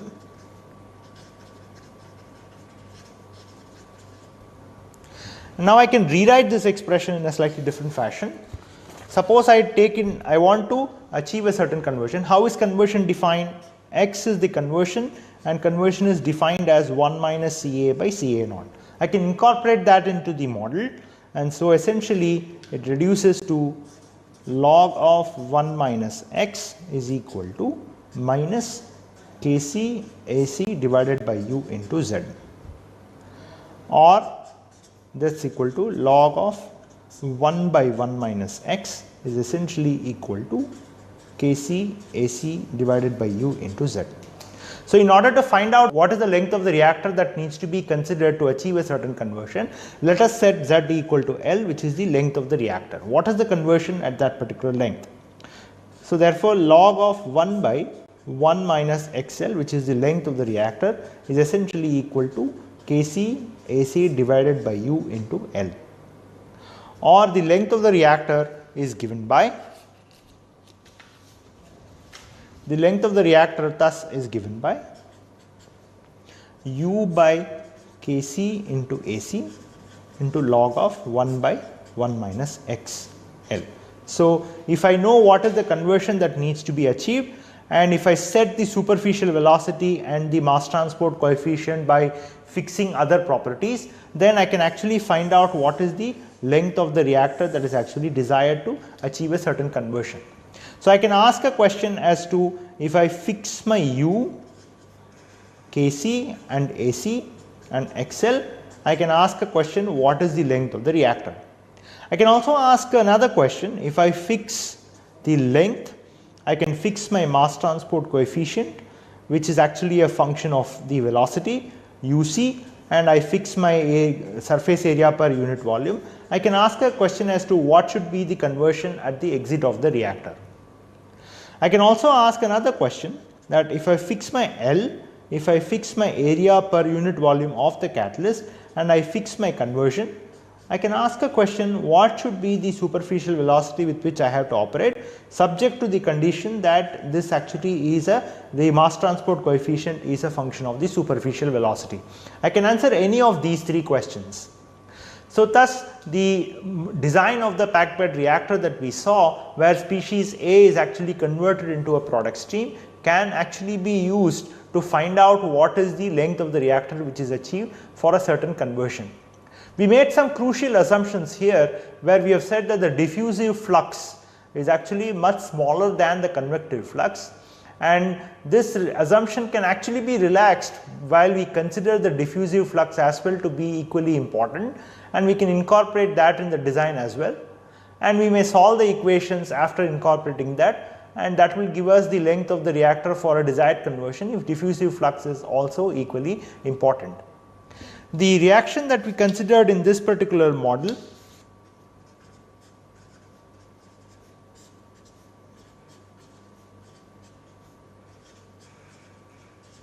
that is the stoichiometric equation that we actually used for designing this particular packed bed reactor design. And so to summarize, what we have seen in this class is we looked at the packed bed design, we made some assumptions, simplifying assumptions, and we found out what is the relationship between the length of the reactor and the potential conversion that could be achieved at the product stream. In the next class, we will look at how sensitive are these, or what are the effects that actually would control the design of a packed bed reactor that we have considered in this lecture. Thank you.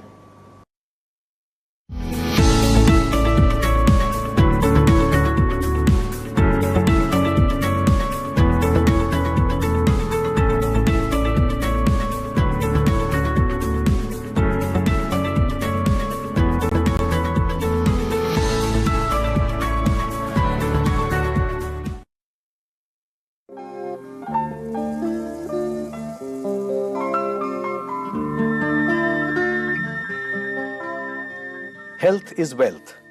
जो तंदुरुस्त है वो धनी है. Different languages, different cultures enunciate the same principle. Nowadays, one may find individuals who are paying attention to their health in terms of regular exercise and proper diet.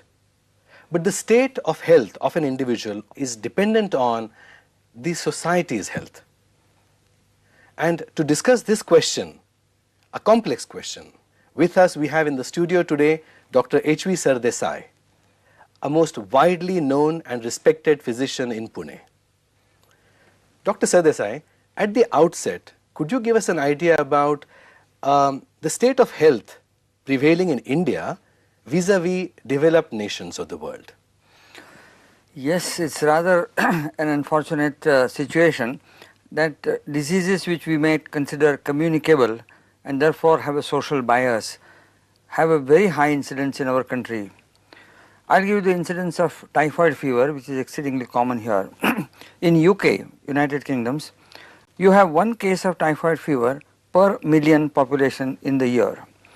Whereas in India, though the incidences have varied, the minimum incidence is 1000 and maximum incidence is 20,000 cases per million in 1 year. And this necessarily is due to the fact that there is inadequate sanitation. Take the example of neonatal tetanus, the tetanus which is there in newborn child, almost 100% fatal. Only 3 cases of neonatal tetanus were detected in the entire Europe in the last year, and they too came from countries which were not really advanced. In India last year we have reported cases of 87 cases of neonatal tetanus. We have reasons to believe that many other cases were not reported, and therefore the incidence is exceedingly high. So also tuberculosis, which is a very big problem in our country.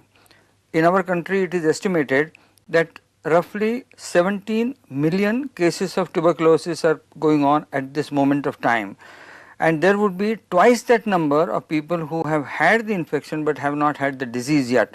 So that roughly you might say that 1/3 of population in our country has been either affected or is suffering from tuberculosis, and these figures are staggering. That's an enormously high figure. Very. Would you say that this is a social problem, not an individual one, and therefore society has to do something about it? Very much so. We all have our personal health, but we also have a social health, and a society is made up of individuals, and unless each and every individual is healthy, the society is not healthy, and vice versa. Unless you are a part of a healthy society, you cannot remain healthy. I mean, the entire environment may be polluted, and however much you may try to be healthy in yourself, you may get infections. You can get infections from the water that you drink, from the air that you breathe, the food that you eat, and all kinds of pollutants will affect you, even though as an individual you have taken every possible care to remain healthy. Dr. Sardesai, we have definitions of good health on a personal level. Could you give us an idea about a definition for social health? A society where a person feels secure for future, and a society which has got high standards for entertainment is considered a society which is healthy. So security for future meaning thereby that if I go out of my house for some work, people in my house must feel certain that I will return back home without any difficulty, and I won't have accidents on the way, or nobody will murder me or kill me, or in the houses I can sleep very contentedly that nobody is going to steal or come and make a robbery in my house. If I were to have a society which is unhealthy, then there will be thefts, and there will be robberies, and there are rapes, and there are murders, and everything is going. One part of society is working in a manner which is not in the interest of other portions of the society and taking advantage of each other. These are all signs of unhealthy society. Similarly, as I said, the ability to entertain oneself. The classical example is when the Romans went for war. With every battalion they used to have a hunchback who used to walk with it. When the Roman soldiers got tired of walking, the general would order the hunchback to run. He couldn't run, so he would be whipped, and he would fall down, he would cry, he would bleed, and as he was doing that, the entire Roman soldiers would laugh at it and say they get greater vigor and march with greater force. Even to read this one feels a terrible thing, and one would feel, what sort of an entertainment is this? But we need not be so judgmental. In our own mind, we also take great pleasure in some harm that is seen on the TV screen, on the cinema. There is so much cruelty and so much of harm which is being done to each other, and people seem to be delighted at it. This is not a sign of a very healthy society. A healthy society must have good literature, good entertainment, good drama, good cinema, and so on and so forth. Society is understood in different terms, communities, clans, etc. But many people would say that the essential constituent of a society is the family. Now, how far does the family play a role in determining the state of individual's health?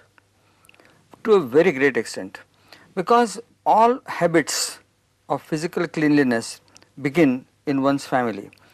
Take a simple habit of washing your hands before you take your food. The human hand is so made that the palm of our hands has a skin which is impervious to many bacteria, viruses and things. So whenever we are moving around, we come across we touch railings of staircases, and we come in contact with a number of things which are undesirable. They won't affect us as long as they are on our hand. But without washing our hand, we take the hand near our mouth and eat without washing, that gets transferred onto our mouth. Unfortunately, the lining of our lips, throat is not so strong, it picks up the infection very quickly. And therefore, what is termed as a droplet infection, like ordinary coughs and colds are transmitted this way. I have a cold, I sneeze. My sneezing produces droplets which go and affect all parts around. Somebody else comes, touches that part on the table, goes home without washing his hand, eats, and he gets the cold. Cold is alright. What happens to more serious diseases? What happens to chicken pox? What happens to other illnesses like shingles, what we call as herpes? They are all illnesses which come like that. Meningococcal meningitis is transferred like that, that a person who has this kind of an infection, by his coughing, sneezing and even talking, keeps on spreading droplets all over. We touch them, they are on our hands, we do not wash our hands and eat it. So the society, the family is the unit where the child is taught the importance from the beginning. Wash your feet before you come into the house, a very vital importance, because there are kind of worms. Take the example of hookworm. Hookworm gets entry into the body by the foot.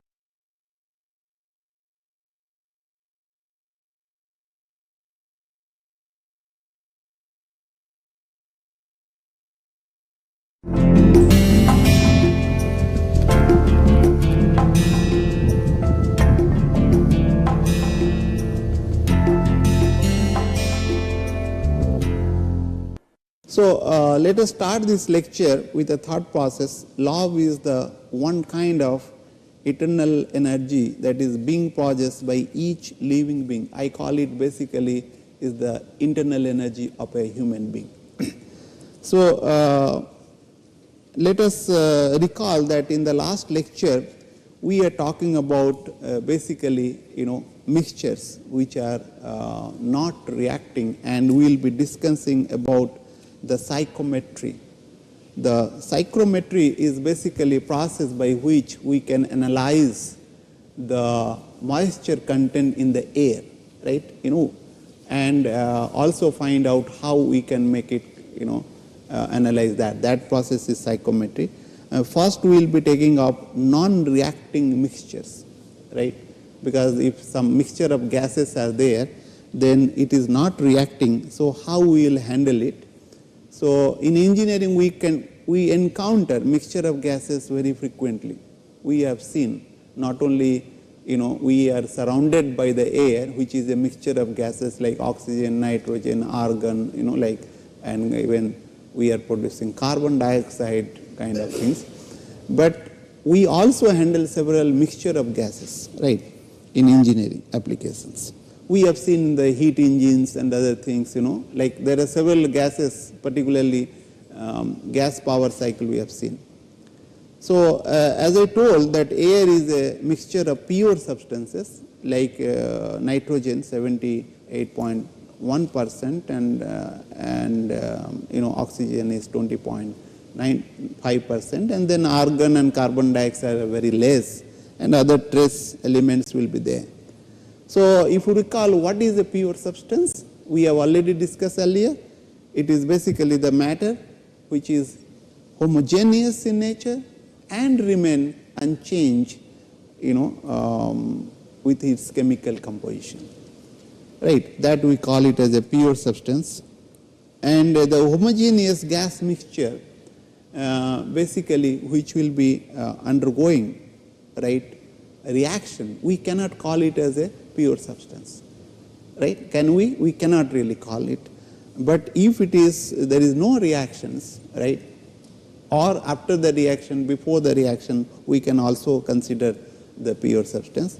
And properties of such mixture can be determined just as the properties of the individual components. If we know the properties of individual gases, then we can find out, and then we will have to find out mixtures. Therefore, we need to learn how to handle the mixture properties, right?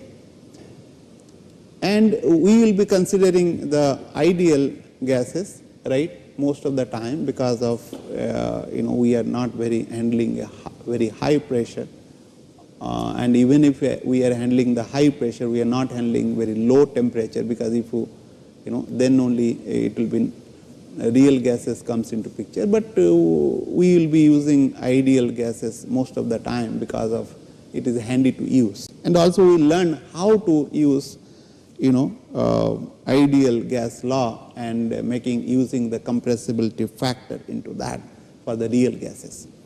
So there are two methods of analyzing this mixture of ideal gases. One is mass analysis, other is mole analysis or molar analysis, right? And let us consider that there is a container, which contains, let's say, certain amount of gas. Like if you look at, there is a container, it contains, let's say, Na molecules of gas, and then Nb and Nc, and then several n number of gases are there, it contains. So how will basically do that? We can do mass analysis of the mixture of ideal gases by considering the total mass of the mixture will be basically equal to the sum of the masses of constituent gases, right? Which we know, like basically that is the M, that is the mixture mass, is equal to mass of the A component of gas and plus mass of B plus mass of C, and it goes on. That might be nth types of gases, and which is nothing but summation of mass I can be 1 to n. So if I will divide this, by mixture mass, right, M over here. So what is this one? What do you call this one? This basically mass fraction, right? This I can call it as a XA, that is your mass fraction, and similarly XB will be mass fraction of the gas B, and XC will be the mass fraction of the gas C. So therefore, if you look at the mass fraction of all gases, sum over that is equal to 1. That is the things what we can see. So, this is the one which you people might have learned earlier. I am just repeating for the sake so that you can recapitulate those things. And similar way we can look at also the mole fraction, right? So that is the molar analysis. The total number of moles in the mixture Nm is equal to sum of number of moles of each constituent of mixture, that can be expressed as basically Nm is equal to Na plus Nb and plus Nc goes on till nth one. I can divide this thing by Nm across, right? So that this is nothing but your mass, what you call mole fraction, that is Ya, and similarly this can be Yb, and this is your basically mole fraction of the ith species, right? I can be anything. So what this equation says, that the summation of mole fraction of all species is equal to the 1.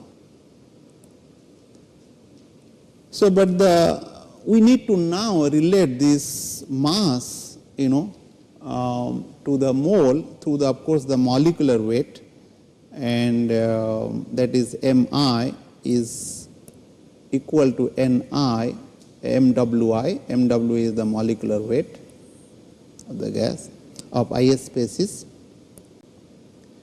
So we can write down basically this MM is a summation of all the masses of constituent gases, and that is equal to Ni MWI. And if I divide this equation, what you call by moles, right? If I divide by this total mixture moles, right, and M,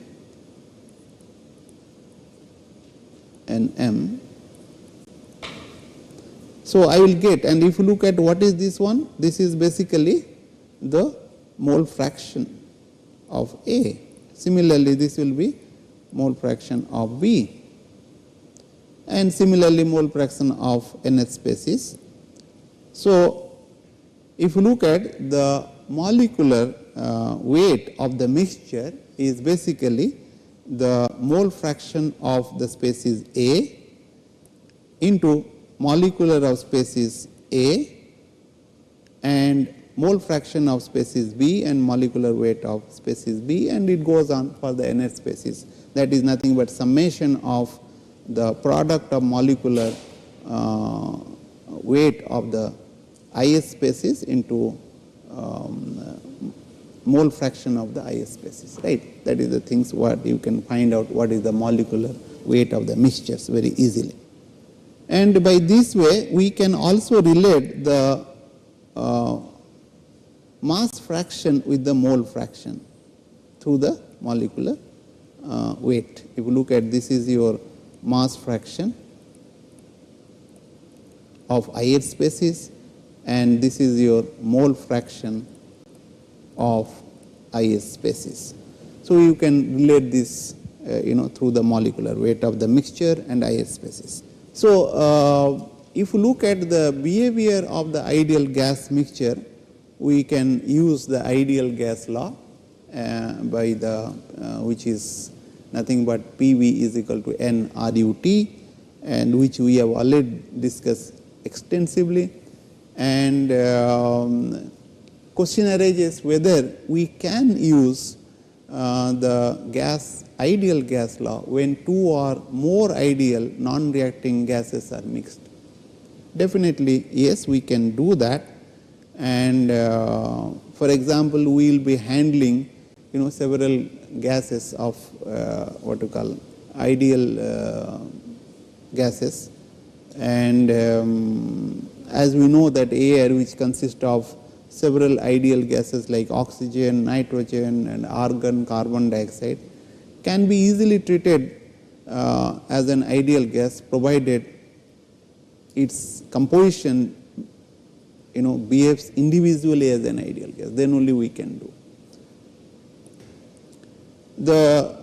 Then we can analyze this mixture very easily by using two models, like one is basically Dalton model or other is the Amagat model that we will be discussing.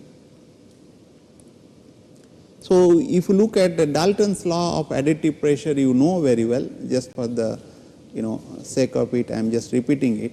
The pressure of an ideal gas mixture is equal to the sum of the partial pressure, right. What is that partial pressure? Partial pressure is basically pressure exerted by the individual component, right, when it exists alone at the same volume and temperature of the mixture. For example, if I take this air, right, at certain temperature, ambient temperature, let us say TA, and pressure PA, right, it is condensing, let us say three gases we are considering, nitrogen, oxygen and argon. Now if we keep the same volume, right, and same temperature, then it will exert a pressure, what we call it as a partial pressure, right. We generally use a smaller p, right, for the partial pressure, right. And similarly for the oxygen, if like partial pressure, it will be when it is maintained at the same volume and the same temperature, so also the argon. So if you look at, we can generalize it, that is the mixture pressure will be nothing but what you call like Nm RUTm divided by Vm. This is from the ideal gas law, and we know that Nm is equal to nothing but Na plus Nb plus nth gases, and if you just separate it out here, so if you look at here, Na RUTm divided by Vm is nothing but your partial pressure of A, and this is partial pressure of B, and this is of course the partial pressure of nth gas. So and that is I have written here, and keep in mind this partial pressure A is basically dependent on the number of moles of A, universal gas constant, and the temperature of the mixture and also the volume of the mixture. So, similar way basically we can say that Pm is nothing but summation of partial pressure of the number of gases whatever it will be constituting. So, for air, what example we have taken, P air is basically summation of 3 partial pressure. In this case we have considered nitrogen, oxygen and argon are the constituent of the air. So, we will be looking at basically what are the limitation of Dalton's law. If you look at the Dalton's law basically assumes that the molecules of individual component are not influenced by the pressure of other component of the mixture, which need not to be true, but we assume that way and then do that. And keep in mind that this Dalton's law is only valid for an ideal gas mixtures, for it won't be really can be valid for the real gas, but however we can use it for the real gas mixture.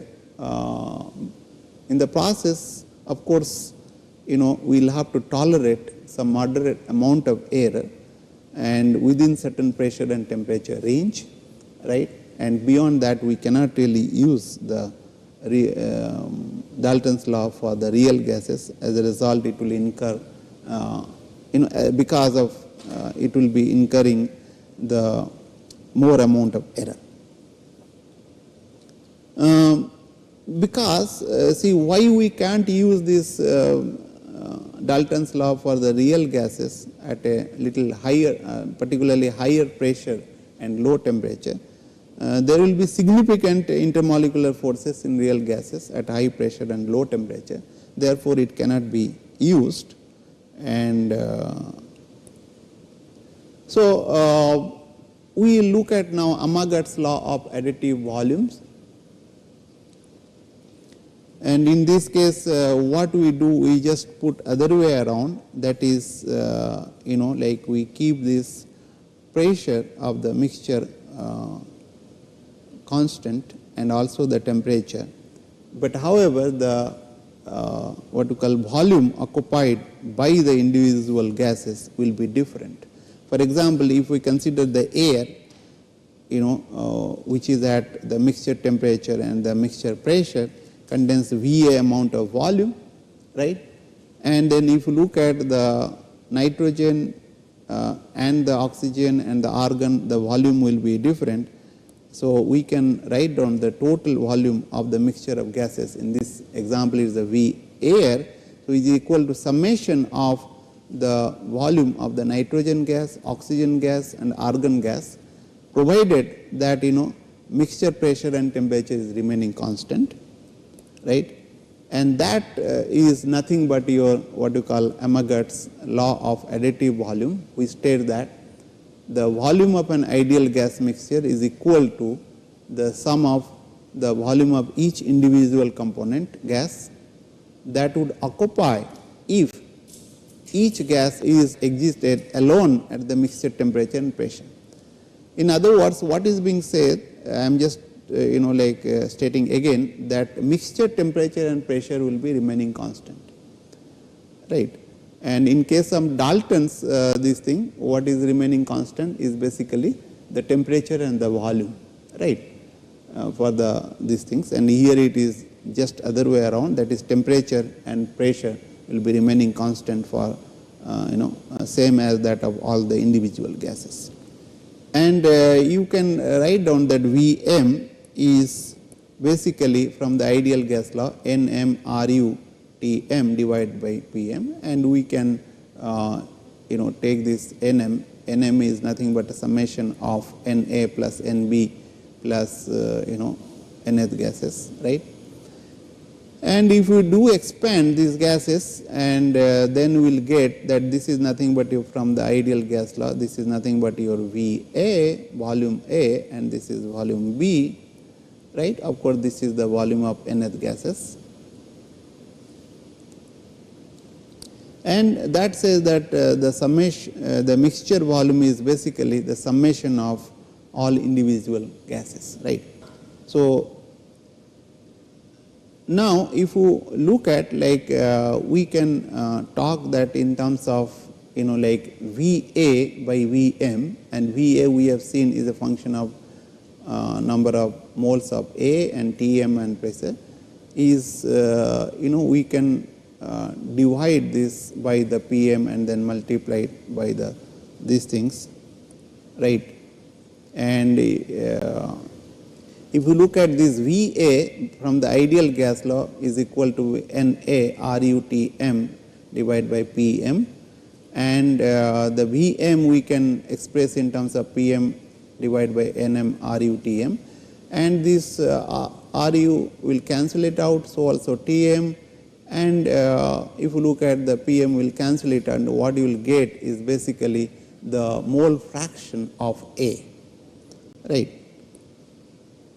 And similarly, as a result, we can find out this volume is nothing but of A is equal to mole fraction of A into mixture volume.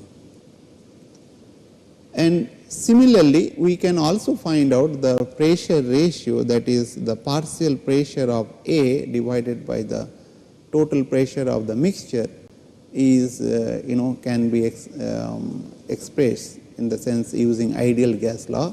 The partial pressure of A is nothing but Na RUTM divided by Vm, and PM we can write down as a Vm divided by Nm RUTM. You can cancel it out the terms, and you will also get this like that, which is the pressure ratio is equal to the mole ratio, that is Na divided by Nm, and which is nothing but your mole fraction, right, Ya, which is equal to the Va by Vm.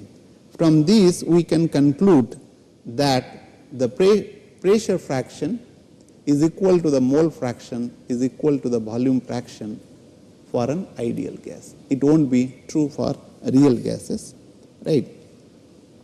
So, for mixture of three ideal gases, namely A, B, C, we can write down this mass balance we can do, and so also the mole balance that we have already done. And similarly, we can express the mixture pressure in terms of partial pressure of the three gases what we have considered in this example. So, as the volume is remaining same for all the three gases and so also the mixture, then we can calculate very easily the what we call internal energy of the mixture, which is nothing but summation of internal energy of A and B and C in this example, and that is we can generalize also this for the ith species. And of course, for this example is the three species, you can take n number of species, and which is nothing but Ni into Ui. Ui is the what you call mole internal energy or specific internal energy or internal energy per unit mole. Similarly, we can calculate the enthalpy, the summation of enthalpy of individual gases, and it can be expressed in terms of product of summation of or the summation of the Ni into Hi, right. And similarly, we can calculate the what we call entropy of the mixtures by knowing the entropy of individual gases, and you just sum it up and then you can get those values, right. So, now we will be we have till now discussed how to handle the ideal gas mixtures, but we will be discussing about how to handle the real gas mixtures. So, we know that the ideal gas law can be utilized for the real gas mixtures or real gas by just including a factor what we call is a compressibility factor. Look at this Zm is a compressibility factor, which we have already discussed earlier for a gas, and this Zm is the sum of product of compressibility factor of Ji, like of all the mixture components. So Zm is basically summation of yi and zi. I is the ith species, and I can be 1 to, like there might be several number of species. In this case, I is equal to 1 to n. Like it may be 3 species, 4 species, 10 species, whatever it may be, but you need to find out individual compressibility factor and also the multiplied by the mole fraction, and sum over all the species will give you the mixture what we call compressibility factor. So keep in mind that Zi has to be determined at the mixture what we call temperature and pressure for each individual components while using the Amagat's law. See, that is a very important point you should keep in mind, right? What for determining the Z, what pressure and temperature you will have to take? Basically the mixture temperature and pressure, right? So actually for evaluation of this Zm, the Amagat's law is being preferred for high pressure gases over the Dalton's law, where you keep this basically what we call temperature and volume the same as that of the mixture while calculating, and because of it can give a better results. That is the reason why it is being used. And whenever you are using the low pressure gases, right, you can use the Dalton's kind of thing, but high pressure one has to go for the Amagat's law. So keep in mind that the compressibility factors do not predict the PVTV accurately for a mixture of gases because of the effect of dissimilar molecules are not taken care by this, when you use this compressibility factor. So therefore, you will be incurring some kind of error even though you are using the compressibility factor for calculation or calculating the real gas mixtures properties, right? But however, we will live with that because that error may not be that much for your engineering calculation particularly. So what we will be discussing is basically interested in to look at gas and vapor mixtures, right? And when we talk about this gas vapor mixture, we will be discussing basically the water and its vapor, like kind of things, because that is having applications for air conditioner kind of things. And because the air around us, whatever is there is a mixture of water and vapor, and of course the other gases like nitrogen, oxygen, other thing, because water is a part and parcel of us, and then particularly in the rainy season, like the air will be containing a lot of moistures, right? And moisture control is very essential for the maintaining a comfort, and also there are several other applications kind of things. So if you look at moisture content of the air is plays a very important role in several food processing industries, and then several drying processes kind of things. For example, if you want to dry this mango, what we keep it, or you want to have some, let's say, potato chips, like for your this thing. So you will have to maintain the water content, otherwise it will be difficult. So therefore we will be looking at it, but the gas vapor mixture in air conditioning systems, as I told, like is essential to be controlled, which in our country we do not do that because the costly affairs. What air conditioner we use is basically air cooler, it's not air conditioner. And when you talk about air conditioner, you will have to not only control the moisture, but also the other obnoxious gases and which will be there. That means the quality of the air has to be controlled in case of air conditioning system, right? So which is a very costly affair. But here what we will be discussing about the moisture content in a air, right? And as I told, it will be very essential for dryer and humidifiers, right, kind of things. So environmental control, as I told earlier, is very essential for human comfort and also the smooth operation of the precision and costly machine use, particularly for scientific research. You know, like we get a lot of instruments from outside, we import it, but it won't work here because this is the very harsh environment in our country. It will be not only the moisture content will be fluctuating and also the dust level and other gases. So, you know, like we spoil the instrument very easily. Now we will have to maintain that.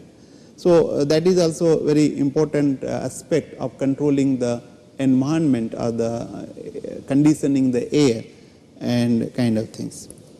So what we will be doing, we will be using a very simplified model to analyze the gas vapor system by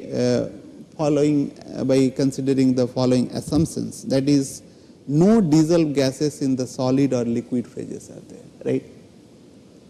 That we are considering. But however, you know, like one has to consider those things. Those are basically, you know, has to be controlled so far good air conditioning is concerned. So gas vapor mixture can be treated as an ideal gas. And we can do that thing because the temperature range what we will be operating is very low, rather it is moderate, something 52 degrees Celsius on the one side, which is highest temperature one can think of, and also the minus 10 degrees Celsius we can think of kind of things. And therefore, we can very easily use that ideal gas and we will be operating, we will be handling the atmospheric pressure so far air conditioning is concerned, you know. So the equilibrium between the vapor at its condensed phase at a given temperature is not influenced by other component, right, that we are assuming, but in real situation it will be affected, right. If other constituents, you know, are there, then their equilibrium condition, you know, like will be affected. And that means if you look at what we are doing, we will be using the partial pressure of the vapor, you know, like which is equal to the saturation pressure corresponding to temperature of the mixtures. Basically, we will be using that, I mean you will be using that kind of things, and then so that we can handle. So before really getting into analyzing this air water vapor mixture, let us you know, get acquainted with the terminologies what we will be using. So air conditioning, as I told earlier, that it is basically to handle the air water vapor mixtures and control it, right, that is the things. And because we will be you know, controlling the moisture content in the air. And then when we talk about this air conditioning, we will be looking at basically one is dry air, other is the wet air. Of course, from the name indicates, you know, it's very clear that dry air means it won't contain any kind of moisture. Moisture level will be 0, which is very difficult to get, in particularly in our country, okay. And wet air is the air with a certain amount of water vapor, and always will be there. If it is not there, let us say you imagine water vapor won't be there, what will happen?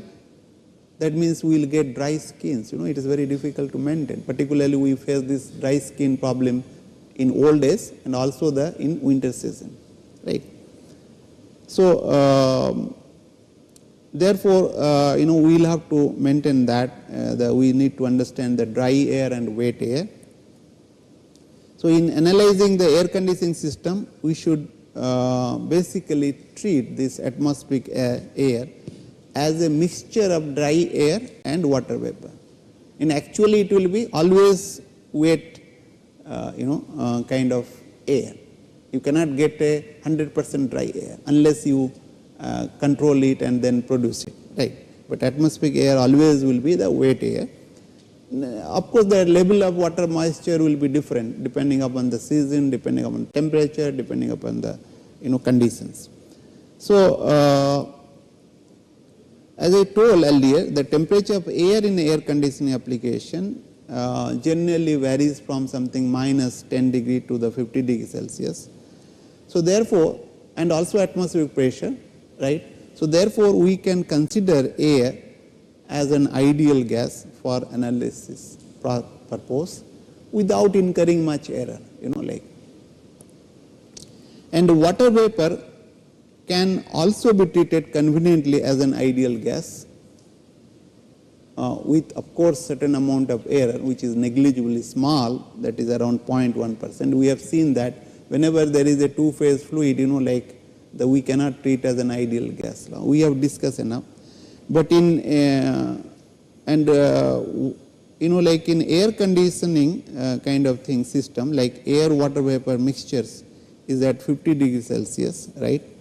And the water vapor partial pressure corresponding to this 50 degrees Celsius will be around something 12.335 kilopascals. See how I will get this partial pressure? This is basically corresponding to the saturated pressure.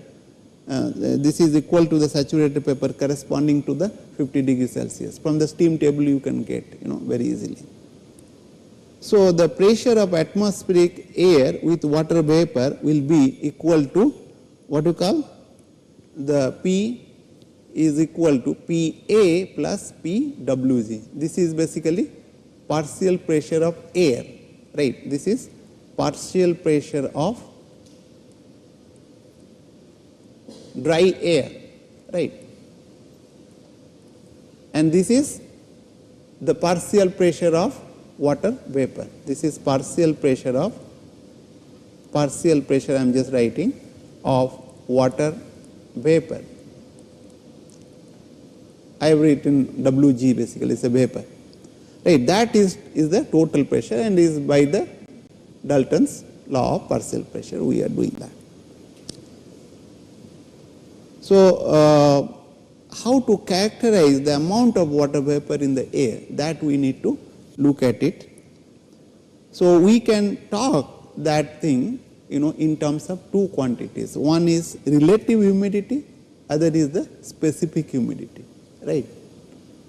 And if you look at the specific humidity is basically the ratio of amount of water vapor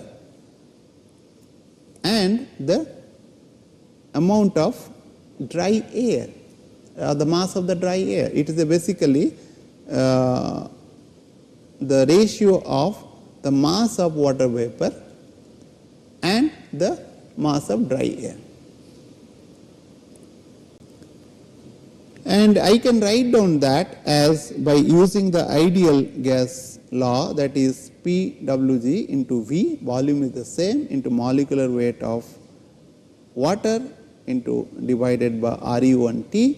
And similarly for air, I can write down the using ideal gas law, that is PA V molecular weight of air divided by RUT. If you look at the same temperature, because the air will be at the wet air will be at same temperature, right. So, therefore, this will be cancel it out, right.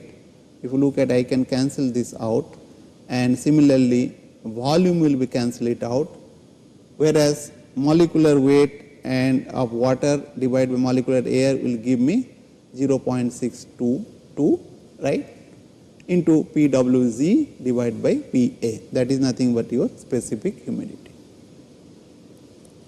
right. So, if you look at the specific humidity of a dry air, what it would be? It will be what? 0, right. Dry air means there is no water vapor. So, therefore, it will be 0 because PW is 0, therefore, then the specific humidity will be 0. If water vapor is added to dry air, then specific humidity of course will increase, right. till what? Till it attains the saturated condition, right? And once it's saturated, you cannot really change that unless you change the temperature, right? Because in atmosphere you cannot really change the pressure that much, but temperature can go up. So therefore, we need to know that what is the relative humidity. And let us take an example of air conditioning moisture, air containing moisture at 30 degrees Celsius, 100 kilopascals. And if you look at PS, PW, that is the partial pressure of the water at saturated condition, is basically 4.243 kilopascals, right? And this you can get from the where? From your saturated steam table corresponding to the 30 degrees Celsius. Okay. And if PW in the air or the wet air is less than 4.243, then it will be unsaturated air. That means it can carry some amount of air. But if it is equal to that, then it cannot really take, and that is the saturated condition. But if PW is equal to 4.243 kilopascal, then it is saturated air, right?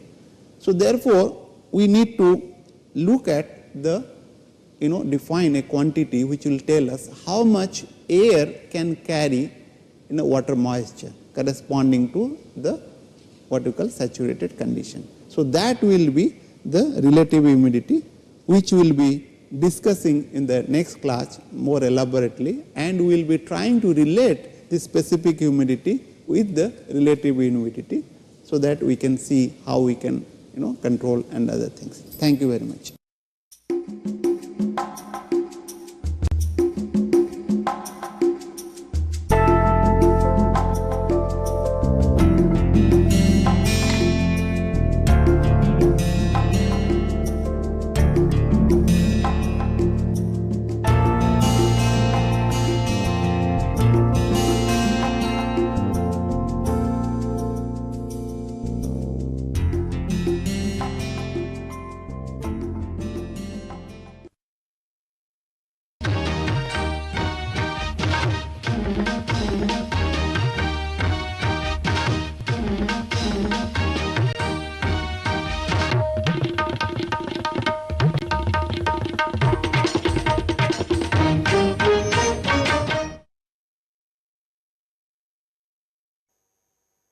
Now, there are two different types of problems in a piping engineer encounters in general. One is the analysis problem and the other is the design problem. In an analysis problem, the piping engineer knows the pipe geometry, that is the L, D and epsilon, and the fluid properties rho and mu. She is also given one of the following two flow quantities, the flow velocity or the head loss. The other of these two is to be determined. On the other hand, a design problem is one where the diameter of the pipe to carry a given flow rate for a given pressure head loss is to be determined. So we have to determine what size of pipe we should use to carry a given flow rate with a given pressure difference. The first type of problem, the analysis problem, is easier than the second class of problems. There are two kinds of analysis problems. In the first type of analysis problem, that is when the velocity or the flow rate through the pipe is given and we have to find out the pressure difference.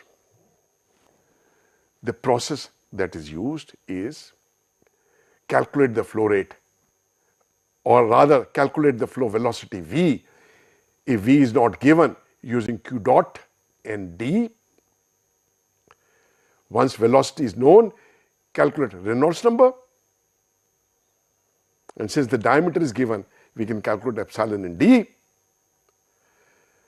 Determine the friction factor from the Moody's chart or from the Colebrook formula or calculator, and then using the F, using F, V and L by D, determine the head loss. We'll do an example. A fireman with an 8 centimeter diameter hose directs a jet of water at 60 degrees to the horizontal so as to reach a fire 10 meters above the ground level. If the nozzle and the hose diameters are the same, that is, the nozzle is not reducing the flow area, and the length of the hose is 30 meters, what should be the head developed by the pump? Assume the equivalent roughness of the hose to be 0.008 meters, that is 0.8 millimeters. Now, the head required by the pump is for two purposes. One is to give the jet of water enough velocity so that it can reach a 10-meter height. And the second part of the head required is to overcome the losses in the 30-meter length of the hose. So we'll first determine the velocity required. Assume no reduction in the cross section in the nozzle. We need to find the velocity of water through the hose. We can determine Vj. Vj is determined by applying the simple kinematic equations to particles of water in the jet region. If it comes out with the velocity Vj at 60 degrees, their horizontal component Vj cosine 60 degrees and a vertical component Vj sine 60 degrees. During the time the jet rises, the vertical component reduces because of gravitational force downwards, and at the top the velocity component in the vertical direction is 0. The horizontal component is unaffected if we neglect the drag in air. The horizontal component to begin with Vj cosine 60 degrees, that is Vj by 2. So the velocity at the upper end is simply Vj by 2, there being no vertical component. So the velocity is Vj, the velocity here is Vj by 2. We can apply Bernoulli equations between these 2 points. The pressures at the 2 points are same, atmospheric, but there is a difference in elevation, and that difference in elevation is 10. Applying the Bernoulli equation, we get the jet velocity to be 16.17 meters per second. Now, this should be the velocity through the hose. We can calculate the Reynolds number through the hose based on the diameter of the hose, which is 80 millimeter, 8 centimeter, and this Reynolds number comes out to be 1.29 into 10 to the power 6. And given the epsilon and d, we can find out the roughness parameter, relative roughness parameter, as 0.01. So then we can go to Moody chart, enter at the Reynolds number of 1.29 into 10 to the power 6, and go up to the relative pipe roughness of 0.01 that we determined. And so that is the point that we reach. And from this, we can read the value of the friction factor as 0.038 on this scale. So the Darcy friction factor for the flow through the hose is 0.038. We could also find out the friction factor from the calculators online, and we'll get the same value. Once we know the value of F, I can calculate the head loss as F times V average square by 2G times L by D, and this comes out to 189.9 meters. To determine the total head minus HS that needs to be developed by the pump, negative, because this is the work being done on the fluid. Apply the energy equation between the pump inlet and the nozzle exit. And we apply this equation, we find out that the head developed by the pump must be 203.2 meters. To just pump the water 10 meters in height, we need to develop a head of 203 meters. Our calculations are not wrong, but it is too much. So what should be done? And the solution is simple. Reduce the flow speed, because the head loss depends on the square of the velocity through the pipe. So if we can reduce the velocity through the pipe, but the velocity at the jet must still remain the same, 16.17 meters per second, if we have to reach a height of 10 meters.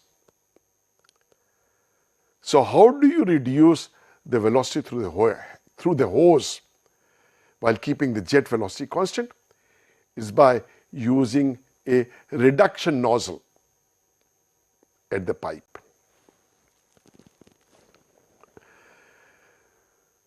So we must reduce the velocity through the hose, still keeping the velocity at the jet exit as 16.17 meters per second, so that it reaches a height of 10 meters. The only way of achieving this is to use a reducing nozzle at the end of the hose. If a nozzle of 2.5 centimeter exit diameter is used, then the velocity VH in the hose is 1.58 meters per second. So while the velocity in the jet is still 16.17 meters per second, the velocity within the hose is 1.58 meters per second. The corresponding Reynolds number through the hose is now reduced to 1.26 into 10 to the power 5. Epsilon by D remains unchanged because we have not changed the diameter of the hose. And from the Moody's chart, for the new Reynolds number, 1.26 to 10 to the power 5, the point is here. And so F is unchanged at 0.038. But even with this F, the head loss now is a measly 1.81 meters compared to about 192 meters. So the total head required now is 15.13 meters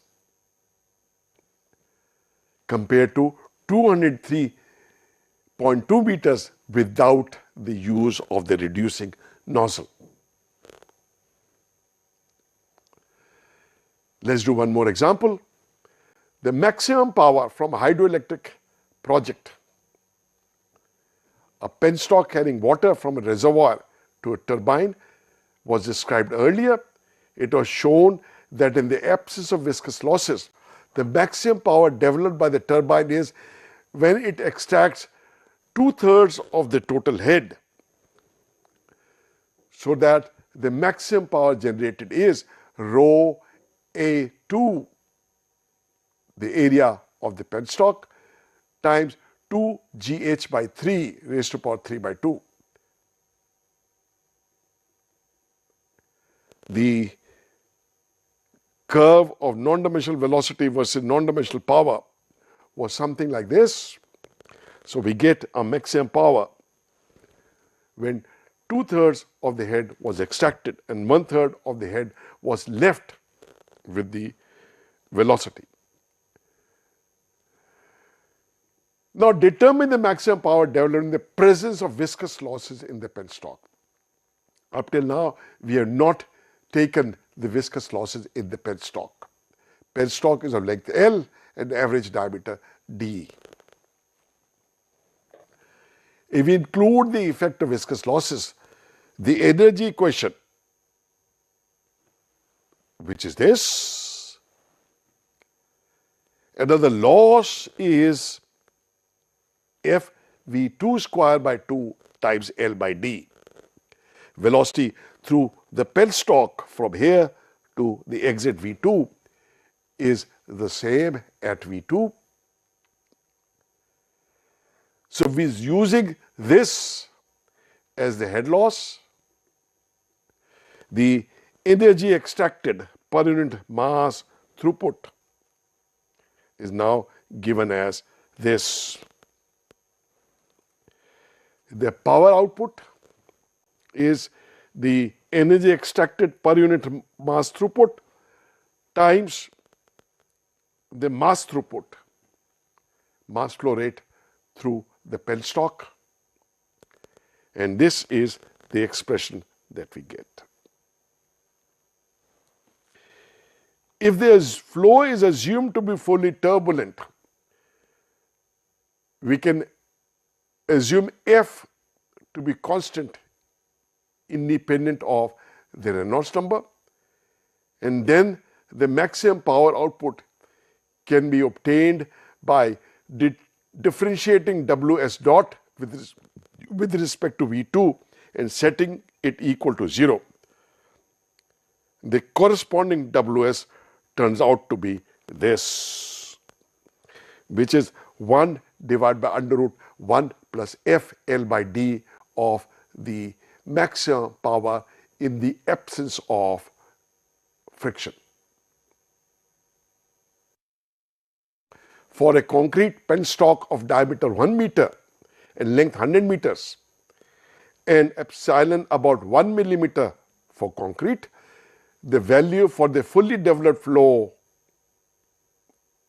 is F is equal to 0.02, so that 1 over under the root 1 plus FL by D is 0.577. That is, the maximum power developed is only 57.7% of the ideal power when friction was negligible.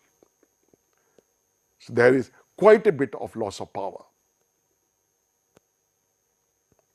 Thank you very much.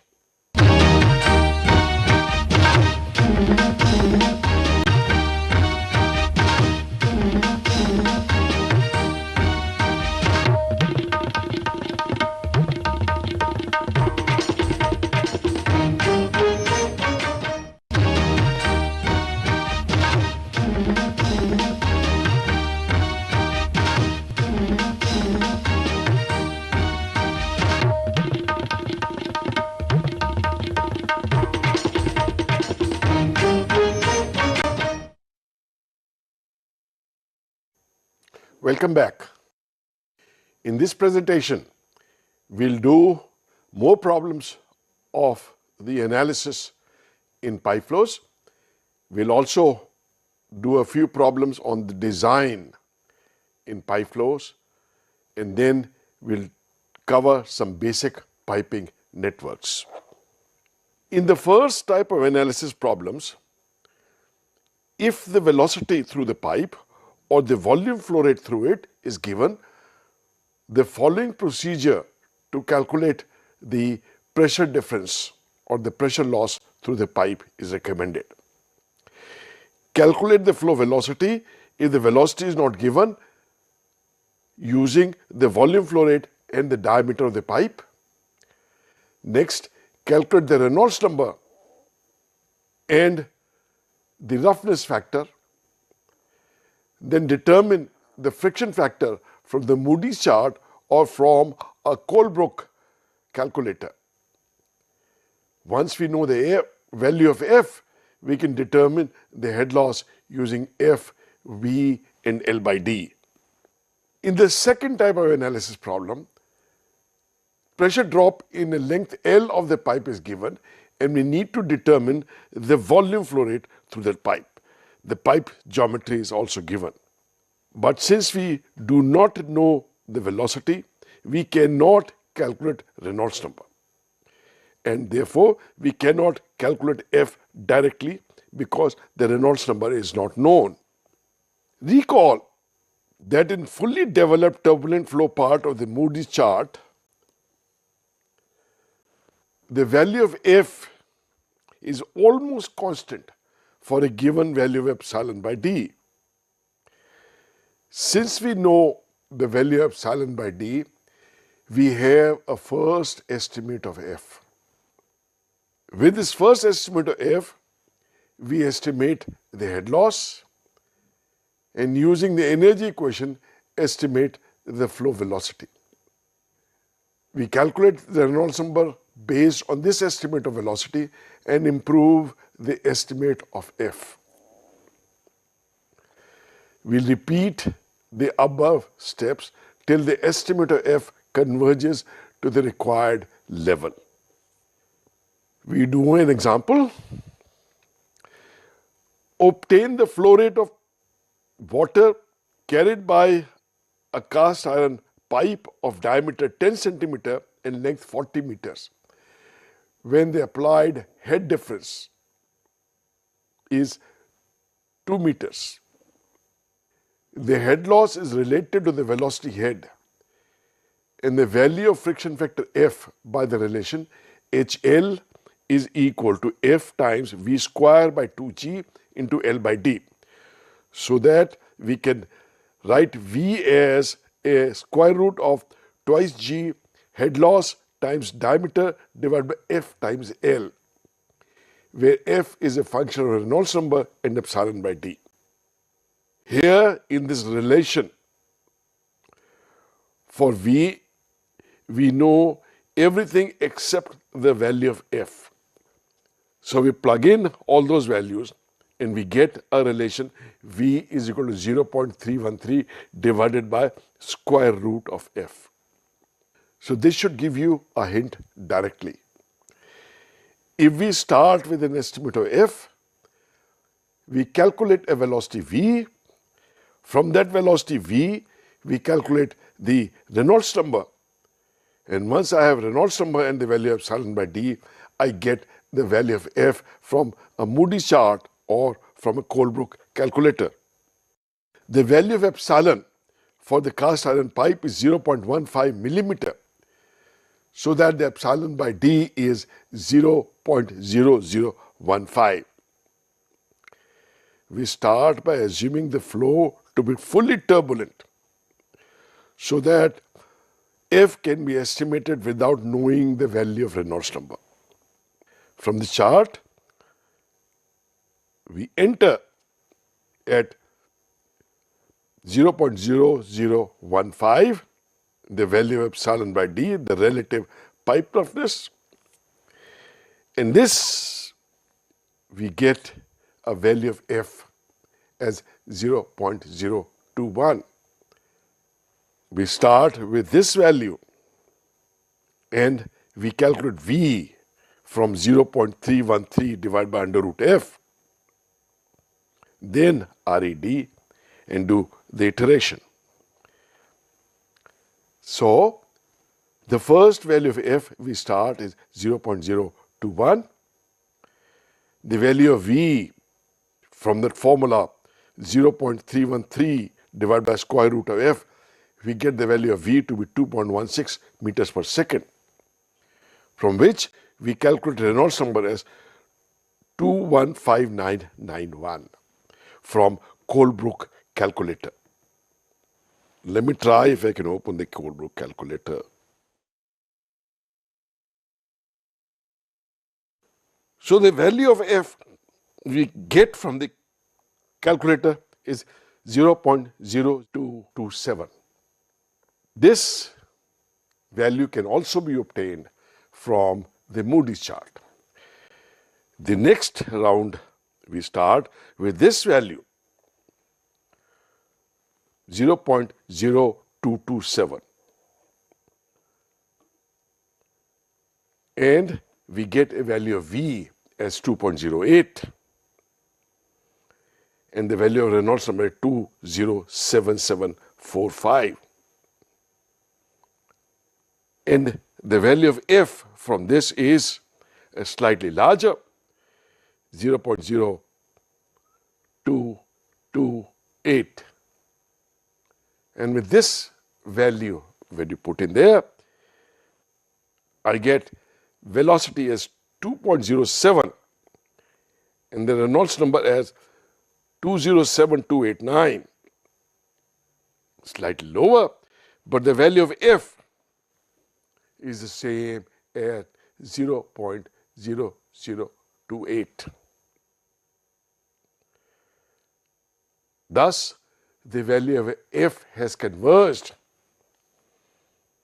and we get the flow velocity 2.07 as an estimate of the flow velocity through the cast iron pipe. The volume flow rate corresponding to this velocity is obtained by multiplying this velocity with the cross-sectional area of the pipe, and we get 1.63 into 10 to the minus 2 meter cube per second. Next, we do a design problem.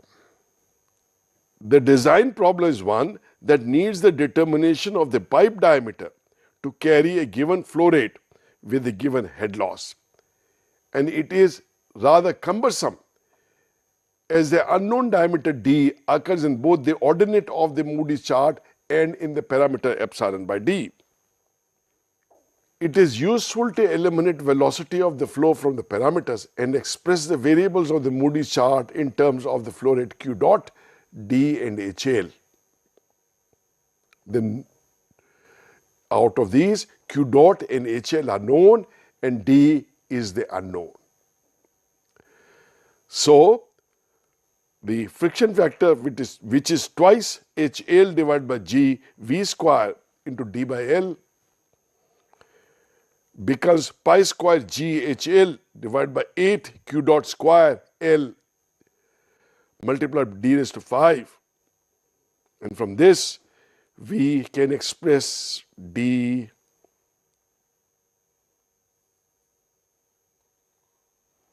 like this in terms of Q dot and HL. The value of F is not known here, all other quantities are known. And then the Reynolds number can be expressed as 4 rho Q dot divided by pi d mu. The following iterative procedure can be used. Since we have no idea where to start, pick any value as an initial guess for F. A value of 0.03 in the middle of the range of F is a good starting point. Estimate D from the given value of Q dot, L and HL from the formula for the diameter that we just derived, and then estimate Reynolds number. Once we know D, we can calculate epsilon by D, and using the estimated value of Reynolds number and epsilon by D, we can look up a new estimate of F from the Moody's chart and iterate till the required convergence is obtained.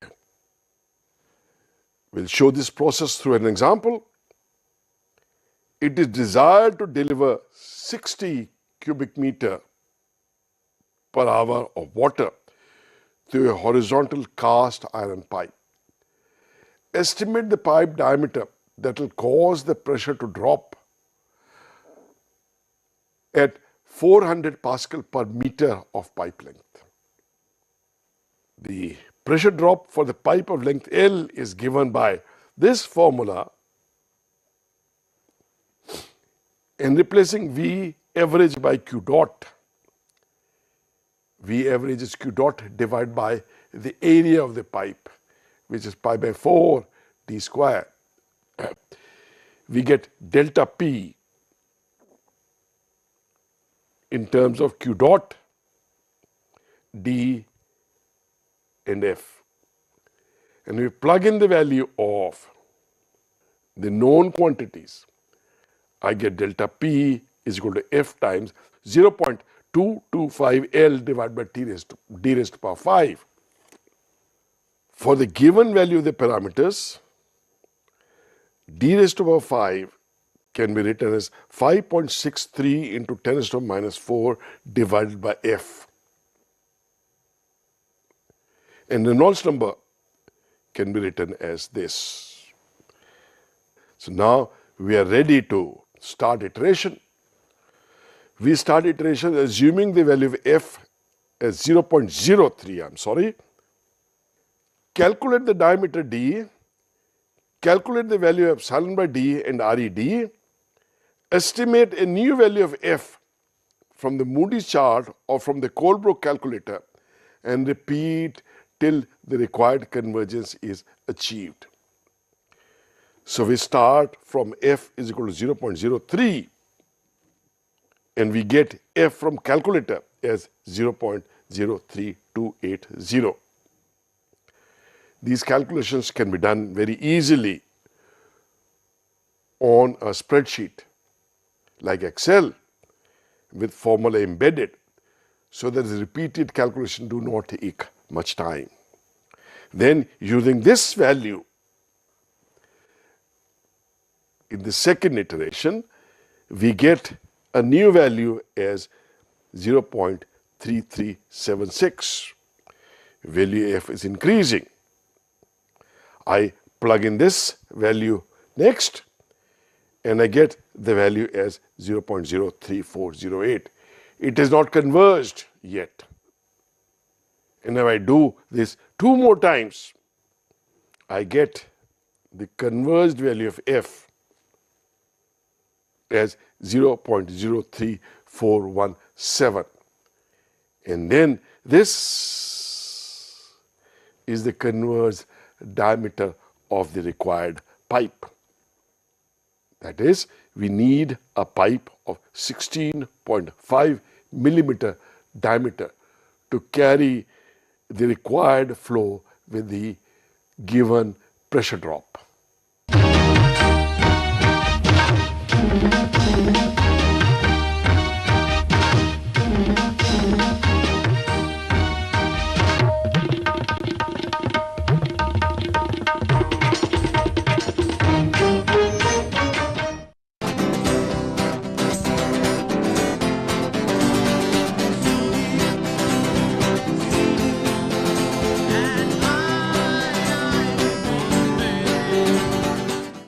So, we are going to start a new topic today. We are going to look at boiling. So far all the processes, heat transport processes we looked at, we assume that the heat transfer is occurring from, let us say, solid to a single phase or from a single phase fluid to a solid. So what we are going to see is in boiling, what happens is that there is a phase change which is involved.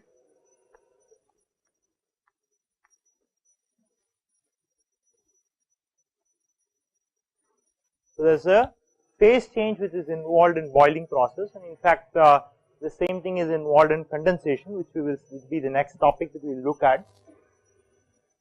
So in boiling, in addition to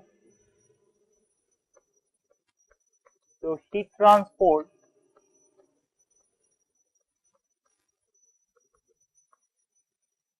from, let us say, solid to liquid, we will also have latent heat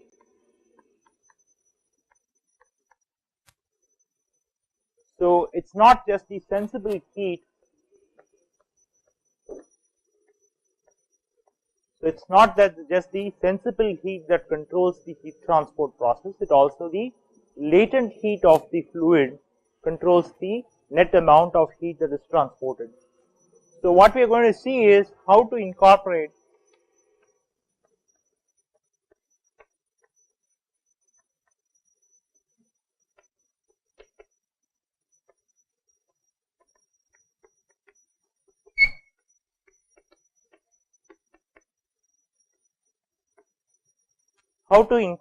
latent heat in the heat transport calculation, and we retain our original objective. The objective is to find the heat transport coefficient, okay, H and H bar.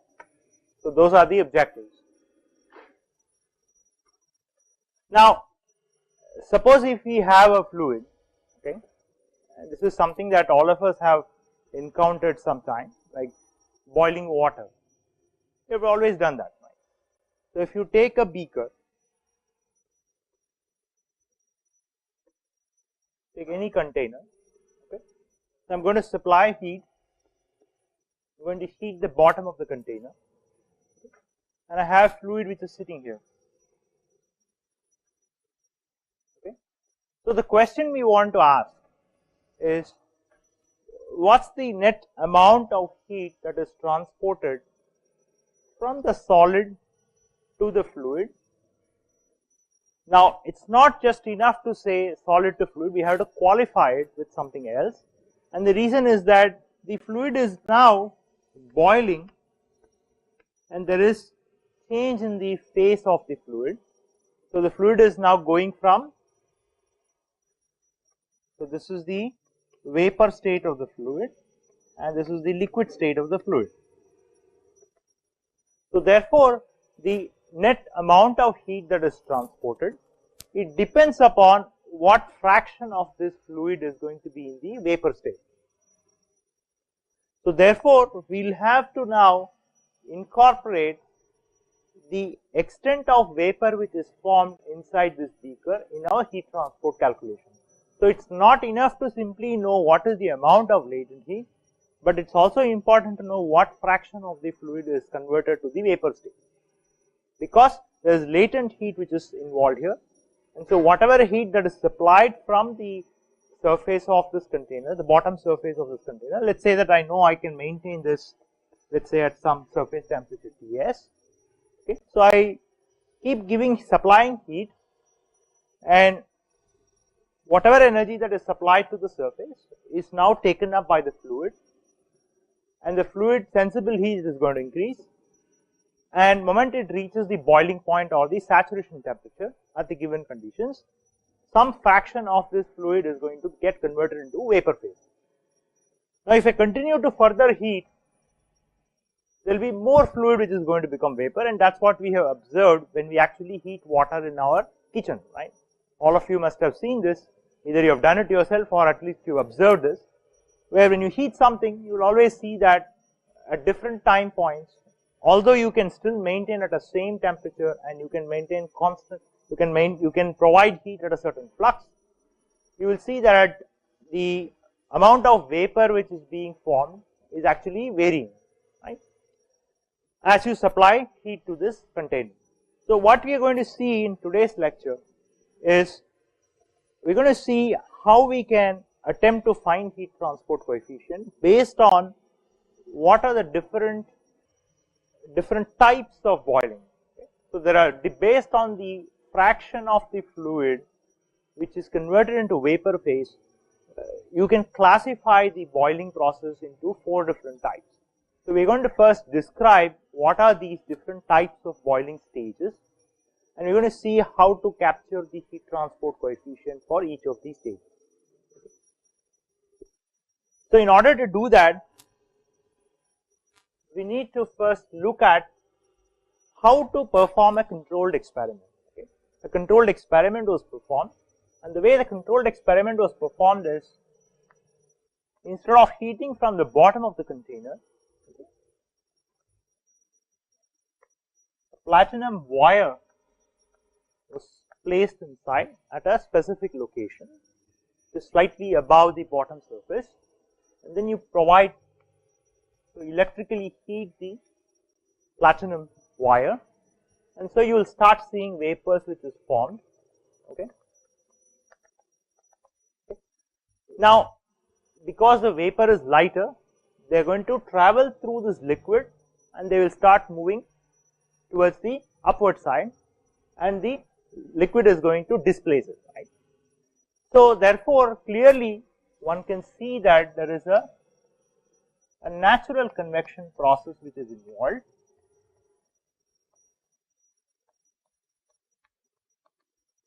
Clearly, natural convection is involved here, because the fluid particles which are actually going into vapor state is now going to be lighter, and so they have to be displaced, and so that sets up a natural convection motion. Okay. Now, the second thing is, it's obviously going to be a function of the surface properties.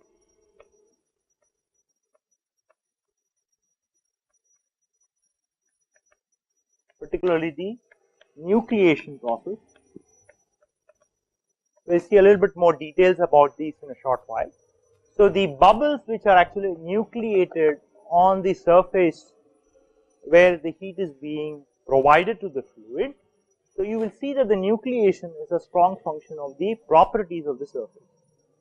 So, if the surface is very rough, then certain locations are preferred for nucleation over other locations in the same surface. So, the surface roughness and other properties, they play a strong role in boiling process. Okay. So, before we go into the details, one of the important things is that it's almost impossible, it's very difficult to formulate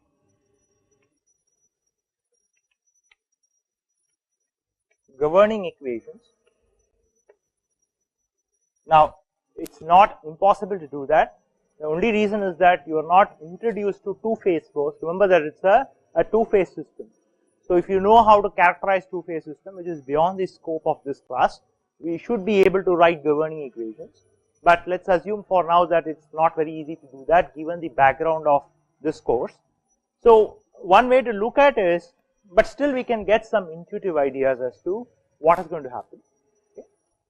So, the way to look at it is, so suppose we want to perform or we want to find what are all the dimensionless quantities which are involved here. Okay. So, what are all the dimensionless groups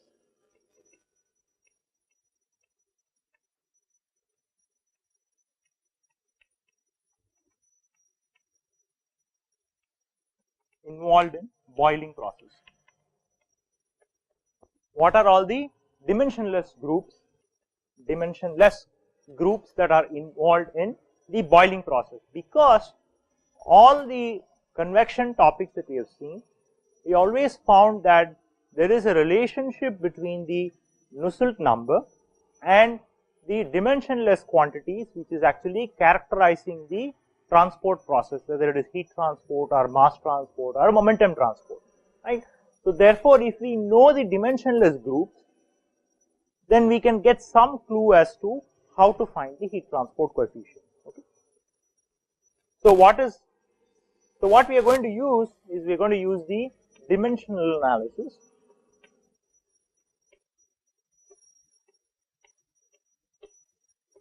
We are going to use the Buckingham Pi theorem, which has been taught to you in your fluid mechanics class. So, the heat transport coefficient will be a function of what are the different properties or aspects of this problem which is going to decide the heat transport coefficient. Yeah. what are the different quantities or properties of the fluid which is going to influence the heat transport coefficient. So remember that all the dimensionless numbers we got, they are combination of sub properties of the fluid, right? So the objective is to find out what are these dimensionless groups. So you need to know what are the properties of the fluid on which the heat transport coefficient is depends upon. Right? That's the objective. Right? So remember that you always found, for a general system, you always found Nusselt number is some function of Re and Prandtl number. Right? So this is what we found for all the systems we have looked at so far.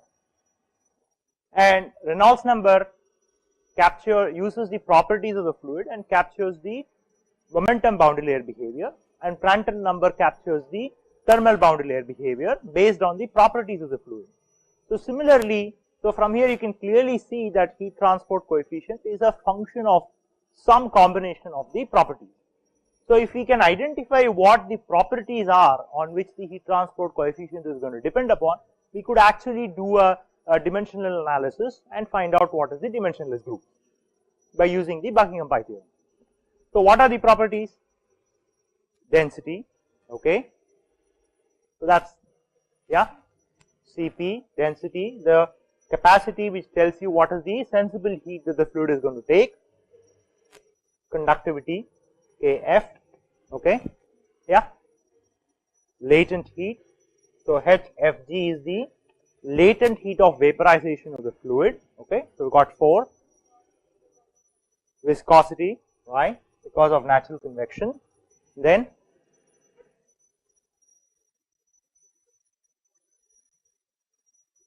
yeah, temperature. What temperature? Is it surface temperature? So remember that we are looking at the amount of heat that is transported. So that depends upon? No, it depends upon the temperature difference, which is the difference between the surface and the saturation temperature. That's the boiling point of the fluid. Okay. Then what else?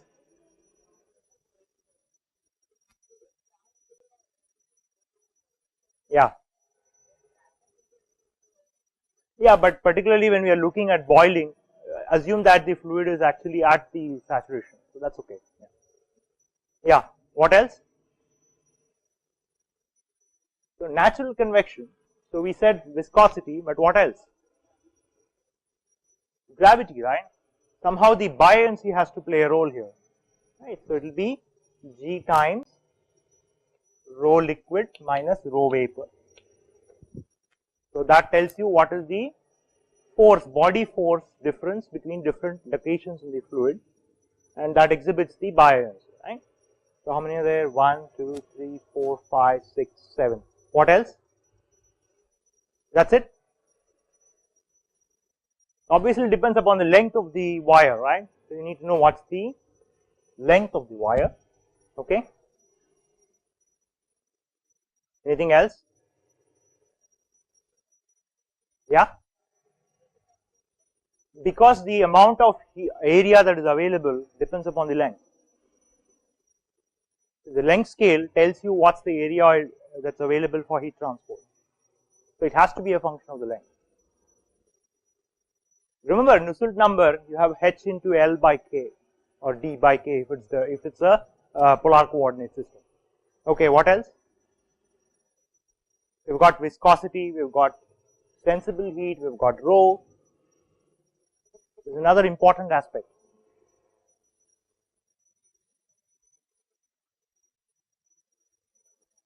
So, okay, I'll give you a hint. Okay, suppose if the vapor is now forming at the surface of the wire, okay, that's already taken into account because buoyancy tells you the difference in the density, so that's good enough. Now, suppose you have a vapor bubble which is formed at the surface of the wire. Now, the extent of heat that is carried by the vapor depends upon what factor? Cp of the vapor, but something more than that. You need to have a contact, right? So you are looking at heat transport from the wire to the fluid. Okay. So it's a strong function of the surface tension. So if the surface tension plays a very strong role in actually defining what should be the extent of contact of this fluid with the wire. So you have 10 different factors which actually play a role in defining what is the heat transport coefficient. Okay. Alright, so I won't go into the details of Buckingham pi because that has been covered in your fluid mechanics class. So if you use the Buckingham pi theorem, so you will get 5 dimensionless groups. So that will be Nusselt number equal to HL by KF, and that will be a function of G rho L rho V L cube by mu square, comma Cp delta T by and mu Cp by K, which is Prandtl number, L square by sigma. Okay. What is Cp delta T by HFG? HFG is the latent heat. So that tells you, so this is called the Jacob number. That's the ratio of maximum sensible heat divided by latent heat. Okay. So it's the ratio of the sensible heat that is carried divided by the corresponding latent heat. So this tells you what is the fraction of the heat that is supplied to the fluid particle is carried as sensible heat and what fraction is actually used for phase change. So whatever heat that you supply to the fluid is what is being used for transport of heat via sensible heat and also for change in the phase. Okay. So the last one is called the Bond number. So that BO, this is Prandtl number, you know that. So Bond number is the ratio of buoyancy forces to surface tension forces. Okay. So that's the Bond number, and so these are the 5 dimensionless groups that will come out of the Buckingham pi theorem. I think all of you should actually try to get these 5 groups. You go back to your fluid mechanics notes where you've been taught how to derive these dimensionless groups and find out what these 5 dimensionless groups are from, starting from the fact that the heat transport coefficient depends upon these 9 factors here. So there are 2 classes of boiling. Okay. One is called the pool boiling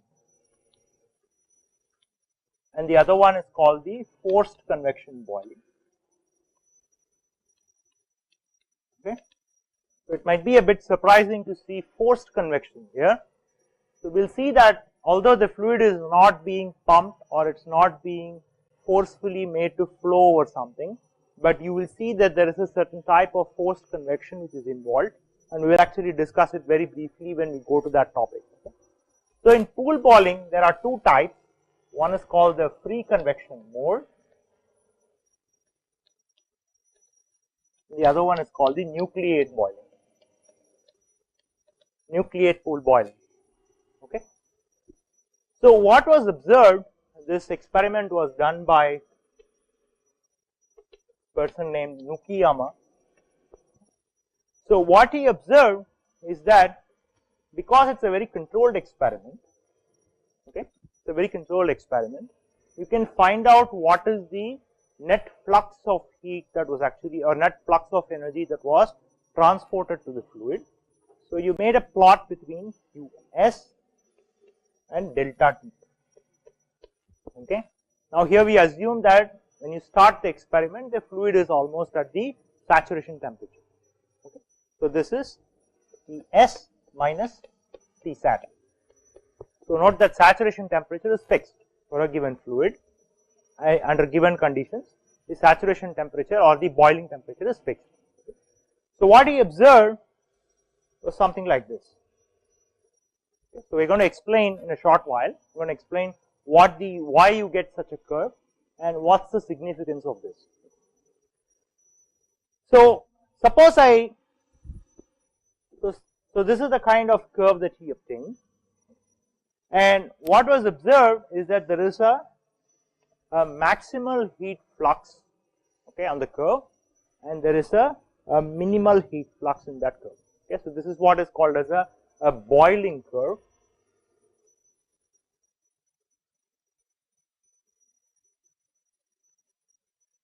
What is called as a boiling curve, and the location up to which the maxima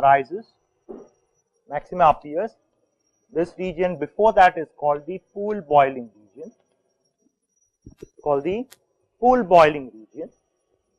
and this region is called the transition region,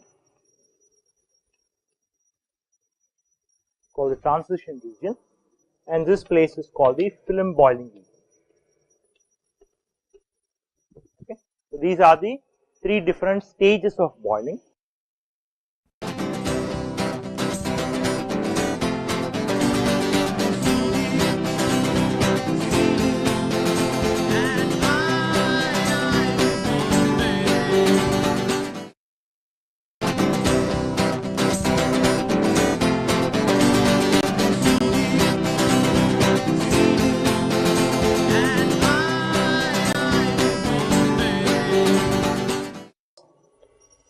So, in the first stage, okay, suppose I take a beaker which is filled with a fluid, okay, and so there will be a certain temperature range. Till that temperature, the process that occurs is only by, the heat transport is only by natural convection, and in fact, if I start to develop this boiling curve,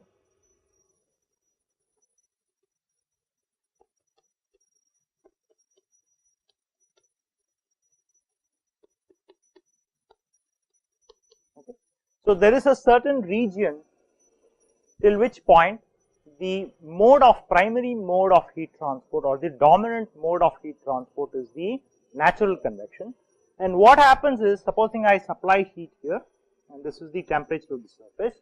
So what happens is, there will be occasional bubbles which will be formed, okay, sporadic bubbles will be formed at the bottom surface, and because of the density difference they will start moving up, and this will set up the recirculation motion in this container, and so that causes the natural convection. So the primary, I should say, the dominant mode of heat transport here is simply by convection, natural convection, because of displacement of the fluid. Okay. Still the maximum contact of the surface to the fluid is still the liquid phase. There will be sporadic bubbles which will be formed. So the primary transport of heat is only between the solid surface and the liquid surface. I mean the liquid which is in contact with the surface. Okay.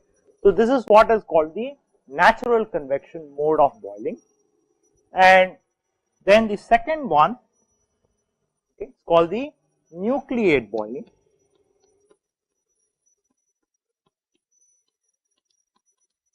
Okay. Nucleate boiling actually has two regions. So the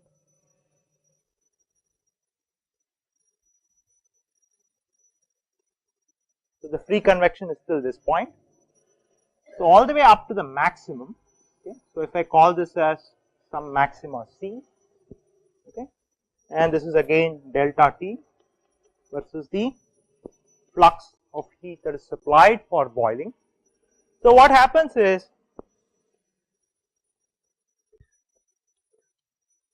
so this is the fluid and I have a heating system below.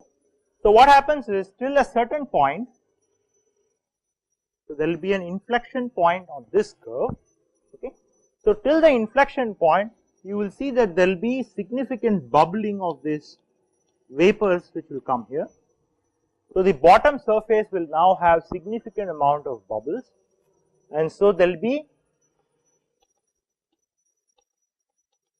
significant bubbling.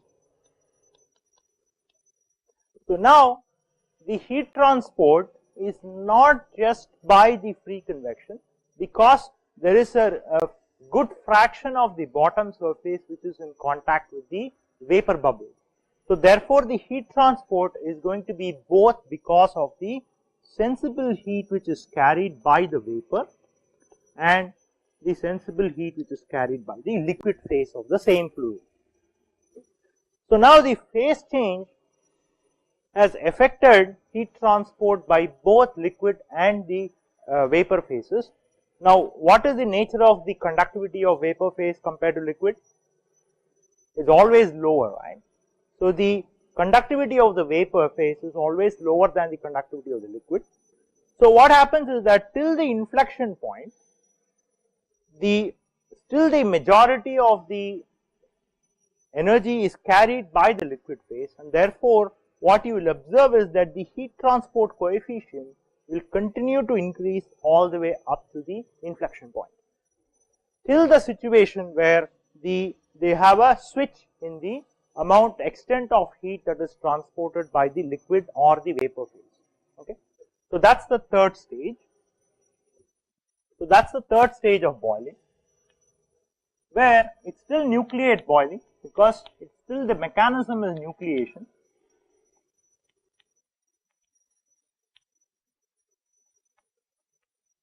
Nucleate boiling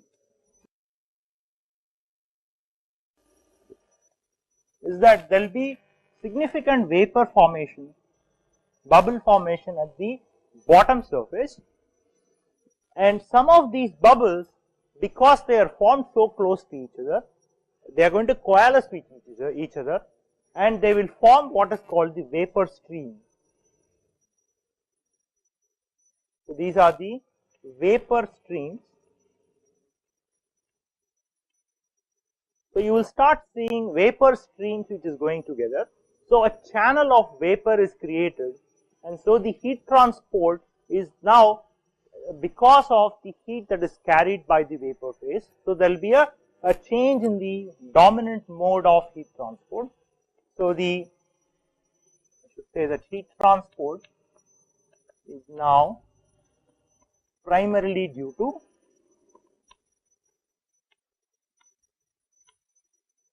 heat carried by the vapor.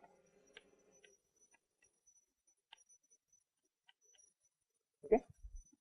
So the heat is primarily carried by the vapors because the density of the vapor phase is significantly smaller, and so the coalescence will occur very quickly, and they also move very quickly.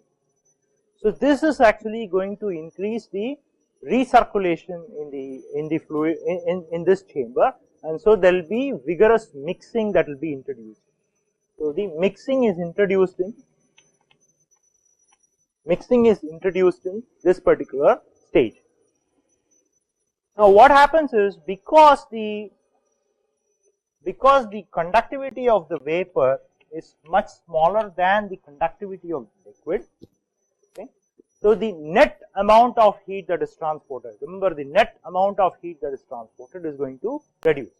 Okay. So therefore you expect that the heat transport coefficient H will start decreasing with the more vapor that's formed, and the reason behind is that the vapor which is formed is immediately transported out, and so they are not in complete contact with the bottom surface. So the residence time for the vapor phase near the surface is very small, and so the contact time is small, and also the conductivity is very small.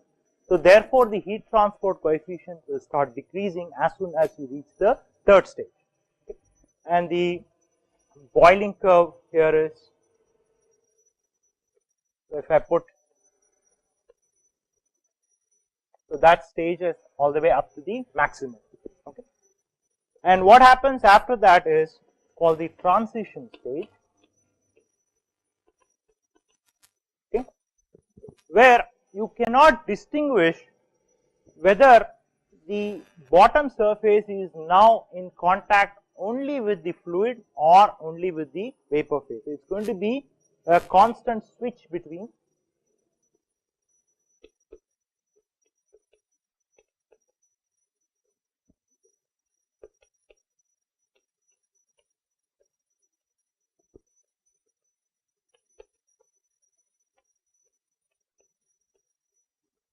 the vapor and the liquid phase.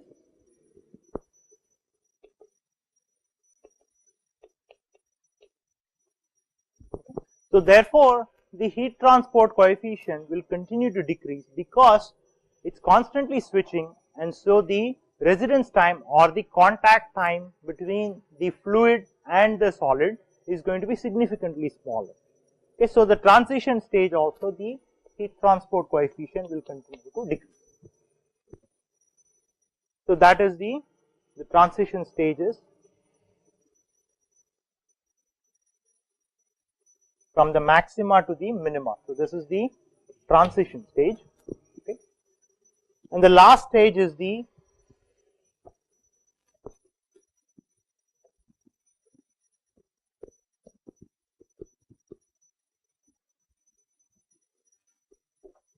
last stage is called the film boiling.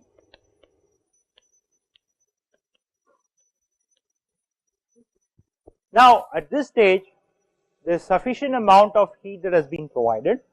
So the bottom of the container is now going to be filled with a vapor film. So the temperature difference is significantly higher, that any fluid which comes in contact with the bottom surface is going to be instantaneously converted into its vapor state. So the bottom surface will always be in contact with the vapor phase of the fluid, and so the primary heat transport is because of the conductivity of the vapor phase. Okay. So the vapor will form and they will all escape out. Okay. So that's the mechanism, and so the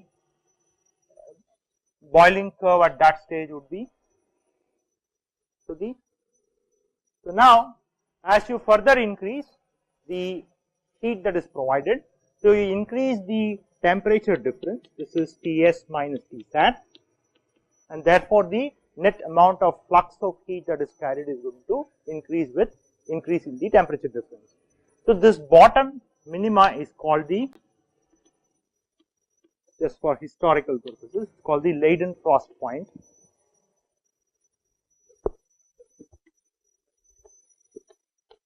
Okay. So although it seems so obvious for us when we see heating of water or boiling of water that suddenly the vapor phase is formed, it's actually not that trivial. If you actually observe it very closely, you will see these vigorous mixing, you can see that, and it's very easy to see this. So next time when you go to your hostel, when there's water boiling, I don't know if you're permitted in the kitchen, but let's say if you're permitted, you can actually see boiling of water. You will see that initially you will see these small bubbles which will come, and they will slowly, they'll come to the surface, they'll burst and they'll go.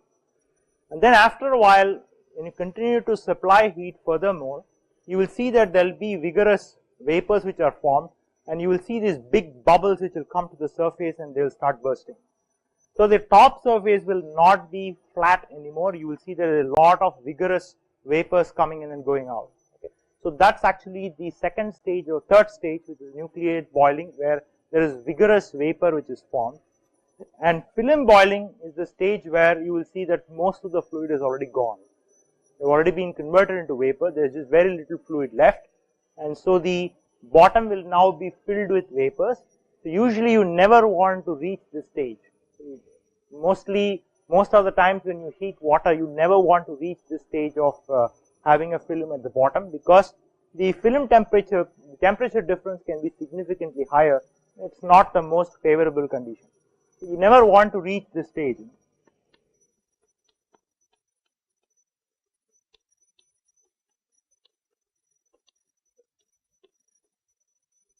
So you never touch the Leidenfrost point. So what is typically done is that once the fluid reaches this maximum, okay, so the best way to boil a fluid is you slowly go and reach the maximum on the boiling curve, and then you maintain a constant flux condition. You maintain a constant flux and you reach here. So this is a constant flux. So you provide constant flux of heat and then you go and reach the other end of this curve, and that's how you ensure that most of the things is boiled. You never want to reach the Leidenfrost point because it's too much waste of energy. Okay.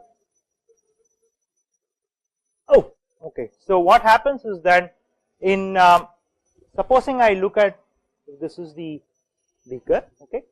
Now what happens is here, suppose let's say there is fluid which is present in this location, and there is vapor bubble which is present here. So now you can have a similar situation. You have vapor, liquid, vapor, liquid. Now in transition region, the temperature difference between the surface and the saturation or the boiling point temperature is so high that whatever fluid that comes here is now going to be almost instantaneously converted into vapor phase. But it's still not significantly higher that at every location it will be converted into a vapor phase. So therefore, as soon as the vapors are formed, the vapors are now transported out from that location. So therefore, what happens is that the contact time that this liquid or the vapor that has with the surface is going to be significantly lower. So therefore, the amount of heat that is transported in this regime is not going to be that significant. And that's why the heat transport coefficient actually goes down. So remember that heat transport coefficient is only a representative number. It's a fictitious quantity. It's a representative number which tells you what is the extent of heat that is transported. So the extent of heat that is transported here is not significant because there is a constant exchange of fluid and vapor at the surface where the fluid is being heated. And that's why the heat transport coefficient actually goes down significantly. I'll draw in a minute how the heat transport coefficient profile will look like. So the flux of heat transport, okay, so that should be heat transport coefficient multiplied by delta T, right. So now if I draw the S versus delta T, okay, so I basically have this behavior, right. So now what happens is that, so H is actually can actually be directly calculated from the boiling curve. So if I plot the H versus delta T, okay. So what happens is that till the inflection point, I call this as B, okay, till the inflection point, the heat transport coefficient will continue to increase, and the physical mechanism is that the liquid is still, primarily liquid is in contact with the surface, which has a higher conductivity, and therefore it's enabling higher heat transport till that location. But then moment it touches the inflection point, the offset in terms of the contact that you will have with the surface is significantly higher compared to the offset that you will get by increasing the delta T. So remember that Qs is now a function of both heat transport coefficient and the temperature difference. So supposing if I want to, so I increase the flux here, okay. Now increase in the flux here is because of the increase in the delta T and not because of the increase in the heat transport coefficient. So now there is a competition between, so if I now look at the flux, now the increase in the flux is because of competition between increase in the temperature difference versus the decrease in the heat transport coefficient. And the decrease is because the contact is not completely fluid, it's not completely vapor, so there's going to be a mixture of both, and so the net effect is that the extent of heat transport is going to reduce. And therefore what you will see is that at the inflection point you reach a location where there is a maximal heat transport coefficient, and the heat transport coefficient will start decreasing. So this location is now C, so I put C as the maxima point, okay. So it's not able to withstand the decrease in the heat transport coefficient. So heat transport coefficient will now at this location C, it will decrease significantly lower, and so any increase in delta T is not going to lead to increase in the flux of heat transport, okay. So therefore till the Leidenfrost point, so if I call this as point D, So, till the Leidenfrost point where the bottom is now completely covered with a vapor film, the heat transport coefficient will continue to decrease, and after that it is a single phase system. Because the bottom, whatever fluid that comes to the bottom is instantaneously converted to the vapor phase.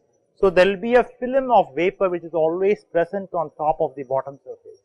So, therefore, it is now a single phase heat transport process. So, therefore, the heat transport is simply going to increase as you increase the temperature difference. There is no multiple phases here. There is phase change, but there is no multiple phases that is in contact with the bottom surface of the container which is now heating the fluid. So, this is the kind of heat transfer coefficient profile that you will get. See, if you want to maintain the bottom surface constant, okay, now you provide heat to the bottom surface. Now, you have to ensure that all the heat that is given to the bottom surface is now transported to the fluid. That does not happen because you have multiple phases here. You cannot control that. You have multiple phases. You have change in the phases now. So, you cannot keep delta T constant anymore. So, that is a problem. Until all the fluid is now heated and converted into vapor phase, the fluid will continue to be at Tsat temperature. Only the vapor temperature, the local vapor temperature will go above Tsat, but they are going to escape and go away. So, the liquid is still continue to be in Tsat temperature. They will continue to be at the boiling point till all the liquid is escaping into vapor phase. Okay.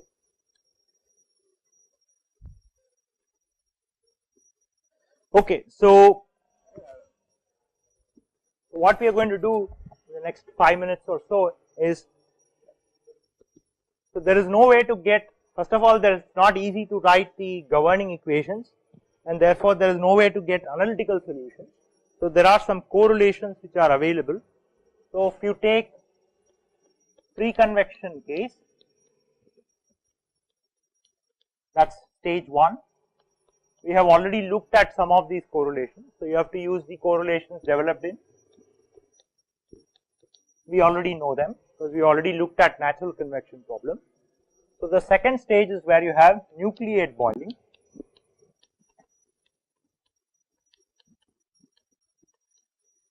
You have nucleate boiling. So there is something called Rosinov correlation. Okay.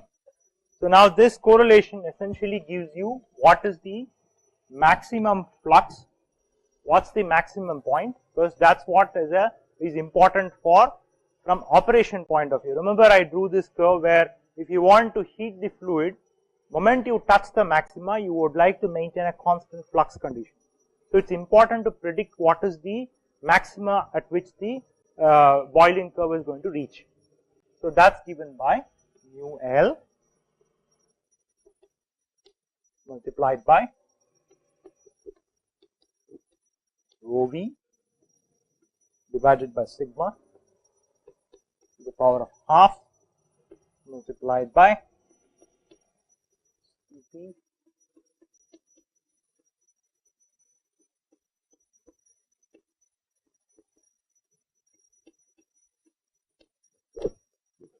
okay. So the Cp delta T by Hf, what is that? We saw this dimensionless quantities, right? That's the Jacob number. So this is that's the Jacob number, okay. And what about Bond number? Where is Bond number? This expression. It's here. So some form is here. So you can reformulate it into Bond number. So really the dimensionless quantities are actually present here. In fact, that's how this expression was derived. So in order to know what should be the functional form, you need to know what these dimensionless groups are. Okay. Alright, so then, so in the film boiling case,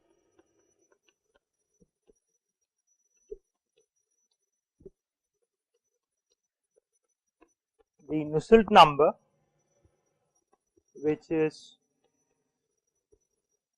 so assuming that it's a cylindrical beaker, that should be, that's given by C into G rho L, rho V,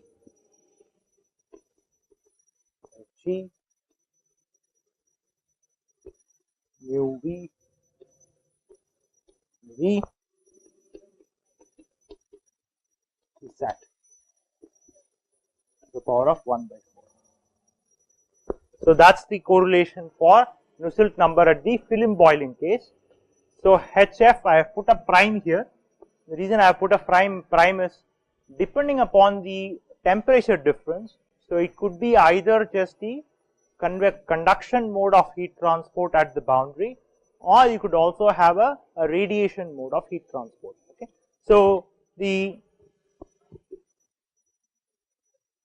So suppose if you have radiation mode of heat transport also, then the overall heat transport coefficient that you get, which is h bar, is related as h bar 4 by 3 convection plus h bar radiation into h bar to the power of 4 by 3.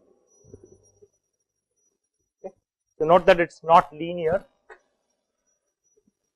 So h bar radiation is defined as epsilon sigma Ts to the power of 4 Tsat to the power of 4 divided by Ts minus Tsat. So it is very similar to the way we defined. So remember, this comes from the flux equal to some h into delta T. So use that definition to define heat transport coefficient because of radiation. Okay. So epsilon sigma is Stephen-Boltzmann constant, not surface tension. Okay. Sigma is Stephen-Boltzmann constant. So this is the net radiation exchange between the bottom surface and the fluid which is actually present above the film. So remember that in the film boiling case, we will have there is a film which is present, and so there could be radiation exchange between the bottom surface and the water which is present just above the vapor phase. Okay. So that radiation exchange is given by epsilon is the emissivity multiplied by sigma into Ts power 4 minus Tsat to the power of 4. So if you know these quantities, you should be able to calculate the heat transport coefficient.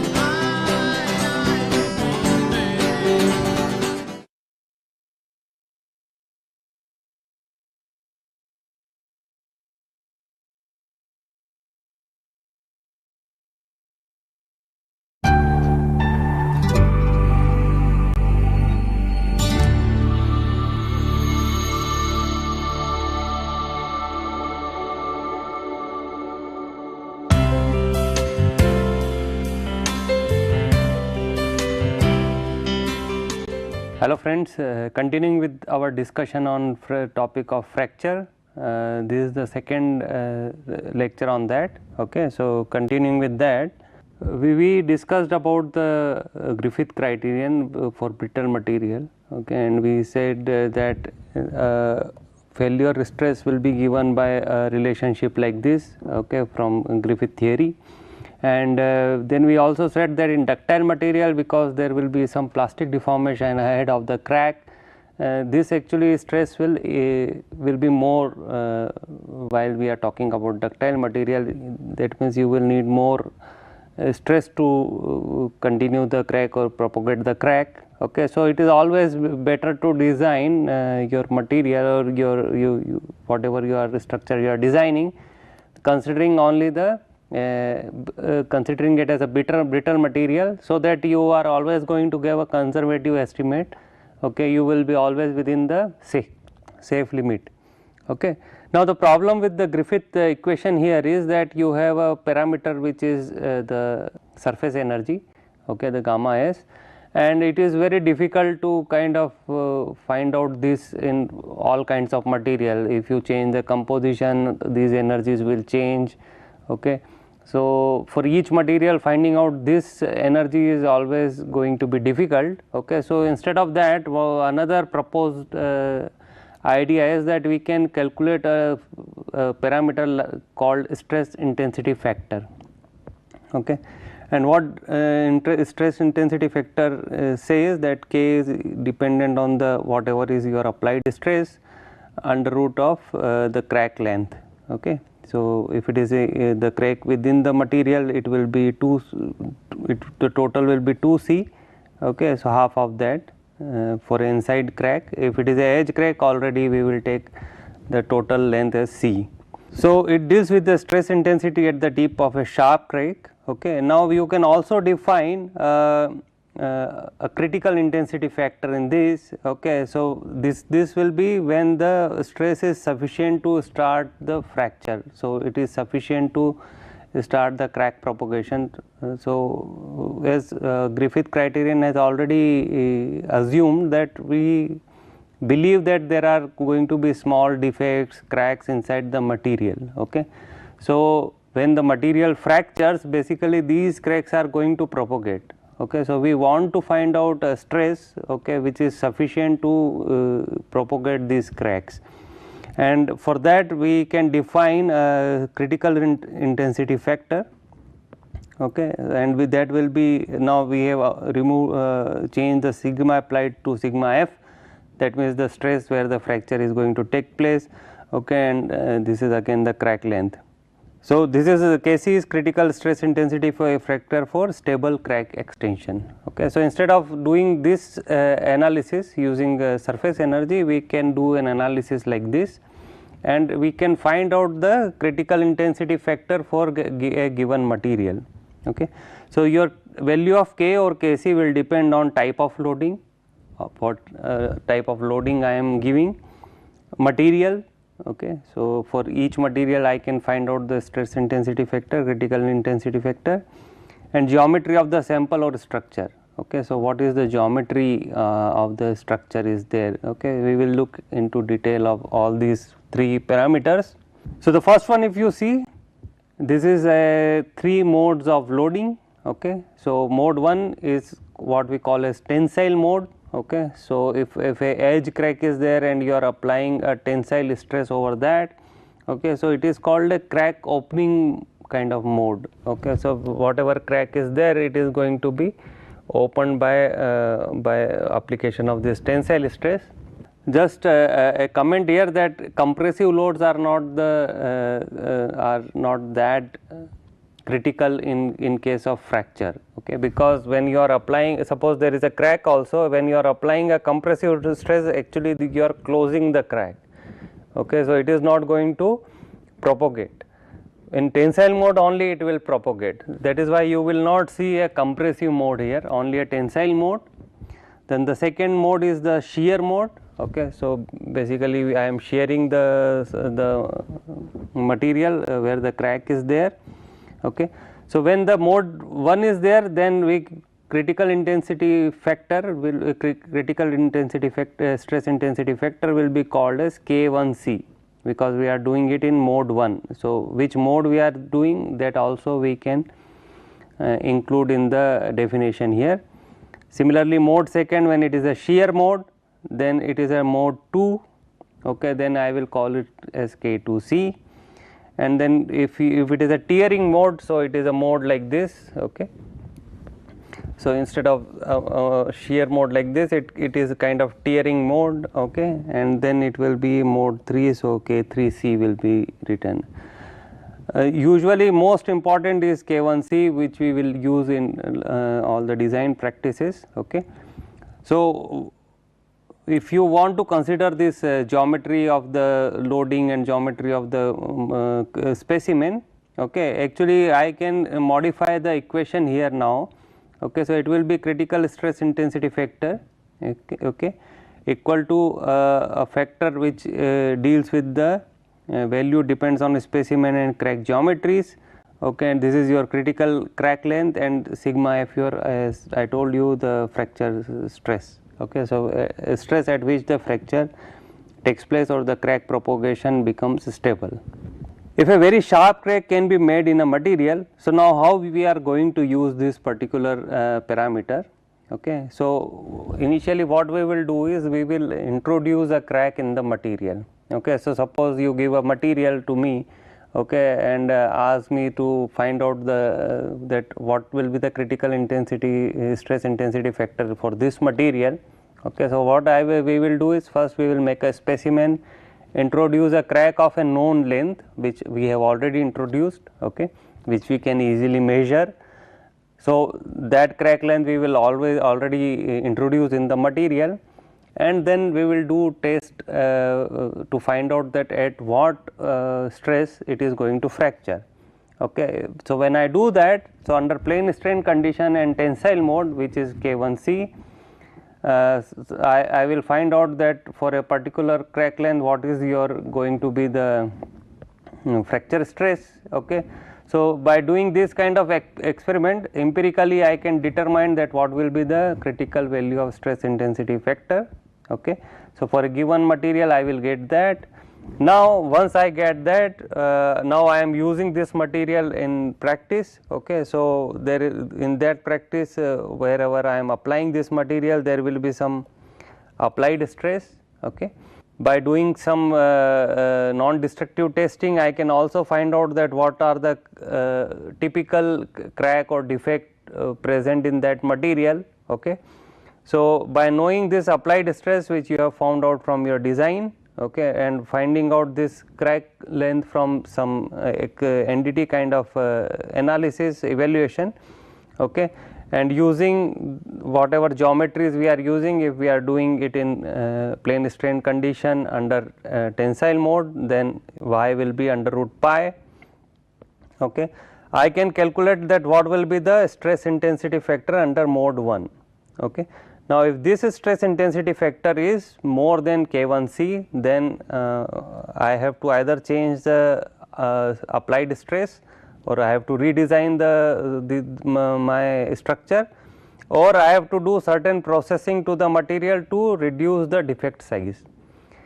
So if K1 is more than K1C, if K1 is less than K1C for this given applied stress and the whatever defects are there in the material, then I can say that this is a safe mode and I can use this material under this stress condition with the given flaw size. Okay. So I guess you understood that how we are going to use this stress intensity factor to find out the whether I am going to whether I will be able to use a certain material with certain crack length under certain applied stress. Okay. And by comparing the critical stress intensity factor with the stress intensity factor we have calculated for a particular condition. Okay. So in books I have found that there is a lot of confusion regarding these equations. Okay. So I have done whatever I have followed here is that K1, the 1 is your tensile mode and in plane strain condition, and C is your critical when we are talking about critical. So when we are talking about critical, this stress should be the fracture stress, and the under root pi term comes only when I am using K1. Okay. As you can see here also I am using K1. Okay. Let us say I am not going to use K1 here. Okay. And I will be using only K. So y, when I put y as under root pi, then I will use it as K1. Okay. So under plane strain tensile mode, okay, this is what I will get, and I can compare with the stress intensity factor which I am calculating and find out whether I can use this for a particular application or not. So as I told you that in general I will write it as K equal to y sigma applied under root C. So if it is a crack length, center crack with length 2C in an infinite plate, so under plane strain condition, so 1 I can always use because 1 is for plane strain tearing mode, tensile mode. Okay. So 1 is for tensile mode, so I can use that, and y I will put only according to what kind of crack is there. So if it is a center crack within the material, a through crack with length 2C in an infinite plate, so it is a plane strain condition. For infinite plane, the condition for deformation will be plane strain. For another set of conditions, y will change. Okay, so it is a edge crack. So then I will use a factor like this. Okay, and then there are some values for the critical stress intensity factor. For steel, it is around 150 megapascal per meter under root meter actually. No, it is under root meter, and aluminum alloy it is around 37. Okay, and their Young's modulus is also given here.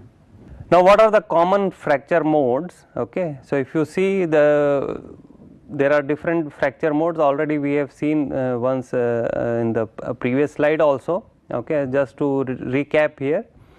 So in this case, the crack is going through the grain. Okay, so and this is what we call as cleavage fracture through the crystallographic plane. Basically, the crack goes through the crystallographic planes. So as you can see, a certain plane is preferred. So it is going through that. In that plane may be oriented in a different way in next grain. So the crack has kind of there is a divergence or diversion of the crack in that next grain, but the crack will go through the grain. Okay, so in this case it is a transgranular fracture. The another fracture which is a ductile fracture can be there through necking process. So it is necking. Okay, and later on it will fracture when the diameter of the material become very small. Then this is the rupture by shear process. Okay, under plastic deformation again. Then there is a micro void coalescence. We will see this when we will discuss the ductile fracture. Okay, then there can be voids on the grain boundary. Okay, so then it is intergranular microvoids or intergranular cleavage. So in this case now the crack is going through the grain boundary. In this case the crack was going through the grains. So crack can also go through the grain boundary. Okay, then it will be intergranular cleavage. So now we will look at a different type of fractures. So first is brittle transgranular fracture. Okay, that means through the grain. So when you have a brittle transgranular fracture, okay, the crack is propagating along the crystallographic planes or through the grains, and usually you get a faceted feature with river markings. Faceted feature because the crack is going along a certain plane, so you get one facet. In another grain the plane may be oriented in a different way, so you get another facet and so on. And usually at macro scale you can see this kind of fracture very nicely on some rock if some fracture is taking place or there is some crushing of the rock is taking place. As you can see very nicely these kind of facets are there on the rock sample at a macro scale. Okay, this is a scanning electron micrograph of fracture sample. Again you can see the facets. So one facet, and wherever the grain boundary may be or wherever the crack is going into another plane, okay, you get this kind of river marking. So it kind of where the crack has changed its path, okay, there you see this kind of river markings. Okay, so it is like tributaries to a main river. That is how they come and then they join the main river. Okay, so that is why it is called river marking. Then a brittle fracture can also happen intergranular. Okay, that means the crack will propagate through the grain boundary. So in this case you get a granular appearance, okay, because it is going through the grain boundary. So the shape of the grain is actually what you see very nicely on the fracture surface. If you want to compare this kind of fracture with anything which you see in day-to-day life, you take a thermocol, okay, those white packing material in which you get all these electronic equipments, your monitor and so on, and you just fracture that thermocol, okay, just break that thermocol, okay, and whatever the surface you will see, that is how you will see a intergranular fracture. So those individual thermocol grains that is what you will see, and in that the fracture is actually taking place between the two balls of thermocol, okay, and that is what you will see very nicely, this kind of fracture feature. So, in this case the crack propagate along the grain boundaries. Okay, usually why it takes place, suppose you if you remember, we discussed when we were discussing about steels, that in hyper-eutectoid steels the cementite form on the prior austenite grain boundary. So, it is kind of a continuous network. So, if you have this kind of microstructure, the cementite is a brittle phase, okay, and if any crack nucleates, it is very easy to propagate the crack through this cementite network, okay, and because this cementite network is on prior austenite grain boundaries, you will see a nice granular type of fracture features, okay. So, this if you have on grain boundary a continuous network of second phase, then the crack will sometime can propagate through grain boundary. In high temperature also this grain boundary fracture takes place, because at high temperature grain boundary is weaker than the grain, okay, they are already quite easy to separate at high temperature, okay. So, the crack propagates through the grain boundary when you have high temperature fracture, okay, in some cases, not always. So, in high temperature fracture also you will see this kind of fracture feature. Sometime it can be mixed mode also, you can get intergranular, you can get transgranular, okay. So, you can see these are all with faceted features, okay, you can see a faceted feature here also, okay. So, there can be sometime mixing of two different fracture modes also, because in practice things are not very simple, okay. You have very complex stress system, okay, material is experiencing different stress state at different places. So, the fracture can also be of different type, and if there are two multi-phase material, some phase will deform by or crack by transgranular mechanism, another phase may fracture by intergranular mechanism. So, you can get a mixed mode type of fracture features on the surface. Now, coming to the ductile failure, okay, or ductile fracture, this happens due to microvoid coalescence. So, we will see what do we mean by that. Give characteristic appearance of dimples. Actually, this is what we call what features which we see on the for ductile fracture, okay. We say that these are dimples, okay, it looks like dimples. Void formation due to presence of second phase particles, okay, and typical cup and cone appearance of fractured tensile sample. So, this we have already earlier also discussed, that you get this kind of cup and cone type of fracture. So, if you have a ductile material and you do the tensile test, you get this cup and cone fracture appearance, whereas if it is a brittle fracture, you will have separation of two of the sample in two parts, and almost the fracture macro features of the fracture surface is flat, okay. So, what happens in this microvoid coalescence, okay, basically when you are deforming and suppose a necking starts at some point, okay. Now, there will be some this kind of microvoids which will be forming on the inside the sample, okay. Why this microvoid form? Okay, suppose you have some inclusion in the material, let us say inclusion or precipitate or whatever, okay, and you are deforming.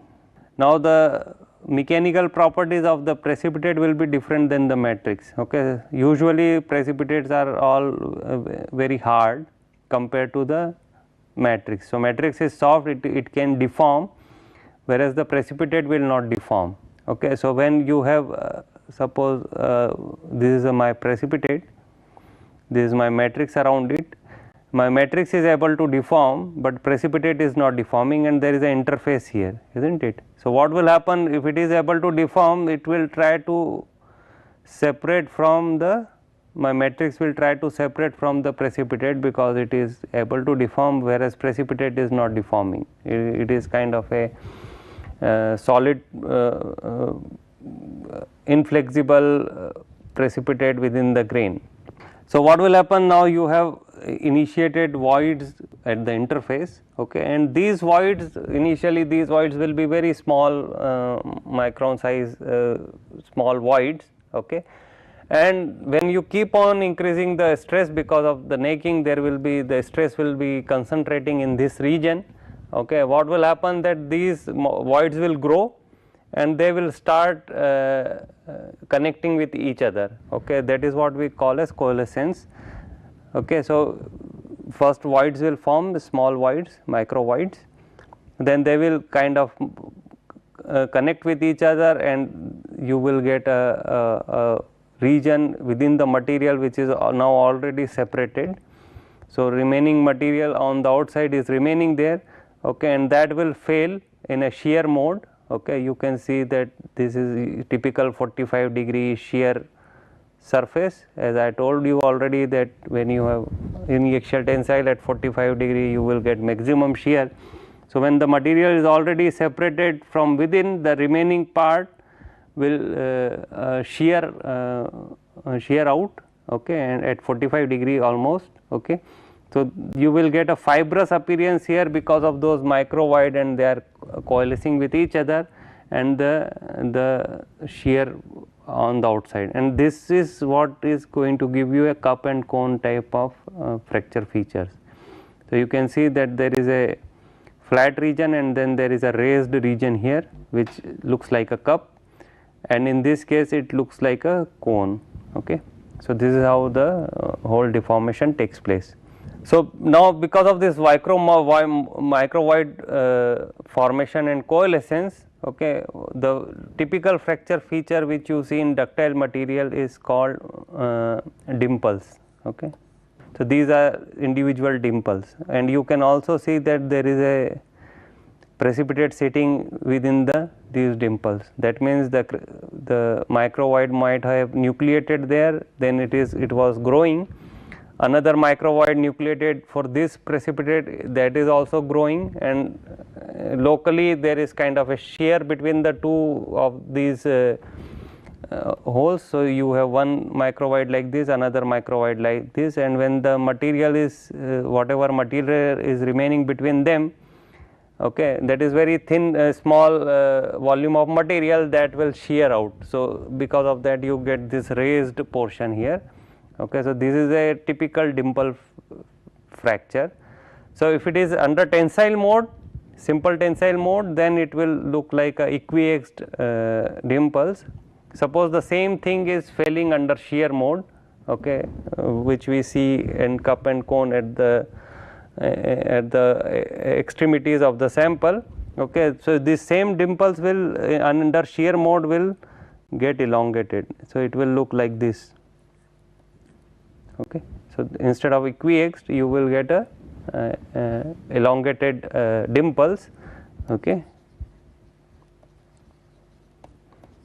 elongated dimples when you have a shear mode, okay. Now, there is another problem with few materials, and that is that they behave different under different mode at different temperature, okay. So, this is what we call as ductile to brittle transition. So, in some material the fracture mode changes from ductile to brittle with decrease in temperature, and especially BCC materials are susceptible to this, okay. So, if you see this is fracture energy, that means how much energy is absorbed by material during the fracture process. So, at high temperature it is behaving in a ductile manner, okay. So, ductile is always safe. For example, if I have any kind of impact, okay, if it is a ductile material, it will only give a dent, okay, it will not break into two parts, okay. At low temperature it starts behaving as a brittle material. So, now any impact on the structure it may fracture into, or there may be a initiation of crack, okay. So, with temperature, and that is what happened with the Titanic, okay, because the material which was used under the when it was going through the Atlantic Sea, okay, Atlantic Sea, the temperatures and I think it was winter. So the temperatures were low, okay. So in that temperature the material was behaving in a brittle manner, okay. They might have done testing of this material, but they might have done testing at room temperature or a little bit higher temperature.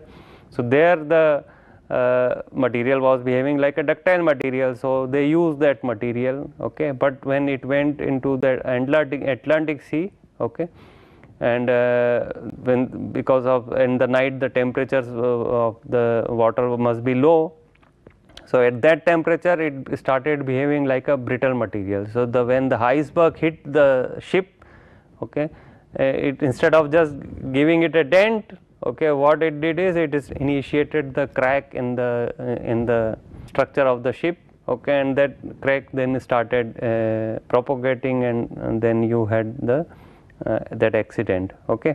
So now then of course a lot of material research took place, people took care of that problem, so at least they can bring the transition temperature to very low temperature, which you will not find in under the service condition, okay. So this kind of research keeps going on as you face some problem or other, okay. So the temperature at which this transition takes place is called ductile to brittle transition temperature, DBTT, okay. So basically we have to take care of DBTT for any material. So when you develop a new material, you have to do testing at room temperature, high temperature, low temperature, under different loading conditions. Static quasi-static loading means at very slow strain rate, high strain rate testing, which we call as impact, okay. We can depending upon the application, if it is not going to see any high temperature, we will not do any high temperature testing of that. But suppose you are developing an automobile material, okay, I will test it under quasi-static condition to design the structure, but I will also test under impact loading, okay, because under the crash condition there should not be any fracture in the sense that it will fracture like a brittle material. I want it to absorb maximum energy by deforming plastically, okay, and that is what we will see in the next slide, okay. So this is the ductile to brittle transition. So the sample tested at different temperatures. So at high temperature it behaves like a ductile material, and at low temperature it behaves like a brittle material, and the fracture morphology also changes. So as a function of decreasing temperature, so here you can see that it has a ductile fibrous kind of appearance, whereas in this case you have faceted and river markings are there. So for the same material the fracture morphology has changed from ductile to brittle, okay. Now this is just one slide on the impact testing, that is one of the important aspect of any material development, especially for automobile, as I was telling you. So basically our objective here is to find out what is the energy absorbed during the fracture, okay. So maximum energy absorbed is what we want, okay. So there is one type of test which is called Charpy-V notch test, okay, and this is the arrangement for the atom. You create a pre-crack kind of condition already here by providing a notch here, so that the stress will be concentrated in this region only. So it is kind of trying to simulate that already there are flaws present in the material, and if you have an impact loading, how much stress it is going to absorb, okay. So and to do the test, a very simple apparatus is there. So you have a very high hammer with a lot of weight is there, you take it to certain height. So now it has some potential energy, and then you remove that so that it take a swing here. So that potential energy will convert into kinetic energy. So at this point it will have maximum kinetic energy, and it will hit the sample, and then it will go on the other side. So whatever is energy absorbed in this fracture of this sample, okay, that much less energy will be there for it to swing to a certain height, okay. So that height difference will give you the idea about that how much energy is absorbed in this process. So this is a typical impact testing, So, with that our fracture part is kind of covered. So, we have discussed about brittle and ductile fracture, we have discussed about the Griffith theory, and we have discussed about the stress intensity factor which we can use to design design our structures. Okay, and if there is going to be any fracture, from the fracture surface we can find out that what type of fracture took place, whether it was ductile or brittle. Okay, thank you.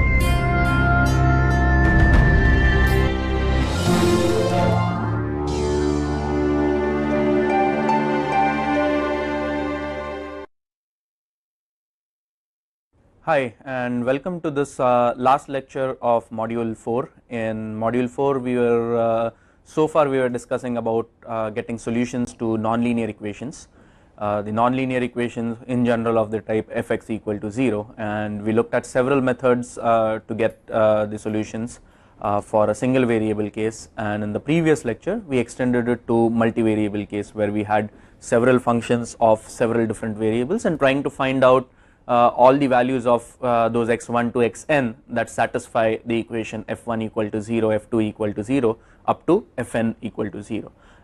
Specifically we looked at the fixed point iteration method and the Newton-Raphson's method, and in the last I guess 20 minutes or so we just covered some of the extensions to the Newton-Raphson's method that are useful in making the method either more accurate or more applicable in some sense.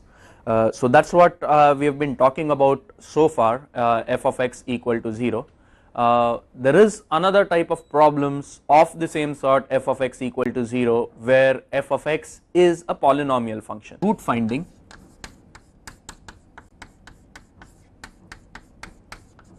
for polynomial functions.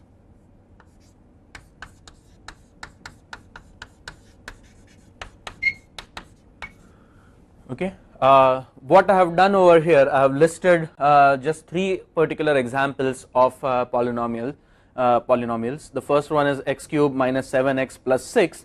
You can write this as x cube minus 6x minus x plus 1, and then you can do a very straightforward algebraic manipulation on that, and you will essentially get this particular polynomial factored as x minus 1, x minus 2 and x plus 3, product of these 3 terms. If we call this as f1 of x equal to 0, then the x values that satisfy f1 of x are going to be x equal to 1, x equal to 2 and x equal to minus 3. Okay, so this particular guy is going to become 0 when either this term or this term or this term becomes 0. The difference is, now given any arbitrary polynomial, what we want to do is to find out all the roots of that particular polynomial. What I have also listed over here are 2 other polynomials, and again of the 3rd order. So what are the roots of the 3 polynomials? The roots for the first polynomial are x equal to 1, x equal to 2 and x equal to minus 3 as we had listed earlier. The roots of the second polynomial are x equal to 1, the second root is again x equal to 1, and the third root is x equal to minus 3. So x equal to 1, 1, minus 3, and for the third polynomial, if we look at, it's x square plus 1 equal to 0, so x square equal to minus 1 or x equal to plus or minus I. So the 3 roots are x equal to I is the complex constant, x equal to minus I, and the third is x equal to 3. Okay. So the point of listing these 3 polynomials was this: any polynomial of nth order, for any nth order polynomial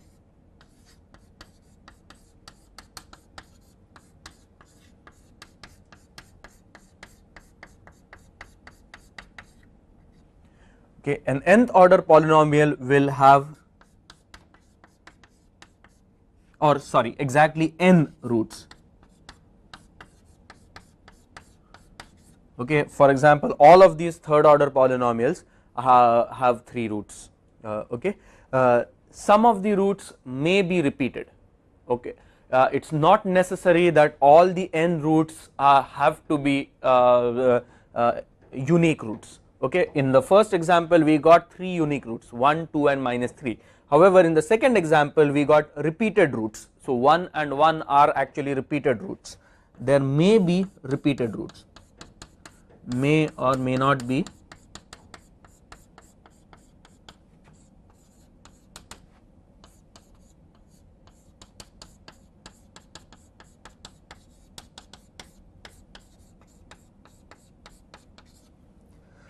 okay. And the final point is that the roots could be complex numbers as well.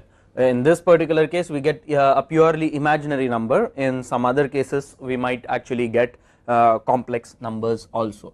So the third point is complex roots are possible.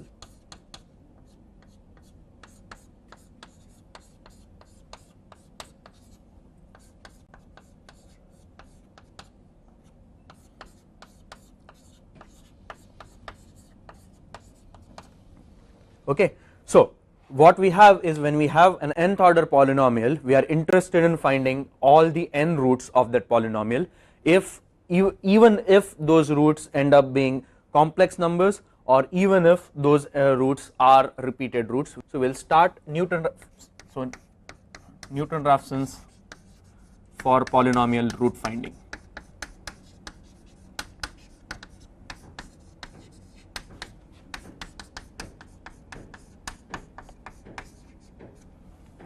Okay, so what we will do is, we will start off with certain initial guess x1, okay, and use Newton-Raphson's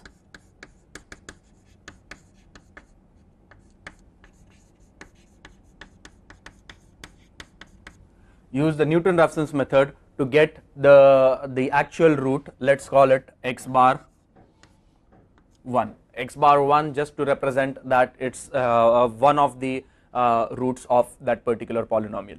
So let's say we look at again the first polynomial, x minus 1 multiplied by x minus 2 multiplied by x plus 3, and essentially if we start off with that particular polynomial, perhaps for that polynomial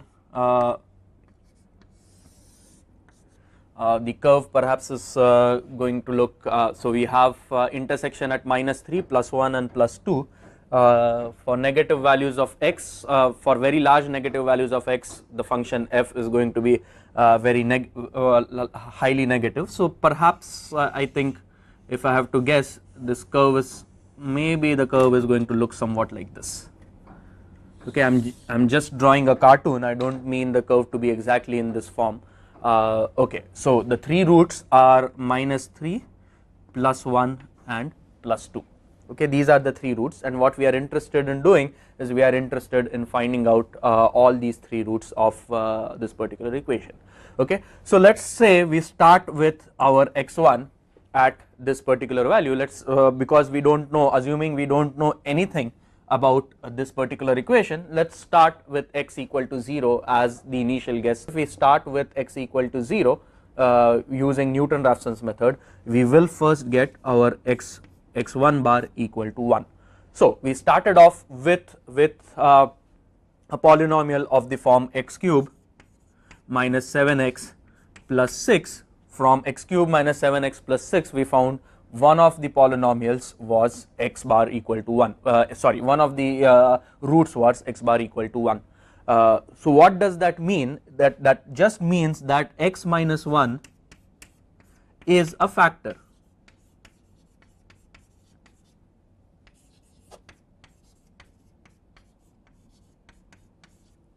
Okay, so x minus 1 is a factor of x cube minus 7x plus 6. So what we can then do is divide essentially x cube minus 7x plus 6 by x minus 1, and if we do that, x cube minus 7x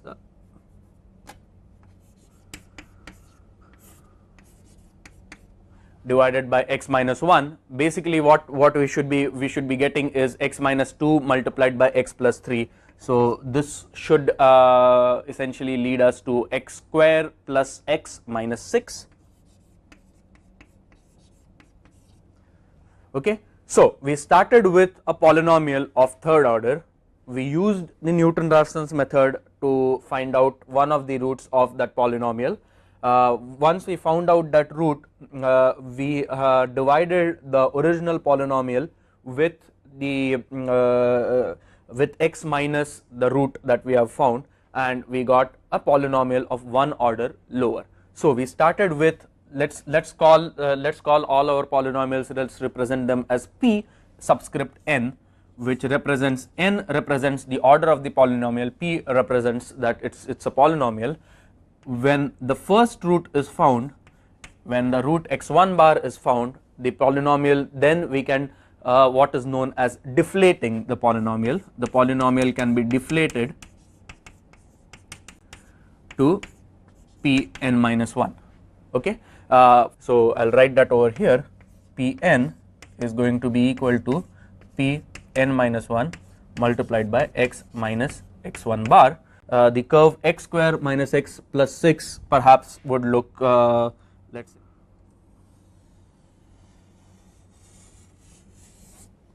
Okay, so this was our P1, this became our P2.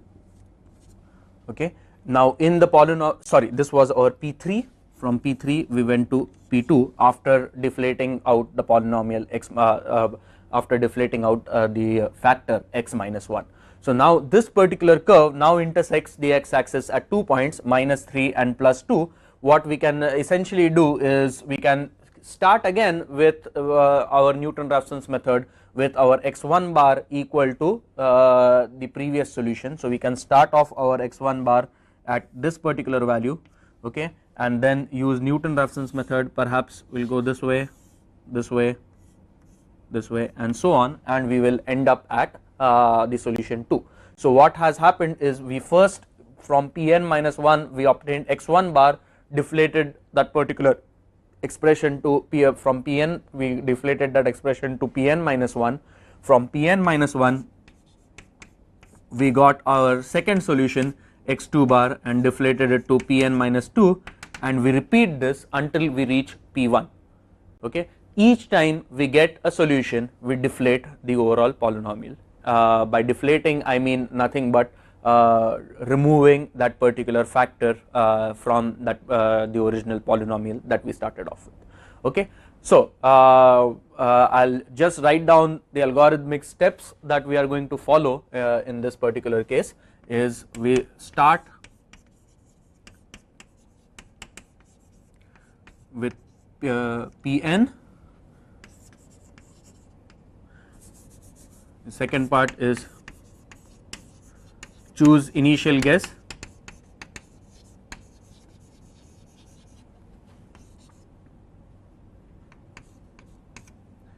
x1 and subscript 1 to represent that we are trying to find the first root of that particular polynomial. Use Newton-Raphson's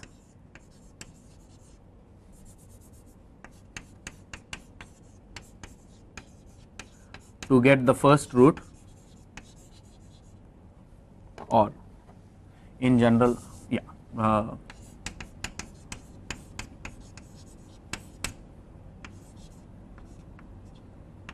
x1 bar.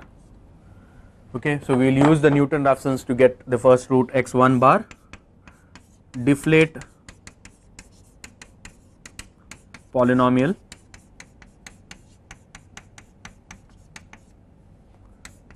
to get P n minus 1, okay, and then essentially repeat this step, the steps from 2 onwards, repeat the steps until we get all the solutions, okay. And when we are actually going to repeat the steps, at that time we will choose the initial guess x2 1, we will get Newton-Raphson's to get the second root x2 bar, deflate the polynomial to get Pn minus 2, and keep repeating over and over again. So I will use, instead of 1 and 2 and 3, I will just use I over here to indicate the ith root.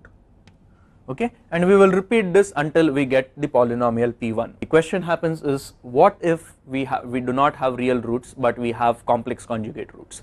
But going back to what we discussed in the previous lecture, improvements to Newton-Raphson's method in case of multiple roots, we had said that improvement to the Newton-Raphson's method would be xi plus 1 is going to be equal to xi minus m times f of xi divided by f dash of xi. So this was what we said was Ralston's improvement to if there are m repeated roots. Okay.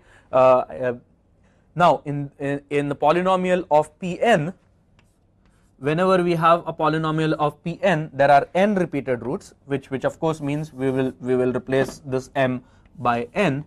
When we deflate that polynomial to Pn minus 1, instead of this expression we will use n minus 1 multiplied by f divided by f dash. When the polynomial becomes Pn minus 2, we will use this as n minus 2 f divided by f dash, where of course f is going to be replaced by Pn minus 1, Pn minus 2 and so on, and f dash is going to be nothing but the first derivative of the specific polynomials.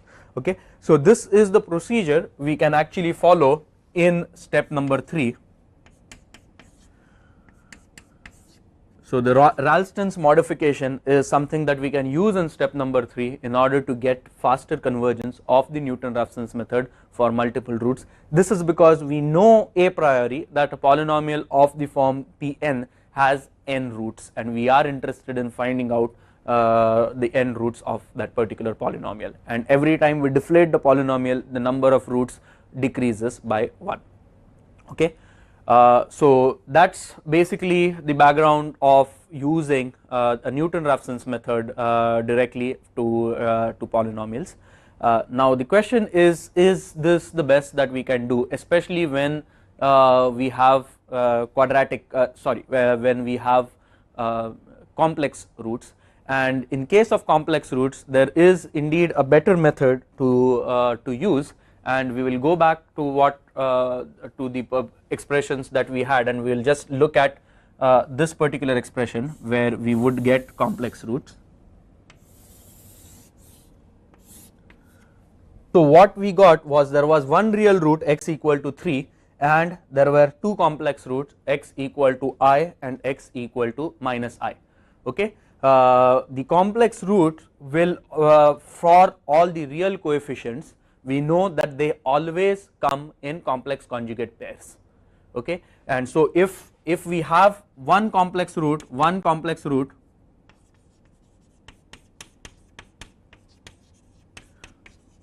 is say a plus ib, then we are sure to have another complex root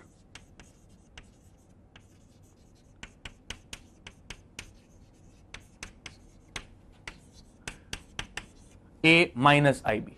Okay, we are definitely going to have, if a plus ib is a complex root, a minus ib is also going to be a root of that particular equation, and then if you multiply the two roots x minus a minus ib multiplied by x minus a plus ib, when we multiply these guys, essentially we will get this essentially in the form, let's say x square plus px plus q. Okay, where p and q are real numbers. What we are going to do in our new method is basically deflate the polynomial by from Pn to Pn minus 2, from Pn minus 2 to Pn minus 4, and so on until either you are left with P1 or you are left with P2. You will be left with P1 if the order of the polynomial is an odd order. We will be left with P2 if the polynomial order is an even order. Okay, so let's go forward and look at what we can do, and this is going to form the basis of the Bairstow's method for root finding.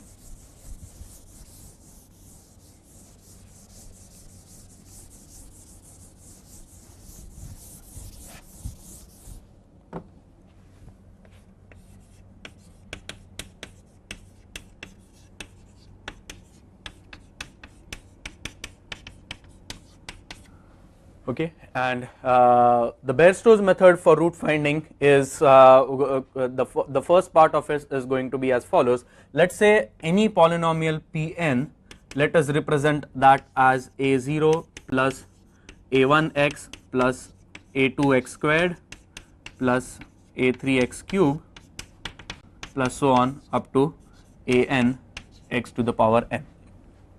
Okay, let q equal to x square plus px plus q be one particular second order polynomial. Okay, what we are interested in finding out is whether this particular guy q, whether or not it is a factor of Pn. Okay, so any polynomial Pn can be written as a product Pn minus 2 multiplied by q. If q is a factor, then this is what we will be able to write. For example, in this particular case, x square plus 1 was a factor of this particular polynomial, so we could write p3 equal to q multiplied by p1. Okay, if we don't have x square plus 1 but we have certain other polynomial, we will not be able to write it in this particular form, but there will be a remainder r. Okay, this is exactly how we write any number. A divided by b, if that is equal to some coefficient p and some remainder r, we will write a equal to p multiplied by b plus r, and that's essentially what we are writing. Only difference is this is for a polynomial function. Okay, so now Pn minus 2, we will be able to write that as b0 plus b1x plus b2x squared and so on up to bn minus 2 x to the power n minus 2. Okay, and let's write r as nothing but c0 plus c1x. Okay, so Pn minus 2 multiplied by q is going to be nothing but b0 plus b1x plus b2x squared plus so on up to bn minus n minus 2 x to the power n minus 2 multiplied by x square plus px plus q, which we would be able to write this as x square b0 plus b1 x cube plus b2 x to the power 4 and so on up to say bn minus 3 x to the power n minus 1 plus bn minus 2 x to the power n. Okay, so this is when we apply x square with this plus multiplying px with this particular term, we will get b0 px plus b1 p x square plus b2 p x cube plus b3 p x to the power 4 and so on up to bn minus 2 x to the power n minus 1. Okay, this is bn minus 2 multiplied by x to the power n minus 2 multiplied by p multiplied by x will give us bn minus 2 multiplied by p multiplied by x to the power n minus 1. Okay, I'm sorry, I missed a p over here. Okay, and then we multiply q with all of this, and so we will have b0 q plus b1 q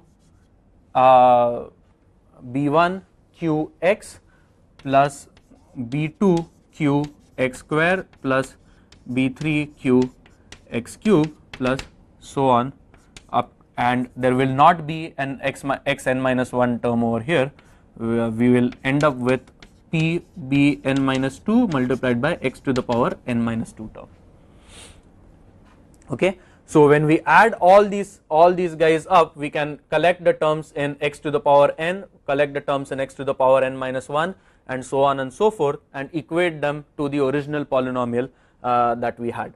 Okay. So this is our Pn minus 2 multiplied by q. What I'll do is I'll actually erase this part for now.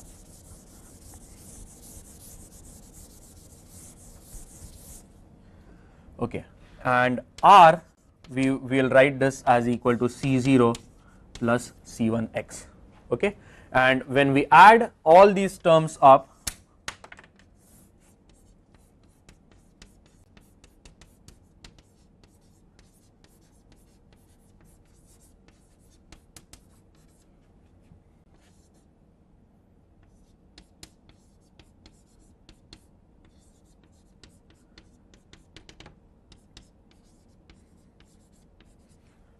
when we add all these terms, we should essentially get this. Now what we will do is we will start at the other end at the nth power of this particular term and start moving towards the lower powers. So bn minus 2 x to the power n, and then we have an x to the power n. These have to be equal. For this to be for these two things to be equal, essentially every coefficient of x to the power 1, x to the power 2, x to the power 3, and so on up to x to the power n should be equal to the original coefficients, which gives us essentially bn minus 2 is going to be equal to an. Okay. Then the second expression for this is for x to the power n term,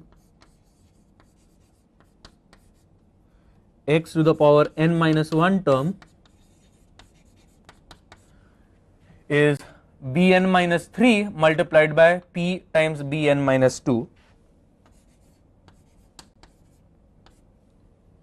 plus p bn minus 2 equal to an minus 1, which will give us bn minus 3 equal to an minus 1 minus p times bn minus 2.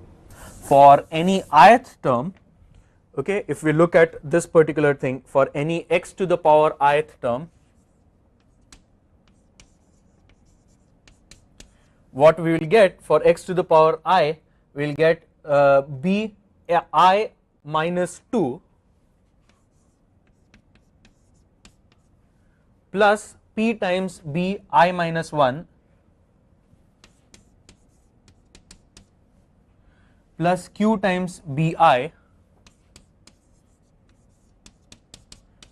is going to be equal to ai. Okay, and at this point of time we know we will know bi minus 1, we will not know bi minus 2, so we will be able to write bi minus 2 is equal to ai minus p bi minus 1, or rather we will write this as minus q b I minus p b I minus 1. Okay, so for n we will have bn, for n we will have bn minus 2 equal to an, for n minus 1 we will have bn minus 3 equal to an minus 1, an minus an, sorry, for bn minus 2 we will have n minus 3 we will have an minus 1 minus q times bn n, so by n minus 1, but bn minus 1 does not exist, so this particular guy will vanish away and we will just have p times bn minus 2. Okay, so writing those out all together, what we will essentially get is bn minus 2 equal to an, bn minus 1 equal to an minus 1 minus pbn minus 2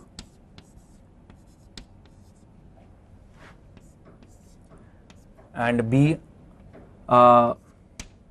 bi is just going to be equal, so bi minus 2 is just going to be equal to ai minus qbi minus pbi minus 1. We will repeat this essentially until we reach b1. When we actually reach b1 at that time, until we actually reach the x to the power 2 power, when we reach x to the power 2, we will essentially get our b0. Okay. Once we get the b0, our objective is to find c1 and c1 and c0, and c1 we can get with respect from basically the first powers, and c0 will get with respect to the 0th power. So c1 plus b0p plus b1q equal to a1. So we will get c1 plus, so we have c1 plus b0p plus b1q